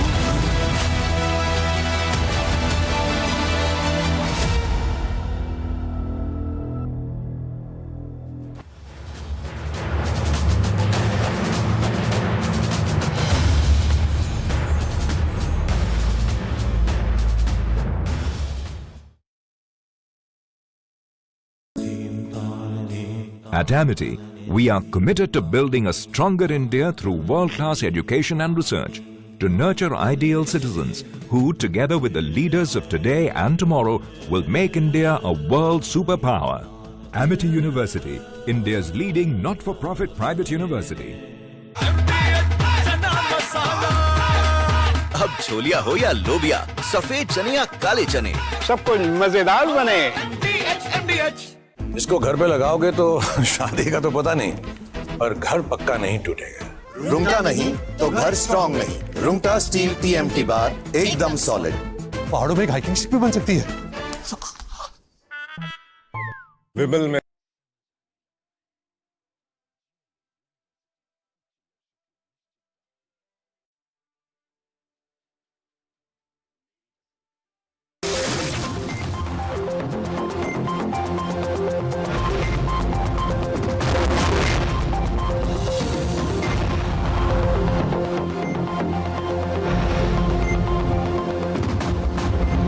पसीना मत बहाओ, Berger roof cool and seal लगाओ।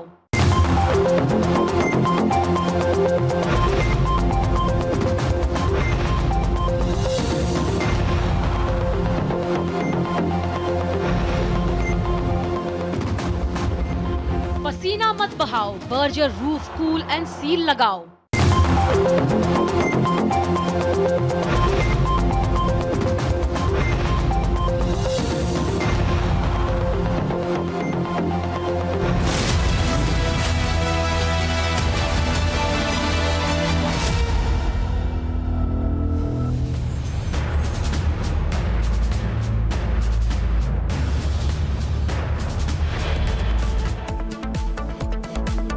Director General of Military Operations of Pakistan called the Director General of Military Operations of India.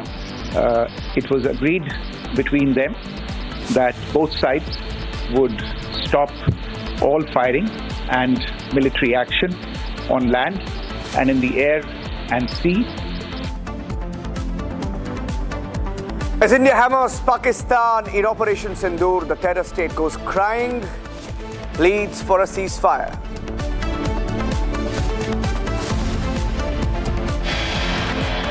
Be adhering to the understanding that has been reached today.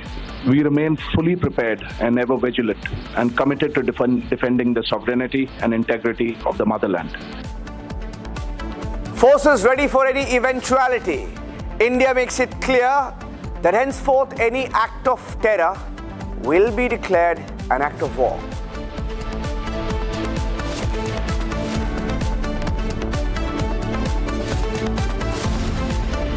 Most concrete proof, evidence of how Pakistan used civilian regions to engage in a military conflict with India.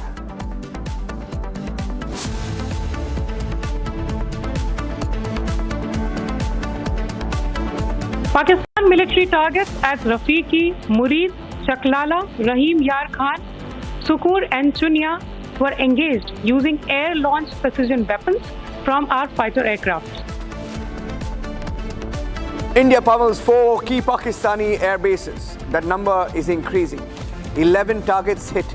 MOD confirms 100% precision strikes, no collateral damage.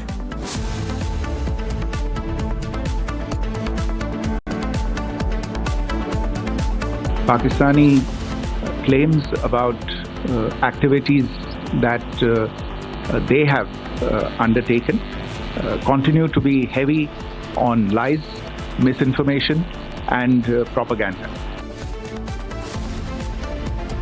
MEA Pakistan's fake claims on attacks fact-checks the propaganda with real-time images.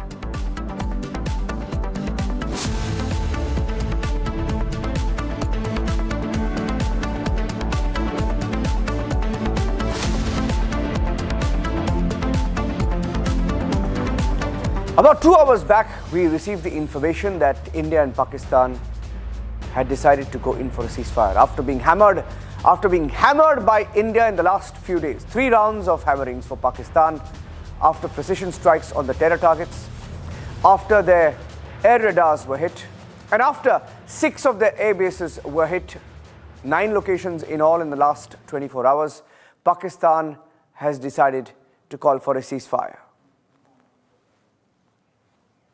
Military Operations of Pakistan called the Director General of Military Operations of India at 15:35 hours earlier this afternoon.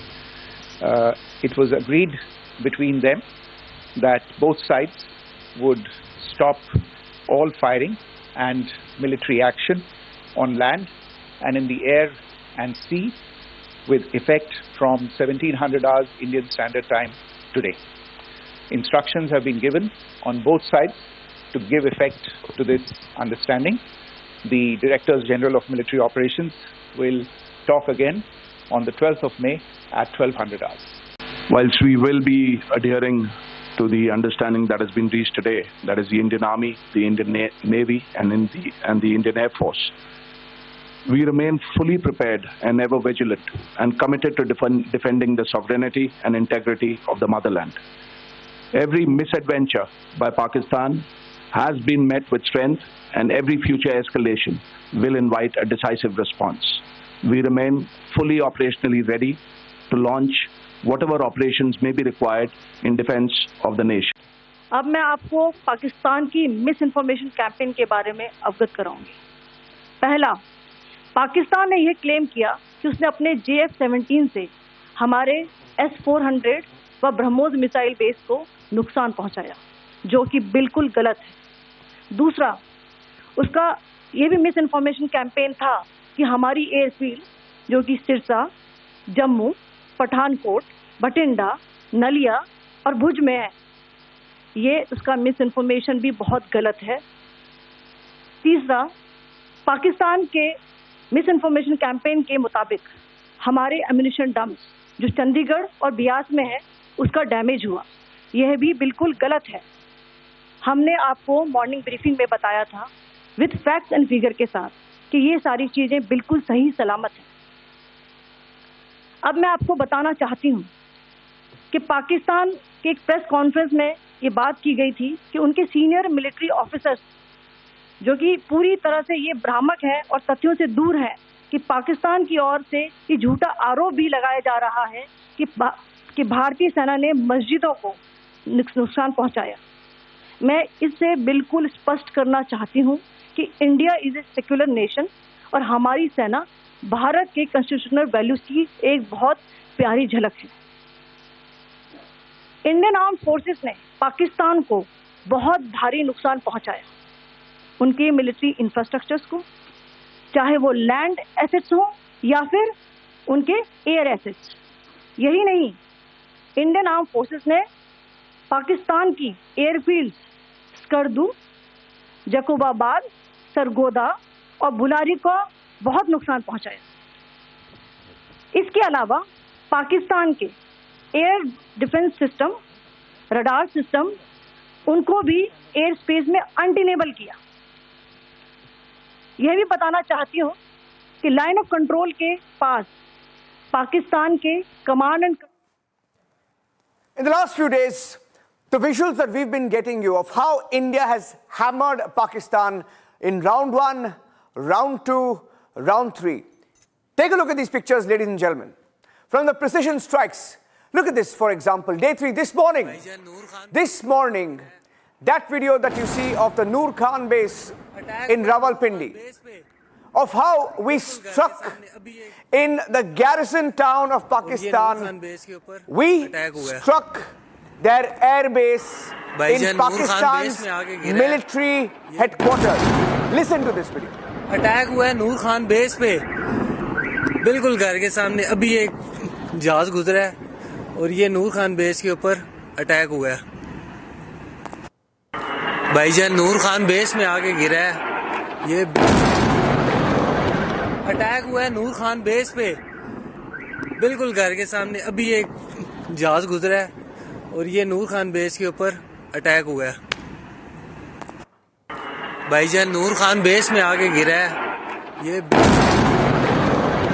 Attack हुआ है नूर Khan base पे, बिल्कुल घर के सामने। अभी एक जहाज गुजरा है और ये नूर खान बेस के ऊपर अटैक हुआ है।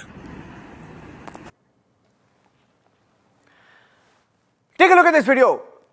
This video of how our BSF hammered Pakistani terror launch pads in Sialkot. This morning, not just precision strikes on their air bases, we destroyed terror launch pads. This was a video proof of just this morning, ladies and gentlemen. Look at that. That was our response to Pakistan using their bases, using their military installations, using their army camps as terror launch pads, and that is how we responded. Our forces, this was a video released by the BSF, not just the army, not just the Navy, not just the Air Force, even the BSF giving it back. Let's show you the other videos all the videos that have been documented in the last few days showing you why Pakistan went begging for a ceasefire. In Lahore, a Lahore resident shot this video, and in this video confirmed that there were explosions in Lahore as well. Smoke seen, explosion reported. Even Pakistan didn't know what hit them earlier today. And this is a video that came in. Let's play it out. भाई video सबसे पहले बने ये भाई धमाका होयो हिन सुंदर इंडस्ट्रियल स्टेट में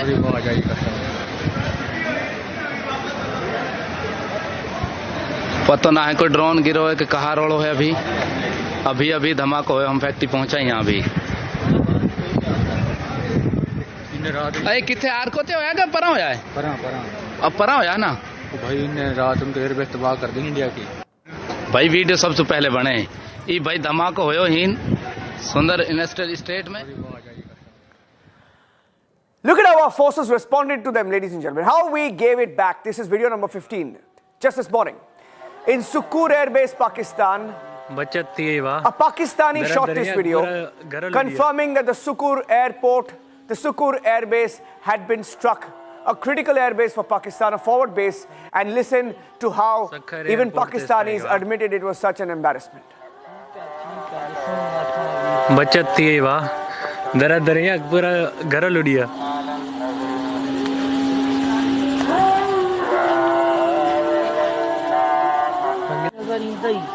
सखर एयरपोर्ट ते स्ट्राइक वाह बचत थी वाह दरा दरिया पूरा घर लुड़िया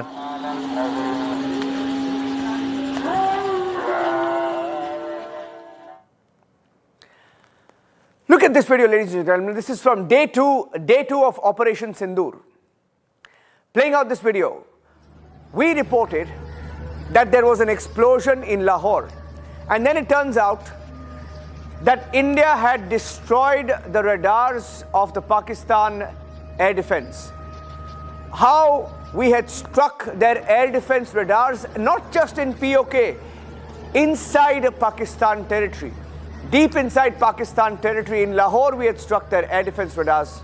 In Bahawalpur, we had struck the terror camps of the Jaish-e-Mohammed's headquarters. This was a video that came in. When the story broke, we just knew that as an explosion at a cantonment town, but later it emerged that we had disabled their air defense systems in Lahore. Look at this video, another video confirming, where a Pakistani national himself says they were all practicing 1, 2, 3 and firing something from this particular range, but then down came an Indian missile disabling an air defense system. Listen to this video. India ने attack किया हमारे घर के बिल्कुल पास Walton airport पर ये shot आ रहे थे कह रहे थे रेडी स्टेडी पता नहीं अपने मैं उसके बाहर आया मैं तो वैसे भी वो मिसाइल था फिर आया अल्लाह अकबर ये शॉट आ रहे थे कह रहे थे रेडी स्टेडी पता नहीं अपने मैं उसके बाहर आया मैं तो वैसे भी वो मिसाइल था फिर आया अल्लाह वीडियोस कटिंग लो जी इंडिया ने अटैक किया हमारे घर के बिल्कुल पास वाल्टन एयरपोर्ट पर We have in our possession, this is the most defining videos, ladies and gentlemen, of the Markaz Subhanallah. Markaz Subhanallah. This is where we struck Masood Azhar's headquarters in Bahawalpur. Explosions overnight, minutes after we struck in that precision strike, breaking through the domes, the minarets at the Markaz Subhanallah, the headquarters of Masood Azhar. These were the pictures that came in of Pakistanis themselves shooting the video, shocked, standing on the road, not knowing what hit them. The Indian Army, the Indian Air Force had struck them. Take a look at this video. I want to play the video out just to show you how shocked these Pakistanis were.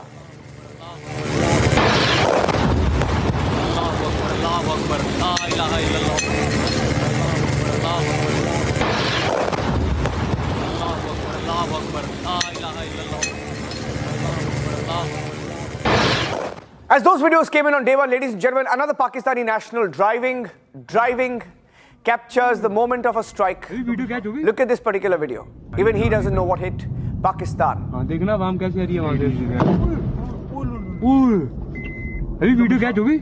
नहीं होगी वाली के वाली भाई।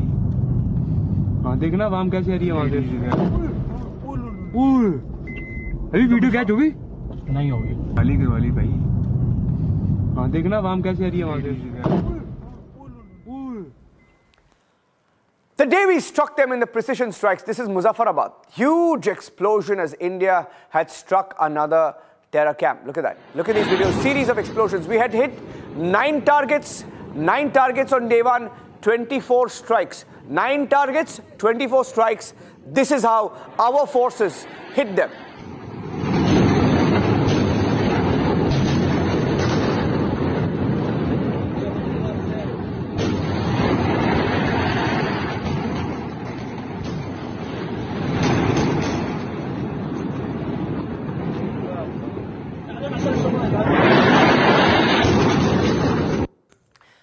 Look at this. This is Muridke.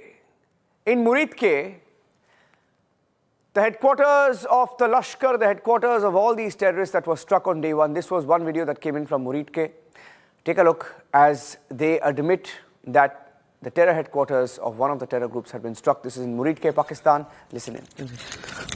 ये मस्जिद तैयबा मरकज उमर करा के अंदर ये नुकसान है। ये नुकसान ये 9 number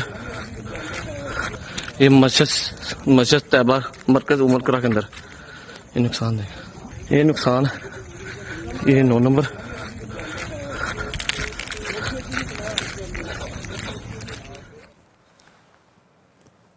And then this video. Similarly, as more and more Pakistanis were just trying to wake up to the reality of our forces and how we had struck them without them knowing, without their air defenses even having a clue of what had struck them. Another loud explosion captured on day one as we struck every terror camp, every terror headquarters. Take a look.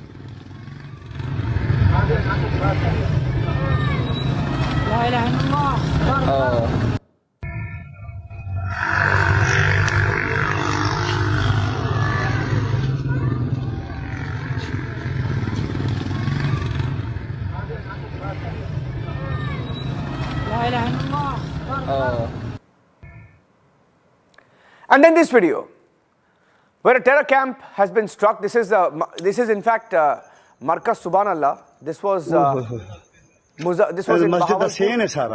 And it's a 1.5 minute video, ladies and gentlemen, 90-second video, where they admit it's been hit and they have a full conversation about it. Listen in. Hello. Oh, beta, baad de vich karna yaar, apna baad karna. जी भाई ना मरकज दे विच होए ने चार सारा तबाह हो गई मरकज हाँ जी बहुत ज्यादा होया जगह हाँ जी ओ यार सबर मैं भाई करना तेन बाद च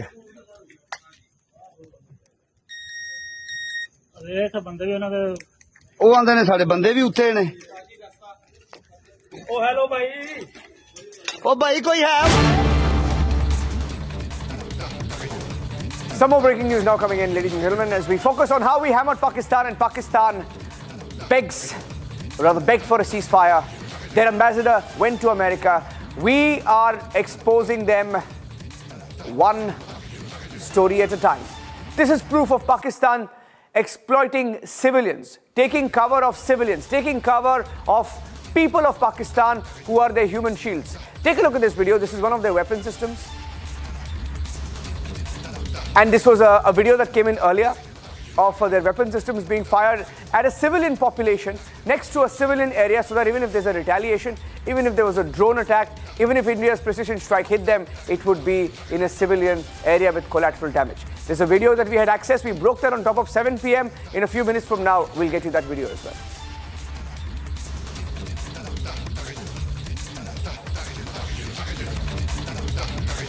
After several ceasefire violations, after suffering major losses to its air defense systems, in fact, the number of locations that we have hit Pakistan in, 11 critical military installations that have been hit just in the last 2 to 3 days. Pakistan, that it effectively lost its air defense systems. They were struck in 6 air bases in the last 24 hours alone, and they knew that they were helpless, and that is why, with all their airfields hit, the airstrips damaged, none of their planes could take off from at least the forward airstrips, and that is why they went begging to America to intervene. Here's what happened. 3 days. 9 terror camps obliterated. 100 terrorists neutralized. And after countless ceasefire violations, it looks like a hammered and rattled Pakistan went running to the US with a begging bowl. At around 5:30 p.m., US President Trump boasted that India and Pakistan have finally agreed to a ceasefire. It wasn't long after which Secretary of State Marco Rubio tweeted asserting the same. While India has also officially declared the ceasefire, The General of Military Operations of Pakistan called the Director General of Military Operations of India at 15:35 hours earlier this afternoon. It was agreed between them that both sides would stop all firing and military action on land and in the air and sea with effect from 1700 hours Indian Standard Time today. Instructions have been given on both sides to give effect to this understanding. The Directors General of Military Operations will talk again on the 12th of May at 1200 hours. India has asserted that we are still keeping a close watch. Whilst we will be adhering to the understanding that has been reached today, we remain fully prepared and ever vigilant and committed to defending the sovereignty and integrity of the motherland. All eyes are now on the DGMO briefing on May 12th.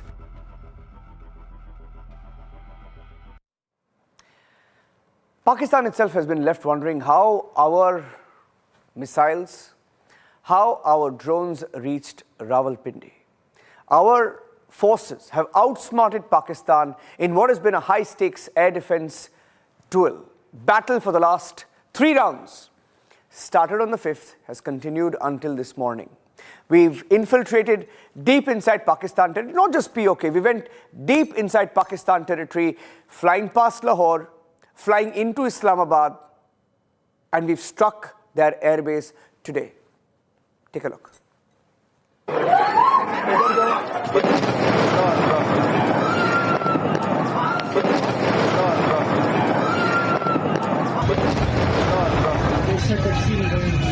और एक गाड़ी वाली गलत गुजरी है, बच गई, शुक्र है। जब गिरा ना आग लगी, गाड़ी गुजर गई एक। मैंने भी सोचा, मैं कहा नहीं यार, तो बड़ा रिस्क है। नहीं यार, स्पीड ना हुआ। अटैक हुआ है नूर खान बेस पे, बिल्कुल घर के सामने। अभी एक जहाज गुजरा है और ये नूर खान बेस के ऊपर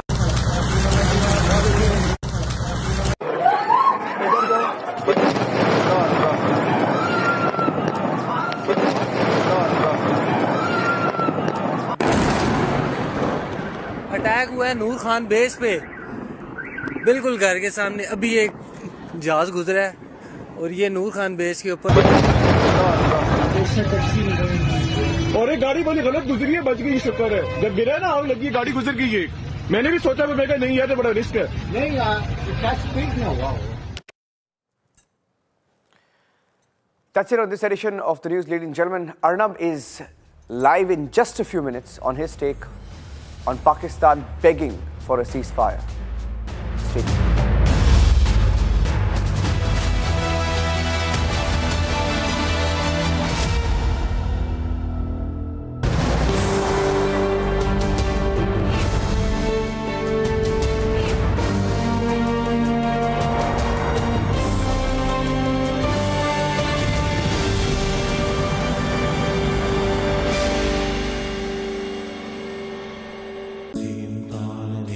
At Amity, we are committed to building a stronger India through world-class education and research to nurture ideal citizens who, together with the leaders of today and tomorrow, will make India a world superpower.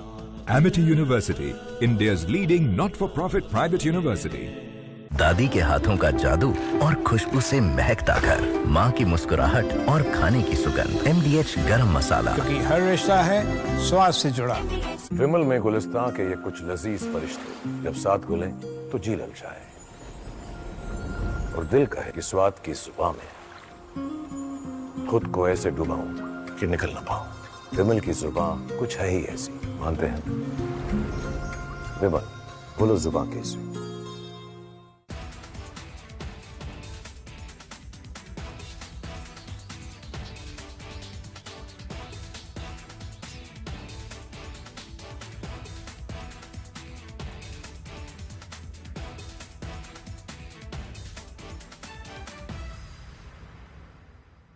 MDH की हल्दी मिर्ची धनिया करे कमाल, ये रंग दे, ये खुशबू दे, ये तीखा, ये कम पड़े, क्या निराला MDH masala. Unlike in 2019 when we had hit Balakot, which was in the wilderness, and Pakistan got an excuse to say that nothing. Summer is here. Is your home ready for the heat? Keep your roof cool and your home comfortable all summer with Roof Cool and Seal.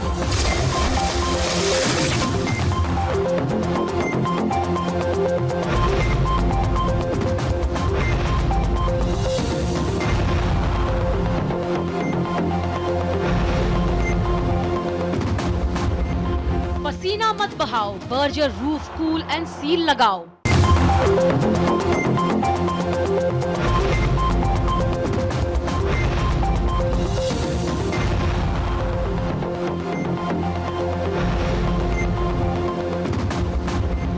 पसीना मत बहाओ, Berger roof cool and seal लगाओ।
जयशंकर के साथ में एक high level meeting, प्रधानमंत्री नरेंद्र मोदी इसकी अध्यक्षता कर रहे हैं। ये तस्वीरें ताजा हैं और हम आपके सामने इसको लेकर आए हैं। तो भारत और So these are pictures from 7 LKM where this top-level meeting is going on as we speak. Again, we have seen these meetings taking place at least one a day, sometimes twice a day, and seems like serious deliberations happening about how to take things forward given the kind of mobilization we had seen, given the kind of military victory that was handed to the government by our forces. And Pakistan taught a lesson. Remember, the entire terror infrastructure, including headquarters of Jaish-e-Mohammed and Lashkar-e-Taiba Hawa, have been removed. But it seems that international diplomacy took over, and the government of India had to negotiate a ceasefire with Pakistan with some role of the Americans and some role of the Saudis. Those were the visible roles, in fact, with the Saudi Minister of Foreign Affairs Minister making an unannounced visit to New Delhi day before yesterday, who also traveled to Islamabad yesterday, and in fact spoke to all the leaders involved, including our and Pakistani foreign minister over the phone today, following which there was a statement from the Saudis seeking de-escalation. Similarly, in the case of Americans, we had seen how Marco Rubio got into the act, spoke multiple times to the Pakistani leadership, including both the Prime Minister and Deputy Prime Minister, Shehbaz Sharif and Ishaq Dar, respectively. And interestingly, today in the morning, he posted that he had spoken, the American Secretary of State had spoken to Army Chief General Asim Munir also.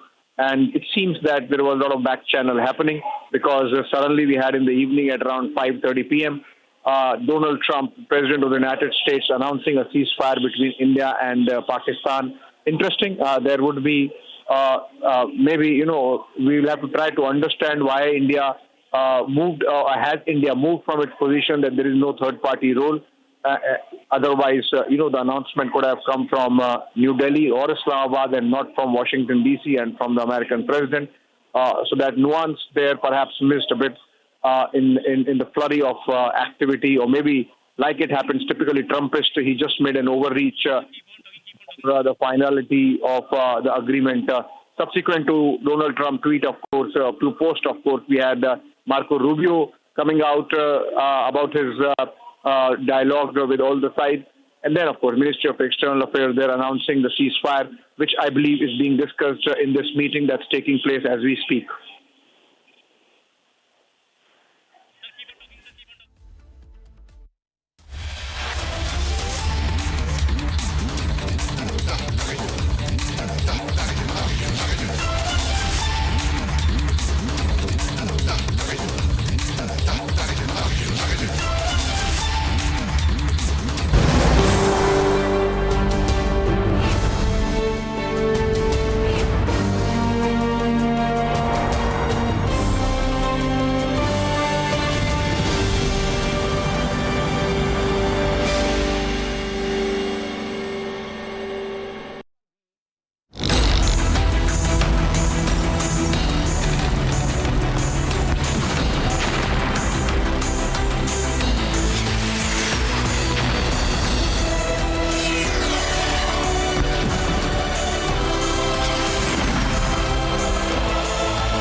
From the Republic Media Network headquarters, it's time for Arnab Goswami on The Debate.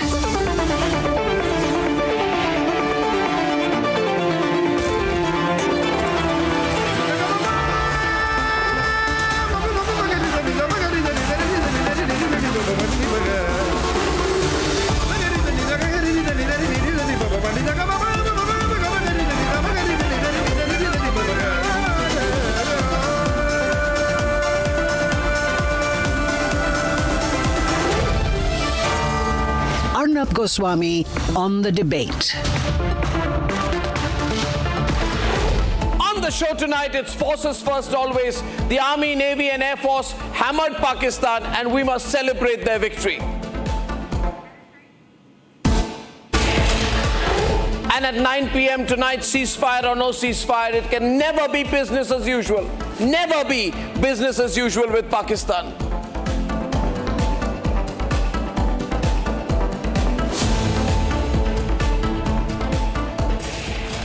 And so, ladies and gentlemen, we've had this unexpected announcement of a ceasefire this evening.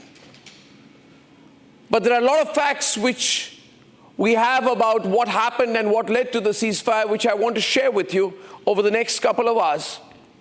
But first, let me give you my frank view about Donald Trump's announcement.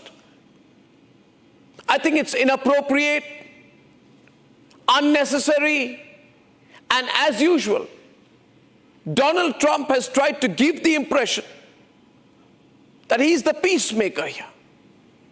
Donald Trump must know that he's not the peacemaker. And if he's worked a little bit of the back channel, then in typical Donald Trump style, to try and appear to be the global peacemaker on Truth Social is an easy tactic for him, but not something that has true substance. All Donald Trump wanted to do was to take credit. And that's why he tried to preempt everybody by making the initial announcement. But we know the facts, don't we? Donald Trump didn't bring peace here. It's not because of Donald Trump that Pakistan came begging for a ceasefire.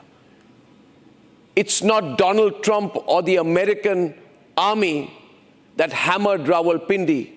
It was the Indian army. It wasn't Donald Trump who took revenge for Pahalgam. It were the Indian armed forces who we are so proud of. It wasn't Donald Trump. Donald Trump is just fighting China. It is the Indian army which effectively destroyed the credibility of Chinese weapons. It isn't Donald Trump who pummeled the air bases where the drones were being fired from. It was the Indian army which successfully destroyed the breeding grounds for terrorists. And therefore, I believe that all that Donald Trump tried to do was that after we hammered the Pakistanis, destroyed their air bases, struck their terror camps, hit multiple locations, 9 terrorist camps day 1, 4 locations the second day, and we can run the visuals of that. 6 locations as of early this morning, after our weapons destroyed the Noor Khan air base, after we destroyed and crippled the HQ-9 air defense system, which was Chinese supplied, and proved to the world that the biggest swarm drone attack on us turned into a Diwali night when we put out our air defense artillery against their loitering munitions and destroyed them and brought them down to dust.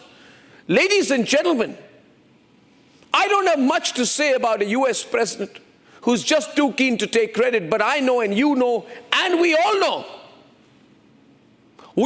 ladies and gentlemen, that it was Operation Sindoor which was an absolute success.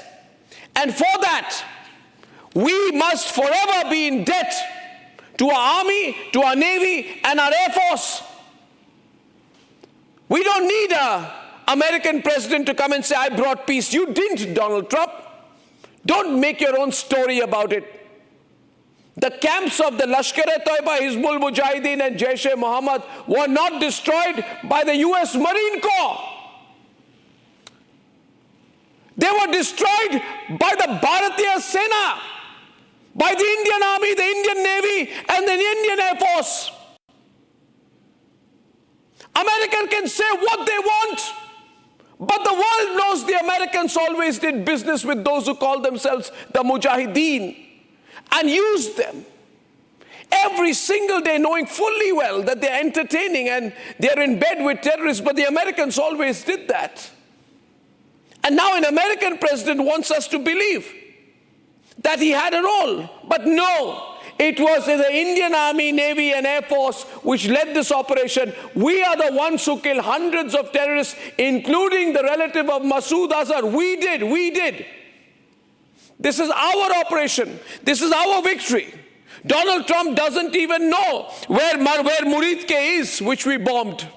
Donald Trump doesn't know where Muzaffarabad is, where we destroyed a special operations group training site, where the Pakistan intelligence agencies regularly on a daily basis train the LET and the Jaish-e-Mohammed recruits. And so I will say repeatedly tonight, forces first, no compromise. My heart, my soul, every beat of my heart is for the Indian Army, for the nation and for the forces. And to the forces, therefore, tonight we must all come together and say, thank you for destroying the Abbas camp. Thank you for destroying the Barnala camp in Bimbar. Thank you for teaching these jihadis a lesson.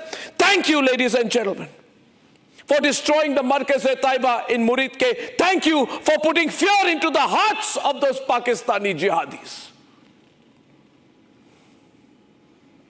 And that's why I was infuriated when I saw a Truth Social post. No, Donald Trump, you didn't. We brought the Pakistani army down to dust, because our Air Force is far more accomplished than any other nation's. Our Air Force, our army, we destroyed the Noor Khan Air Base. Did Donald Trump do that? No. We destroyed the Rafiki Air Base. We destroyed the Murid Air Base. This morning, we destroyed the Rahim Yar Khan Air Base. This morning, we destroyed the Sukur Air Base. We destroyed the places, and we'll celebrate it for the rest of our lives, what we did. Every single day, our heart must beat for the forces who achieved this, because this is incredible.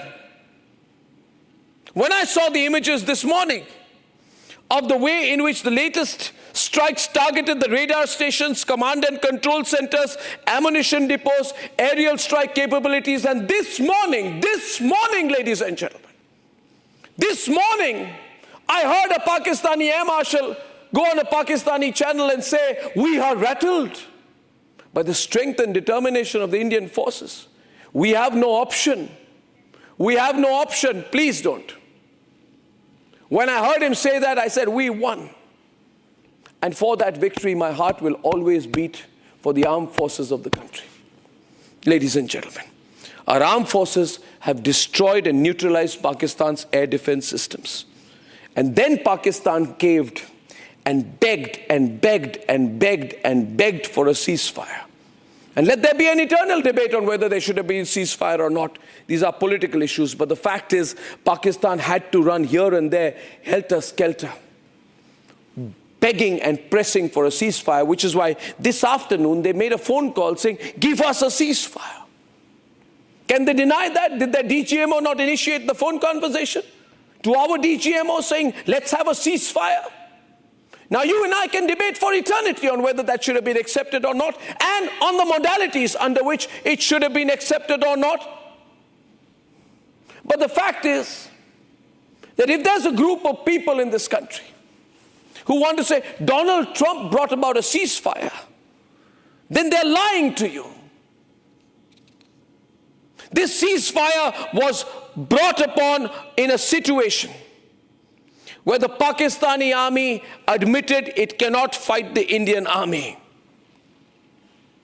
Ladies and gentlemen, when their entire ADF failed, when across India they were littered across the Western Front with pictures of Indian children playing with the shells that were bombed in the sky, and all those images of those drones being brought down will be in my mind forever. And for every such visual, every such moment, every such successive victory that I have felt as an Indian when I've cheered for our forces, I will be forever grateful from the bottom of my heart to the Indian Armed Forces for what they have done. They forced the Americans to try and claim that they brought about a ceasefire, but isn't it the Americans who got a call from the Pakistanis? Aren't they the ones who initiated the call? Ladies and gentlemen, isn't their ego hurt Asif Munir, take that visual. Take that visual as a representation of how we deal with you. This was supposed to be a Fatah 3, picked up by ordinary people.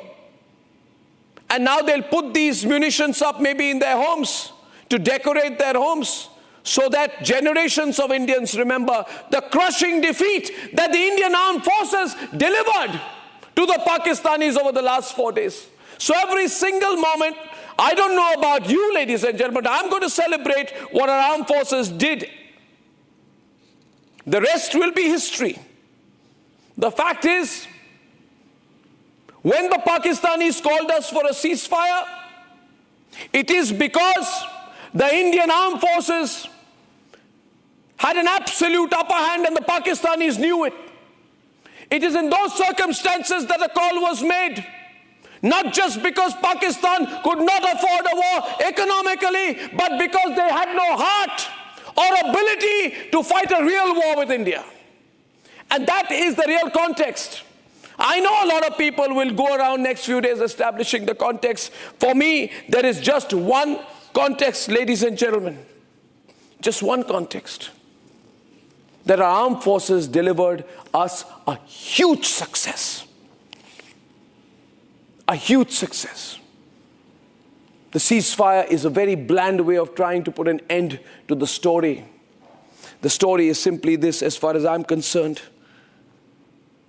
that an army of Pakistan that could not aim at its targets, that had a broken arsenal, that hit innocents, and in frustration targeted a Gurudwara, is nothing but a TikTok army. It's drama, it's exposed, and it lost. Ladies and gentlemen, let's debate.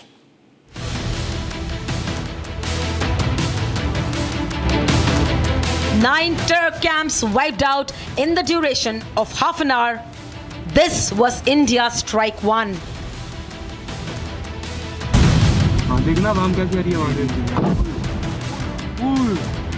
Video क्या होगी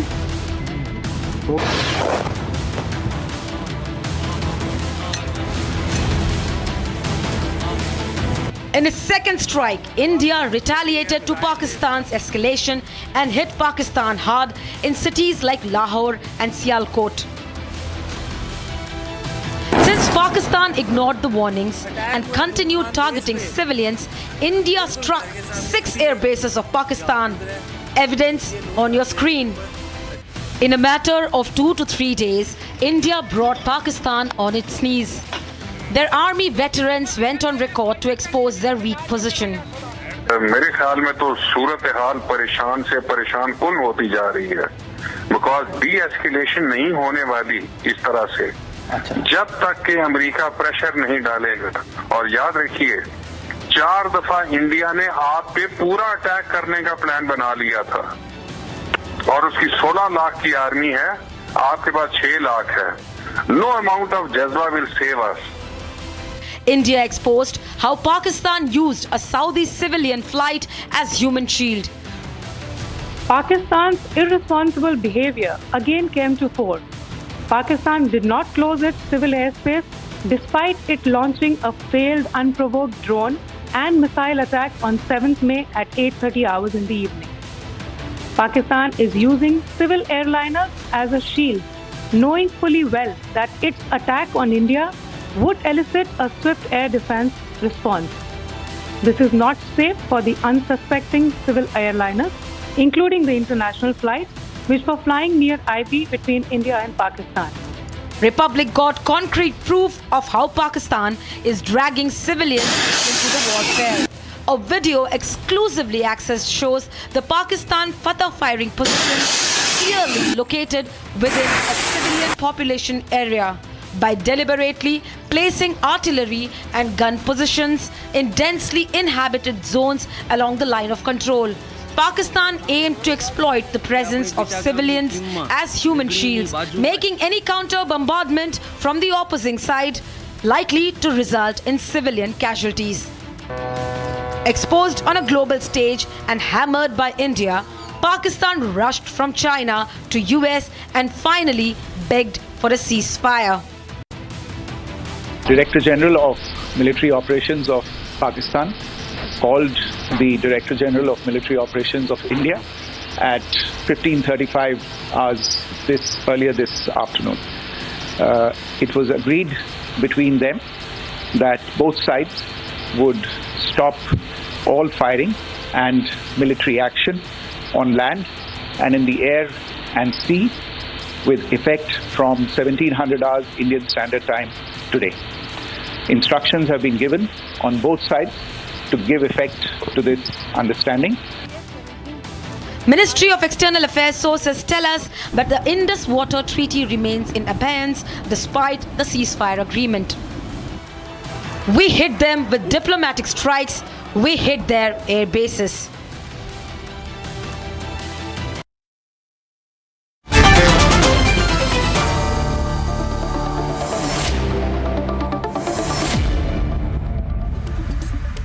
Okay, ladies and gentlemen, we do not have confirmations yet. There are some reports about ceasefire violations, but I must add here that we do not have any confirmations of ceasefire violations in Aknoor or those areas. There are some reports about air defense systems being activated, but that is not on record yet. We'll have to check with our sources. Ladies and gentlemen, now the point is this. We have a ceasefire.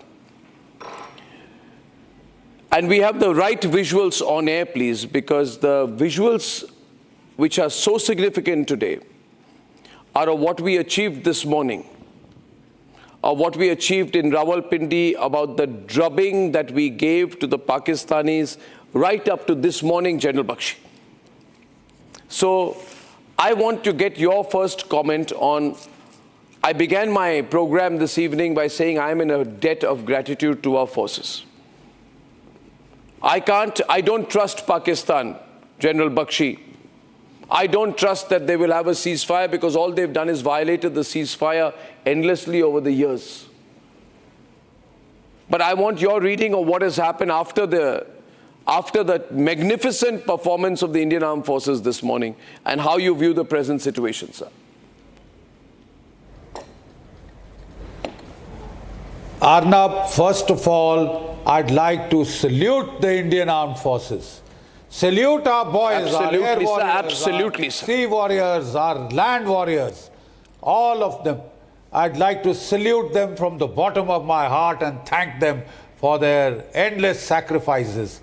You know, I think the nation owes a great debt of gratitude to them, and it should be expressed openly and without restraint or, rectitude.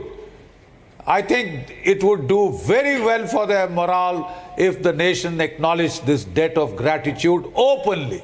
Openly, I'm sure it will be.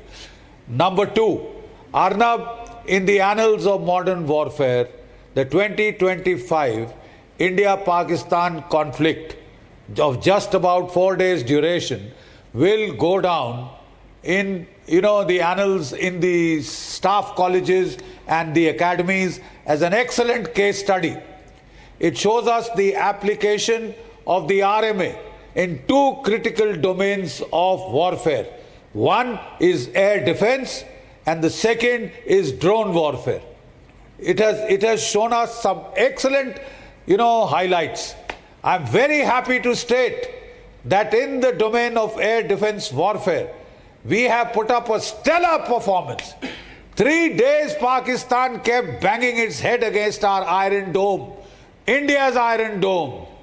And we performed better than the Israelis have done. And that's saying one hell of a lot. Not one Pakistani drone, not one Pakistani missile, not one Pakistani rocket got through.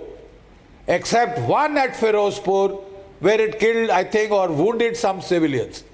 Right? Arnab, it was an invincible wall. A wall composed of the layered packages of S-400 Triumphs, the Akashes, Akash 1 and 2, the MR SAM, long range SAM, the Barracks, the V-Shorads. It formed an invincible package. I think only the United States, perhaps the Russians, perhaps the Israelis can claim, as good a record. Let me be very straightforward. In Ukraine, their intercept rate was 70%, 3.5 years of war. In Russia, the Russians achieved a rate of 85%. Israel achieved a rate of 97 to 99%. We got a clean 100% interception. Now talk of the offense.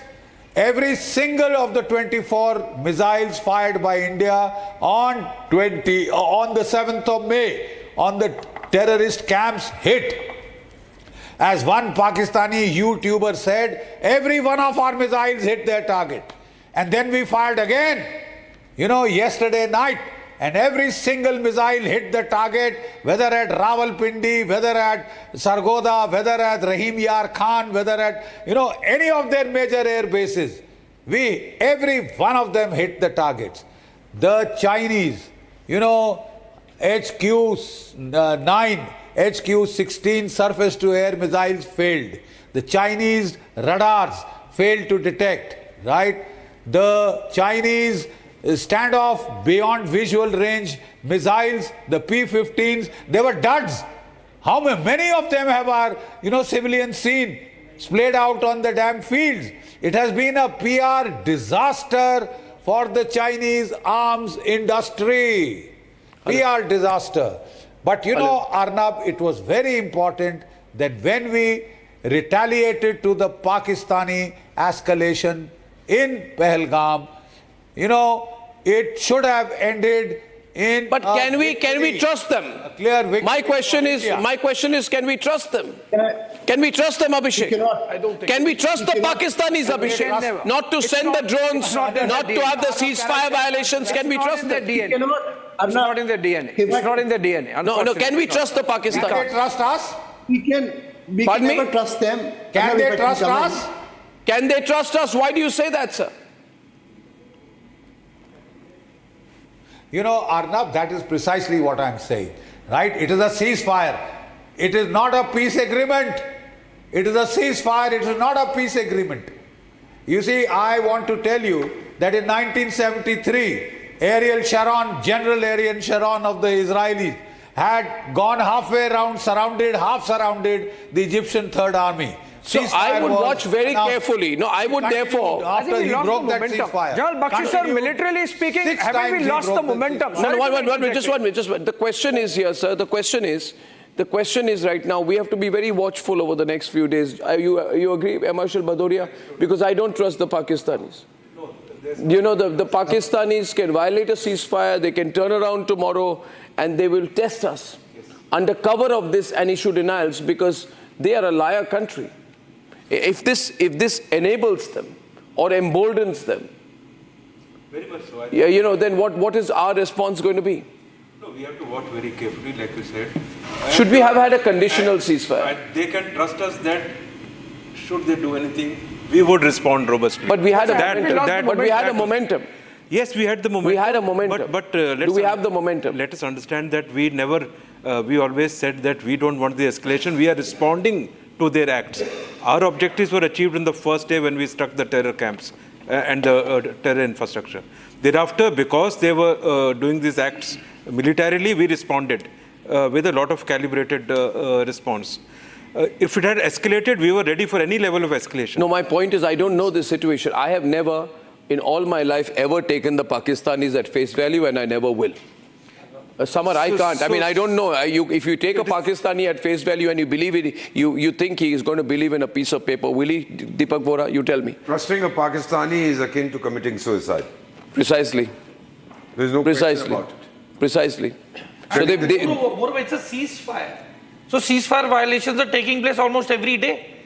Even as we speak, there are places, I can't name them because let the confirmation come, but it's a ceasefire. And who's been violating the ceasefire? It's up to the audience to answer that. No, the question is that they have committed ceasefire violations. For them, ceasefire violations, they will promise not to have a ceasefire violation for today because they want a quote-unquote de-escalation because their army and then their air force bases were destroyed. And, at that point of time, therefore, should we have had a conditional ceasefire, Saurabh? We have apparently put a condition. We are told source-based, but I don't have an official statement yet that the ceasefire includes a guarantee that they will not use their soil for terrorism, which is exactly what Musharraf was forced to say. Musharraf was forced to say. Yeah. After Kargil, he was forced to go on record and say that I will not use my soil to be used for terrorism. Have we got that this time? This time it's different.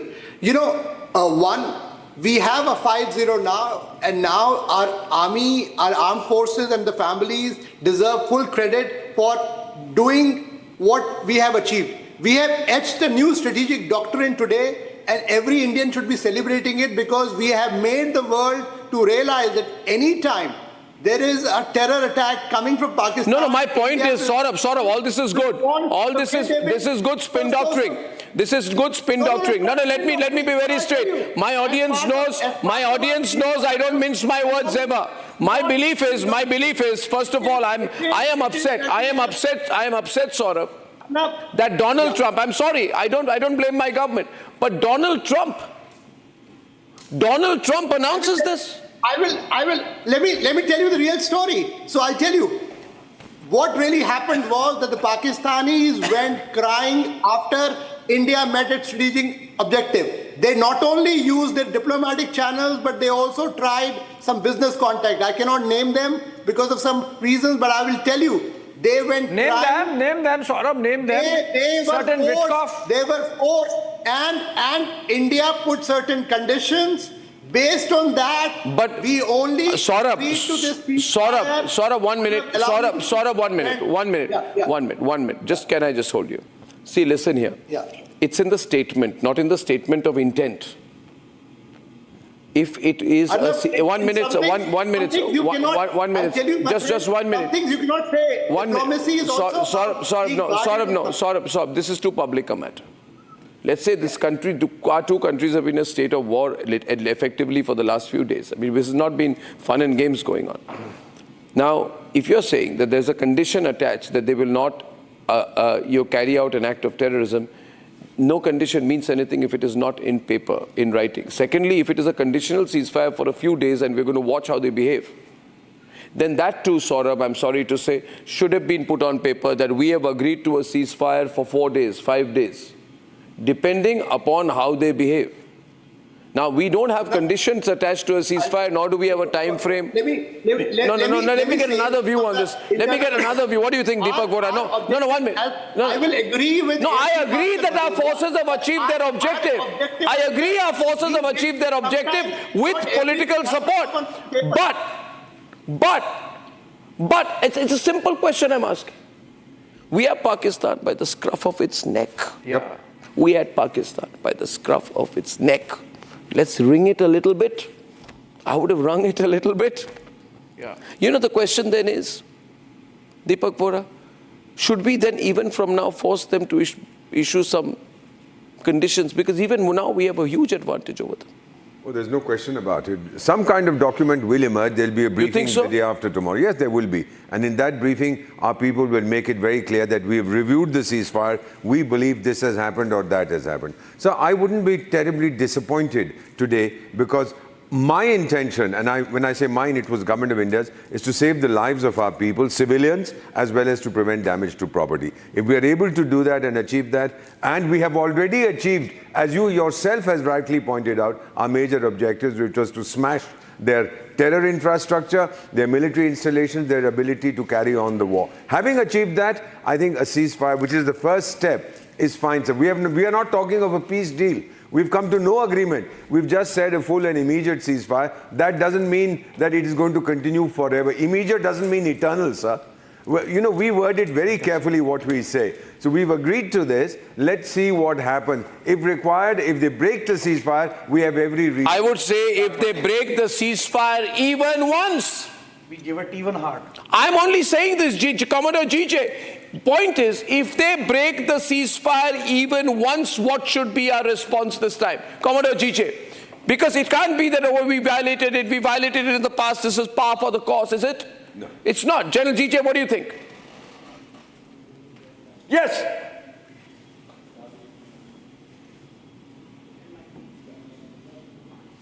Arnab, I fully agree with you that we shouldn't have lost the momentum, and in future we should enter into a full-scale conflict with Pakistan.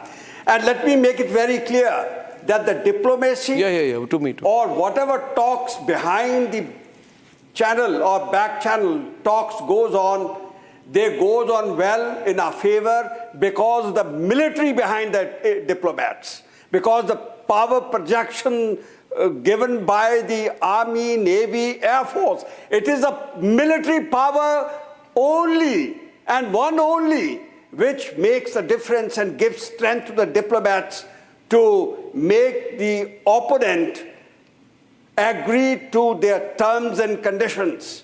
If you don't have a strong army or strong military behind you, diplomats, I am sorry to say, cannot do anything. So even the success of the diplomacy is a function of the military power. Excellent. And I just also want to add to what you were mentioning earlier, that we shouldn't lose sight of the silent service, Indian Navy, which is behind, which is not visible to the media, that when the Indian Navy puts its flotilla, the battle group led by INS Vikrant, outside territorial waters of Karachi, when there was a presence of 20 to 25 warships, the frigates, the destroyers, the cruisers, missile cruisers with the guided missile systems, state-of-the-art delivery systems. And not only that, the submarines blocked all the approaches. No, my point is, if they were to send the drones again, and let me say, I do not have any official confirmation of drone sightings or official confirmation of ceasefire violations as of this minute. But were they to do so, what would that constitute now, General Dayal? Were that to happen? I'm not being a pessimist, but I'm just being a realist. We must be prepared because we can't trust Pakistan. Let's be realistic. I mean, first thing is that, look, what we have achieved, firstly, we have at least done, let's look at positive. Give me 2 minutes, please. I've just joined you late. Firstly, let's look at positive. The positive part is that we have crossed the barrier from POK to their Punjab, and we have struck there. That means we have learned to cross the IB and strike. That is the positive part. Second positive part is that we have sent a very strong message to the international community that what we are capable of doing. Third part is that which I've always maintained, is that moment we bring our military power into play, Pakistan will agree to anything that is required. But what if they agreed to this time? What if they agreed to this time? No, what if they agreed to this time? No, they have not agreed to anything. So if they have not agreed to anything, then where are we? Are we back to square one? They have taken a window. Give me one. I will. They have taken a window, and that they were looking for this face-saving window, which somebody has provided, and they've scooted out of it. But why should we provide face saver? I'm coming to that issue, and let me come to that issue. Larger issue is that, which me and General Bakshi have been saying since 2019, that the pains that you have suffered, these two generations, that pain, the third generation, fourth generation will continue to suffer because we built a momentum and lost it. Then we had not built the full momentum. We have not even mobilized our land forces. Today we can talk with complete war. We have reacted to him, everything. He did Pahalgam, we went and struck. He again did something, we went and struck. And his military power, which has been reduced, which we say has been degraded, that is recoupable. What is not recoupable is to draw his land forces and punish them, destroy him 80 to 90%. Till you do not demilitarize Pakistan, you will continue to face this. This is my belief. But that's what I'm saying. My point is, therefore, my point is, that is my precise point. And if we do again, we will do the same thing again. You will again fire. And has he stopped at LOC? No. Has he stopped? So I want to know what is the timeline for this. 1 minute. I want to know what is the timeline for this. And it's only a relevant question that I'm asking, which the whole world is asking today. My timeline is this, sir. 1 minute. Pakistan says we'll have a ceasefire. They behave for 24 hours. 1 minute. Or they behave for 1 week. Or they behave for 2 weeks. right? After 2 weeks or one day or tomorrow or now, they violate the ceasefire. They send drones again. Or they violate the ceasefire in other ways like they always do with heavy artillery mortar shelling in which our people die, are injured. And we have seen the visuals of the bloodied people in Firozpur. So my question is, what are the rules of engagement then? What we can't just say it's over. 30 seconds. I mean, Indian lives matter, No. We can't just say it's over, sir. 30 seconds. Arnab, me and Jan Bakshi will be again asking for a full-fledged war. And there will be many intellectuals in this country who will again say, let's punish him, and punishment is enough, and they will again go. Having gone this far, question is, could we have got some concessions? On record concessions. On record, political leadership may give you, but their military deep state will give you no concessions. They won't give us concessions. Sir, what guarantee? But let's get Jail Bakshi. Yes, Jail Bakshi. You know, Arnab, because these are future plans, I wouldn't like to... let me give a hint. In... yes. In 1971, we delayed our offensive by 8 months to December. When the passes, Himalayan passes close, China, if it wants, still cannot intervene. Right? Cannot intervene, even if it wants to. Because the snow covers the passes. The ground is hard for maneuver. You don't have a short window so that the monsoon can come and disrupt. I think people can be smart enough to take the hint. Prepare for that December window as if nothing has happened. Okay? Pakistan behaves, well and good. If it does not, prepare. Get more of the Rafales. Get a squadron at least of the stealth fighters. Get at least another 300, 400, 500 ATAGs, right? But that is a and then go when you are fully ready. Okay, that is a good way of looking at it, General Bakshi. I don't deny. This time was not optimal. From your military hat that you're wearing. But have we defined? Mr. Bhadoria, may I get you? You've been sitting here very quietly. Air Marshal Bhadoria, your assessment, sir. Sorry. No, I think we should look at current situation objectively. That whatever we wanted to avenge Pahalgam, we did effectively. Point one. And it has been done in a manner that we have never acted before. Kind of, Bhavalpur, Muridke, we've had this, for decades. They are building up their infrastructure. We had all the we never attacked. So we changed the game in terms of, this fight against terror and took it to their heartland. We exposed them to the world. We got what we wanted. Okay. Now, thereafter, they got onto this military action. We always gave it back in some multiple, successfully, night after night. Last night was in a big way where their bases were stuck. We exposed their air defense. Strength of our air defense came out. I think we were on top. We had the momentum. If we had continued, we would have certainly shown them what we are capable of. I think Pakistan has used US Connects after US Secretary of State has spoken to. We have US Connects too, sir. We are doing a deal with them. No. We have more leverage on the Americans. I think Asif Munir was spoken to and shown the right way. US Secretary of State, when he spoke to Army Chief, I think he has showed him the right path and to get on track. Only then this has materialized. Otherwise, he was the one haywire. Is it believable? Now, the fact is today, 1 minute, today, 1 minute, Two more comments. Sir, 1 minute, sir. You have the Pakistani Prime Minister, you have thanking Vance, thanking Marco Rubio for facilitating. We are not thanking anybody. They are not thanking Prime Minister Modi. No, Pakistan may be thanking, but today things have changed. We must see before ceasefire what has happened today. Indian government has declared that any act of terror will be seen as act of war.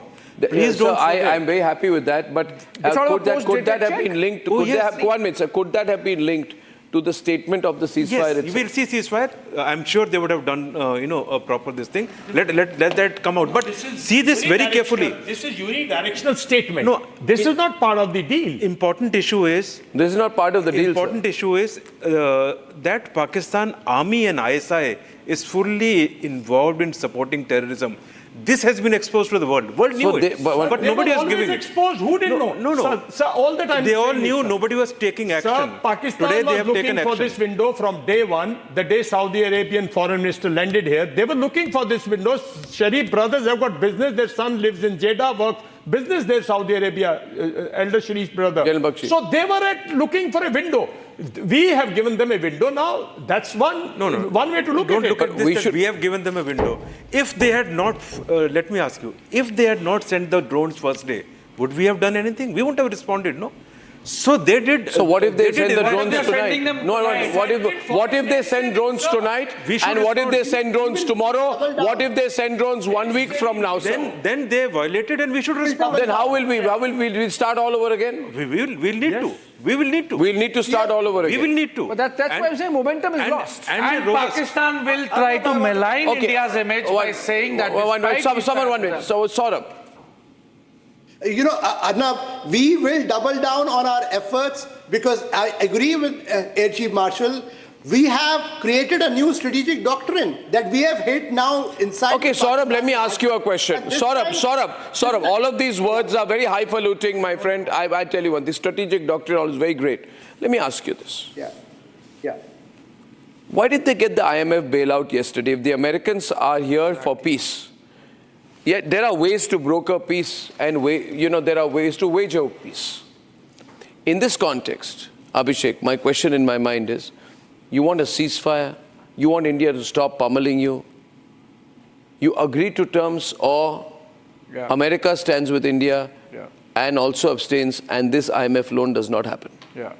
But unfortunately, if they got the IMF loan as well, Americans have to understand that this is a state which I'll tell you what about happened which. So we are reporting. Let me be 1 minute, sir. We are reporting. I'm sorry. I'm getting some news here tonight. I'll have to get Gursimran because we are told that in Akhnor, Rajouri, Poonch and some areas there have been ceasefire violations. Now official sources are saying we cannot confirm. Official sources are saying we cannot confirm, but we are getting news of some ceasefire violations. Now we'll have to see whether we get official confirmations of that. But we have heard there was some report, there's a drone sighting, there's some report there is air defense artillery which is in play. And therefore, 1 minute, we have to therefore take this seriously. And therefore we are in a fast evolving situation. If this is true, ladies and gentlemen, then we have to be extremely careful of what the Pakistanis have done. And therefore, I'm repeatedly saying tonight that while we have been told there are possible ceasefire violations which have happened, we need to get an official confirmation of whether these ceasefire violations have happened. If this violation is happening, and if there is, we are also told there is heavy Pakistan artillery firing tonight. There are reports, we can take it on the grid, reports of ceasefire violations, reports of artillery firing, government sources, no confirmation from government sources to any artillery firing or ceasefire violations. So we are reporting all sides. We are just a very objective channel. We are getting information. We are saying that we do not have an official confirmation of this information, and therefore the grids are to be very appropriate. No official confirmation of ceasefire violations.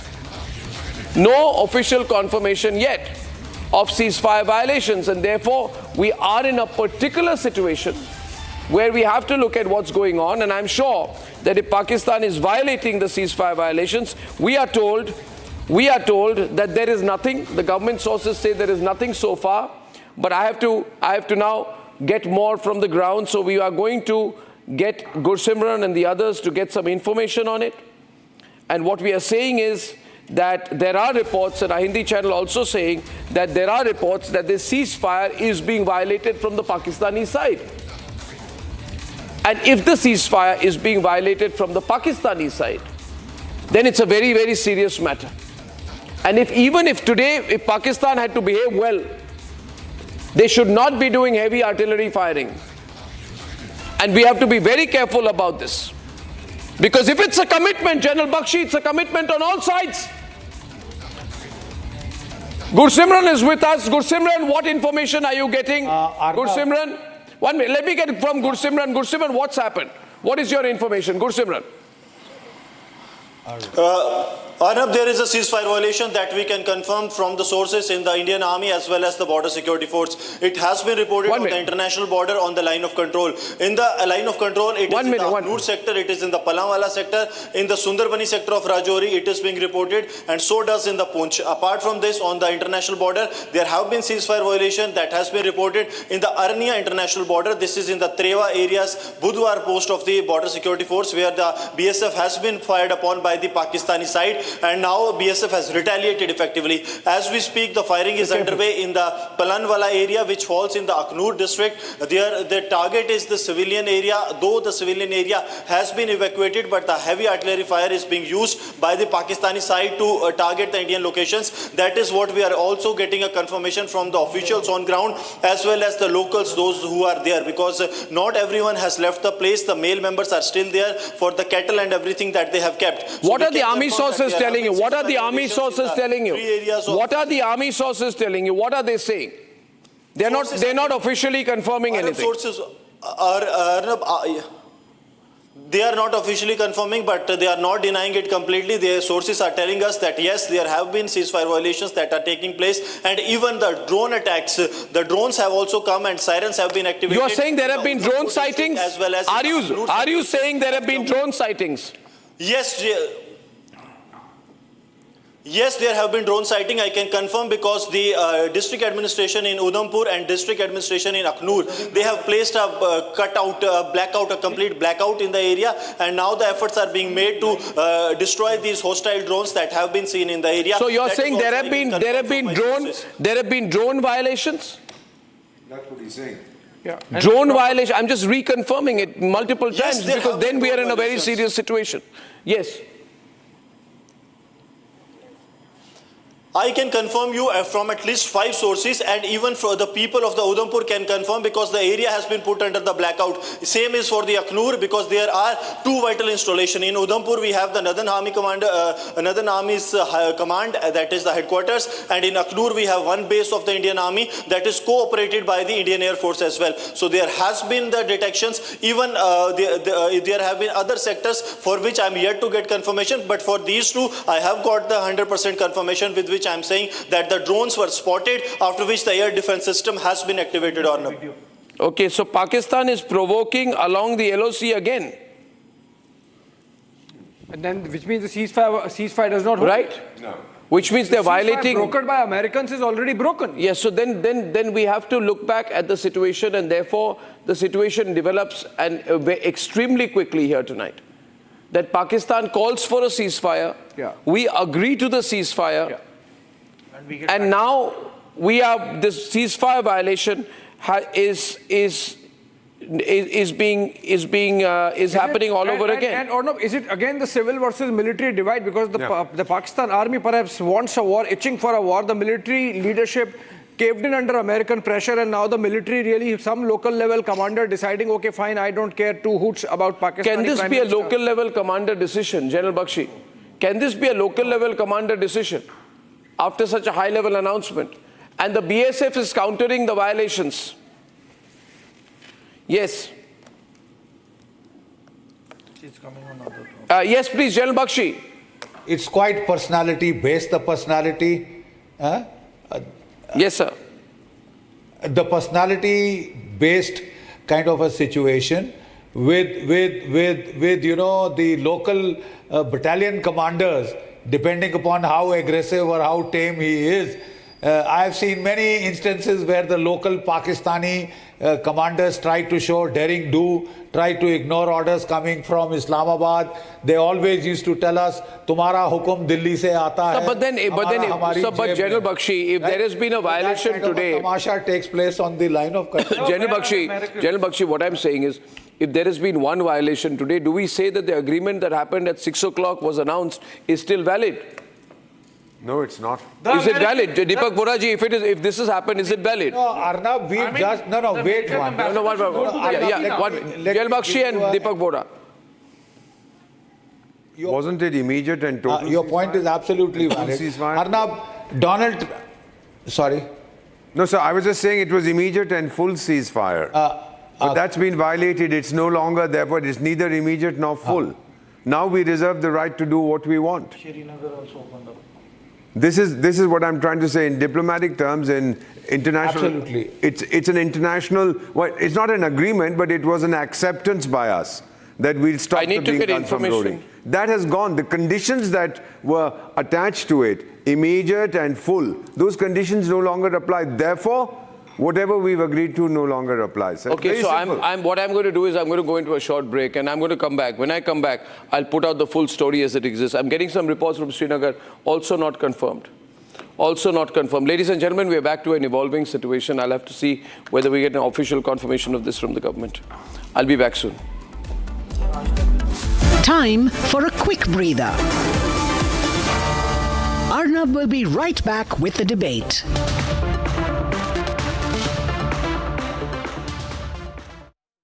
ये है secret recipe MDH का जीरा SIP जल जीरा मसाला।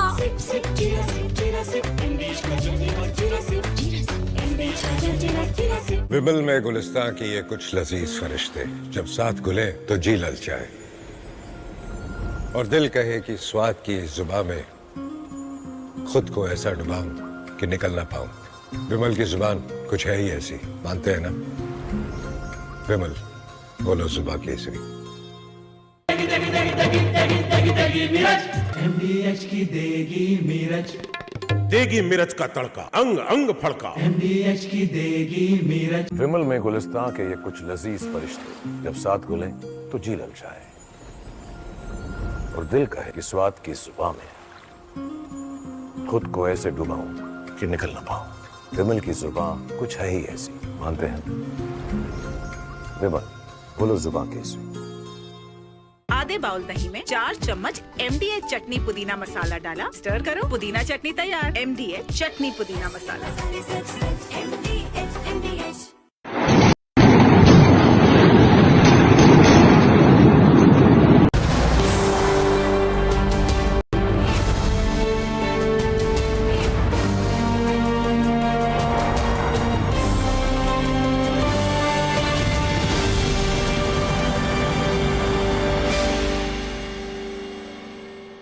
विमल में गुलिस्तां की ये कुछ लजीज फरिश्ते जब साथ घुले तो जी ललचाए और दिल कहे कि स्वाद की इस जुबां में खुद को ऐसा डुबाऊं कि निकल ना पाऊं। विमल की जुबान कुछ है ही ऐसी, मानते हैं ना? विमल, बोलो जुबां Kesari.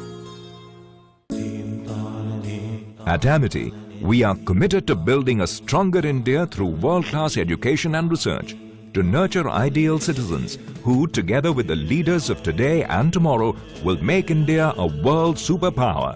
Amity University, India's leading not-for-profit private university. विमल में गुलिस्तां के ये कुछ लजीज फरिश्ते जब साथ घुले तो जी ललचाए और दिल कहे कि स्वाद की जुबां में खुद को ऐसे डुबाऊं कि निकल ना पाऊं। विमल की जुबां कुछ है ही ऐसी, मानते हैं? विमल, बोलो जुबां कैसी?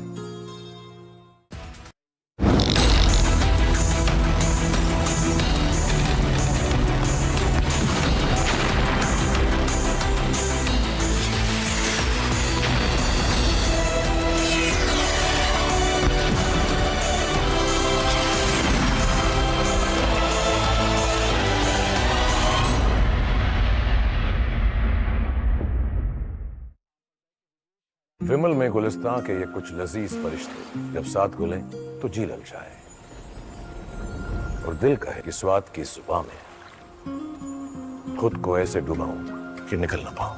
विमल की जुबां कुछ है ही ऐसी, मानते हैं? विमल, बोलो जुबां कैसी? MDH की हल्दी मिर्ची धनिया करे कमाल, ये रंग दे, ये खुशबू दे, ये तीखा, ये कम पड़े, क्या निराला MDH मसाला। विमल में गुलिस्तां की ये कुछ लजीज फरिश्ते जब साथ घुले तो जी ललचाए और दिल कहे कि स्वाद की इस जुबां में खुद को ऐसा डुबाऊं कि निकल ना पाऊं।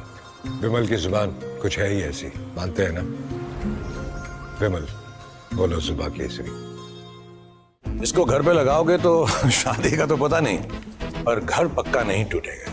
रुंगटा नहीं तो घर स्ट्रॉन्ग नहीं। रुंगटा स्टील TMT बार एकदम सॉलिड। पहाड़ों में एक हाइकिंग स्टिक भी बन सकती है। विमल में गुलिस्तां की ये कुछ लजीज फरिश्ते जब साथ घुले तो जी ललचाए और दिल कहे कि स्वाद की इस जुबान में खुद को ऐसा डुबाऊं कि निकल ना पाऊं। विमल की जुबान कुछ है ही ऐसी, मानते हैं।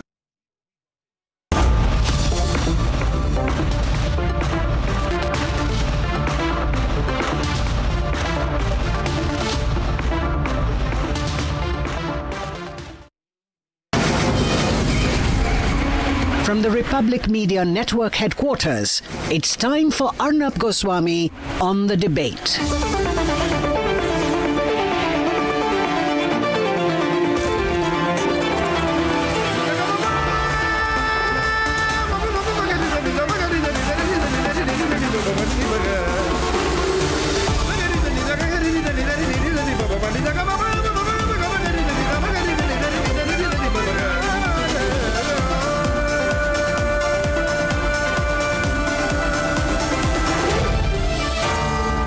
Arnab Goswami on the debate. Well, welcome back, and I'm just going to be in breaking news mode right now because it appears that there have been major ceasefire violations, and I've got the reports right now. We're going to get Gursimran live. We're also hearing blasts reported near Srinagar. We've got Zinat with us in Srinagar. We've got Gursimran there, and the BSF is fully hitting back right now. And there have been drone swarms reported. It's back to square one, ladies and gentlemen. It appears these are visuals from Udhampur. The air defense artillery, which was alert, is catching the drones. We need no further confirmation. I hope the government puts out an official statement. They should put out an official statement fast. And there our Gursimran is with us, ladies and gentlemen. Right now, further ceasefire violations by Pakistan. Gursimran, explain these visuals. Explain these visuals. What just happened? Gursimran, Udhampur yes, visuals there has coming been with us. ceasefire violations, sir. The ceasefire violations have started this evening when Pakistan resorted to the artillery firing at the Indian Army locations. It was in Akhnur that first ceasefire violation has taken place, to which Indian Army has retaliated effectively. Apart from this, the Palangwala sector has also faced the ceasefire violations from the Pakistani side. Heavy artillery has been used there as well. Even there was a drone spotting close to the border that was also repulsed by the Indian Army. We are told that in the Pragwal sector also there was a ceasefire violation, but that was for a brief period using the small arms. In the Budwal post, that is here in the Arnia sector, in the international border, there was ceasefire violation from the Pakistan side that was retaliated by the border security force. This the locals have also told us, and we have been witness to this. So this is the point I want to make is what Gursimran is telling us. Gursimran, 1 minute. What information we have is, and look at these Pakistanis. We had a press conference at 6 o'clock. They started the violations at 6:30. We get the visuals at 8:55. We're on air at 9. And something is happening in Srinagar too. And maybe we'll get more from our Jammu and Kashmir bureau chief. Yeah, Zinat, what's happening in Srinagar, Zinat? Zinat, what's happening? Srinagar. Explosions are being heard in the entire Srinagar state. The blast-like sound continued for around 2.5 minutes. There has been a rush of security forces deployed around the Dal Lake. We are hearing the firing from the Havalau downtown. There are the reports that the airstrike was conducted in the Badami Bagh area. Although we are yet to confirm we are yet to get the airstrike was conducted in Srinagar. Yes, in Srinagar, there are drone attacks that are being carried. We are picking drone attacks in Srinagar? I think we must rush our crews immediately to the area. But yes, we must rush our crews immediately to the area. We must get our stringers and get the visuals and know what's happened in the Badami Bagh area. Please, yes, please. I hope I'm not holding you back because I need you to be on the move right now. So we are picking that this is the area of the cantonment of army where these sounds were heard. In fact, the J&K police is also, the Rambagh police is rushing towards us. Meanwhile, some fire shots were heard from the Shankaracharya area in the downtown itself. This bang, the loud explosions continued for around 2.5 minutes in Srinagar city. Although people were having a sigh of relief after the ceasefire agreement was announced after a mediation from the US government. Donald Trump. But now we are again seeing a panic has been created, and this has again escalated a situation in the Srinagar city, and Srinagar itself is witnessing a blackout in multiple areas of the Srinagar downtown as well as in uptown. Yeah, absolutely. Now we are hearing some other reports coming in, I can confirm that a drone has been taken down in Baramulla, which means it was in our airspace, and the air defense systems had to intervene. Yeah, this is a clear case of not just ceasefire violation. This is a drone. Again, we are hearing the blast-like sounds. Again, the blast-like sounds are being heard, and we are picking up. There has been. It is again the UN office side area, which is again. Can you be quiet? I can't hear. Just give me a moment. Yes, please tell me. Are being heard. The continents. There is Rakshita in Srinagar has a report live. Zeenat, you move to the area. I'm staying with you. Rakshita, over to you. What's happening around you? We are hearing incessant blast right now. We just spotted one of the lights in the air as well. We just spotted the interception as well. This is continuing for the past 15-20 minutes. There was a breather in between, and as we speak, while Zeenat was speaking, we'll just go upstairs and show you. We'll try and go upstairs and show you. You go up. And this is another, what we understand, a drone attack on Srinagar, and it's happening across Srinagar as we speak. We just saw the lights. I'll stay away from the live pictures for a moment. You can tell us what you're seeing. I'm not going to show the visuals, but I'm just trying to tell you one thing here, Rakshita. Just keep the camera on yourself. We don't want to capture any live information, but the fact is we have visuals from Udhampur, we have visuals from Jammu, and there are certain situations. We are also hearing about ceasefire violations in Poonch, and ceasefire violations in Rajouri, and ceasefire violations in Akhnur. And this is all at a time when we had just started celebrating that there is a ceasefire, and this is happening again. So there is obviously some Pakistani tactic that's going on here, because this is now ground reporting that you're seeing. Omar Abdullah himself is tweeting tonight what happened to the ceasefire. There are blasts that have been reported all over Srinagar. We do not know the details. Our reporters are going on the ground. Viewers, you know, Zeenat is on the move. Gursimran is live with us. Just tell us all that you are hearing. Gursimran. Gursimran, what else are you hearing? It all started at 6:15, 6:30. There have been ceasefire violations that have been reported in the Akhnur sector. This is line of control. It is in the Palamwala, that is line of control. It has been reported in the Sundarbani, line of control. It is in the Rajouri district, and also on the international border. It is in the Arnia area. To be very specific, to be very precise, it is Budwal post, from where the BSF was targeted, and it was retaliated effectively by the border security force. This has happened in the 4 sectors in totality. 3 along the line of control and 1 along the international border. Apart from this, there has been a complete blackout, and the air raid sirens that have been placed at 2 locations. First is the Udhampur district, where the headquarters of the Northern Command of the Indian Army is, and the second location is the Akhnur area, because very close to a vital installation of the Indian Army, from where Indian Army operates their key operations. There have been a drones activity that was spotted. It was a hostile drone, after which the air defense system was activated, and there was loud sirens that were heard. So this is the situation that at 4 places there have been ceasefire violations, and at 2 places there have been hostile drones that have been detected. So clearly the situation is plus minus like what it was yesterday. Nothing has changed on ground, Arnab. There have been ceasefire violations from the Pakistani side. Indian Army is giving them befitting reply. BSF is giving them befitting reply, and also the drone attacks have been launched today as well. Attempts are being made. The districts of Udhampur and the subdivision of Akhnur, they are still under total blackout. Reason being that the threats are still there. The air defense systems are trying to neutralize these threats that are there. So one thing is very clear, that what Pakistan committed, they have not gone by their words, and they have violated the ceasefire. And what we are witnessing on the borders, even one of the cabinet minister of Jammu and Kashmir, Satish Sharma, who comes from please switch off your light, thank you. Switch off your light, thank you. Switch off your light, thank you. Take him off the screen.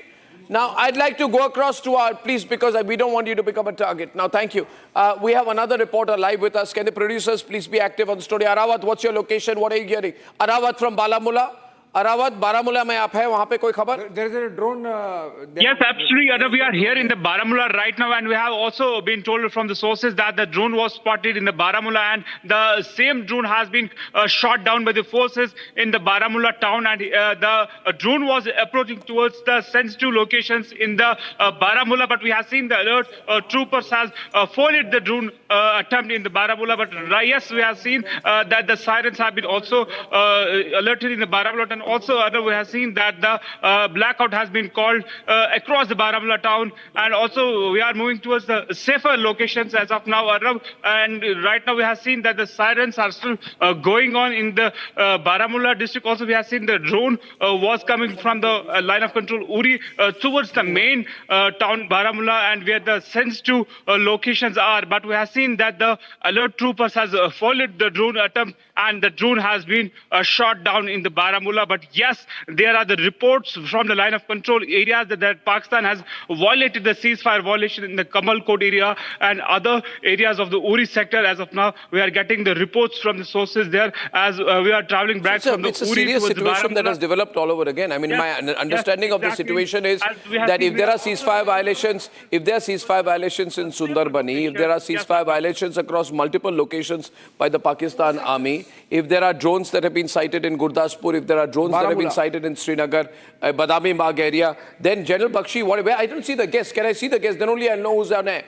General Bakshi, what in your view is going on? Can I continue to have my reporter on air and also put the information in, please? Yes, please. General Bakshi.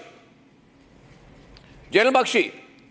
Yeah, you know, Arnab, Donald Trump had negotiated a ceasefire between Russia and Ukraine for a month. And from day one, it broke down and the fighting has intensified. So why are we surprised? Why are we surprised? I think we give it a day or two to gauge Pakistan's intention. It is the Pakistani DGMO who had asked for this ceasefire from our DGMO. But maybe there is is there something else in the works? Is it that their civilian leadership agreed to a ceasefire? And I want to go back to 1 minute. So I want to go back to Rakshita. Rakshita, just without keeping the frame, can you tell us what you're hearing? Rakshita is in Srinagar. Rakshita, yes, Rakshita, what's the update from Srinagar? Once again, right after we spoke to you and when we went upstairs, we again saw that multiple explosions we could be heard from several directions, not just one. And right in front of us, we could in fact see the drones being intercepted. And this was not just one, but it was the bangs were incessant, and it went on for some time, for a few seconds. And then we also saw we sighted the drones, tried to capture it. Of course, we can't show it live, but yes, we have just witnessed this an all-out blackout. It's a complete blanket blackout right now as we speak in Srinagar, because this is unprecedented in the past 3 days. We did hear such explosions in the morning, in early morning today after 5:45. We woke up to those. We in fact were live that time. Dim your lights, Akshita. Thank you. Dim your lights. This is the evolving situation. Dim your lights. That's a standard. Can you? I know you are in a safe location, but dim your lights when you speak to us. In these times, you can never be too careful. And I want to go to Zeenath right now. Zeenath is also there. Akshita, Zeenath, what more information are you getting? Zeenath, I saw her live. She's on the move. Even if she's on the move, I can go across to her. I have Arawat, I have Gursimran. I have Abhishek also with us from... Switch off the lights, Abhishek, please, for God's sake. You do not have to switch on your lights to go live. For God's sake. Now, can I repeat that point, please? Thank you. And I have Soumya from Srinagar as well. Soumya, can we show the multiple locations, the 4 screens, and we can still take our graphics and our video with it? Because I want to see all our reporters there who are live, because I won't understand who to go across to next. Soumya, what's happening? Soumya? Soumya? Multiple explosions. I can tell you that Soumya said she heard 10 to 12 explosions. 10 to 12 explosions in Srinagar. Soumya, are you there? Some blast heard we again. Yes, we heard multiple explosions. Again, you can see there's lighting there in the sky. You can see there's a movement, some sort of movement here, some sort of lighting, multiple movements. And 15 minutes of time, we heard multiple explosions, multiple. As as I speak, again there's explosions. As we speak, there are noises that can be heard. And I can't hear her audio is to be clearer. A span of just 15 to 20 minutes. Okay, 1 minute. There is a lot of ambient sound around you. You fix that. I'll come back to you. Rakshita will hold it till then. Rakshita, now tell us, you know, for ground reports. Can I have Rakshita, Gursimran, Arawat, all live, 3-4 windows, please. Let's go. Can we do that, please? Ladies and gentlemen, there's a breaking news situation. There have been multiple ceasefire violations within hours of the announcement in Delhi that we agree to the ceasefire. It's happened within. Somebody did not clearly. Somebody did not clearly like the ceasefire. Yeah. And that somebody is there in Rawalpindi. Yes, Abhishek. Somebody is there in Rawalpindi. Somebody who's been hammered this morning. Yes. Somebody who hasn't shown his face in the last 5 days. Yeah. Has Asim Munir gone rogue? Asim Munir has absolutely gone rogue. That seems to be the case because this cannot be the work of a handiwork of a local Abhishek. commander. Yeah. This kind of battery of armed drone swarms coming in from, you know, Punjab to Jammu and Kashmir. This cannot be the handiwork of one local rogue commander. This is entire army gone rogue. Basically, Asim Munir saying, Donald Trump, take a walk. We are going to do what we are going to do. And whatever is left of their reputation that's been put in tatters by the Indian Armed Forces, they are going to focus on salvaging that, even if it means that Pakistan is going to get more bloody nose. And that seems to be happening because this ceasefire violation is nothing else but Asim Munir telling Donald Trump, go take a walk, I said 10 minutes back. Now this is getting very serious. Arawat is there with us. I can see, I think Arawat, Baramulla, same situation. Baramulla. Srinagar, same situation. Jammu, same situation. All across this entire area. And ladies and gentlemen, right now there's a blackout right from Punjab, Firozpur, right up to Pathankot, and there is a blackout in Srinagar as well. Something has gone terribly wrong for all the people who wanted a negotiated settlement to this kind of an issue. And you remember I began by saying at 8 o'clock today that I can't believe that Donald Trump doesn't know Pakistan, he doesn't know the Pakistani army, and he doesn't know our intent. And I think I've been proven right here. Because I said very clearly that Donald Trump thinks it's like with a click of the fingers these things happen. These things don't happen like this, Donald Trump. You were wrong to try and announce this. You were wrong to try and think you can bring about a negotiated settlement. If anybody can negotiate with India, it's India. It's Bharat. On Bharat's terms, it's the Indian army which should be allowed, you know, to call the shots in this. Trump should now stay out of it. Let's settle it now. This is an unfortunate situation. I'm also told that there has been a blackout in various areas. There are 12 blasts here in Srinagar. Rakshita, I have Abhishek also with me. Abhishek, also in Srinagar. Can the light get switched off? Every time I take his name, the light does not have to be switched on. Please switch off the lights. Thank you. Camera persons. Yeah, thank you. It's all right. Viewers will understand. Those in ambient light, it's fine. Sorry. Otherwise, lights off. Yes, Abhishek, tell me.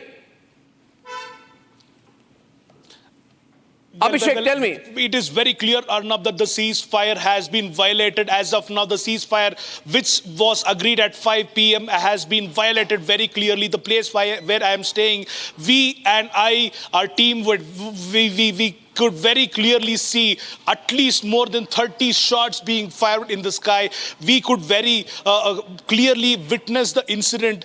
This is not even at least 4 hours. I can clearly hear the shots going out even now. This is the 32nd shot which I'm hearing now. And it is very clear the intention of the Pakistan isn't against India. It is very clear. Omar Abdullah has announced that there is no ceasefire. He says the air defense units in the middle of Srinagar. And this is breaking news, ladies and gentlemen. The air defense units in the middle of Srinagar have just all been opened up, and the Chief Minister of Jammu and Kashmir has said this officially. So we are moving extremely fast into a situation right now. It's a complete turnaround. We have blackouts across the entire western border. The situation is developing fast. I'm going to stay with my reporters. I do not know who my guests are. And Omar Abdullah has also put out a video right now. And so are we confirming here tonight, ladies and gentlemen. It's a blackout in Rajasthan. It's drone attacks. There have been drone attacks by the Pakistanis in Jammu. And now I'll show you the video put out by Omar Abdullah, full frame. This is the video that has been put out by Omar Abdullah, ladies and gentlemen. Just watch this. 3.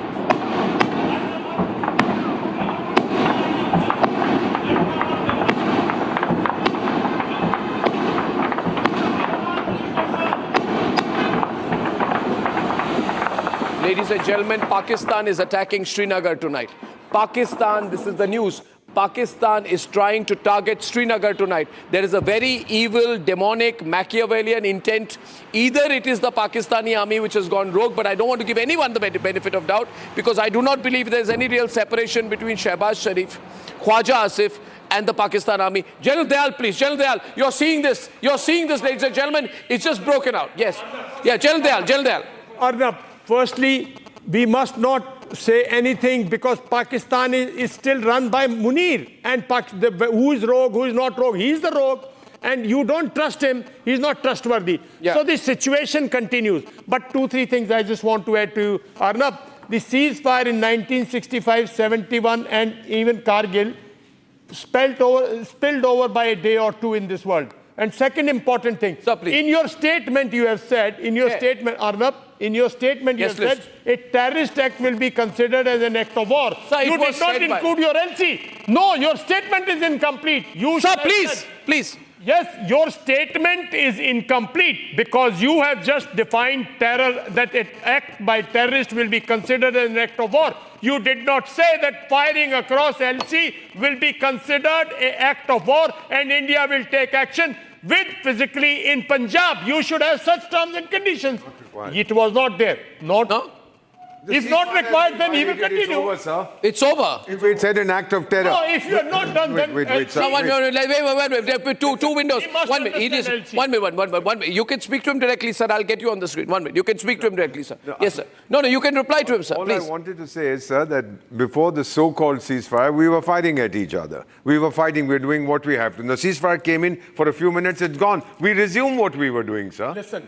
It does not mean that we agree to a ceasefire without considering LC as part of the ceasefire. Is it included in your statement? No, 1 minute. Yes, sir, please. We could consider what he's saying is to hell with ceasefire. To hell with the ceasefire. Yes, of course.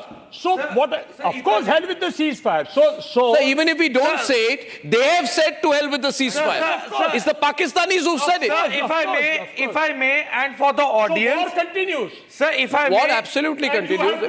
You have to now escalate the ladder. If you do not escalate now, then you can continue. Sir, if I may, for the audience who's watching this broadcast, a ceasefire is an agreement between two or more parties to stop aggressive action, often due to mediation by a third party. It is a temporary or permanent stoppage of war distinct from an armistice. It is. Sir, I want to tell you a particular context, and the context is this. That please understand, sir. The Supreme Court has given Asif Munir today the powers to arrest civilians. They have approved a military crackdown on dissent. Munir needed it. Now civilians can be tried in military courts in Pakistan in the given situation under the cover of this. So, strengthened by that, are we heading towards a coup? We have to witness a new video is coming in from Anantnag. 1 minute, let's see the new video. So the political leadership of these are visuals from Anantnag.